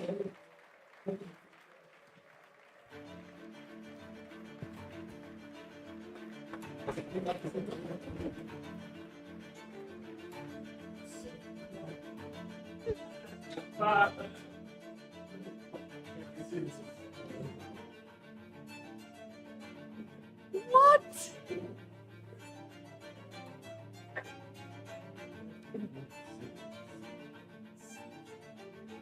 Guys, I'm alone here. What's going on? That was insane! What the hell was that? Hi, everyone! I can't believe I'm here! I get to say hi to you all. Hi! Finally, with my face. What the hell was that? Insane! I'm still in shock. I'm sweating! Oh my god, that was unbelievable! Unfreaking believable!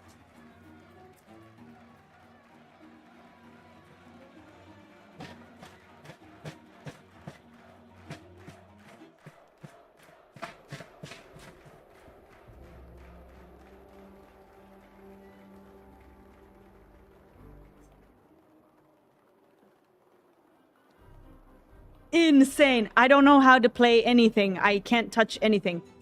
Oh, he's back. I have to go. Guys! Hi! I'm gonna sit here now.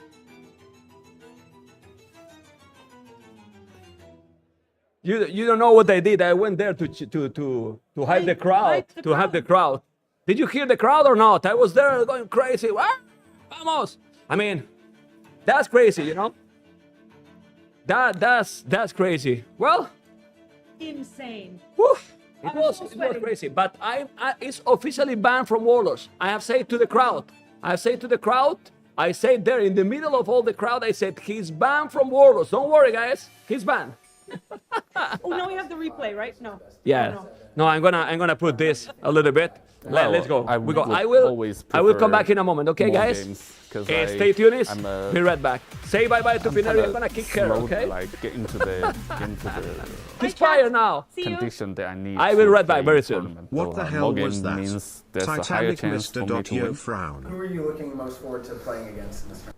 I want to play Viper because I haven't played him for a long time, and I miss the feeling when I play against him.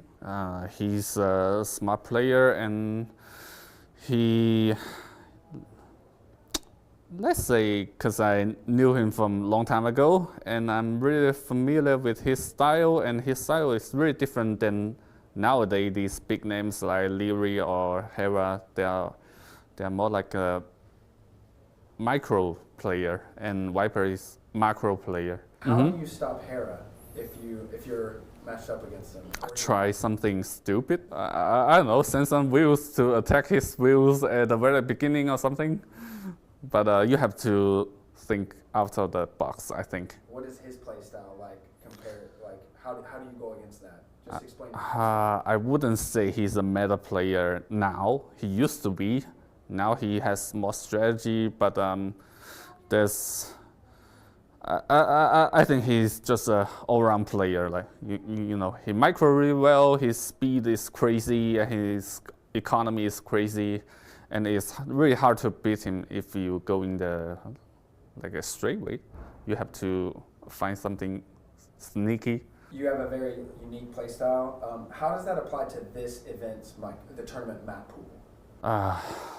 I think, yeah, I like the maps. I like the maps a lot, and I think I can think of some strategy that could work. And I'm a more strategy player. I don't rely on my speed, and I don't have it either. So, yeah, I think these maps can be some good map for me to work on. Cool. So we're gonna go back to that most wanted feature. Yeah, I think rematch would be amazing on ladder. Like you can rematch the opponent you just played, instead of waiting for 5 more minutes to queue up. I think that will be great. Yeah, just after the game, just pop up. Do you want to rematch? Do you have anything to say to the community, or just anything in general? Well, thank you all for your support, and we cannot make this game alive without you, apparently, and keep on doing that. Yo said, apparently. I love Mr.yo. I mean, that was an interview that he had before this series, or actually before the whole event, to be more accurate, as the people here... Someone is in danger. As these people here walk by. That's really good. And, like, he said he had to do some crazy things to beat Hera, and Hera just did some crazy things against him. So that's crazy. I got to say, though, that we're going to hop into game number 3. And this should be a crazy game. I expect Yo to get crazy. Hera, he's going to want this win because that previous game is one of the greatest wins ever. Yeah. And to not end that with a series win would probably hurt.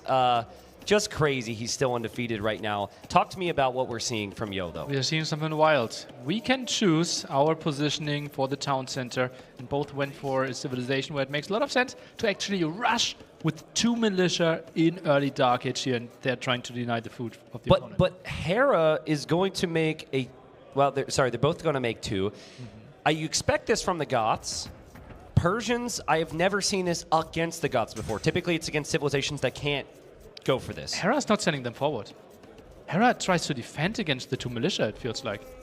Well, I mean, when I saw Goths on the draft, I immediately knew it was going to be this from Yo. So it is somewhat telegraphed in that respect. So maybe if he feels like his economy is better, maybe if he feels like he's better, he just needs to defend from the craziness here. And yeah, look at that. What a counter pick. What a counter strategy. He just sent 2 militia into his own wood line. Just to protect the wood, because otherwise you might not take the wood line there. That's so weird. Now, Yo was... Okay, guys, I'm back. Can you close? Can you close? Did you hear, guys, the huge sound or not? Okay, this is... Hopefully you have enjoyed with the previous game. Try my best. And... well, this is what I like it, you know, like... Hera was trying to find the snipe. He couldn't win all the way. It wasn't Titanic, just the opposite. What Titanic by who?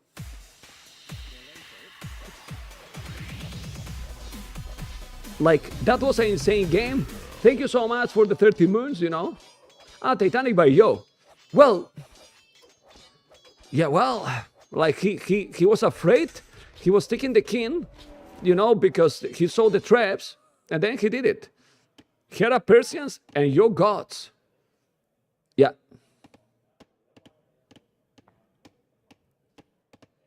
Okay. 19 population, 18 population. So they both did the early barrack. It's pretty sick, guys. Canva, please.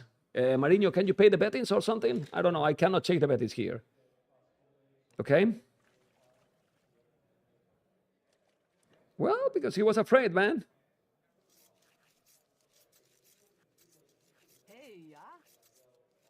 He was completely afraid.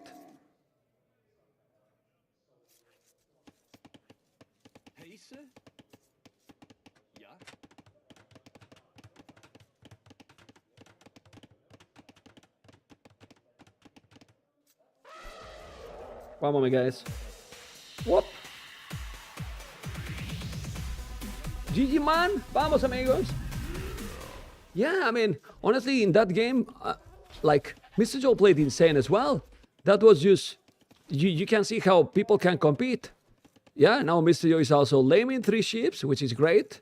And in the previous games, you could see that that Mr.yo, with less APM, he was pushing all the time to his opponent.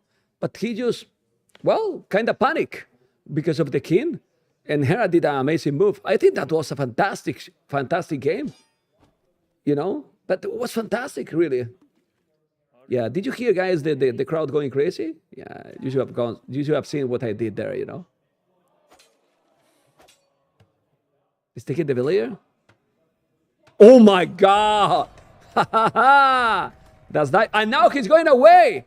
So good play by both. Yeah, it's been a very fun series, you know? A really, really fun series. Sick. Sick. Okay. You hear the crowd, guys? Do you hear the crowd? Yeah, it's a pity that we don't hear here, man. I don't know if he's in the other link. You hear, right? Nice. Yeah, it's been a very nice one. So good. You don't? Yeah. 89 months of amazing casting. Thank you so much. Well, try my best. 25 population, 26. Okay. Yeah, look at the replay. Then Mr.yo could do the job too. Nice. He's doing the archery range in the middle of the map, yo. Hera with Persian, what is he doing? Still exploring more, that's why the score is better. Need to keep exploring, that's the archery range. Guys, the stream has been all the day good, right? Like with the quality and everything, and now with the sound is so good, right? Because today I'm not streaming in 4K, so you should be having a very normal and smooth experience. For those people that have some problems with the 4K, it should be all good. Okay? Get it with some problems now. He's trying to blow, but he can't. Men at arms, but he's just fighting with several bullies. He's bringing more. He's going all men at arms. I like it, man. Look at those resources. He's taking a bully. Finally, he got it. Guys, Mr.yo is playing really good this series, honestly. He's playing really good. The first game I couldn't watch completely, but I'm being cast in the previous game and now this one. And look at this. 28 villages. He's double the army. Okay. He's going to make a tower there. That's a great tower. It's a really good tower. And with only one village, you don't need more. So that tower is not really defending the lumber camp. Oh, it's going to make even closer. Okay. It's not going to make it there. Yeah. Beautiful tower. Beautiful one. He got the skirmishes. The men-at-arms are there. Now he's going to make what? A stable? Is that the stable? Or is the blacksmith? I don't know. I agree. Cobra's Pantax. Exactly, man. You were here to watch good, crazy games. And look at Mr.yo resources, guys. Look, Mr.yo resources.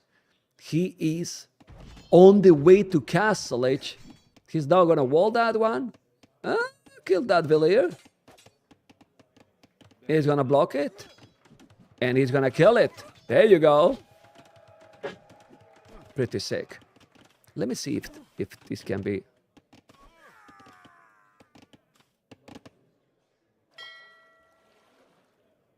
Yeah, I think now it's better. The sound, okay. Course collar.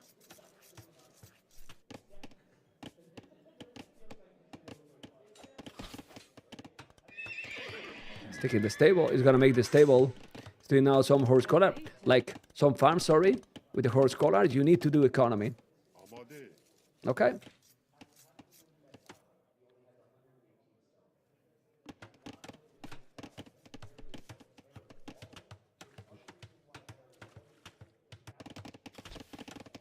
I mean, he's ahead now, man. He's away, man.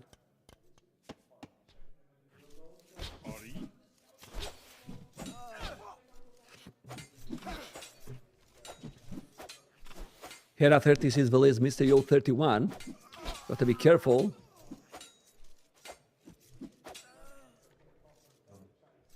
Yeah, it's still not up. Population now for Hera a lot better, yes. But double stable, man.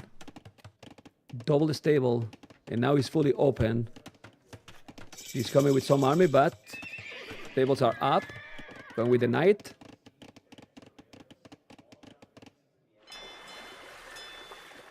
The fire galley, and Yeah, you got to be careful.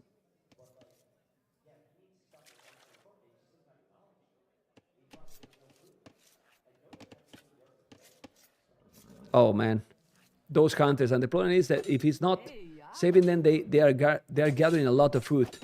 The archers are there. You need to be careful. You don't want to lose them. It's a lot of food that he's gonna lose. At least one player down.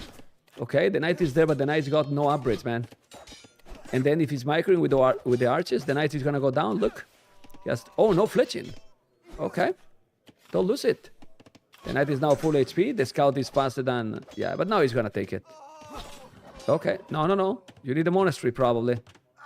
Is he doing a monastery? No, he's doing a house for now. But you need to attack. And he's there with the knights. Mr.yo is still at the limit. I mean, he's ahead now, but he needs to do damage, really. TC, no, he's fine, man. Second town center. We know that Persians, TCs are working faster, and they, okay, he's blocking, but it's a demo. Just kill it. You need to kill. You need to kill, even if he's low HP. Yeah, just kill it, man. Okay, he's bringing another. That's fine, then. He got it, but he lost it. Come on, man. Spearman. He's up. And here, with a knight, but not doing damage. This is the problem. You have been in castles for a long time and then cannot do any damage. My goodness.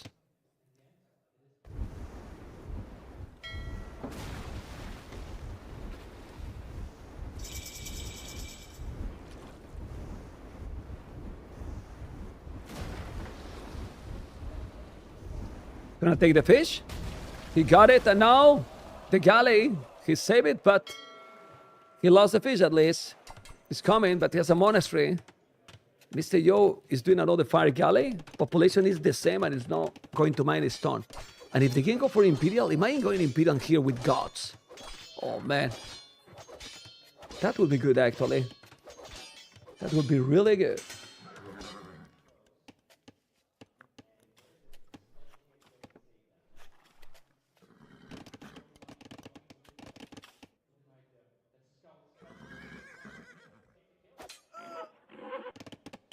Yeah, there's a knight inside. You gotta be careful here.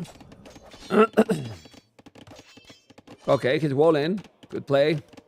One more time.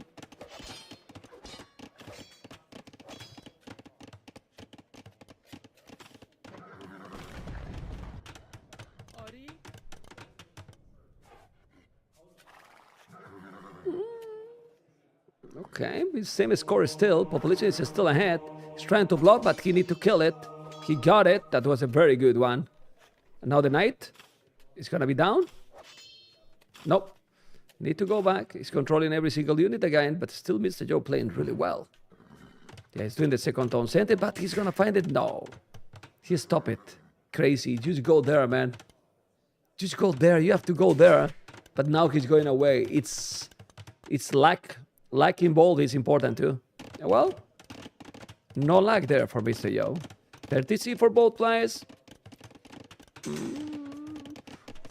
Bozo for Hera. No Bozo for Mr.yo. He needs to do it. Need to be careful. Mr.yo has more army and he's taking relics. 3 relics already, guys. Whoa. That's solid. It's a lot of gold from a long time. I mean, Mr.yo is doing a great game. Look, he has the same resources collected than Hera, and Hera is with Persians. That's a lot, you know? That's really a lot. Don't forget to thumb up on YouTube, guys. It helps a lot, okay? Vamos, amigos.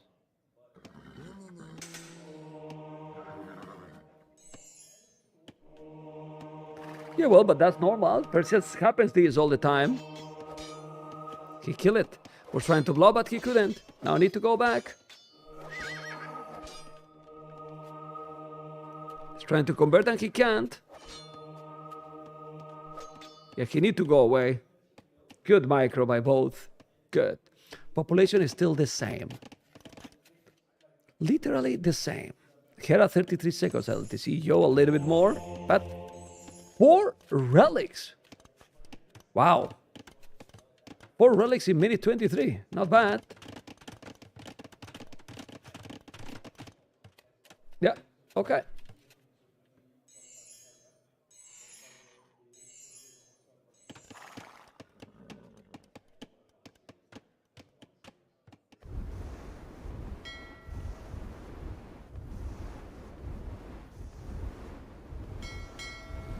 with Barrow and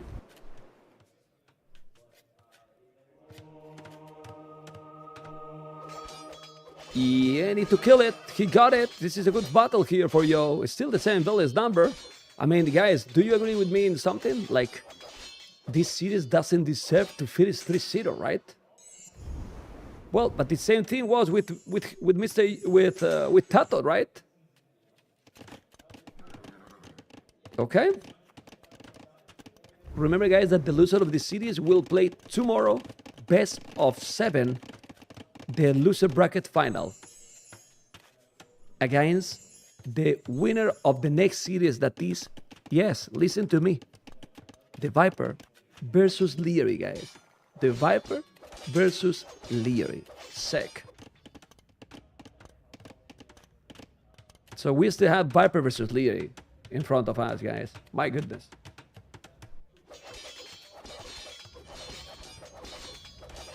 Who's gonna win that series, guys? Viper or Liereyy? Because I think both has played really good today, to be honest.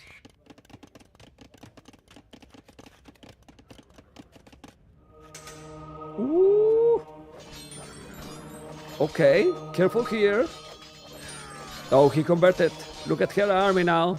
That's starting to be a problem. 8 knights, 3 knights old, this snowball game. Oh, you.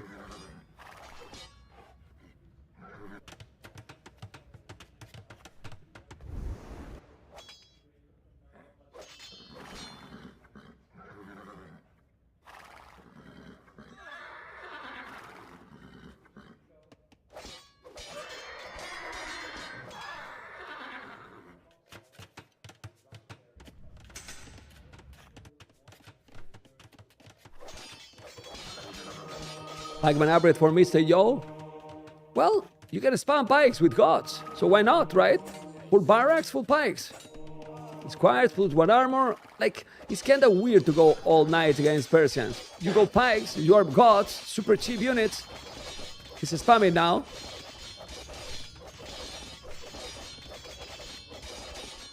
Those knights are gonna be with bloodline soon. Should repair the stable or just ignoring it? Yeah, Yo has more army, man. More village, sorry. Okay. Handcard for Mr.yo. Okay.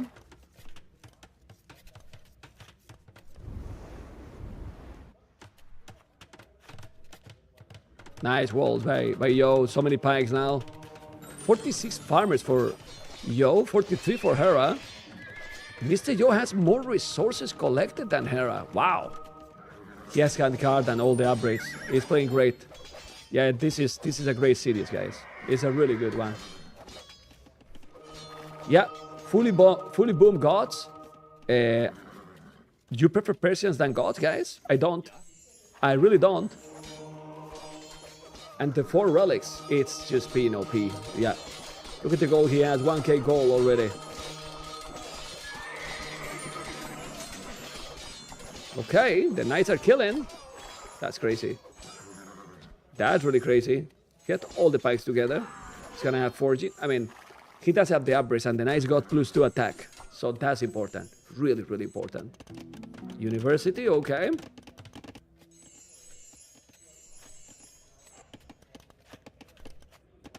Hera is going to go up to Imperial, but Mr.yo as well with 50 farmers. He needs the buildings to go up. And then he will do the job. But if he's going halves and huge skulls, well, he can do hand cannoneers, Hera, right? Let's see. It's up to Imperial. And Mr.yo, when he's doing the buildings, he will go up to. He's doing now, Siege Workshop. 4 relics to 1. Heavy plow, handcart. Oh boy. You want to see the gods spam me too.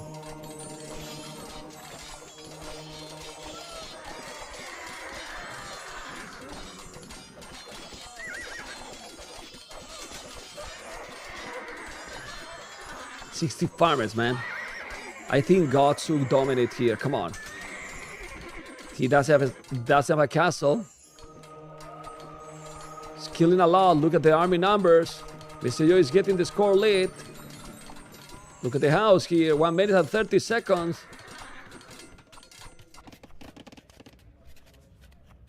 Mr.yo has 40 Cs, Hera has 3. And this is why right now he has more abilities. He's spamming like crazy, he's doing archery ranges, okay. But Mr.yo need to make a castle. The castle should be on the flank area where there's all the resources.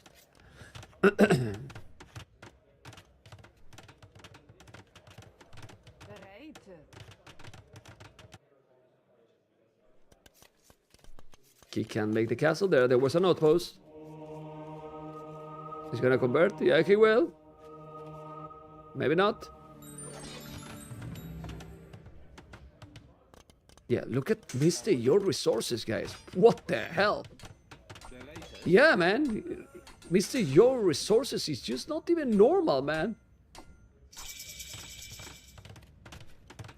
Yeah, castle for both in this area. Plus 2 armor. He's gonna do chemistry. Castle on the right, castle on the left. But you can spam, guys. With the gods, you can spam forever. Yeah, 2,000 food, 1,600 gold, 4 relics. Come on, man. It should be game 4, or not.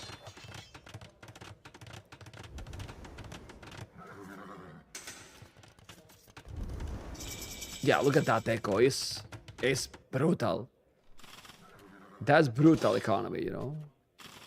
You can spam pikes forever. Like forever. So let's see. He's gonna have +4 and chemistry, and now he's doing anarchy. Yeah, the barracks are under the castle there, but now he's got another castle here. Okay. Elite huge skulls. He's gonna make another castle or what?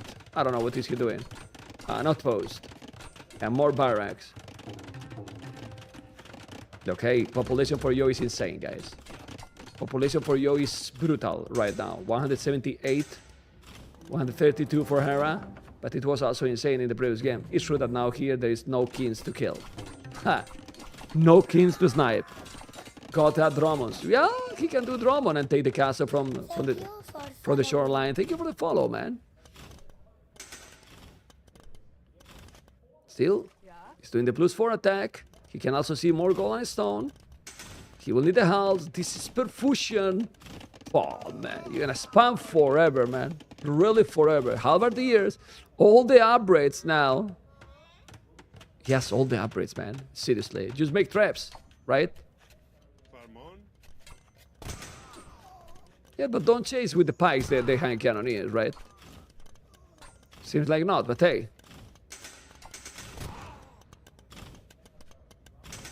Got a spam forever. Got a spam forever. Conscription also on the way. And it's gonna spam. The traps are going to be down. The Huskas are so good. Yes. The Huskas are so good. Look at the score lead. Mr.yo. He's doing a lot of hand cannoneers, but Mr.yo is gonna do a lot of Huskals and health. And with the traps and this economy, it should be the game or not. Gonna be able to do it or not? She's spamming like crazy. 150 village, 60 army.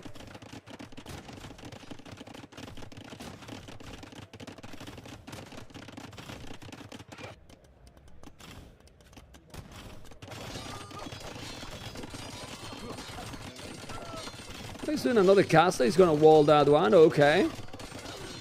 But they're still waiting a lot. He's 62 army. Look at the population. He cannot recover here. He trapped the Huskals. Okay, but there's more Huskals coming. It's not possible. It's not possible. Now the gods will dominate. The gods will dominate. GG call! Mr.yo taking the game. And do you hear the crowd or not? Do you hear the crowd? Open, open.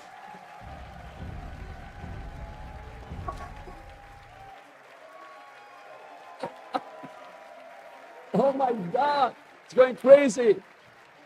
It's going crazy.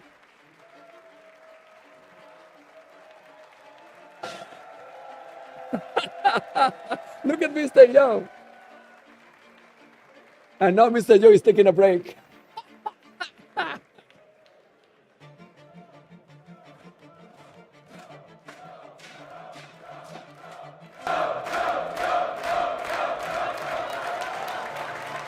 Okay, actually, I don't want to talk about Dark Age for a second. I just had a thought. Okay, so you know how like elite.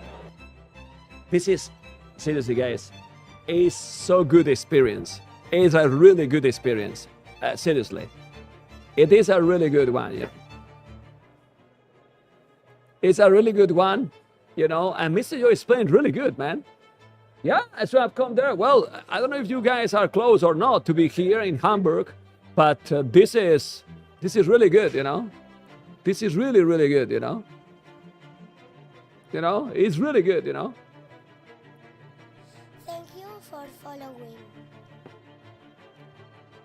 It's right now 2-1. It's right now 2-1. Take me in for a beer. The crowd is still going crazy. It's still really going crazy. Hopefully you enjoy, guys. Don't forget to thumb up. 8 hours already broadcasting, you know.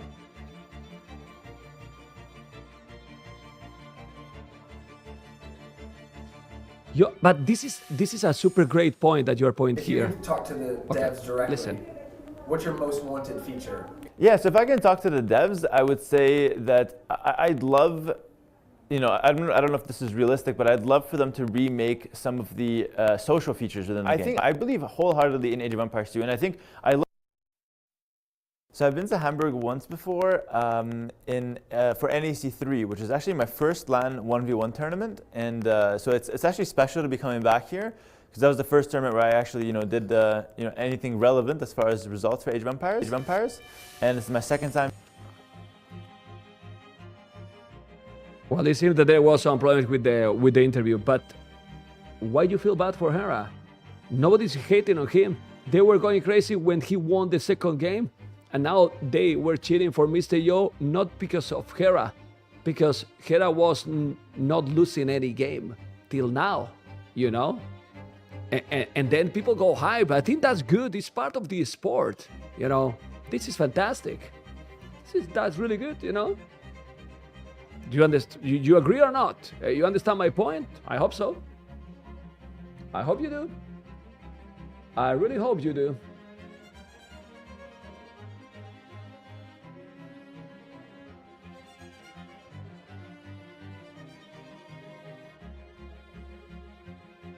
Yep, probably.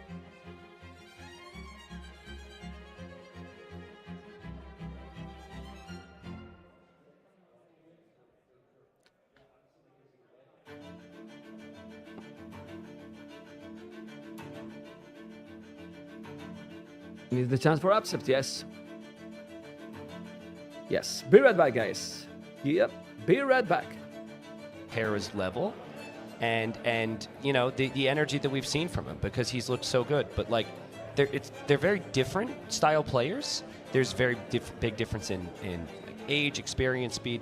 But it's been a perfect series so far. It feels like a series that should go to 5 games if life is fair. It would deserve 5 games. Yeah. By the way, something I absolutely love about you is like we are talking for hours about Age of Empires. Suddenly we are off cam. T90 takes off his headphone and wants to talk more Age of Empires about me and what he feels about how exciting the games were. Well, I'm glad that you like that because all my friends and family and fiance, they might want me to shut up about Age of Empires after I talk about it all day. But yesterday, my girlfriend was here sitting with me and I was watching the games and she was like, "You really love Age of Empires, right?" You could see like a tear drop a bit, like. She's just now finding that out. And I told her, no, you are number 1. Yeah, yeah. I've had people ask if I had to choose between, people in my life and Age of Empires, and I never answered that question. Because obviously be the people in my life, but yeah. Hopefully they're not watching. I wouldn't mind the draft scene again. Yeah, agreed, because we have a lot. We have 2 more maps. Enclosed and Land Madness. Oh boy. I'm a big Enclosed fan. Mr.yo loves Enclosed. Yeah. Portuguese could be a good option there. Land Madness, we could go for Magias, could go for Saracens. A bit of a wilder pick there for Hera, right? Mayans, we were a bit questioning the Meso picks right now, and Ethiopian, something that we have not seen before. Hera's 3 civilizations remaining are listed as Archer civs. Now they can do other things in some cases, like the Vietnamese, but that's primarily Archer civs. It's not a lot of Cav, which makes me then think, will Yo not go Saracens? like Yo likes to play Saracens. He ended the game yesterday in Game 5 against the Viper by going for the Camels. That's could be 3 TC, 2 TC, 1 TC. 3 TC, good boom, 2 TC, medium boom, 1 TC, all in. I'm going to take your word for it. Yeah. I'm going to take your word for it. Thank you, guys. Thank you. But yeah, like Yo, I think he plays Saracens if you want the potential of the Camels. And it's also nice to have the Archers, but I don't think you pick them primarily because of playing Archers. So it's kind of feeling like maybe Portuguese on Enclosed for Yo, and then Magyars on Land Madness? It's like you want mobility on Land Madness. I only see Vietnamese play there. Okay, it says hand-drawn, by the way. Hand-drawn? Hand-drawn. No way. Well played. That's an amazing hippo. No way. That honestly might be better than your logo. Yeah. It's that good. Yeah. Yeah. You might need to just Replace hire it. them. Yeah, I will. That's sick. So, here's a thought as we have the stuff for a great amateur tournament. Take it away, Nilly. Honestly, I mean, take honestly, it away. It's been super. We will cool. talk about that after the set a bit more. 77 people participating in a 1v1 amateur tournament, going over multiple days, like 3 admins, like constantly, basically not sleeping because so many people coming in with questions. 5 rounds of Swiss stage over 2 days, and now the big bracket. Just pathing there. Well, a funny story on that as we will get in. So a viewer of mine, his name is Liereyy, about 1600. And he's playing in this tournament. And he was up against like 18 or 1900 ELO players, so big underdog. And he lost the first game. He goes into the second game, and he's in the middle of this intense man-at-arm tower rush. And then security comes in, guys, and says, guys, it's 1 a.m. Everyone has to leave. And you know, guys, in Germany, you're not leaving at 1:05 a.m. You're leaving at 1 a.m. Exactly. Foot is out the door. And so they had to save the game for a restore the next morning. Apparently, he could not sleep because he was just thinking about how the games would go. Ended up winning 2-1 in that series. Can't wait to watch the games there. But, I mean, there's so many other stories. We talk to people, and they show up here, and they're just so excited to have played, met some good players who are in that bracket, and that's combined with the whole experience. I was there even, and when they paused, like we actually put 2 admins next to them so they don't look at the map, and they had to leave their PC, and because like you have like now it's haunting you for like 10 hours, so you can replay the game, right? I would not have slept either. Yeah, well, crazy. Well, it's been cool, and I mean, playing long hours as well, because there's lots of games. Many of these players are in before we're even in here as casters, and at least I don't know exactly how the schedule looks now because a lot of games have been played, but games obviously were played very late as well. Yeah, typically like they arrive like 10, 11 a.m. in the morning, like playing 3-4 hours before we start our show, and then like 2 more hours there, and people are absolutely loving it. 1v1 event, 2v2 event, $10,000 AOE4 event running as well. Really sick. Really sick, man. Yeah, we're lucky. I will update you on all that after the set. Perfect. Well, should be back in here. Looks like Yo's back, and it should be Hera's choice now. Any map in particular that you think is better for him here? Coast to Mountain isn't crossed off on the draft there, folks, but that's gone now. So it's literally just Hera's side, 2 of his home maps. If I think back on Arabia, I feel Land Madness is the way to go. Yeah.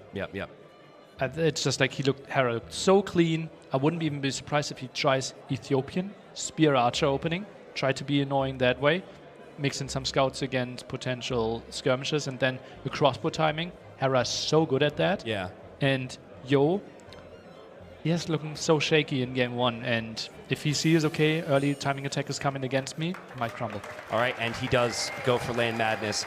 Yo goes for his Magyars. Hera goes for the Mayans, which is not your typical pick. Typically, you're going to see more of a scout civilization, but Hera goes for the Mayans. Now, this tournament's a 9-villager start, and so unlike your standard start where the Mayans would immediately be pop-capped, that does help them a little bit more because they start with 1 extra vill than the opponent, so 10, and they don't have to immediately get Loom and delay a villager. So slightly higher chances for the Mayans compared to a standard tournament. Yeah, and a villager collects 20 resources per minute, right? So just imagine like him having 5 minutes of more working time, another 100 food or wood. Yeah, and I think the oftentimes the weakness for the Mayans is they're just later to feudal because due to starting with the extra Vil, they have less food in the bank, so that helps them recover from that.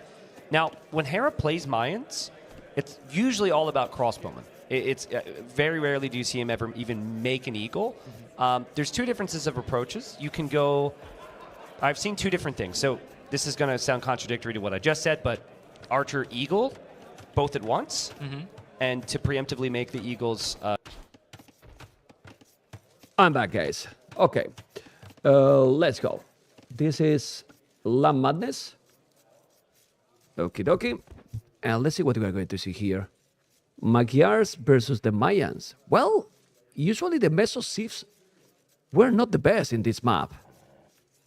I wouldn't mind here, Magyars. I mean, well, Hera is gonna have to play so perfect here. You know? Yeah. Well, I'm back, guys. I'm back. You thought that I wasn't going to be here? Well, I'm here, guys. I'm here, amigos. Thank you for being here, for joining the channel.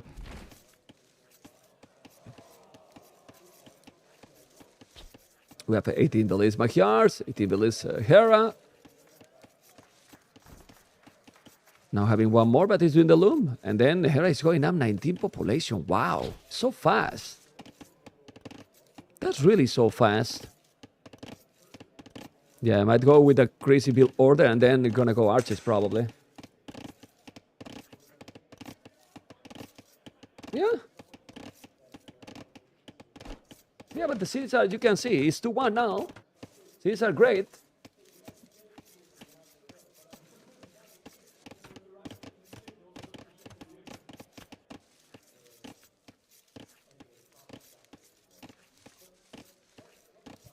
I'm gonna chill a little bit, guys. I'm super tired.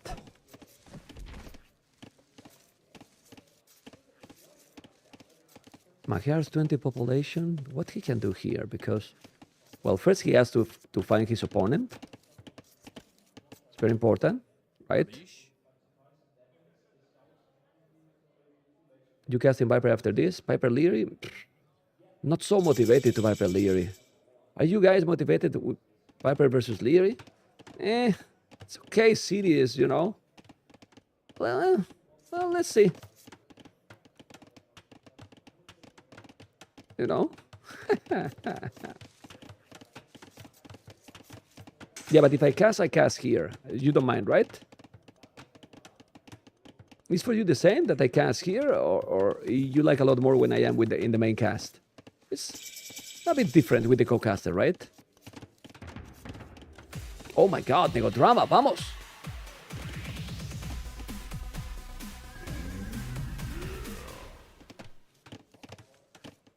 Yeah, but I don't choose that. I don't choose the main cast.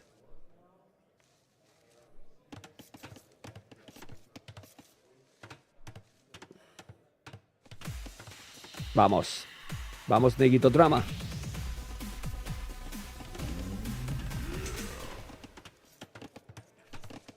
No, back-to-back best of 7. No, back-to-back best of 7 and the other best of 9. I don't know which one is more fun. It's really fine. Oh, yeah. Vamos, Negodrama. Very, very nice.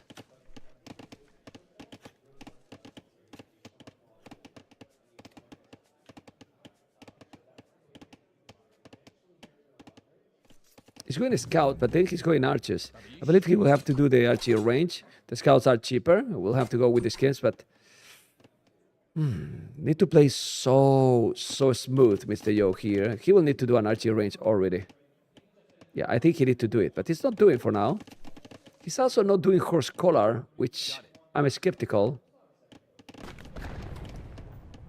Well, I don't choose really how to do it, you know. I mean, they tell me when to cast in the main stage, and then when I'm not casting in the main stage, I come here. But then I can just let the main cast here with the others to cast, or cast on my own as well. I'm now casting more on my own because these cities are great to have, and also I'm here chilling and interacting with you. But as you can see, I'm trying to be a little bit more calm because my voice also is suffering a little bit, and I'm tired. To be honest, I'm very tired. I don't sleep the same here, but look at these scouts. He's also using the Belize. Okay. Yeah, he's gonna clean everything, Mr.yo. I like this. It's a good play. Mr.yo is playing really good, guys. This event. Mr.yo is playing really good. He's playing really good. He's playing really, really good. You know? Can I come back? Teacher Ryan, how you doing? 16 months. Okay. She want to be here all the time. Okay, let's see those scouts. He's going to go around. Uh-oh, careful.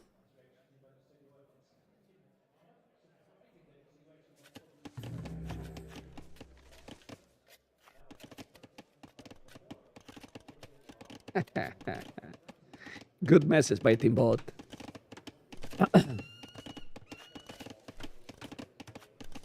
29 bellies, 30. Okay. 16 on foot. Still not a single belly on goal. But that's fine because he's doing skirmishers.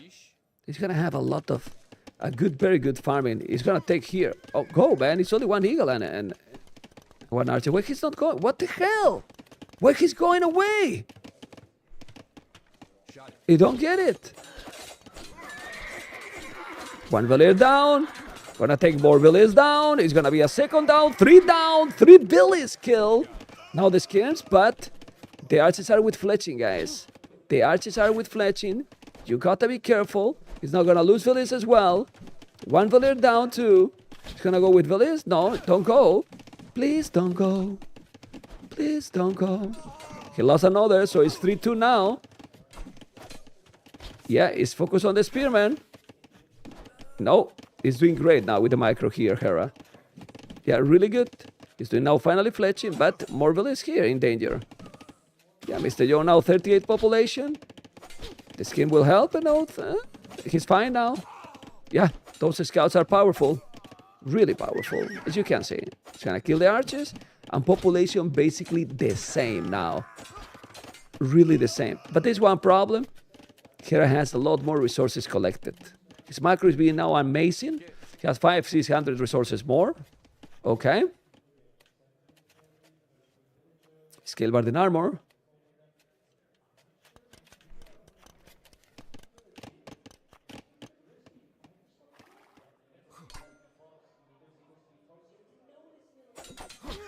Scale bard in armor. You need to go away. Okay.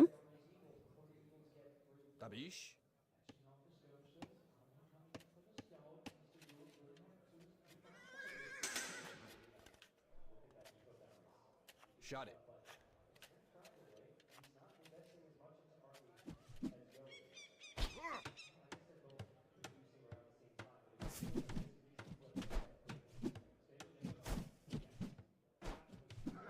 He has good army there, but the problem is, and this is why I'm quite this. I'm checking Hera resources, guys. He's about to click up, and the problem here is that he has almost the same army, because if Mr.yo was having here a good amount of army more, then you could say that's going to be tricky because during the transition to casters you can clean all this, but this doesn't look good. Yeah, I think he probably should have done double stable all the scouts. Or just one stable all the scouts all the time. Maybe make a tower. Yeah, and if you spam a scout, they are powerful. You just make upgrades and kill it, but now he's not close to go up. I mean, he has 20 farmers, but, you know.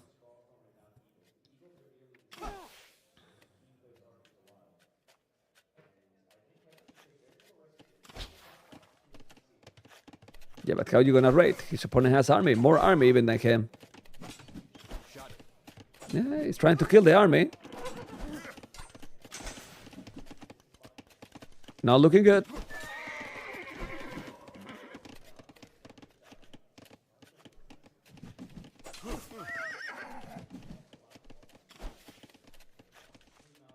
$20 farmers, 7 on goal. Okay.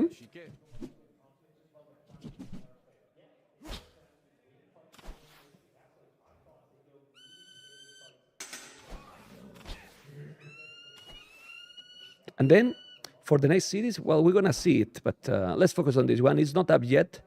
Who you think is better to advance? Viper or Liereyy, guys? Who's gonna be harder opponent for the remaining players? Because the loser of this series will play versus the winner of the next one tomorrow, best of 7. Mr.yo Liereyy or Mr.yo Viper? If he's Mr.yo. Okay.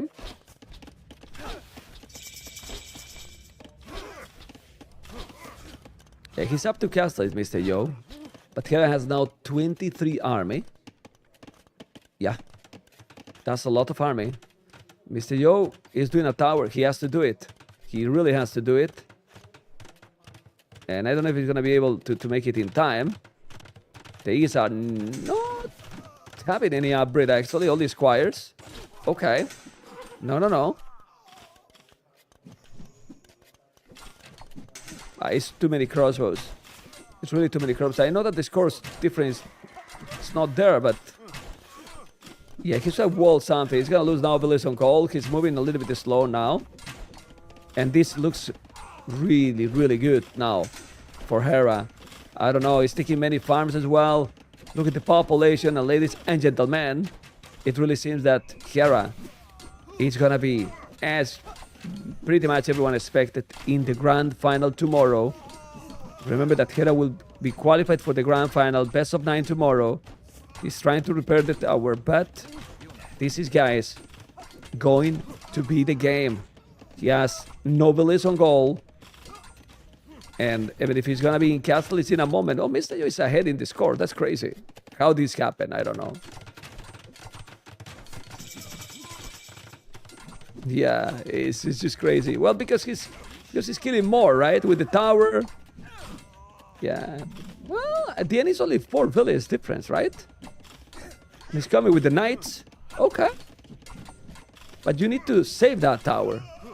Ballistic incoming. The knights are going to be +2 attack. So the knights will clean the eagles. Okay. But he has no ballistic. Pop. How are you gonna be able to counter those archers with ballistic? You need a lot of knights. He's gonna now have villages on goal. Is 5 villages behind. Oh my god. He's so lucky, man. He found right away the gold miners. Really? Yeah, that's the game, guys. If he has a small chance, that's the game. Because now it's going to force him to wall with all of them. It's not only that he's killing them, it's that those villages, that is 2, 4, 6, 8 villages are idle completely. The knights are coming, but this is ballistic. And now the population is exploding. And the Hera is just going a lot of farming instead of going extra TCs. And that's why he's winning the game. Because he went all army. If he was starting to make, okay, let's go more TCs and so on, then Mr.yo will be able to catch up with army. Which is not happening here. Definitely not.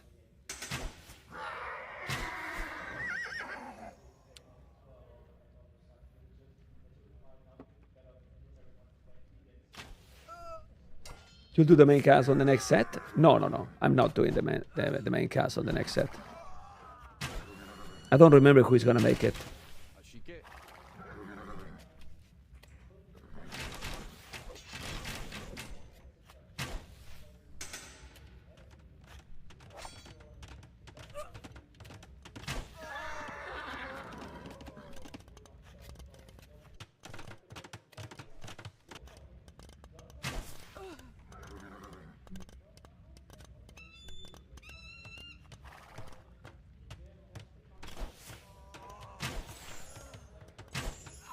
Well, he's there with so many units. He's 34 villages.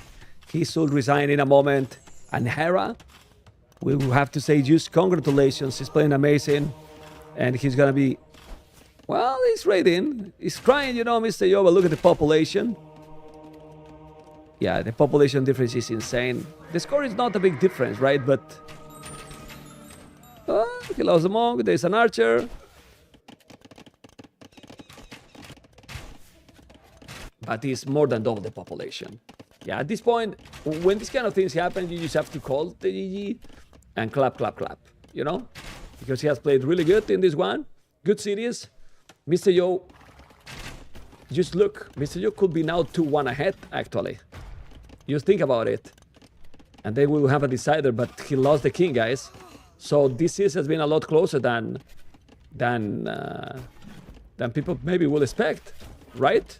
Because he lost the game himself. Obviously, he shouldn't lose the king at all, right? Yeah.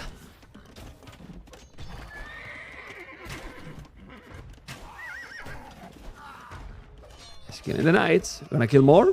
Okay.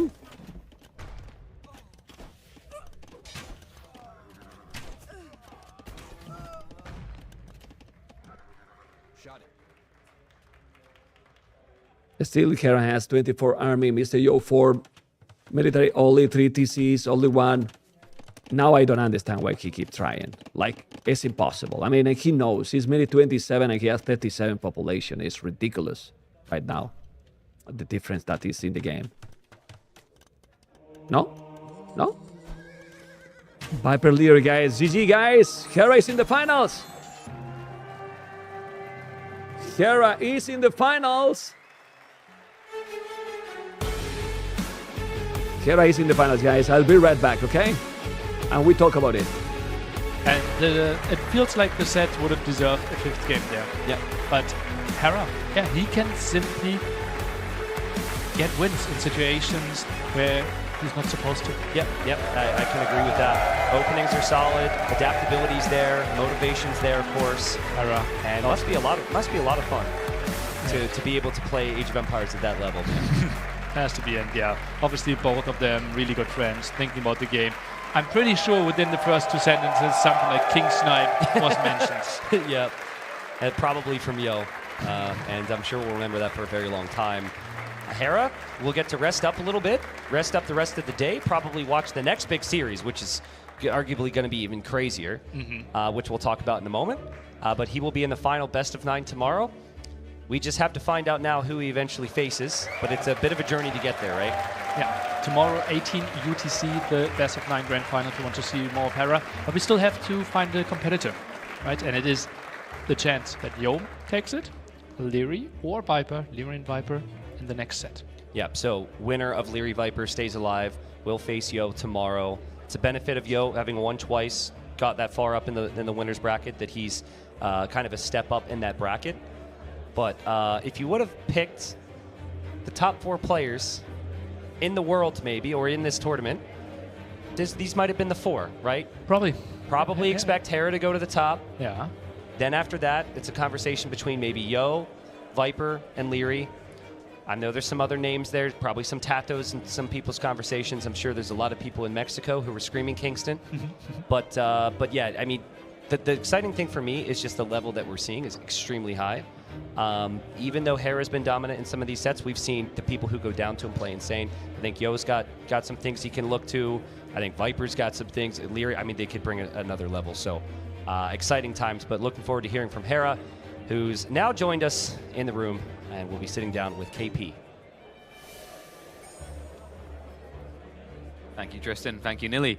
Yes, I'm joined by the immaculate Hera, a man that even when he's winning all the time and you want to find a way to cheer against him, he finds the weirdest and most wonderful ways of winning games. Hera, first of all, ginormous congratulations on an insane set. Mr.yo did not go down without a fight. Yeah, absolutely. It was a really good series.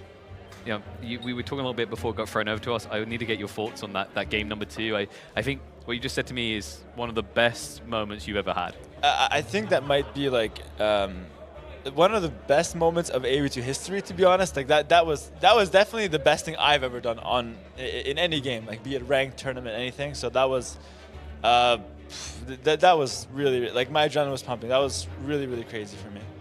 And, you know, it's got to be a little bit of a relief. I was thinking here, you know, tomorrow someone's going to have to do, like, back-to-back sets. We talked a little bit earlier in the tournament about, you know, Ramadan and how you're handling that. Does it feel like a little bit of a relief to just be able to wait there, optimize your day, and be ready to give your best? Yeah, I'm also sick right now, so I'm really happy to not have to play 2 sets tomorrow. Yeah, keep the distance a little. Whoever has to do that will be obviously at a disadvantage, but I think me having gone through the winners bracket, I deserve some kind of advantage, and playing only 1 set for the day seems like a good one. Sounds like a pretty good one to me. You know, I guess you probably get asked this a lot, but what do you think it is that makes you so unbeatable right now? You know, everyone has something, some sort of key element to the gameplay, the strategies, whatever it may be, that makes them above the rest? What do you think it is for you? I think it's just me being kind of the complete package, very well-rounded. I think I have a good mentality and I have good confidence, but I also don't underestimate my opponents. Just kind of like a, you know, I've been working over the years to clean up some of the negatives of my act, both in-game and like, you know, IRL. And I think now I'm just getting into years where I'm just feeling like everything's clicking, and I just feel like I have, you know, everything that it takes. I mean, it definitely looks like it feels like a streak that's never going to end. Someone's going to have to eventually. Nothing can last forever, but you're on a phenomenal streak at this point. Do you want to help me out with something here? Yeah. We've got to talk about our sponsors that make this event possible. Okay, I'm good at that. Have you seen these? I have seen those. In fact, I've signed a few of those. Oh yeah, yeah. Like I think we're going to advise people to get these signed. So you're down here, right? No, that's I should be up in Canada. Oh yeah, you're up here. Yeah, that's me. Sorry, that's hot. Yeah, sorry. Yeah, Yeah, so you're up here. So I was thinking about this. You let them know where you live, man. I know. They asked me specifically where in Canada. I could have lied, but I gave them a nice little hint. And now I'm traceable. I got a flag on the map. You know what would have made you untraceable? What's that? Surfshark. Are you serious? Yep. Oh my goodness. You could have been in a call with them. You could have been like, hey, yeah, guys, I'm calling in from Peru. Yeah, I'm in the neighborhood. I'm checking out Heart. We're having a good time. No one would have found you. Exactly. You would have been an enigma. Exactly. You didn't have that subscription. And this is why you should use... Which one? Surfshark. Surfshark VPN. And thank you to Surfshark for supporting our AOE2 community. Yeah, and if you guys want to take advantage of them right now, they are offering 4 months extra, ! Surfshark to get that deal. It also is a great way for you to check in on the good TV shows you have back in the States right now. Yeah, absolutely. You can use the VPN to access different Netflix areas, so you can get different shows, different movies, all the good stuff. And it's just a good way to stay secure and surf the internet without any sharks. Yeah, we don't advise swim with sharks, but if you're going to do it safe with them. But thank you. You were a pleasure for that piece. I'm going to take this away from you because this is mine. I'm sorry you can't have it. Okay. But you do get the incredible Jordan. Oh, I get to talk to Jordan now? Yeah. Oh my goodness. Do I go sit there or what's going on? No, we're going to switch like this. It's a pleasure to be here with you. First time now. The first day I was a little bit too tired. Okay. And yeah, congratulations for an amazing series once again. Thank you. Hera, I would like to have a little bit of a deep dive regarding the game, so I hope you still have a little bit of energy. Of course. The first game we had Arabia, Mongols against Hindustanis. And there's not too much to talk about because there was a little bit of a stomp, right? You were kind of completely overwhelming. What I noticed, you had 2 archer ranges versus the one of his. Yeah. When do you decide to go for 2 archer ranges versus the one? That is an excellent question. To be fair, nailed it. Jordan nailed it. Awesome. To be fair, I did have the option to do both. Basically, the one range would come a little earlier, and it would be more for me playing cavalry. But in this matchup, I did not want to play cavalry because he was Hindustani with strong camel, so I wanted to end up on Expo, which is why I went for the 2 ranges. Okay, so with the 2 ranges, you kind of risk the later castle age timing. Yeah. But that's totally fine as long as you can dictate the game and have the map control, right? Yeah, exactly. I want to put pressure in feudal and then end up on Expos and not end up on knights or light cav in that matchup specifically. Obviously, in other matchups, the other variation is possible. Okay, makes sense, makes sense. Then I would like to jump into game number 2. For me personally, the best game in a long time, especially in this tournament for sure. Let's start with this little team here. I guess I don't have to ask you if that was planned. I don't think so. No. But I think after with the scout debating, that was planned, I suppose, right? Yeah, I kind of felt a little greedy, and I wanted to punish that, so I kind of stopped the king a little bit, gave him a little taste of what killing a king would feel like.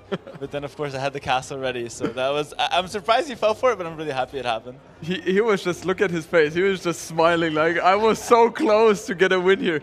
When the castle was hitting your king, how was your heart pressure? I was panicking. I was like, oh no, like I made fun of Yo in like the NAC 5 for it was against king. me. I was making fun. Yeah, there you go. I was making fun of MBL. I was like, let's not join the Hall of Fame of king losers. So I was really happy it didn't go down. Yeah, but it was a close one. And due to the map position, I guess, you being so close, you opted for the faster Imperial Age. You went for the push. What do you think was missing in your push that he was able to push you back there? Yeah, so I think I I think I messed up my build order initially, so my boom was actually way worse than what I wanted.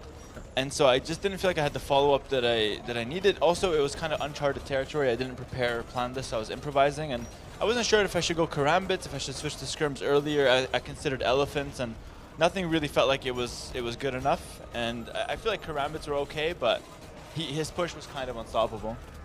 It kind of was unstoppable, but you managed to stop it somehow, right? Most players would have just died in your situation. You managed to defend for a good while, and here we have the best moment so far.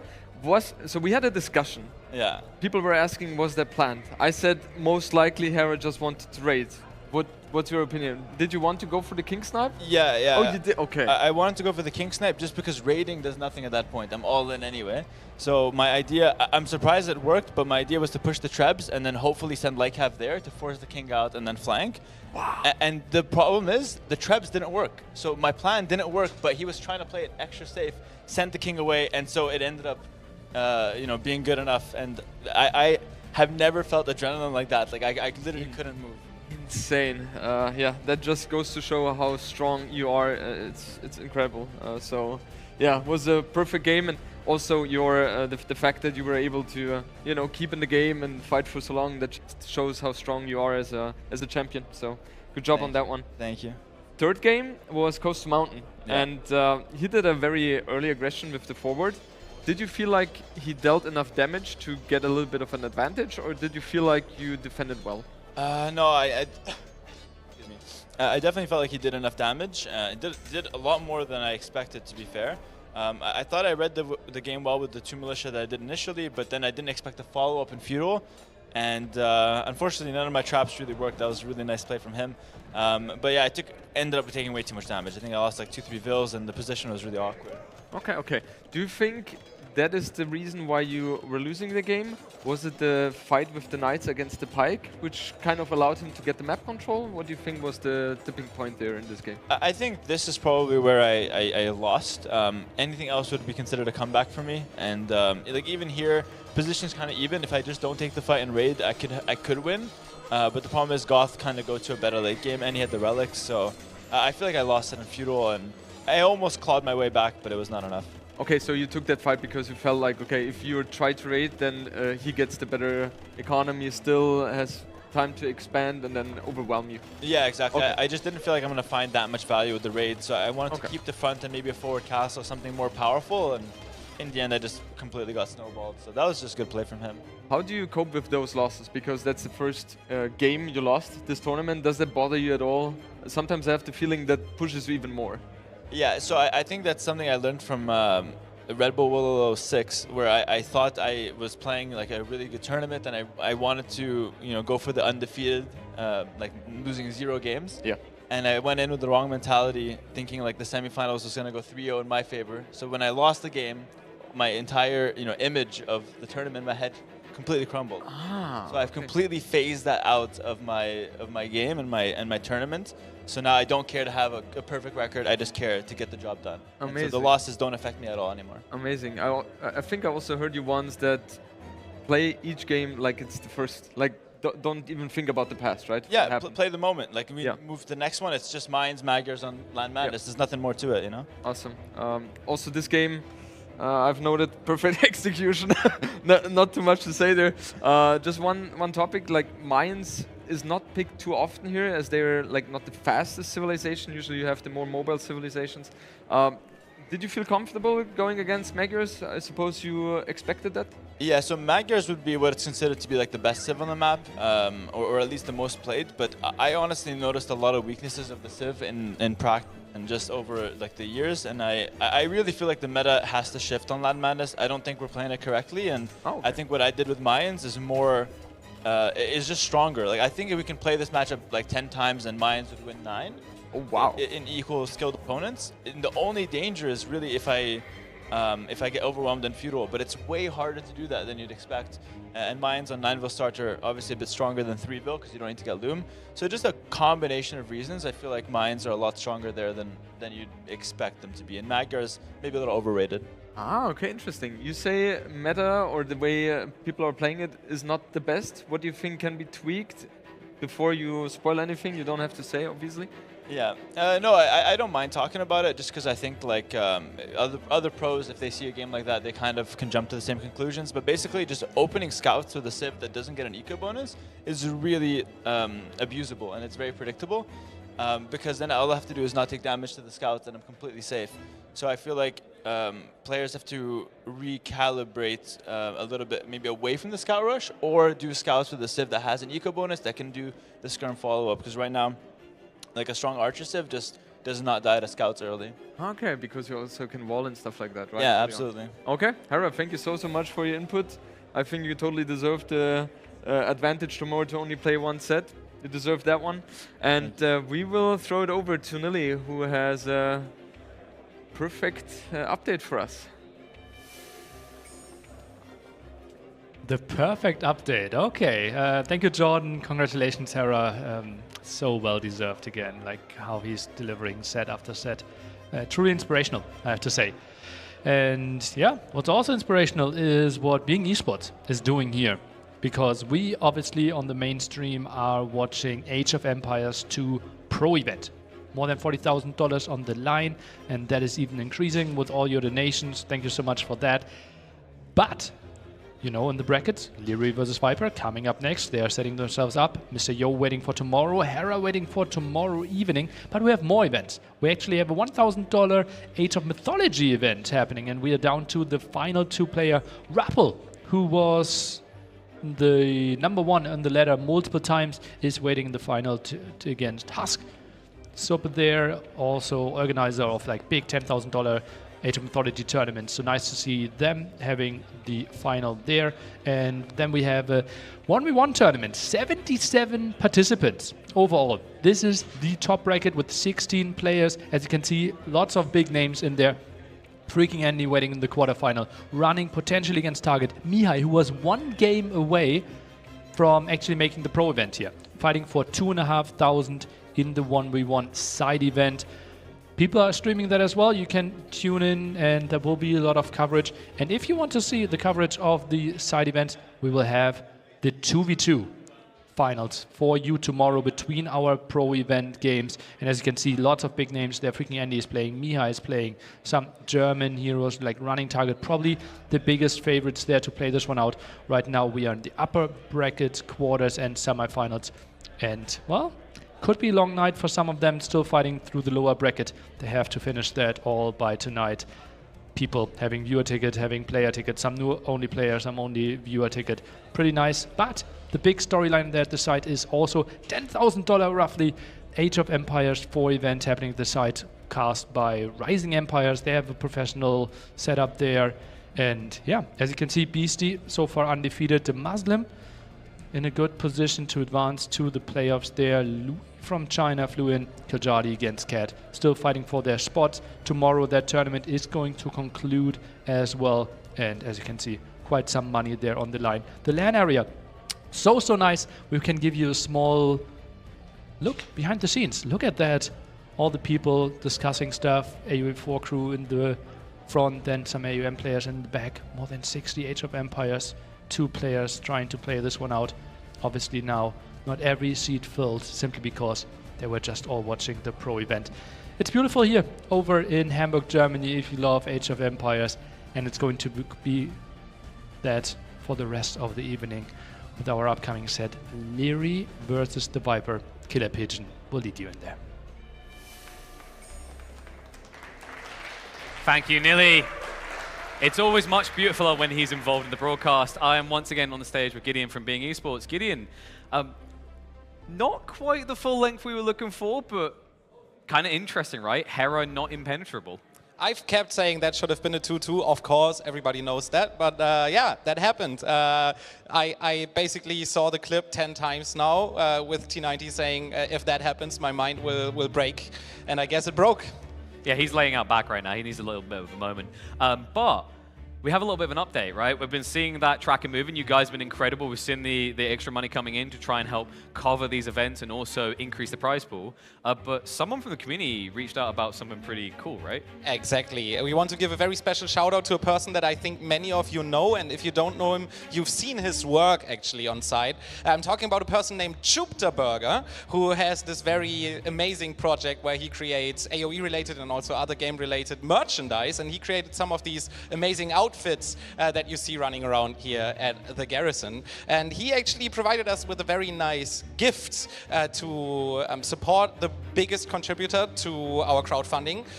He is actually in a project right now where he creates chess boards and chess pieces, AoE related, everything handmade, and looks really, really amazing. We can see it right now on the stream. And he actually contributed the first of these that he finished to the top supporting person of the Garrison. Oh, that's incredible. Look at those guys. Look, that's great, right? Oh my God, if I didn't have 2 kids at home, I'd actually get donating already to try and take that away from someone. That's fantastic. How do you get it? How do you get it? That is a really good question. So, well, if you do not end up being the top contributing person, and please, please, please, we always love to say this, only contribute if you have something to contribute. Otherwise, watch the games, have fun, enjoy your time. And if you don't, tell us if you don't, and then we're hopefully going to make it better. But if you want to get your hands on one of these, you actually can do so as well on the website Chupta Works. That is CHUPTA Works.com. He has a lot of amazing stuff. Give him a look, or his page a look, because you will like what he does. All right, Chupta Works, check him out. Big shout out to him for providing. Big shout out to everyone who's been supporting so far. A big shout out, round of applause for Gideon, once again, from Being Esports for making this possible.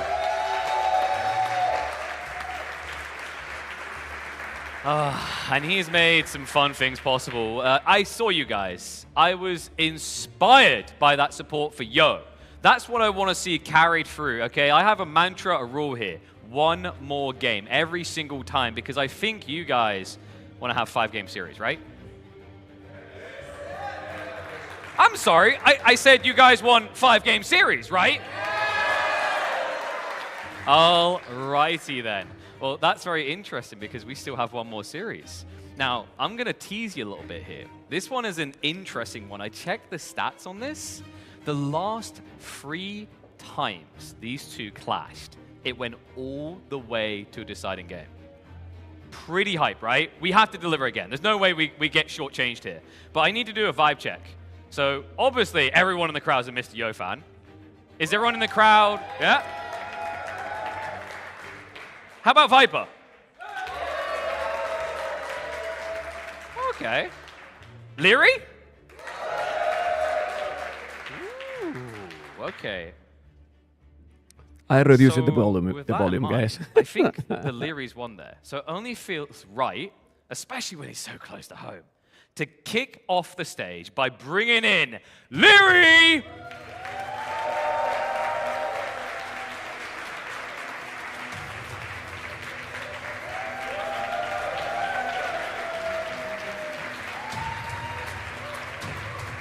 Calm and calculated, a little bit flustered for that earlier series because someone did not want to die easily. You have to question though, was it a bit of a marathon? Is it a bit of fatigue? Or maybe the youthful bones just give him the edge because his opponent just seems to never run out of energy no matter how many years pass. Join me in welcoming the stage, it's Viper!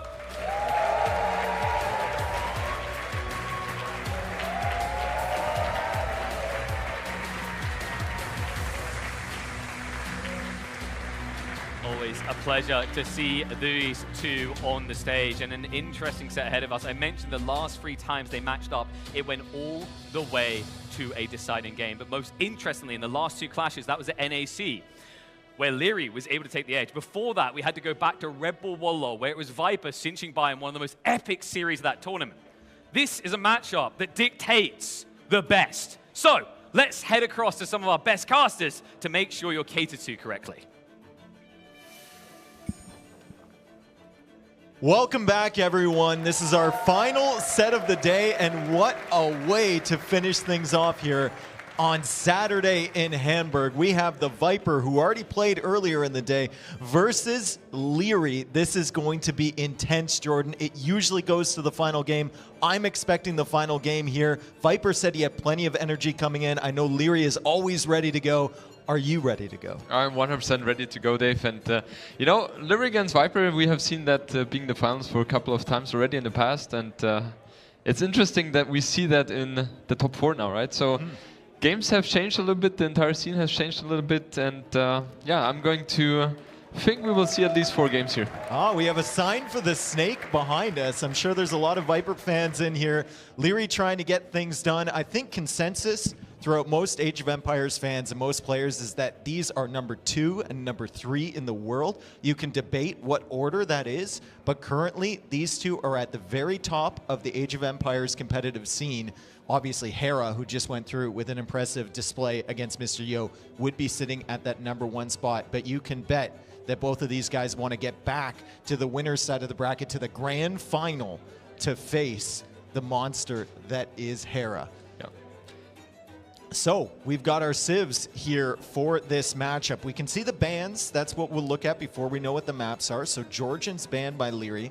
Roman's banned by Liereyy. He's probably never going to pick Romans, so I think that's a solid ban from him. And Viper, we know he loves the Scorpions. On the other side, we have Mongols and Chinese. Fantastic bans from Viper, because those are two civs that really play towards Lierey's style. Yeah, 100%. I mean, Liereyy with Mongols is just so dangerous with the timing attacks. His build orders are always perfect. I'm not sure if you caught it yesterday, Mr.yo and Liereyy had a bet. They had of 50 euros, I think, right? Exactly. It was about if Liereyy was able to go 18 pop-up without Loom with Cumans, and he managed to do it on the first try without idle Villager or idle TC time. And yeah, that just kind of shows that Liereyy is very good in those kind of situations, and Mongols is just, yeah, very dangerous if you're perfect with the setup. There goes the snake sign again. We got some Viper fans. I know there's a few Liereyy fans out there. He's not usually the crowd favorite, although everyone enjoys watching him play. Viper has been around for so long. He is arguably the GOAT of the scene, right? Hera's kind of debating that right now. Eustace as well, with Memb in the background. And Eustace is actually here right now. I saw he was sleeping in the back, but I'm sure he's going to wake up and watch Dad's sets. He's sleeping all the time, right? He's like the most chill dog ever. So happy. Yeah, 100%. But I think he's also cheering for Viper.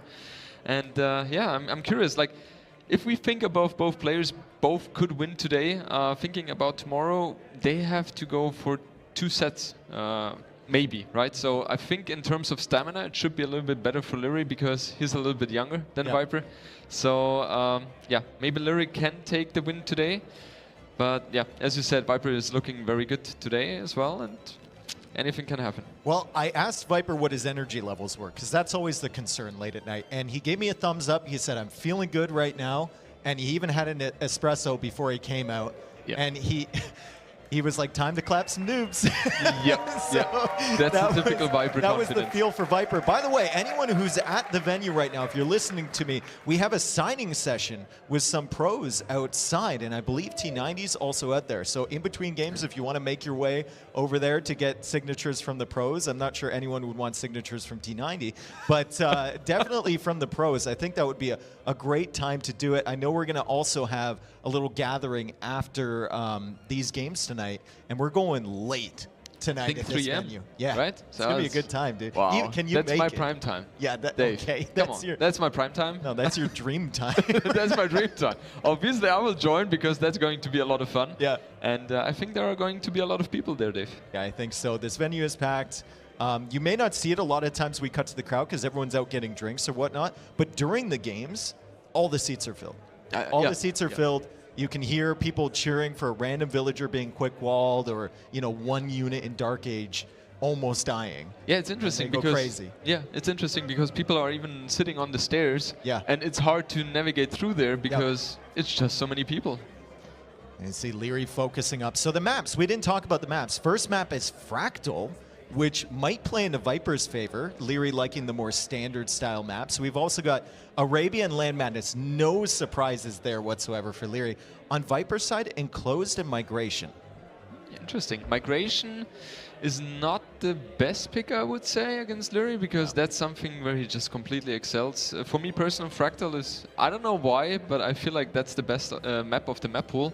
I just feel like meta hasn't been figured out yet. It feels like there's a lot of possibilities. Exactly. There. You could play water. You could play only land and give up water. You could play a fast castle approach, fast feudal approach, lame approach. Like there's so many things that you can do on that map. I did get a little bit of insight from Viper into his draft before this, and he said, my draft is good.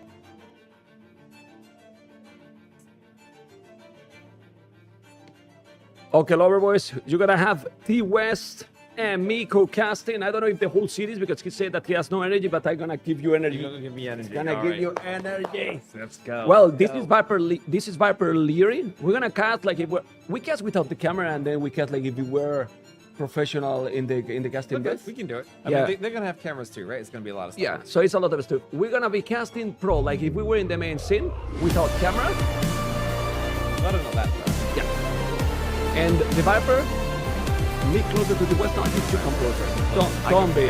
Don't be shy. Just go here. I mean, we don't have to go with the microphone, with the mouse, so you get closer and that's it. Oh, that's right. Just speak loud. Yeah, I don't need to use the mouse. I would put now this big. Yeah, go ahead. And that's it.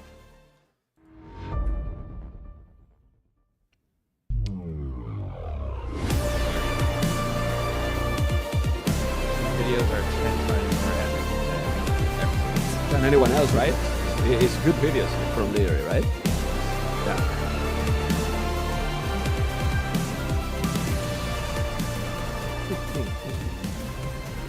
Killer.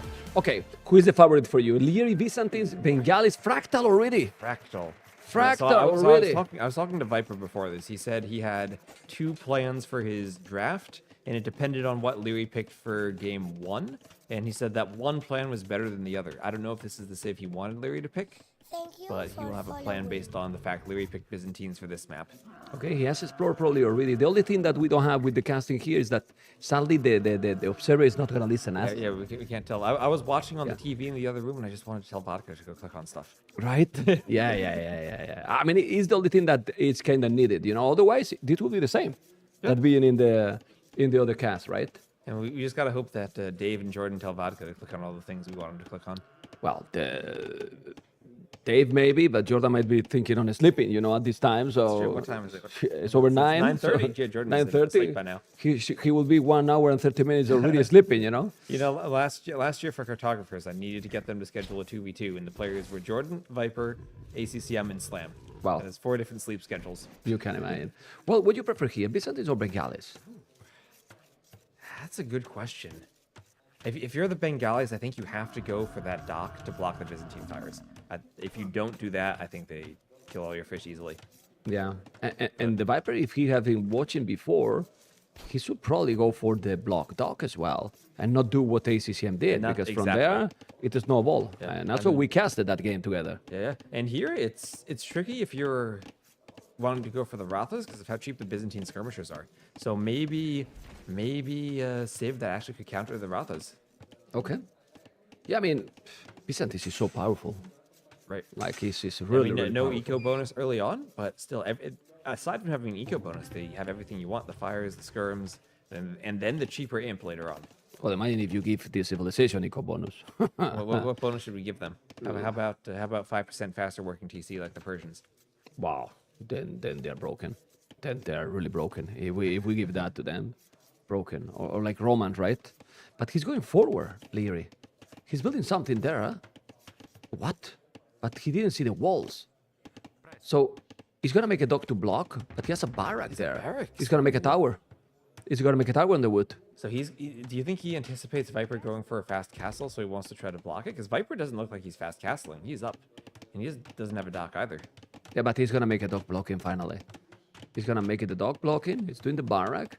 He's blocking also the water too, and Liereyy want to go very aggressive. He doesn't want to go for the clown approach. He wants to go feudal. Yeah, but if you see now like is exploring that he's fully open, he might be thinking, okay, this is not a clown approach by the Viper. No? Well, he needs to see that wall. He needs to see the wall, and this is where I want Vodka to check his scouting. He's gonna run into the villagers there, and he will see. Ooh, how close did he get? Okay, both are up Okay, he almost sees at the the same wall. time. See the wall now. They should do the tower, but look There at he the goes. tower. But why there? Wouldn't be better on well, on the wood? You know, I always feel like when you do the tower, you want to do it in the middle of the wall because that gives you the most area to break through. That's if you put true. it on the wood, maybe it's easier for Viper to wall. Yeah, but here you don't get any resources. You don't deny anything actually. I mean, yeah, you can break in, but he didn't even make an archery range or something. But does the Viper has any building? I don't think that he has any barrack or anything, right? No, he doesn't. Okay, come, there is nothing. Oh my Oh, god, wait, the wait. walls he's gonna make. Wait, he walls that, then what does he do to the super camp? He's like letting What those is he villains doing? die. Well, I guess he can move them to the outside if he chops. Yeah, I mean, they're all going to be on the outside. Yeah. But Yeah, but idle time. I mean, all the villages are going to be useless, kinda.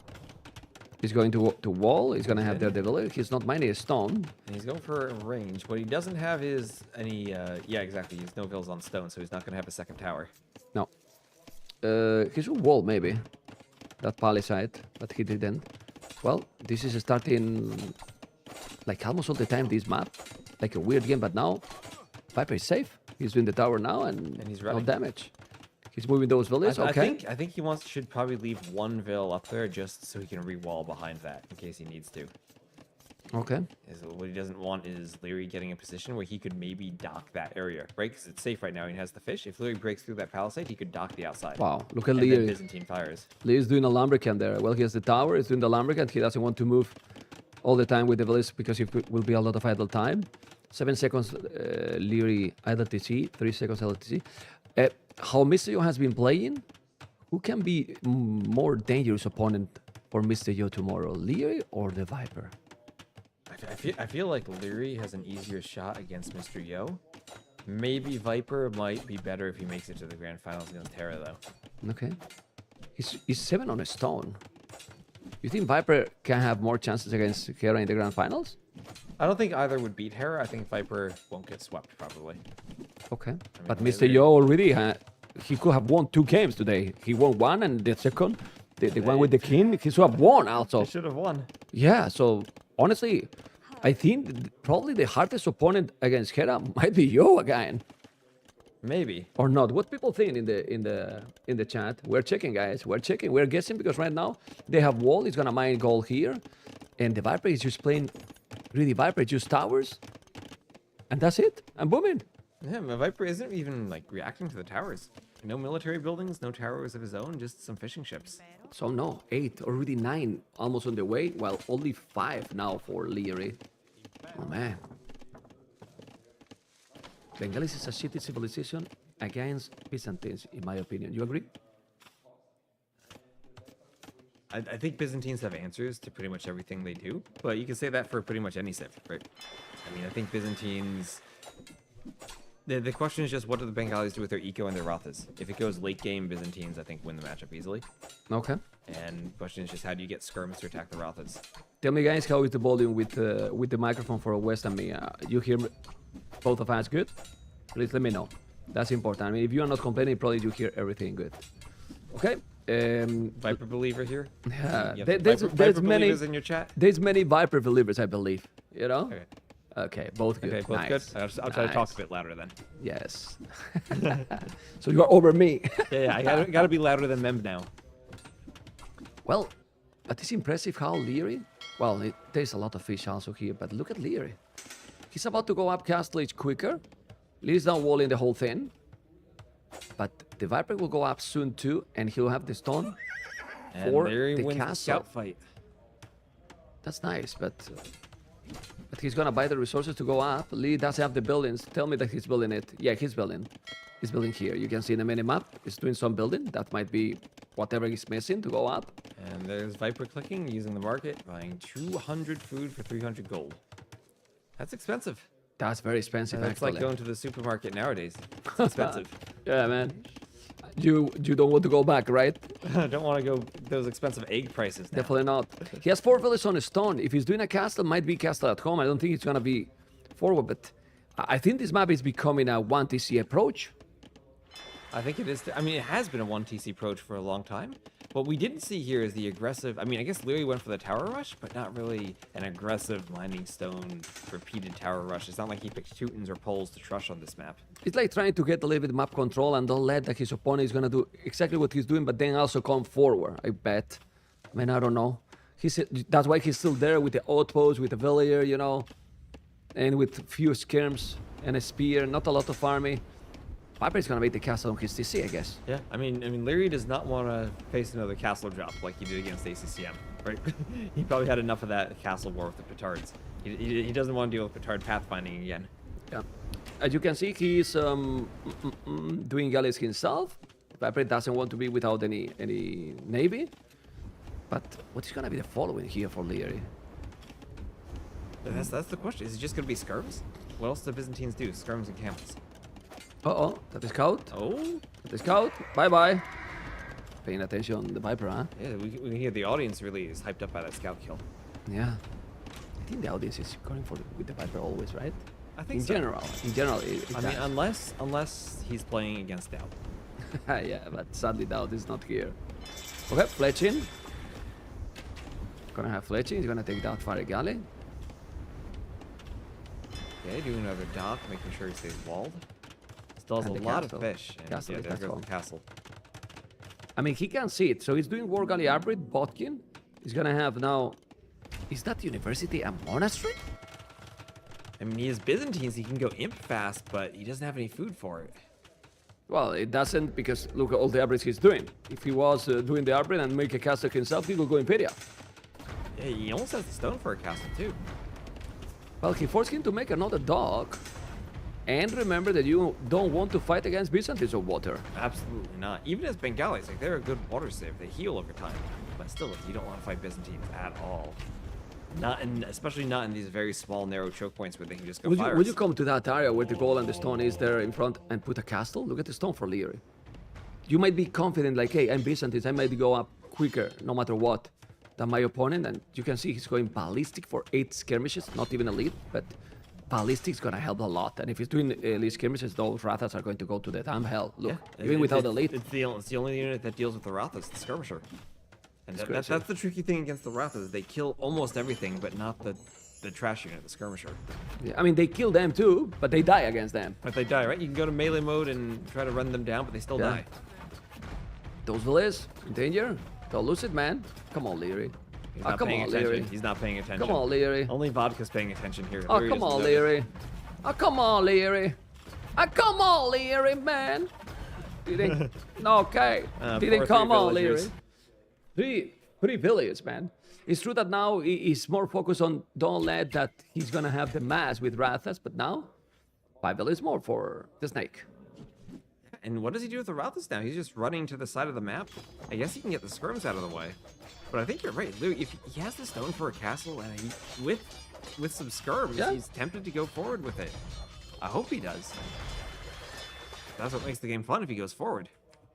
I'm thinking, checking the water. He's trying to kill the dog there, but I don't think he has more galleys now than his opponent. Oh, you know what? I just realized it's Onamaru Liereyy. It's your teammate. Yeah. When Cartographers comes around, are you gonna sign up with as his 2v2 teammate? Maybe. Look at that castle. You gotta be careful. Look at those galleys. He's not gonna break now, but Liereyy, yeah, he's one to see. I think Liereyy will try to go Imperial with 1 tone center. A castle not too far forward, but it's a good one still. Yeah, he wants to be safe because he doesn't really know what exactly he's doing, his opponent. And now, with this amount of schemes and having ballistic, the Rathas shouldn't do anything. It's only 6 Rathas here. The castle is with 2 villages. And look at the resources for Liereyy. Byzantines. He's almost amazing, man. Byzantines are so good, man. They are really good. Oh, look at all those skirms. And what does Viper do now? What does he do against skirms? A mangonel, maybe. But with ballistic and +2 and Lierey's micro, it's not gonna work either. Scorpions, maybe? That's the type of thing. If you're playing Liereyy and Hera, sometimes I feel like you just want to go Scorpions instead of the Mangonella. Yeah, better. The micro says better. Especially with ballistics now.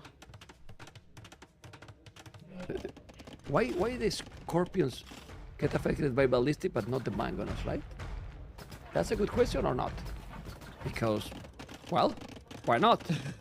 That's a good question. You know, mangonels are fun to the attack round. Imagine something like trebuchets get affected by ballistics. Well, okay. Okay, fair point. But Imperial is for Liereyy. The Viper has more population, but not a lot more.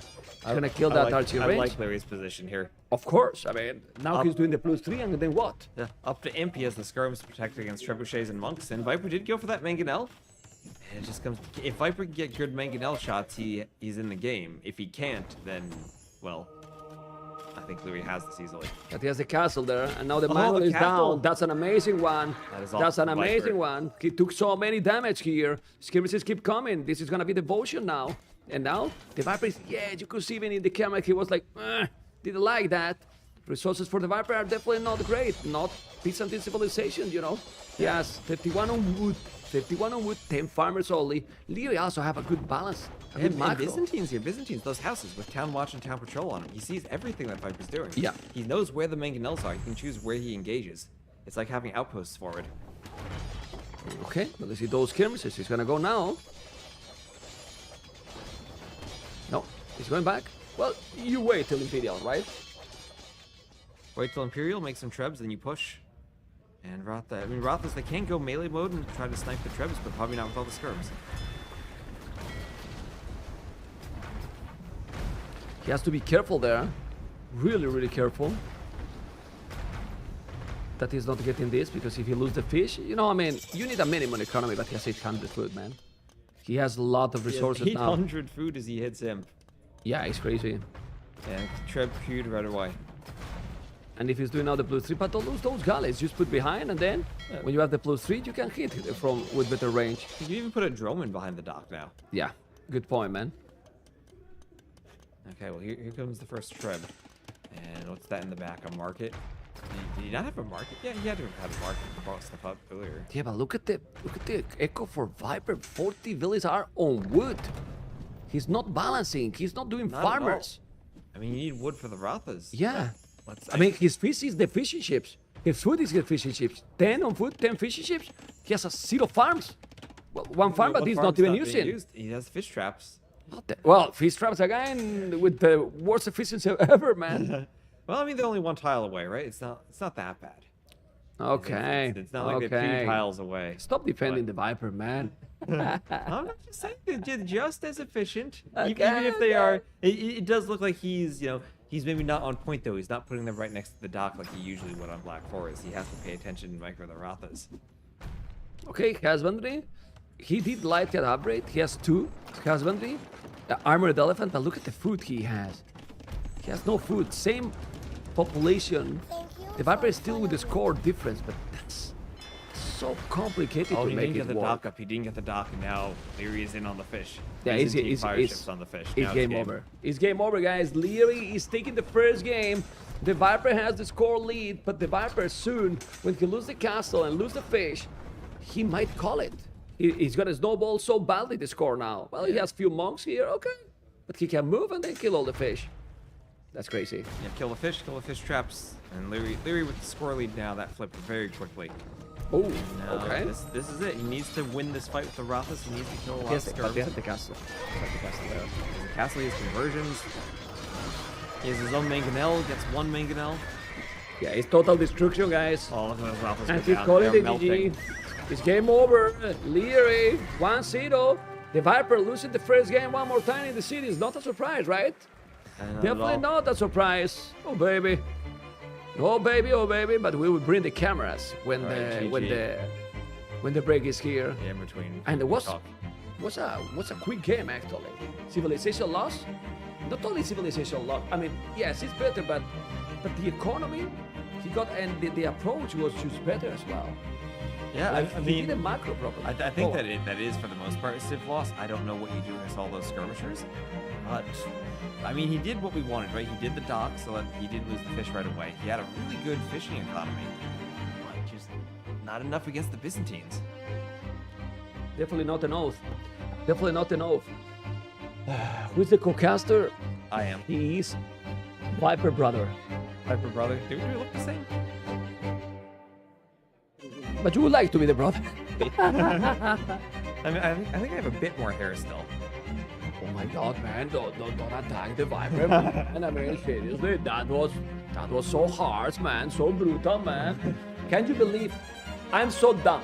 Can you believe that I went to the room there just to do what you are doing with the water? I'm a fucking noob. We have water here, and I went there to take the water, and I can feel the water here, man. I went all over the other part of the venue, and we have a water here. Me cago en la leche. Disaster, man. I'm not gonna show you with the camera. It's all good. Anyway, Liereyy pick Man is in Arabia, enclose and migrate. But this is the thing. Maybe enclose benefit a little bit more Viper, just maybe. But Liereyy has been playing also great in migration. Yeah, that's what we casted him earlier today with the Persians. That's his first pick, right? Probably gonna do the same thing for Doc. Early galley micro fast up. Maybe he can change now. Do you think Viper saw it before? Maybe he swaps and you do Italians or Portuguese there. I don't know where else he uses Persians then. Okay. And I feel like Liereyy has 3 civs now that can be played on migration. Yeah. Let's see if they're gonna start very soon. Oh my God, Viper. 70 moves, man. Music candle out? Yeah, maybe. Give me a moment. Yeah, because I have put this super loud. Okay. Now it should be good. It's good now, guys? Let's see if it's good now. Very good. Need to check how many people on YouTube. You have to thumb up. Yes, it's 600. You know what I'm surprised? Yesterday there was a lot more viewers than today on a Friday. I was reaching yesterday almost 3K. I'm talking also in general, you know. And today there is less, you know. Like I reached yesterday 1.5K. I think we have reached more than 1K. It's now late already. 10 p.m. is late for a Saturday. Should be fine. Is it late in Europe? Let's see, it's 10 p.m. 10 p.m. is fine. Oh, great work as always. Thank you, man. I don't have a feel for the time. I'm out of my time zone now. Cool. What time it will be now? What time? In US? Where you living? Great work, Memb, as 4 always. p.m. Oh my God, that's great, man. You can stream in the mornings, man, and then have the afternoon and the evening free. You are an ass, man. I hate you. I hate him, but I'm gonna like him because we're gonna have migration, and then we have he changed.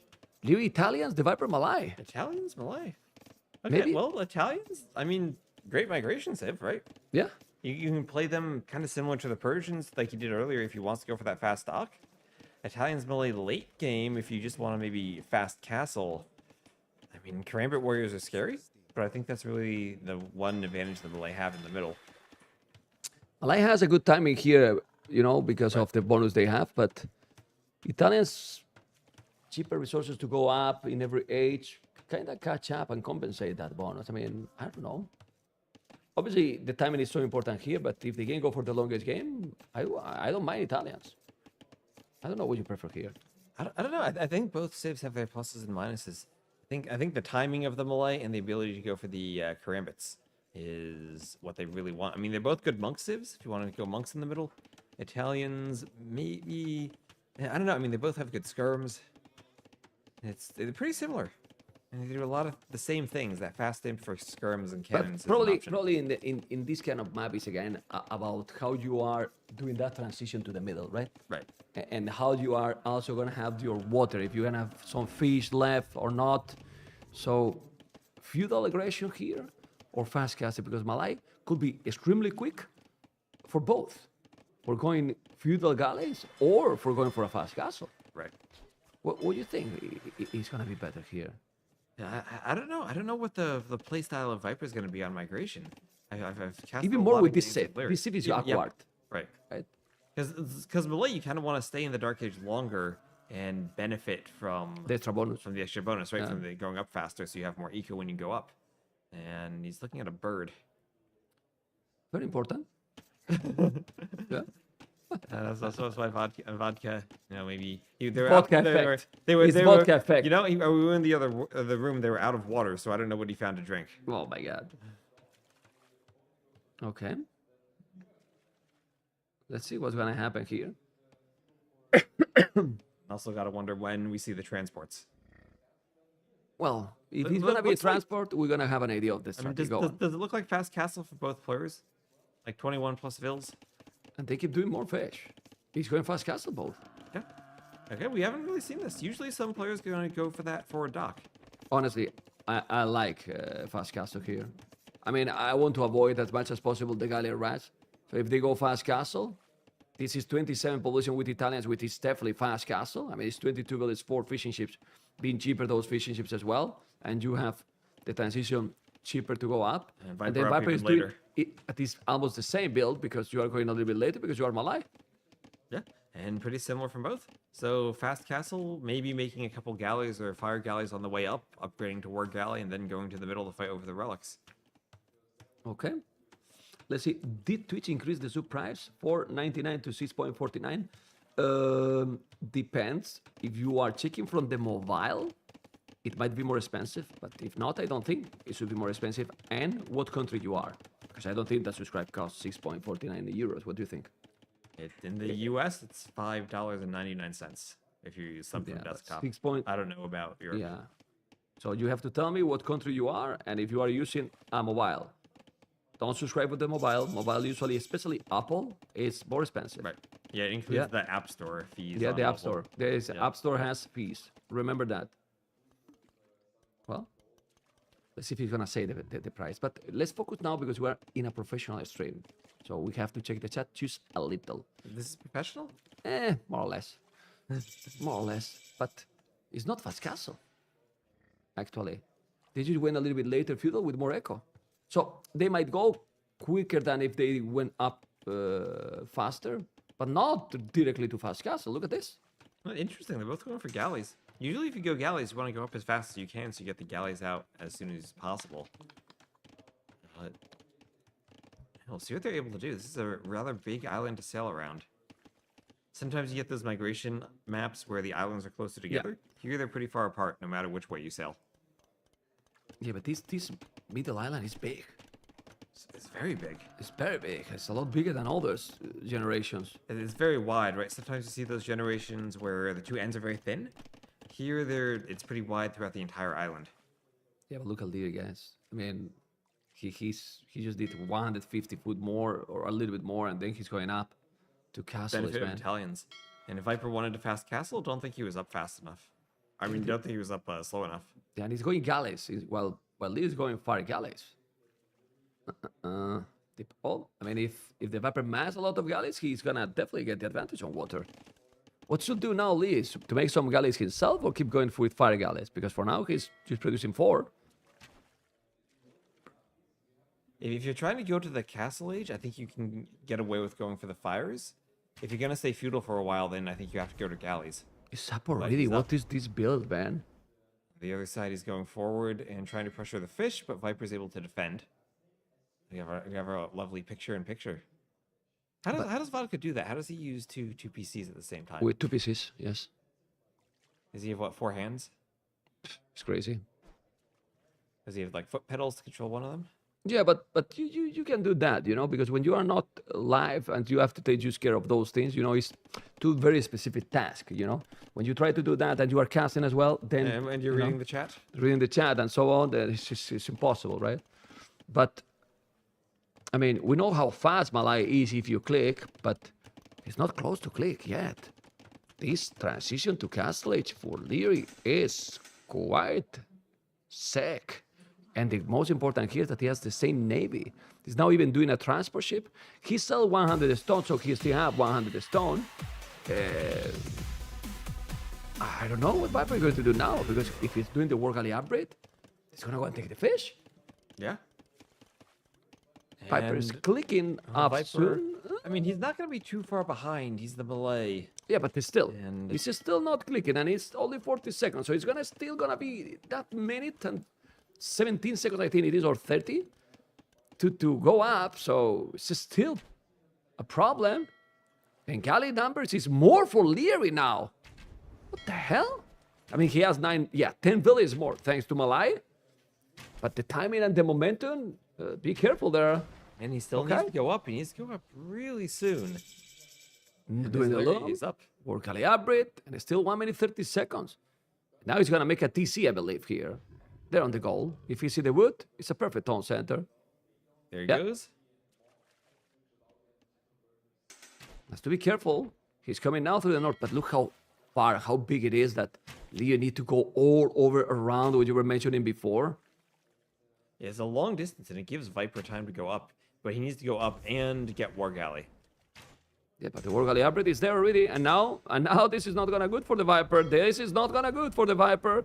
Look at the population, it's gonna drop drastically. He's gonna have a TC in the middle, and now in the other side, what? Well, it's cheaper. It is cheaper with the It's Italians. cheaper. Okay. That's 1 extra armor on your fire ships. And against the Galley to War Galley plus Bodkin transition that's expensive, it might be good. See if you can connect with demos, maybe. I think you got to save the demos until you get War Galley, though. I don't think you want to use them yet. Okay, the user that was asking about the sub, he's told me that I'm right. 4.99 on PC, and it was about the mobile. Thank you for that sub in advance. Okay, those fire ships, be careful there. Huh? He's gonna take it. He's gonna take it now more. Look at the Bodkin arrow. Okay, but he's investing now Bodkin arrow. But the Navy numbers is getting pretty much the same now.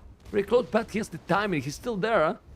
So he's still taking some. It's still 55 seconds till he's doing the upgrade.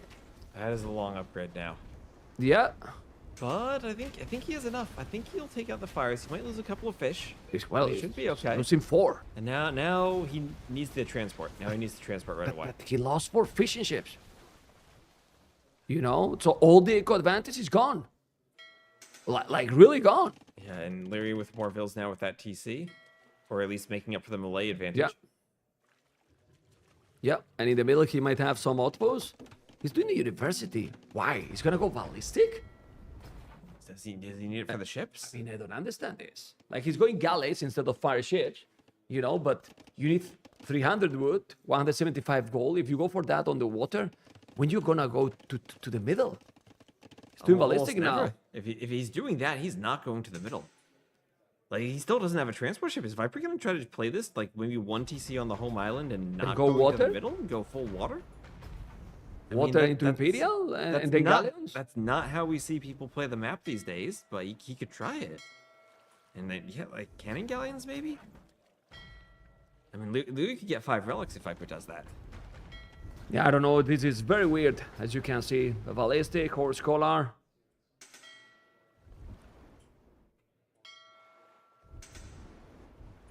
Okay, gonna take it? No?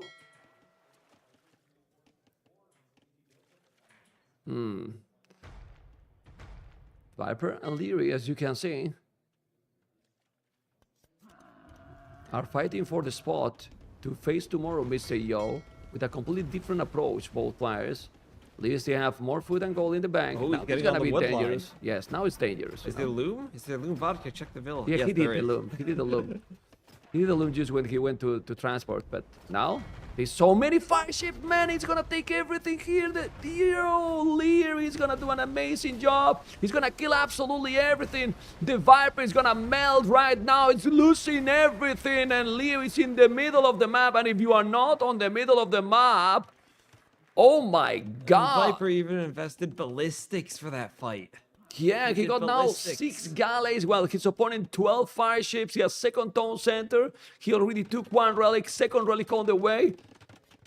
2-0. 2-0, easy. I mean, 2-0. He's about to go up to Imp.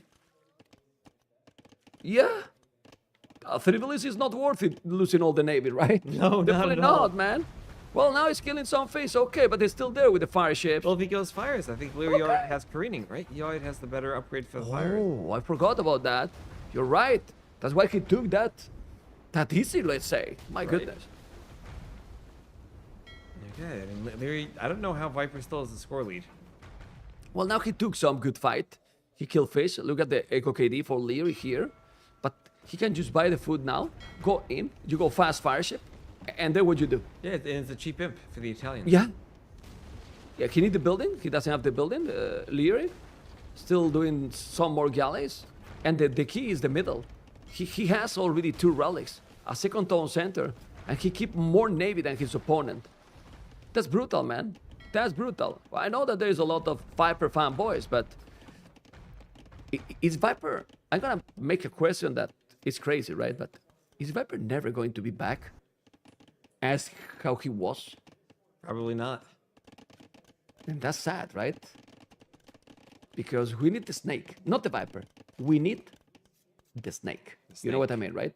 I know what the you one mean. that hits bite, you know, on your neck if you don't pay attention. Huh? Huh? Yeah, man. I mean, oi, oi, oi.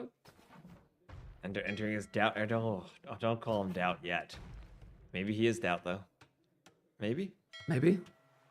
Let's see. Doing gold nets, doing gold south mining, but when he see the Imperial, What does he do? He is so Okay. far from him. He's gonna quit. GG when he sees him. Yes, because he's gonna be thinking, I didn't even land there, and now he's gonna have fast fire ships. Well, it's a LAN event. He has to try. If this was a online event, probably he quit because he knows that the strategy he's trying is not working. And Or then- not. Do you understand what I mean? Yeah, and once he gets Imp, Liereyy, he also can do Condottieri on the middle island. So Viper can't really land if he gets condos. Yeah.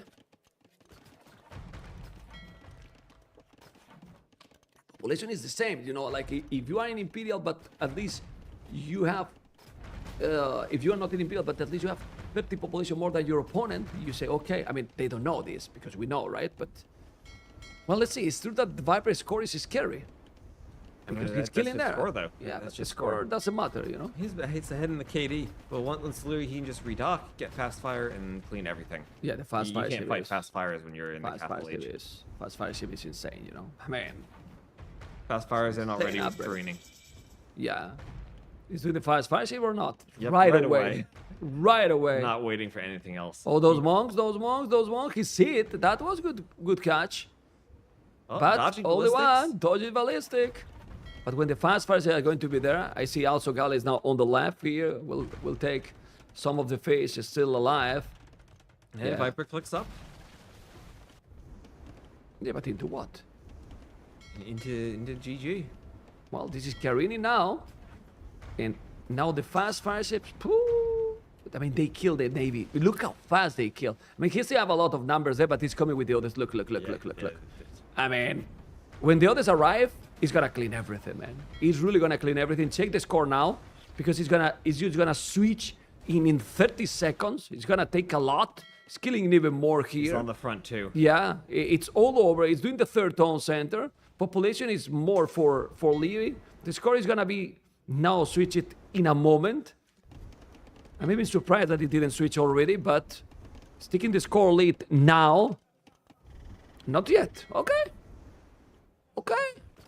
I mean, he still has the better KD. He's almost True. up to Imp. But there are so many things he needs to click. He needs Galleon, he needs Bracewing, Okay. he needs Chemistry, he needs Fast Fire. And to really get Dry Dock, he might even need that too. But this place is crazy how crazy Malay bonus it is, you know? Because it looks like Leo is doing all right. Well, he has a lot more population right now in village number. Also more Navy. He's coming with the demo. He's gonna make a bada boom here. Okay. But Liereyy 5 relics. And that's what he gets for 5 relics, Five man. relics. 5 relics, man. He has all the map control in the middle. Look at the red dots in the middle of the map. Why Viper is playing this strategy, man? Like seriously. He has Condottieros, man. He does, and He's Viper can't land. Condotieros, Viper you know? can't land. Larry's guarding the whole island. Crazy, man. He has vision everywhere. Outposts going up. And what can Viper do here to win the game? Does he need cannon galleons to hit on the island? I mean, he still has a score lead somehow. He still has the better KD. Res collected are still equal, but He need to throw doesn't have the something to position. Liereyy, but in the stage, you know? Pretty much, you know? This is the hand He card, needs to do a chemistry. landing, but landing on top of his desk. Yeah, on his desk, you know? And then we need that, the sponsor is bringing more desk. Okay? Look at that fast fire, so he's gonna be able to do the job. 22-28, chemistry. Hand card already for the snake. That's good. He's having good upgrades, but... Okay, he's doing a castle here, but the monk is there. Huh? He sees it. Literally He sees see it. Let's see if he's gonna send, because if he's sending the Condottieri, oh boy. And is he sending? No, but this is something that I don't understand. Like, you are trying to control the whole map, and you have the outpost, and then you have the army there. You send it, man. Yeah, the multitasking. This is the moment where Hera will be there with all the Condottieri. Right. You need to see it right away. This is the main difference, you know? But still, 92 village, 64, 30 army. Yeah, he's gonna make the castle, which is nice because you're gonna be able to be on the land. But still, population difference. It's crazy. The score, it is the water KD. It's just a lie. Seriously. Yeah, a complete lie. And, well, I mean, Viper at least has a castle in the middle now, but down by 30 villagers and 5 relics. He has no economy compared to Liereyy. He's trying to go Karambits. But how did Karambits do against Conquerors? And I think they're okay, but you need numbers, and it takes eco to get the numbers. I think Karambits do bad against all the units. Well, one-on-one, yes. When you get numbers out. Yeah, you need 200 of them. Yeah. Not 200, but you know what that means. It's about how well you can produce them, right? Yeah, many of them. Anyway, let's see. The game is still being an awkward game, right? You agree or not? It's a weird game. It's a very weird game where Lierey's score has not caught up to how good his position is. Yeah, man. And he keeps hiding ships in the bottom of the map. I don't know what he's doing there. He just likes that corner by the rock. I think the score is just kind of lying to both, right?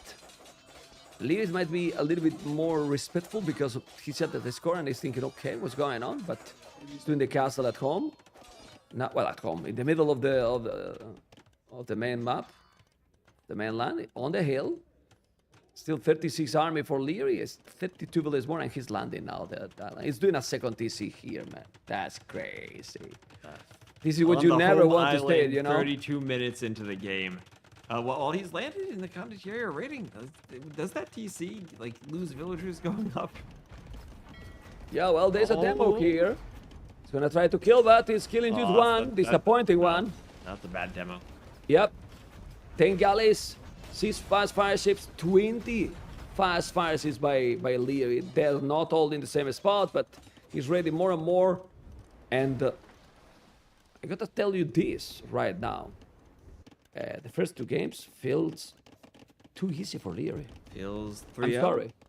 Well, the first 2 games feels too easy for Liereyy, man. Yeah, I mean, this feels like Liereyy is just having the time of his life, playing Age of Empires and winning easily. He doesn't know that he's in that position, but he's 39 farmers, 47 on wood. You can look at the village number, man. It's crazy. 113 villager. That's even more than sometimes you even need in total on migration. That's so probably. many. Yeah, no, probably. He's just not finishing the water completely. And when he does, then he can focus and take that castle and that TC. Yeah, but he's still raiding here. Finally, the score is flipping. And now the score should just pull way ahead for Liereyy as he's raiding and still has his economy working fully. Well, he has 50% population more. 150 to 100. You know, basically, 50% population more, and that's sick. You know, like really, really sick. Mem, let's add Onimaru emote ASAP. We need, yes. You gotta support your teammate, right? Yeah. It's animated. I don't have a slot normal. I don't have slots free for normal. I need an Onimaru emote animated. I have animated spots, but not normal. Can you believe that? Crazy. The score's a Viper fanboy as well. Yeah, it's 40 villages more, man. It's 40 villages more now. Just Centra, which he has 3 bomber cannons, more condottieri. Will take the castle. He's also in the north, taking more galleys, coming with the bombers, with the traps. It's gonna be game over as soon as he take that one from the land. And well, the population is gonna be double the population, man. And then the score is 300 points to difference. You're kidding me, right? Yeah, and the fires keep moving forward for Liereyy, and he still has the numbers in the water to push Viper back. And this is a weird approach from Viper. Just went full water, ignored the middle. Very weird gameplay. Anyone play this? Well, I think it's also the first time that we have seen Malai in this map. It's gonna call it. The Viper knows. Yeah, he has to call it. There's no way from here. He call it. GG, guys. There he goes. GG, Liereyy 2-0 against the Viper. Oof. Well, yes, show me the brackets. What the hell? What the brackets? We know it now, right? Lierey's gonna face Yo. Winner of that faces Hera. Oh man, oh man, oh man. Honestly, looking very sharp Liereyy here. And I would say that Liereyy won 3-2 to ACCM, but he could have won probably 3-1. Some of the maps, also that one with the Mayans, Khmer, and the one with the Fractal. Right. I mean, Fractal there was like, what happened here with the pathing, right? Right. Those petals were floating, don't even know where we're floating. They were walking wherever they wanted to. Yeah, and trying to move there the camera, guys, so you see the replay and see the Viper face. Viper is tired, man. I mean, it's late for him. He was sleeping, I think. He was taking a nap. I mean, it's 10 p.m., man. The ACCM, he was taking a nap in the massage chair. Yeah, it's 10 p.m., man. I mean, it's late for Jordan, too. What was Jordan still doing up? Well, just look at his eyes. And you see, how is called this in English when you don't sleep? In Spanish, it's ojeras. Oh, what is this? Norway flag. Oh, boy. He's got some fans. Jordan, can you unretire, please? Pretty please. That's what you said the other day, right? You gotta look in the eyes. You are not sleeping and you got those shadows here. It's called, how it's called in English. In Spanish, it's ojeras. There's a word for it. There's not a word for that? There is. But you don't know? Man, you're American, man. What the fuck, man? I'm Fake. Baggy eyes. Fake. There you go. Your chat's got us. Baggy eyes. You have baggy eyes? Okay. Yes.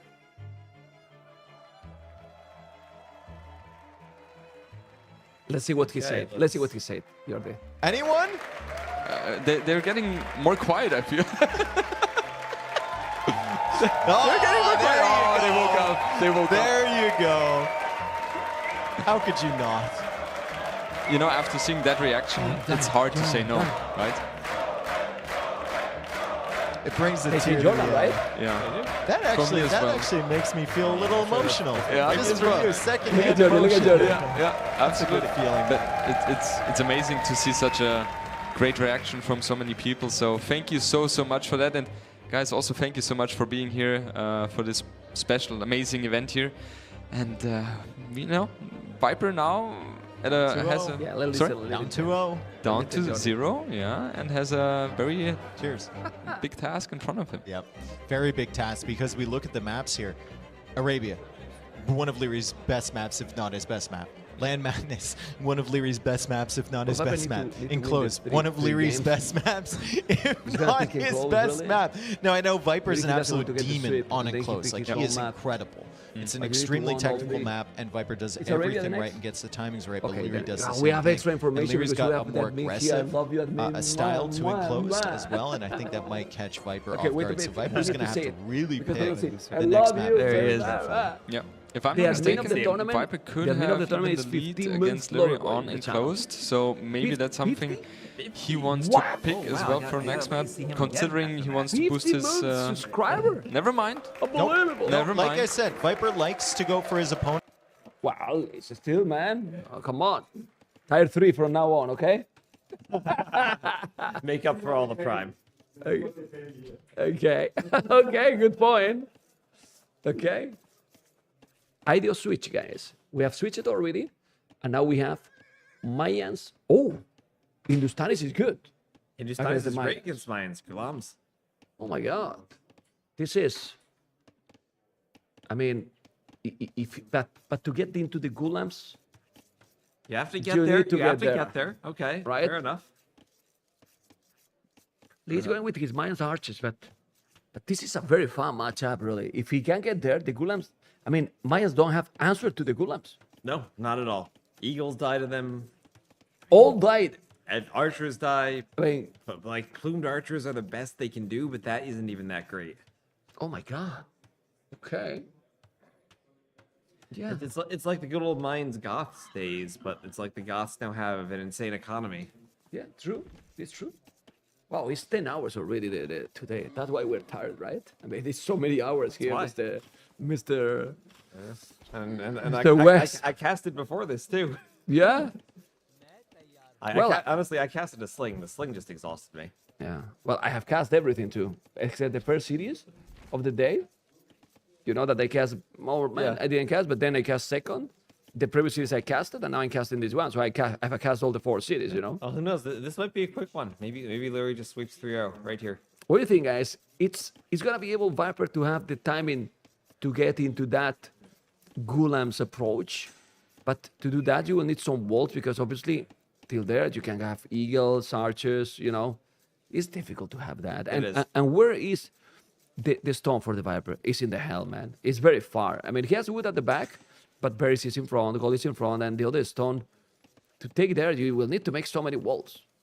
Yeah, I mean, Viper's map like is awful in terms of falling. The gold's forward, the stone's kind of outside the wood line anyway. The berries are forward.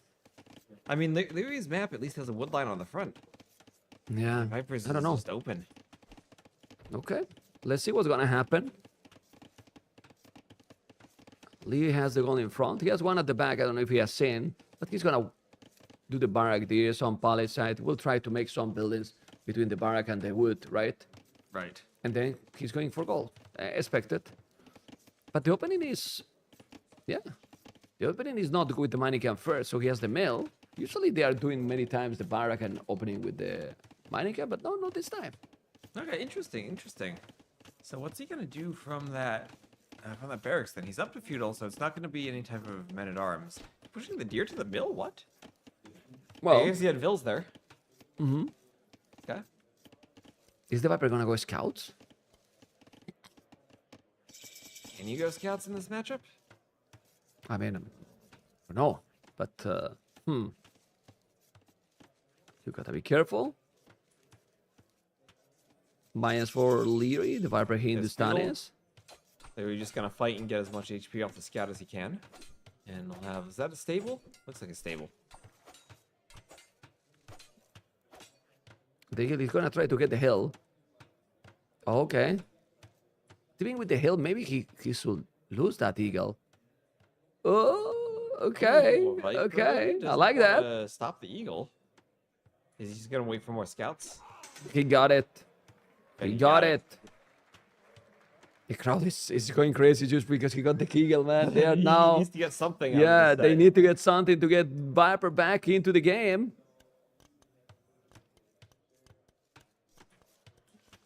Okay, you gotta be careful.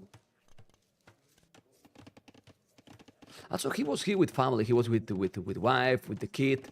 You mind that the kid is just going like, okay, I don't want to sleep. I'm, complaining. If they are in the same room, then you don't rest.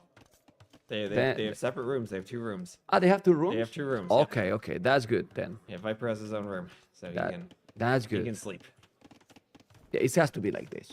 Otherwise, it's impossible, man. I was surprised. If he's not sleeping, then it's Titanic, right? Okay, that's good. You have extra information, man. Your gossip stuff is gonna ask you. Okay. Okay. You 24 got dollars for information. Liereyy. You have the admin here for the games. Yeah. I can see. I can see. Any romantic story between the viewers? Between the viewers? Between the viewers that are in the venue, man. Maybe someone got in love. I want to know something. Anyway, with those archers and the spearmen, you have to be careful. Need to be away, but fletching matters a lot. That's so annoying. And if you micro properly, it's the stable and the skirmisher, but has to be careful here.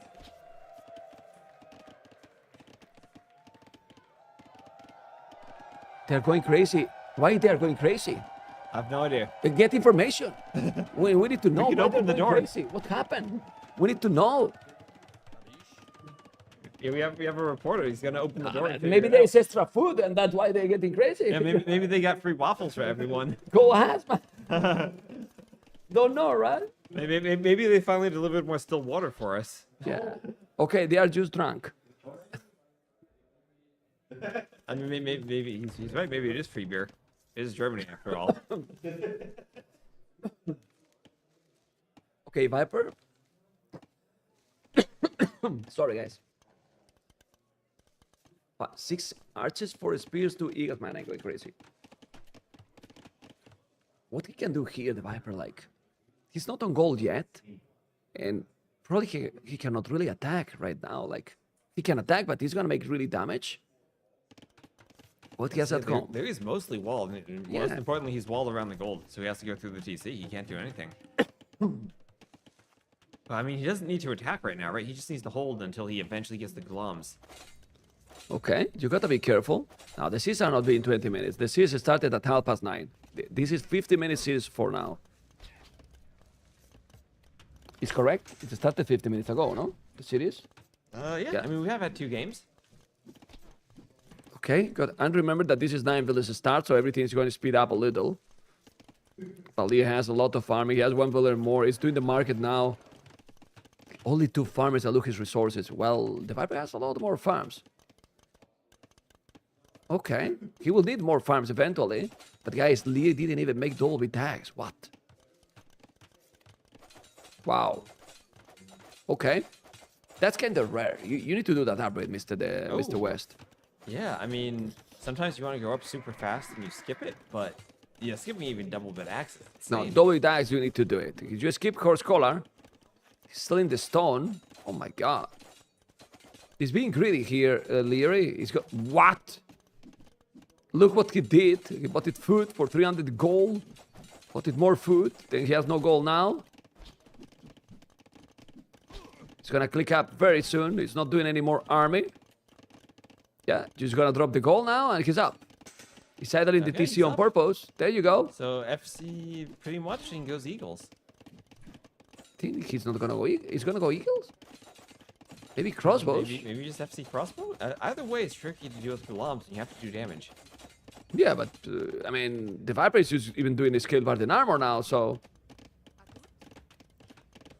I think he knows that Leo is up. But this is the beauty of the damn Mayans, you know, like 1 village behind Oli, he still have more army. He still have more army. And what is now Leo going to do? Maybe half of his army is gonna be sending forward to try to make damage. Yeah, and then the other half tries to keep this back and stops the range from going down. He's gonna repair. And you look on the mini-map, he has some stuff to the left. He's going to attack. He's going to attack. He's going to attack him, man. Trying to defend here with more villages. He's doing now +1 armor to the Eagles. He has 5 Eagles for a spear, man. Okay. He's going to repair with all the villages that are with more HP. As you can see, 4 villages repairing. And then he's going to come from behind, maybe. He's not going to attack. He's going to come from behind. This is Bloodlines even. What? But the +1 armor is going to be there. So he's going to do Botkin. He won't have resources to do cross one. And Botkin is now switching the worker. Now he's doing the tower here. He knows that he's up to Castle Age. He does. He knows 100%.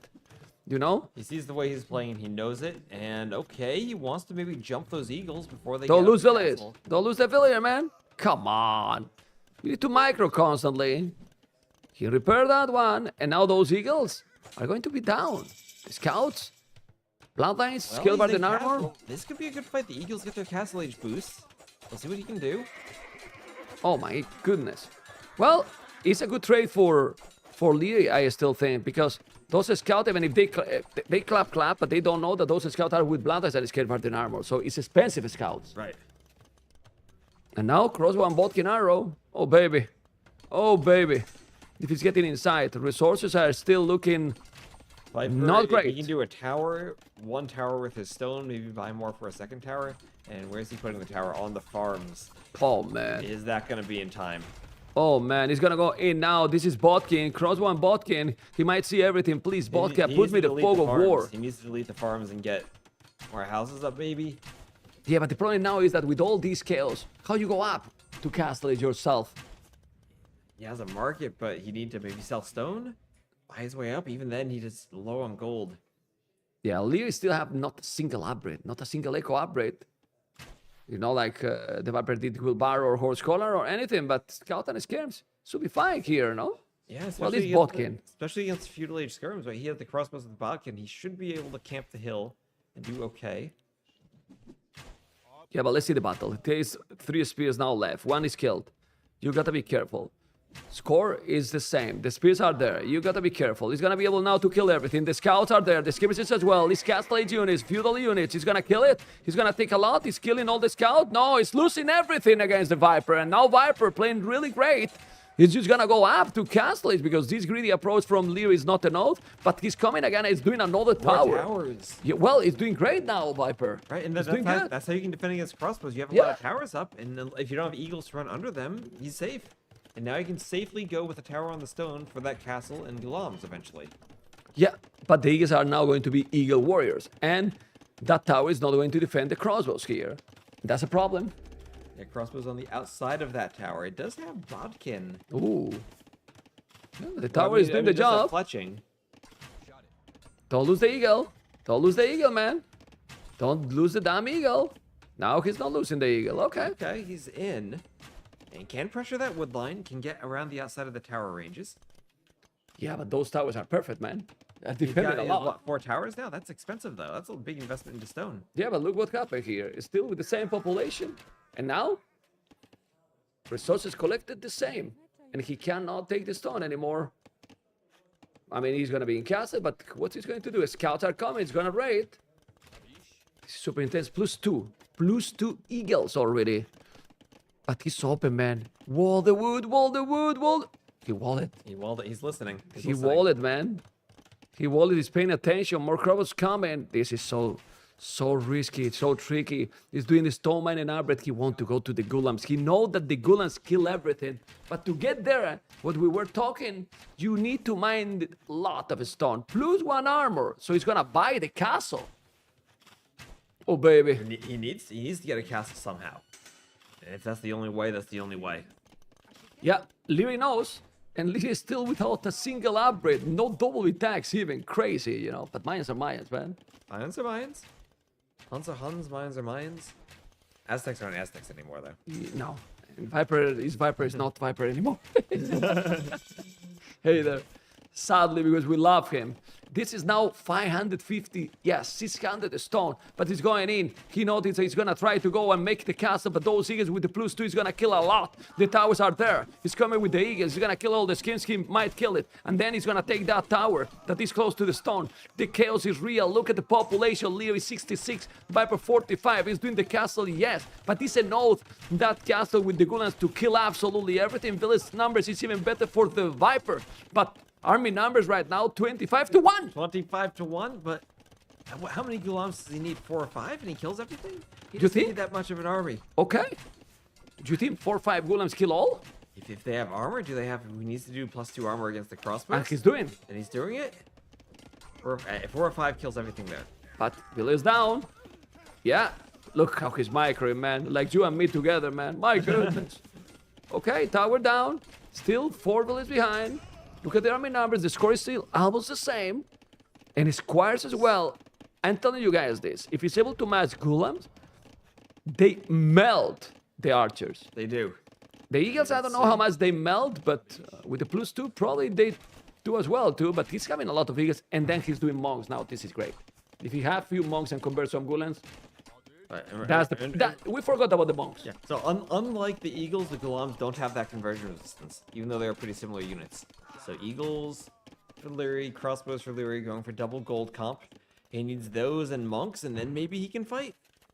He needs forward siege too to deal with the towers. Feels like Liereyy just needs everything. Yeah. Let's see what Lierey's gonna be able to do it here. He's gonna, he's denying the gold. There's no resources at all. This is impossible for the Viper. The score is still close, but Liereyy is doing an amazing job. He wants to take the tower. If he takes the tower down, then the gold is unprotected completely. And that tower is in danger, but he's taking a lot of damage with those. And now he's 7 Gulams. 7 Gulams, but the eagles are also raiding. It's so difficult, man. I mean, if the Gulams are great, that's why we were talking that getting there is the problem. Right. Getting there is the problem. And he's taking so much damage just trying to get there. But, I mean, villager counts are still pretty similar. Yeah. Liereyy has 1,000 more resources collected, though. He's just struggled with idle time in all these raids. Okay. Yeah, he's again there with the crossbows, but he's losing quite some. Still, it's only 3 villages ahead, but now he's going to make a second town center. Still ready, man. He's attacking all the time. Double attacks now. Double attacks, let's go. Finally an eco upgrade. Good job, Mr. Liereyy. I mean, think about that. 1,000 more resources collected, but no eco upgrades. Yeah, so imagine how much he has been raiding his opponent, right? And second TC from Liereyy. Look at those Gulans, man. But they still have the numbers, but the Gulans are very powerful. Maybe look at the army counts now, 30 to 10. He's getting closer. And once he closes that, he takes the score lead. He can raid now. And I think the Gulams have this. Okay, let's see. He's there now. Still, remember Botkin. Village down. Still 2 villages different only. He's gonna take another, not really. Horse Collar now. Coming with more Eagles and Crosses. He's still trying to attack. Well, but the thing is, now he's mining a lot of stone. He might just do a castle at home, plumes, and he's fine. I mean, fine because of the numbers. It's already 14 Gulams. What do you think of plumes, though? Remember, they do have that attack bonus against infantry, but is that enough against the Gulams? Do they kill them fast enough? You can hit them back, but still the Gulans are fast, right? Right. He also has Squires, so he's doing Squires now too. 5 villages more. Told their army, 30-16. Score is still very close. Population difference is getting a bit closer.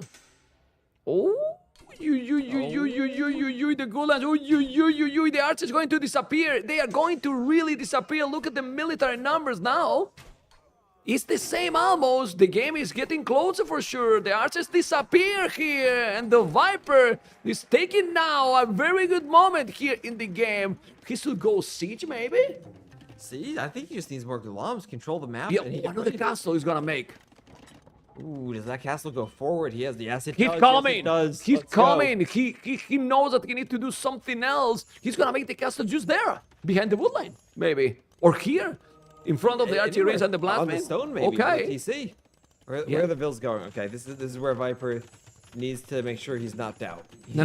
The castle up. Now Liereyy has War's army. This army is a lot better now. The Gulans are coming. There's a monk with a relic that you should try to convert. The castle is on his face. 30. See, look at the castle. Castle on his face. And well, look at the population. I think the Viper can get this game. I think he can. Okay. And then okay, he's still alive if he takes this game. So many Gulams all over. There's nothing that Liereyy can do. Ooh, he's going to try to deny that castle. If he denies that castle, it's gonna be terrible. He's walling! He's walling like crazy, like he's always doing. This is the Viper we want to see. Gate there, covering those villages and bang! Doing the castle, amazing move with the snake. And now raiding everything. This is the game. And the castle's This is the game. All that quick gate keeps him alive, keeps him in the series. And there's nothing Liereyy can do here. There's absolutely nothing he can do against the Gulams. He's trying to add in more TCs and monks, but too little, too late. Now people will start to understand why we were talking about the Gulams. Right? Here they are. They have no counter. And he's gonna call the GG. Oh my god. Is the comeback from the hell from the Viper in the serious? Because this kind of games, a reverse sweep. This can give you something, you know? Give you some momentum. Okay. No, it's impossible. Now he has 40 seats, but look at the population. GG! 2-1. And the Viper made magic. He did. He did magic in this one. Magic for 2 more games. He did magic in this one. Oh, baby. Right. That was a masterpiece? I think so. Well, I mean, it's expected, right? It was a Civ win. It was Gulams.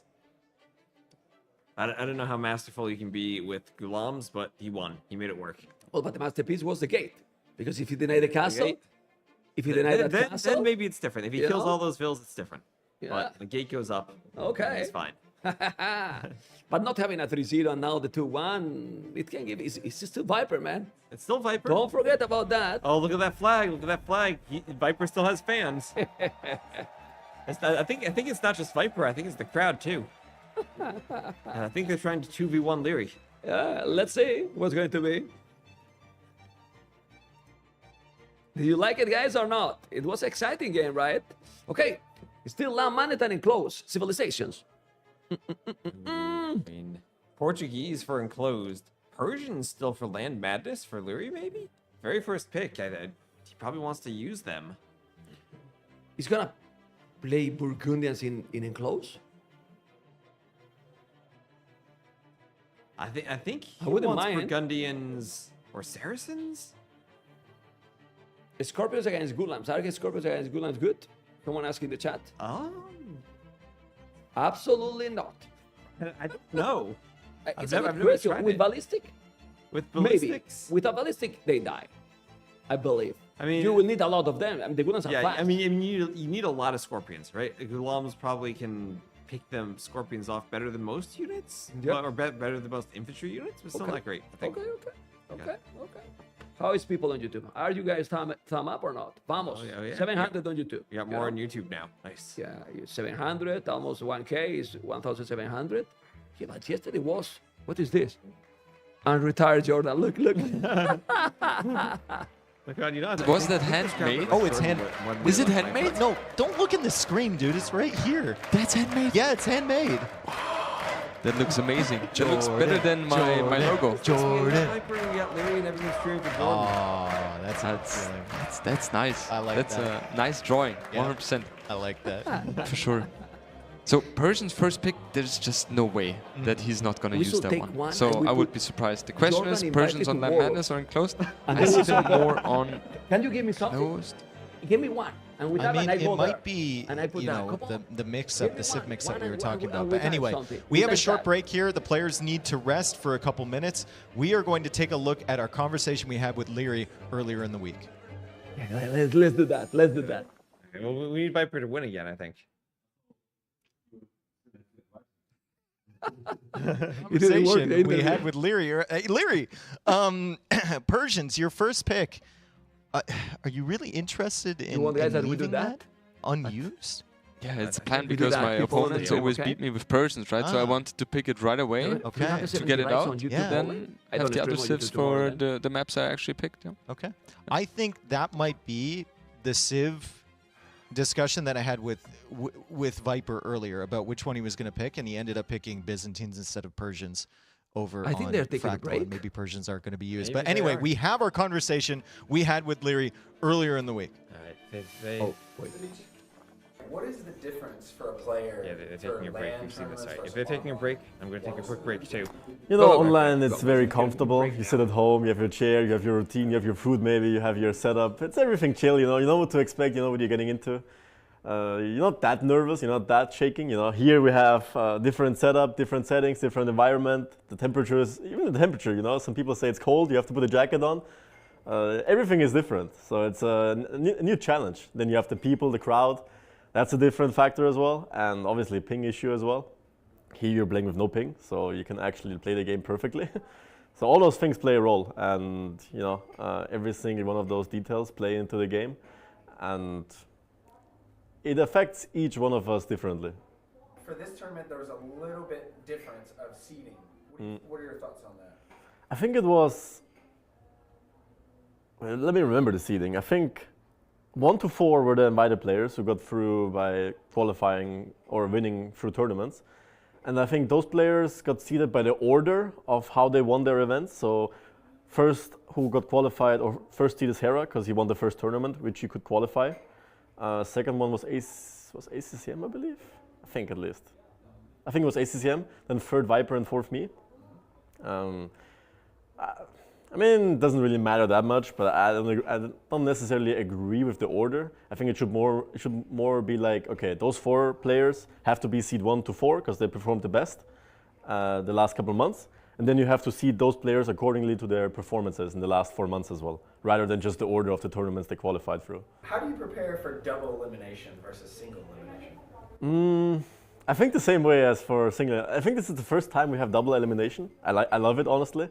Because, you know, for all that you know, you could have 1 day off or something is off, a small detail, you're out, and then you're just watching for the rest of the event. Here you have a double chance, and I think it's still very hype, especially if you're then playing a decider from loser bracket final or knockout stage.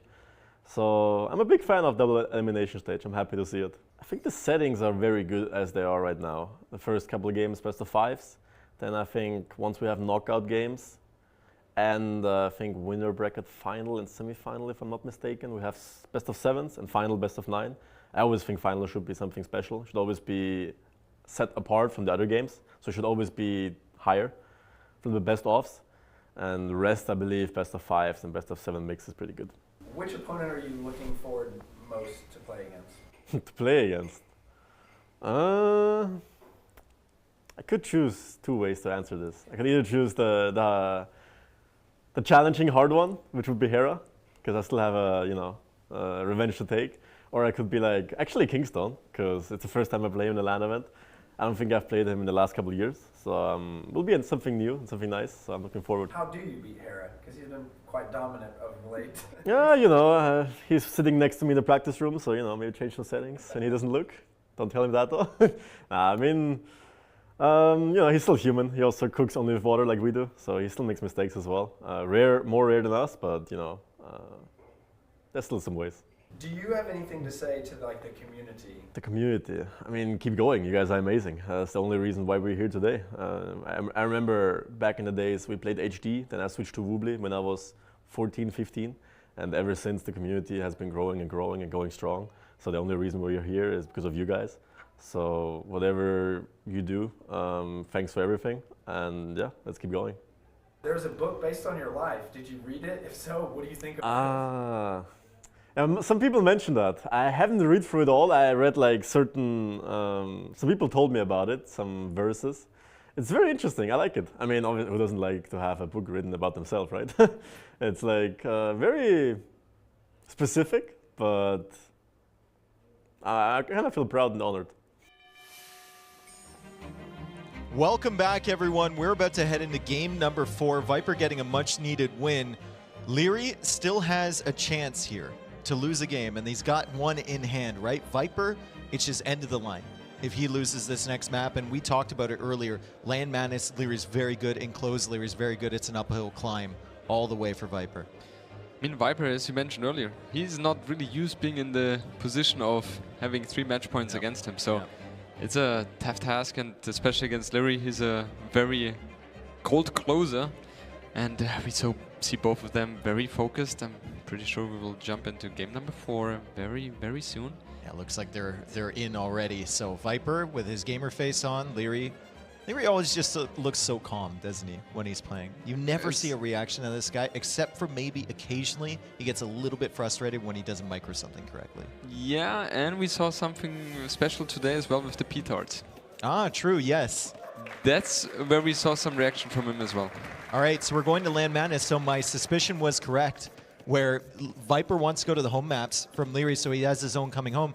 And I think Liereyy felt pressure here to go for his first civilization pick in the Persians, and we find ourselves in not the greatest matchup for the Persians ever against the Saracens of the Viper. I think this is, favored towards Viper. If we are thinking about late imp,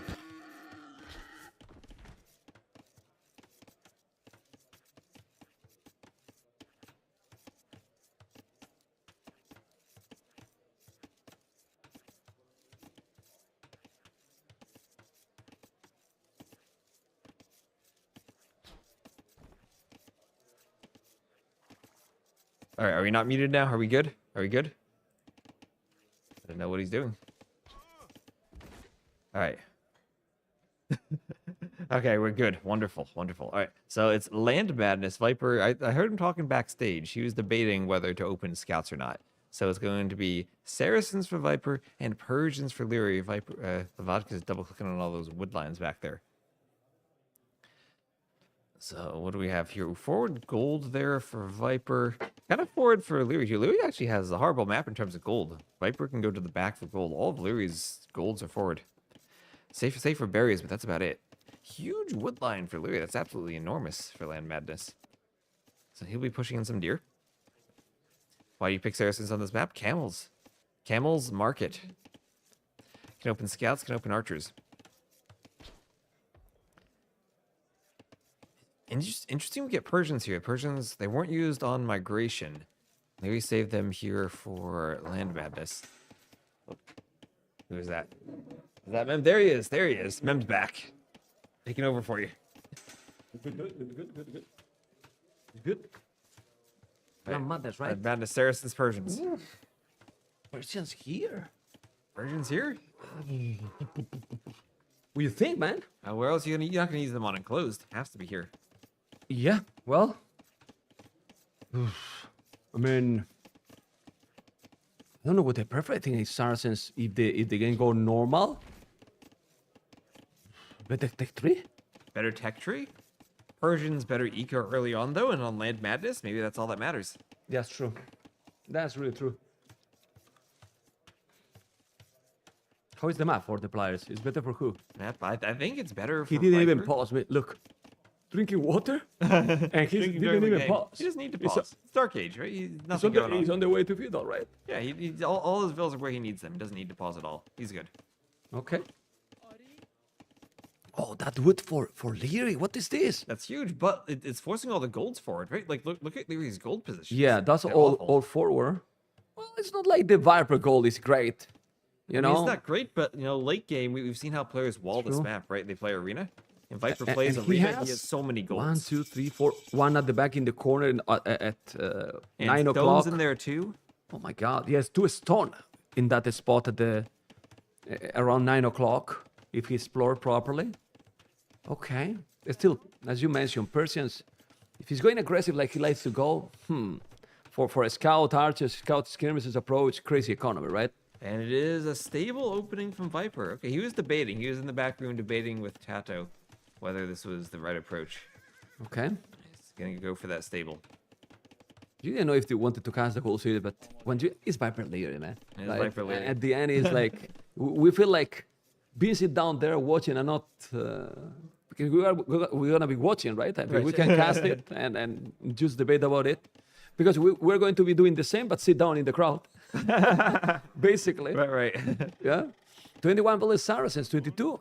That's the powerful Persians push on the TC. He's already ahead almost 2 villages at some point. That's crazy. Yeah, Persian TC is good. Yeah, but look at the Viper. He's walling the whole thing.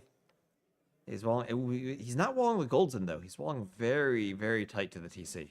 But he might wall eventually that area. He's there with the spear. Yeah, I think he's gonna make where the house is a market. Just there. We'll do the market. In front of the gold. The Okay. Viper. Yeah, just to defend it. I mean, you cover it even farther, and then you wall keep the more. archers away. I mean, I don't know. Let's see. The market will have to be done. This is the thing with the Saracens. Like, so many ways to play with them, and might be able to make it work. Well, he's trying to chase those scouts around. Can't let the scouts pick vills at this point. He's already down because of the Persian TC. Let's get the walls up. He's gonna go for the hill. You gotta be careful.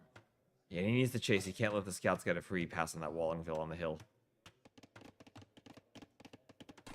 30 population, 35. Okay. Archie and a skirmisher. Okay. Well, it's double the military already for Liereyy. This is exactly what we were talking about. Like, you can go crazy aggressive here.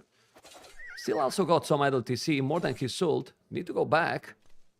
Yeah, those battles is not needed, but I'm surprised. No, the market is going to be in the corner at the back. Okay, Not doing part of the there. It's wall. doing a tower, but then you don't use the market then. That, I mean, eventually he will use, but right now I it's mean, you're the not going to sell the Saracens. stone then. Yeah. So why Saracens then? Because now Saracens doesn't have any advantage here. No eco advantage, at least. No if you're eco not gonna use the advantage, for market. sure. Still maybe a better tech tree in the long run. Yeah, but Liereyy has a lot more army now. 9 army, 4 army. This is gonna be tricky. The archer is there. You have to be careful. He's microing here. He's forcing to make the tower. He's gonna take the spear. Now he's gonna kill villagers or not. The spear is down. Need to go for the villagers. Not anymore because the tower is up. But this is what you want if you are Persians here. You have the presence, you have the army, you have crazy farming. He has good farming too, the Viper, but he's not using the market. I have never seen the Saracens play this way. Yeah, he just wanted the market up just to have it. Maybe he'll use it in the future. It will still maybe help him click up, but he's off the berries. And that's really going to hurt his food eco, and he has to do the transition, add in the range. And this is a rough transition on the eco if you're not having the market available. That's an important tower that he added when he could have just walled in front of the gold with the market. Yeah. He could have been safe just with walls. With how much he committed already to the walls. Yeah, it's awkward position now for the snake. He's doing the blasmid and archery range. He's starting to use finally the market. That was about time, you know. Was about time. But usually, guys, when you are doing the market with the Saracens, you want to sell the 200 stone right away, as fast as possible. you know? Yeah, also Viper had a weird layering of the farms. Like, he put 2 farms on the front side of the TC where they're most exposed. Uh-oh. Okay, wants a raid. No problem. Still He's not with even his shots. reacting. Still being annoying here. He's gonna take that layer. No, he's doing now fletching. He's just splitting those units. But look at the army compositions. Right now, it's 4 scouts for both, but 1 skirm for Viper, a skirm, 3 spears, and 6 archers for Liereyy. Lierey's building at the units out is just Yeah, so but much that cleaner. layer is... No, he's not gonna lose it. Yeah, there's the spear. Spear Yeah. protects the bill. Those walls will go up. Yeah, and he was having couple of his scouts that was with no HP at all. Look at Liereyy now with the foot. Great resources. He's getting ready to go up. Great resources. Person's economy, the spear is already there. You have to be careful. Lierey's about to click up. You can wall that wood line. It's not wall, but they're still attacking. 16 farmers. He's still walling the whole map. And the kid with person's economy. Check resources, 500 resources more collected. Yeah, the Saracens it's not the way to use the Saracens, right?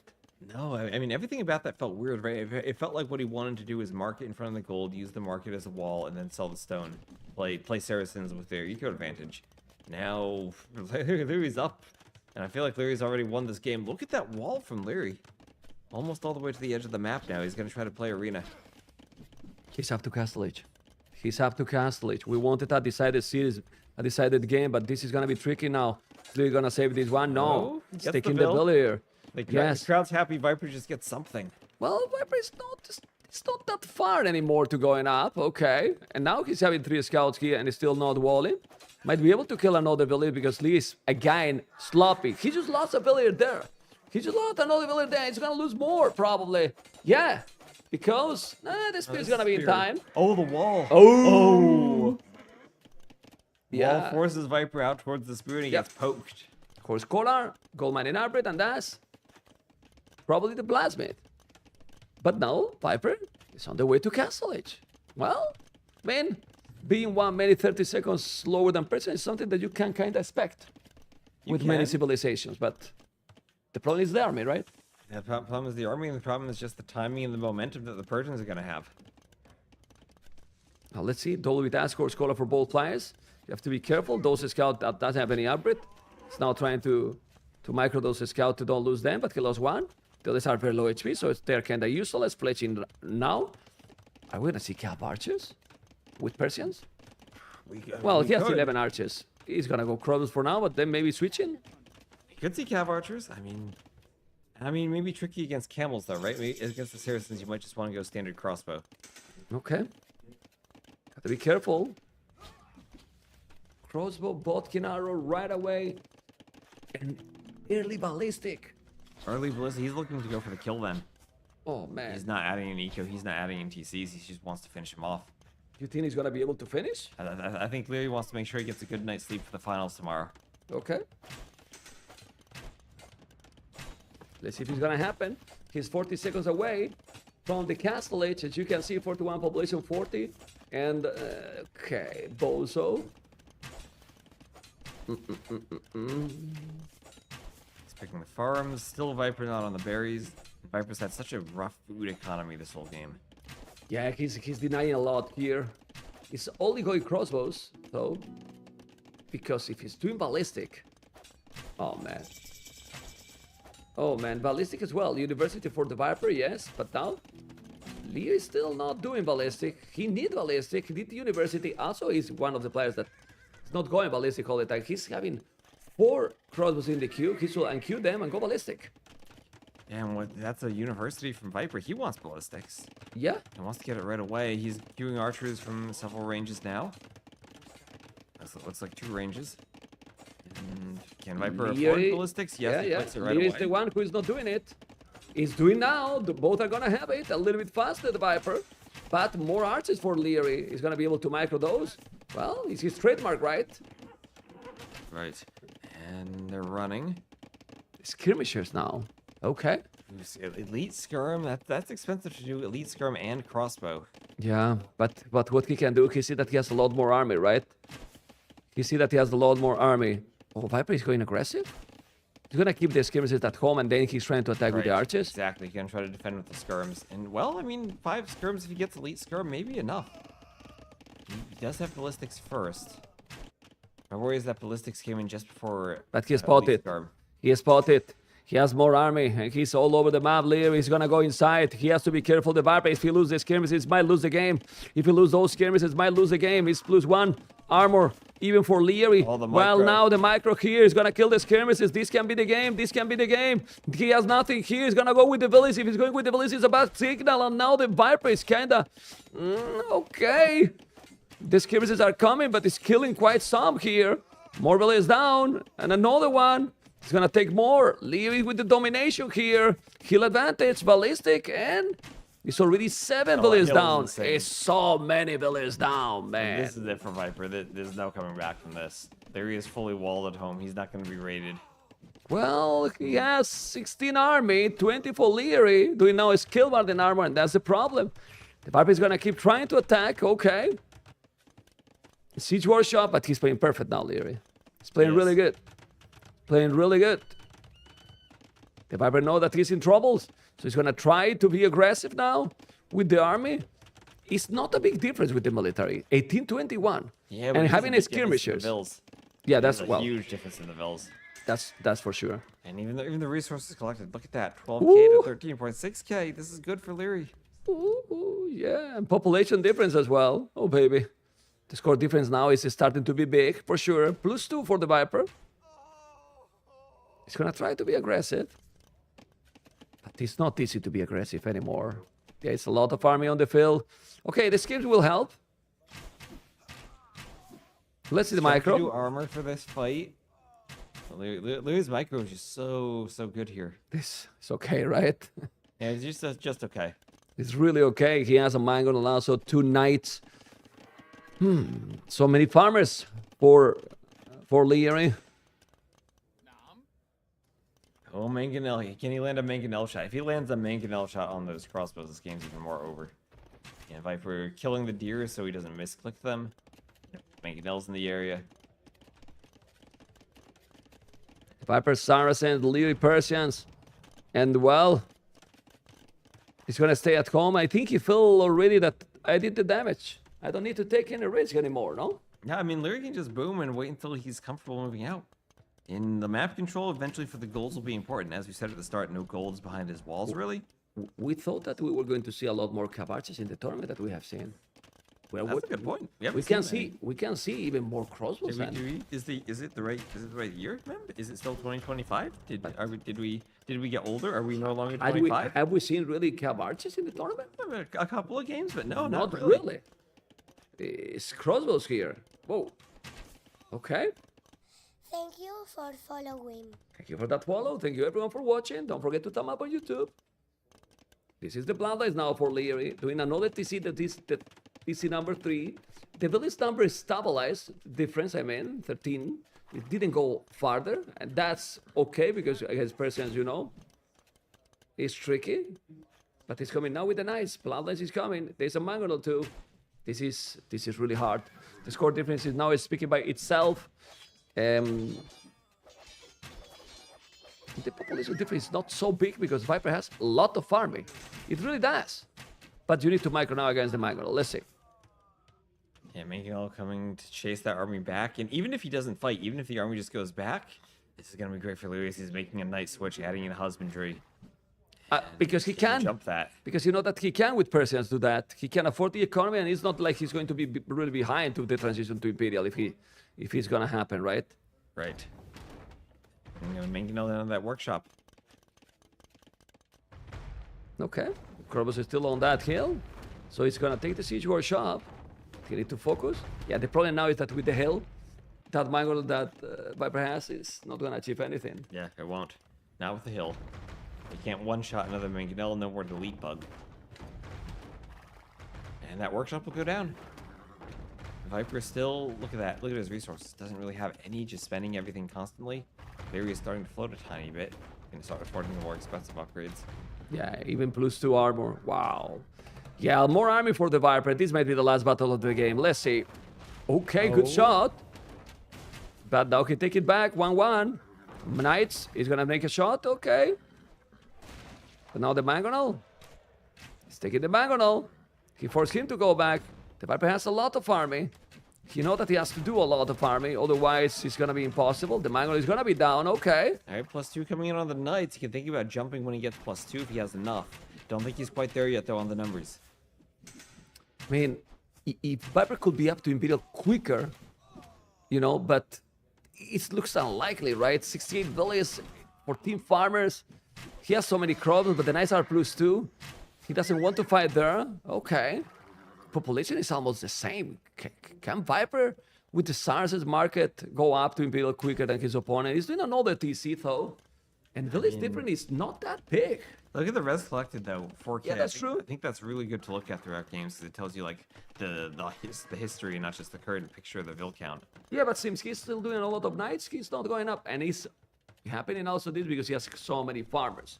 Still, Viper is just playing like the typical Arabia with, you know, when you are flanking a team game with crazy amount of crossbows. Right. But he's coming now with 15 Knights +2 and doing fortune already. Oh my God, he might clean that. Or... Yeah, the mobility of the Knights can do a great job of restricting the ability to send the reinforcements forward. Well, let's see what's gonna happen. It's 5 population difference only. Also, Knights from Persians +2. Bonus against archers. Right. Uh-oh, careful. Crossbows there too. He's with Ballistic, he's coming now with the Knights, it's so many Knights. Let's see if he's gonna be able to kill them. If this is gonna be a clean up by Liereyy or not. Archers and Knights. The pattern is doesn't help Liereyy, but still he's Knights +2 with Persians. Oh, the Mangonel Also, on the way. look at the Mangonel. Let's see, don't click the archers. We need to see the Badaboom. The Badaboom, and I think the Viper is giving up and he's calling the game. GG. GG. And Liereyy will be playing tomorrow against Mr.yo. Yeah, so Liereyy, and the winner faces Hera now. I think the three players that have been playing best are in the top 3 right now. Yes. In the tournament, to be honest. Yes. Right? And there they go.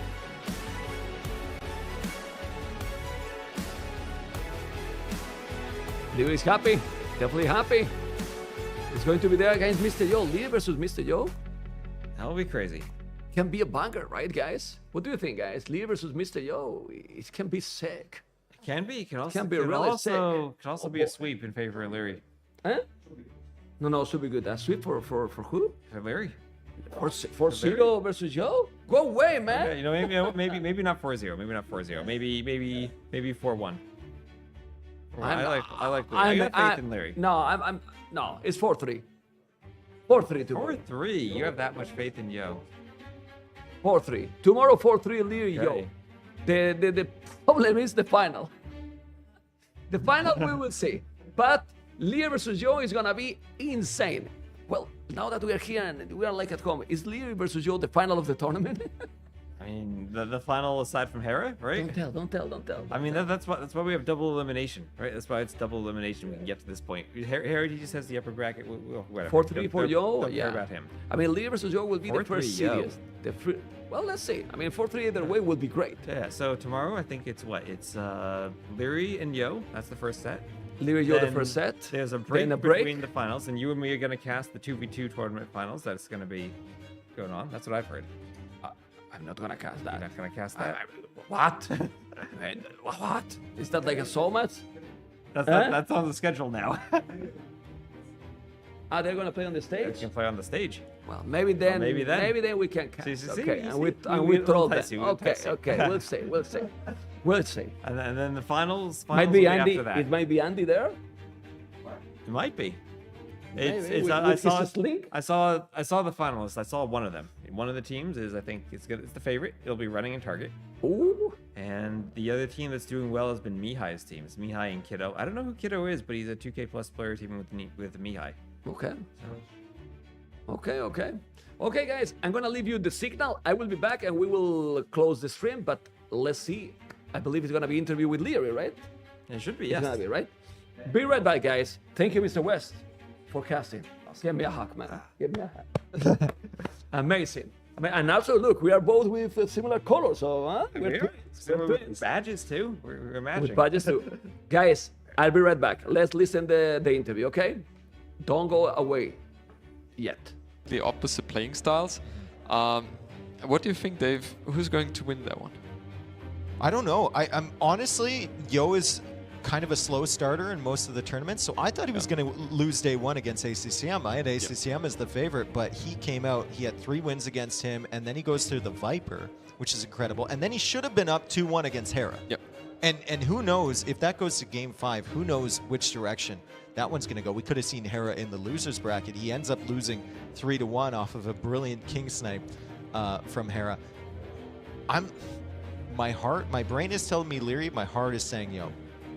Okay. I think Liereyy could be a little bit of a favorite here. I think if we talk about history, he should have a lead in that regard. I think so. However, Mr.yo in this tournament, I have to say, I'll go for him just because he was playing too good the last 3 days. I think the thing with this tournament is all the maps are known. They've all been played before.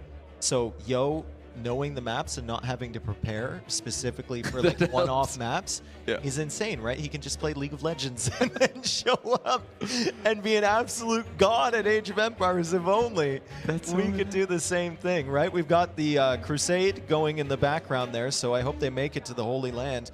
And we have our interview being set up also on the stage, which you can see in the background over there. Jordan, it's been 3 days here at the Garrison. What are your thoughts? How are you feeling about this event?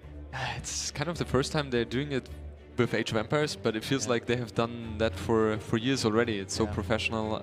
It's just amazing to be in such a scenery again. It's been a long time for me, and I just absolutely love it. The energy is great. The games are great. The organization is great, and couldn't have asked for something better. And if you're loving it at home, there's also a way to support the event. They have costs that they haven't yet covered, so we're, as a community, hoping that some generous individuals can help them out with that and maybe get a Garrison 2 as well. So we have that bar somewhere around here. I think the last time we were at like 2.5K or something, which is insane. Honestly, this community is so generous. Yeah. They also have merch available, which goes to support them. And of course, our sponsors for the event, which you can see down below. The interview should be set up soon. Until that point, I just want to give my thoughts on this. Like, this feels like a legitimate esports setup.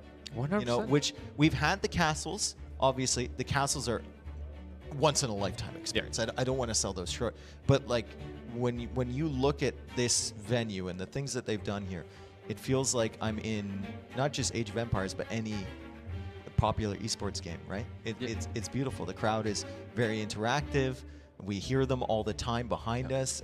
During the games, the crowd is full, even if you don't see it when it's in the breaks and they show and they're off getting beer, which we appreciate because the bar goes towards us as well. But anyway, we have our winner of this set, 3-1 over the Viper. We have Liereyy on the stage. You can hear the... Oh, sorry. We have KP with the Viper first. We're going to get his thoughts on that set and the entire tournament experience. So KP, take it away. Thank you to Dave and Jordan. Phenomenal casting from the boys. Phenomenal crowd as well. I am joined by the Viper.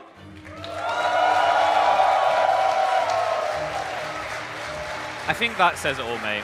Like, no matter how many years pass, yeah, they're too loud, aren't they? You were saying? Gotta get you here, mate.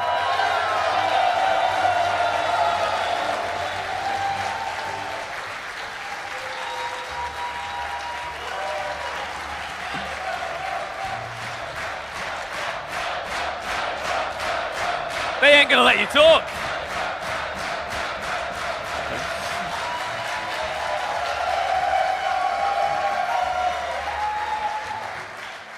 They don't realize that you're tired and want to go to bed. They're going to keep this up all night. Yeah, don't tell them. But mate, we got to talk about this set. I mean, commiserations first of all. You know, it's never easy losing, but we talked a little bit in your winners interviews across the last few days. The competition is tight. Even when the scores don't look at whether it's 3-1, 3-0, you know, we're always seeing these games that feel like they've got that moment of turnaround. Was there a moment in this series where you felt like this is the day, that this is going to be me? Or did you feel like Liereyy was just turning up almost too rejuvenated? I think Liereyy played a super solid set overall. I think strategically I probably made it too easy for him, and I was probably a little bit too stubborn in the way I approached some of the games, because they worked in training, so I have to do it like that. No, I should have adapted a bit more, but I think Liereyy just had a super solid approach, and he out-strategized me today. Hey, there we go.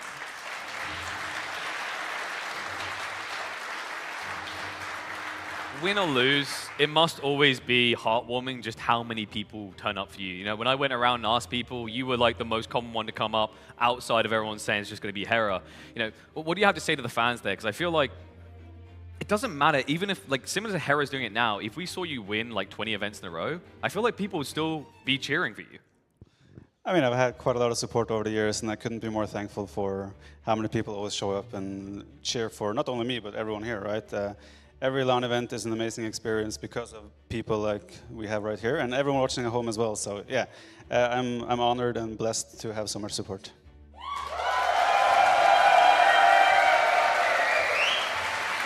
Well, mate, we may not see you on the stage, but people approach him around the venue. You can see how friendly he is. I think it's time to go see the wifey and the kids and enjoy the evening. A pleasure as always, my friend. Thank you very much. Thank you, everyone. Thank you, thank you. Louder! Oh. Well, now I need you guys to get even louder because we're hopping from one to the other. Join me in welcoming up here. Your champion of the series is Liereyy.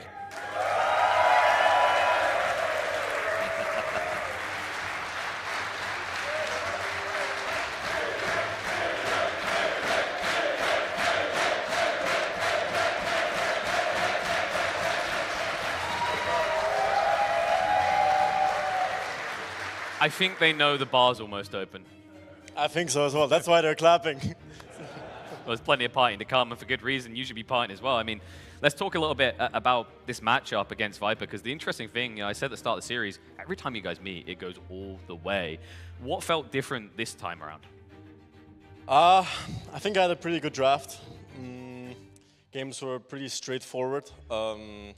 Still, every match could have gone either way, I felt like, especially the migration game. I thought the game was over in Castle Age, and then suddenly he always has score lead, and he was still ahead. I have no clue how.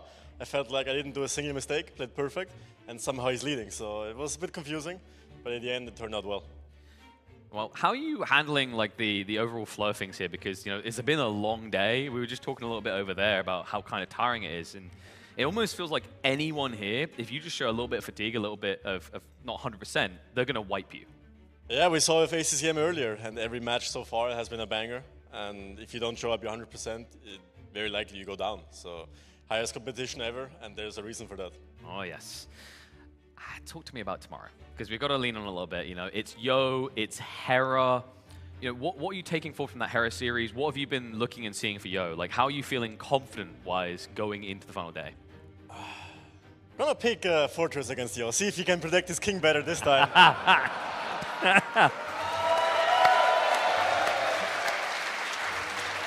You know, I'm going to be a discount Jordan here because you started to talk about the games a bit. We're going to look to actually go over the games here. We've got a segment sponsored by Samsung, so insights for Samsung here. We're going to go through your games, start with game one, and I'm going to run you through your thought process. You're going to tell me kind of what you were thinking here. So, production, take it away. Yeah, hype up the...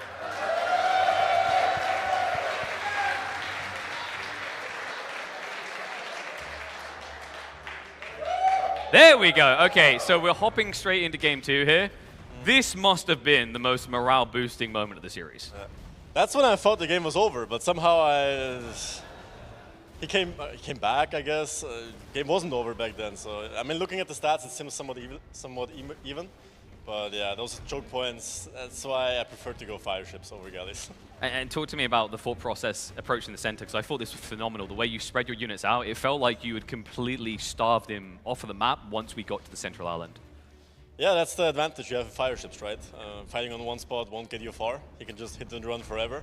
But if you trap him like that, there's not really much he can do, especially because the water is still very wide for migration, so there's always a trap to do. Yeah, I mean, this is. I think this might have been the most claustrophobic a player looks so far in migration. We hop into Arabia here. Like, everyone loves the opening micro there. Sick little grab by him. You know, you comment on the couch, I always talk about your losses. We kind of have to talk about this, but I'm going to get you to talk about it instead. So run me through what you were thinking as this game kind of approached, because it felt like you kind of got countered in the mid-game. Did it kind of just feel over from that point? Yeah, I knew once he gets to Gulam, it's going to be almost impossible. But I felt like I got myself into a pretty good spot. And, I mean, looking at the stats here, I still have decent army, I still have a few villagers less, but he's not castle age. I definitely felt like I could have done some things better and won the game as well. But then again, he played it well with the towers, and, well, we saw what happened in the last couple 2 minutes. Yeah, and I mean, this is the point where I think, like, you're probably feeling quite confident, right? I mean, 2 to 27. Overall, like, what was going through your mind at this moment before we got to the counter pick? Was it kind of like, okay, cruise mode, play it safe, or were you looking for kind of a double down opportunity? This game looks over, actually. Yeah? What did I do? We're about to find out, mate. I guess. You're here to tell me what happened. I mean, I get a little bit ahead, but the thing is, army doesn't really matter once he gets those surrounds, and I can never be on the map again. Yeah, that's the nail on. That's the finisher move. That's pretty much perfect play, and his quick walls. Nothing to add there, and the raids at my TC. That's ended it. And then this one must have been the jolt to the system, right? Because I feel like, I'm not saying you were cruising game 1-2, but the confidence kind of goes, oh, okay, this is just going to be a 3-0 sweep. What did you do to reset going into the final game? I knew the last matchup was going to be a hard one, like the Hindustani Mayan one. This one, I had the edge. Why can't I back through there? But yeah, I mean, I have the better Civ. I just have to hold. He has less resources to work with. I have more villas, more resources, so if I don't mess up, then yeah, it should be... Did you kind of scout that back tree line? You're like, oh god, I'm in heaven here. Yeah, that's when I knew, okay, this game is mine. If I don't mess up now, then this is it. I mean, I can't fault the clean gameplay here, right? Like, I think the interesting thing here, we heard it from the commentators, the idea that Viper was maybe holding something back for game number 5 because he's known to do that, playing your maps first. Was this someone you were expecting going to the series? Did he catch you off guard at all through any of these games with that element of his gameplay? I didn't want to go into game 5, especially on enclosed. Viper is known for his late game. And the matchup could have gone either way as well, so it was pretty much a 50-50, so I knew I had to close this one out. Yeah, worked out. Well, I think that kind of covers it. We can see the killing blow here, just a sick cleanup. And, thinking about the competition here, we've been talking a little bit about how tight it is, how close it is. Is there anything that you've had to adapt between days here? Because, usually it feels like once you're in a tournament, you're locked in. There's not much ability to completely flip the strategies. Have you found a need to do that day to day? I think you always have to adapt from player to player, from draft to draft, from map to map, from stage to stage, every game, and it never ends. So, final question: are you going to hang around for a little bit? Here tonight? Just a little bit. A little bit. There we go. Because folks, you need to get his signature, maybe tip him a drink, because he needs to get some sleep. It's a long day tomorrow. I thought today was already long with ACCM and now Viper, and tomorrow I potentially have Hera as well after you, so... And 16 games? Well, gonna be record times. Gonna be records. I'm looking forward to it. We might have to lock the door and not let anyone out, but once again, a round of applause for Liereyy, your victor of the series. All right, thank you. Come on.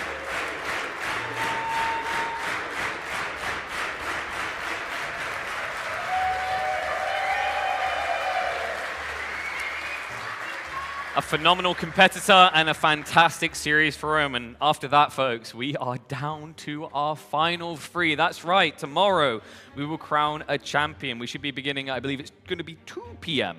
So a little bit later, just so that we can make sure that people get their sleep, because Lierey's had a long, long day. But you folks are not done. No, you guys at home will just have to tune in there. But I have got good news for those in person, because we're going to be having a party here tonight. Let that be a reminder to everyone at home. Next time, book a ticket, get here if this happens again. But folks, remember, we're down to our final 3. We've got Yo, Liereyy, Hera. Only one can be Lord of the Garrison. Tomorrow we find out. But for tonight, I bid you farewell.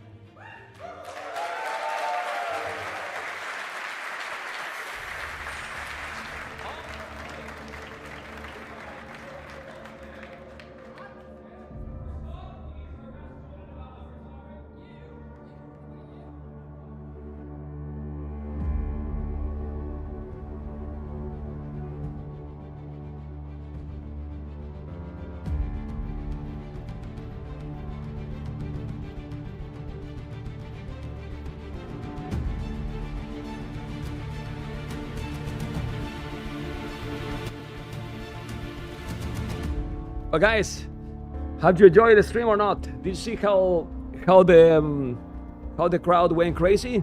It was really crazy, right? It went crazy with the players, with everyone. And what can I say? Did you enjoy or not?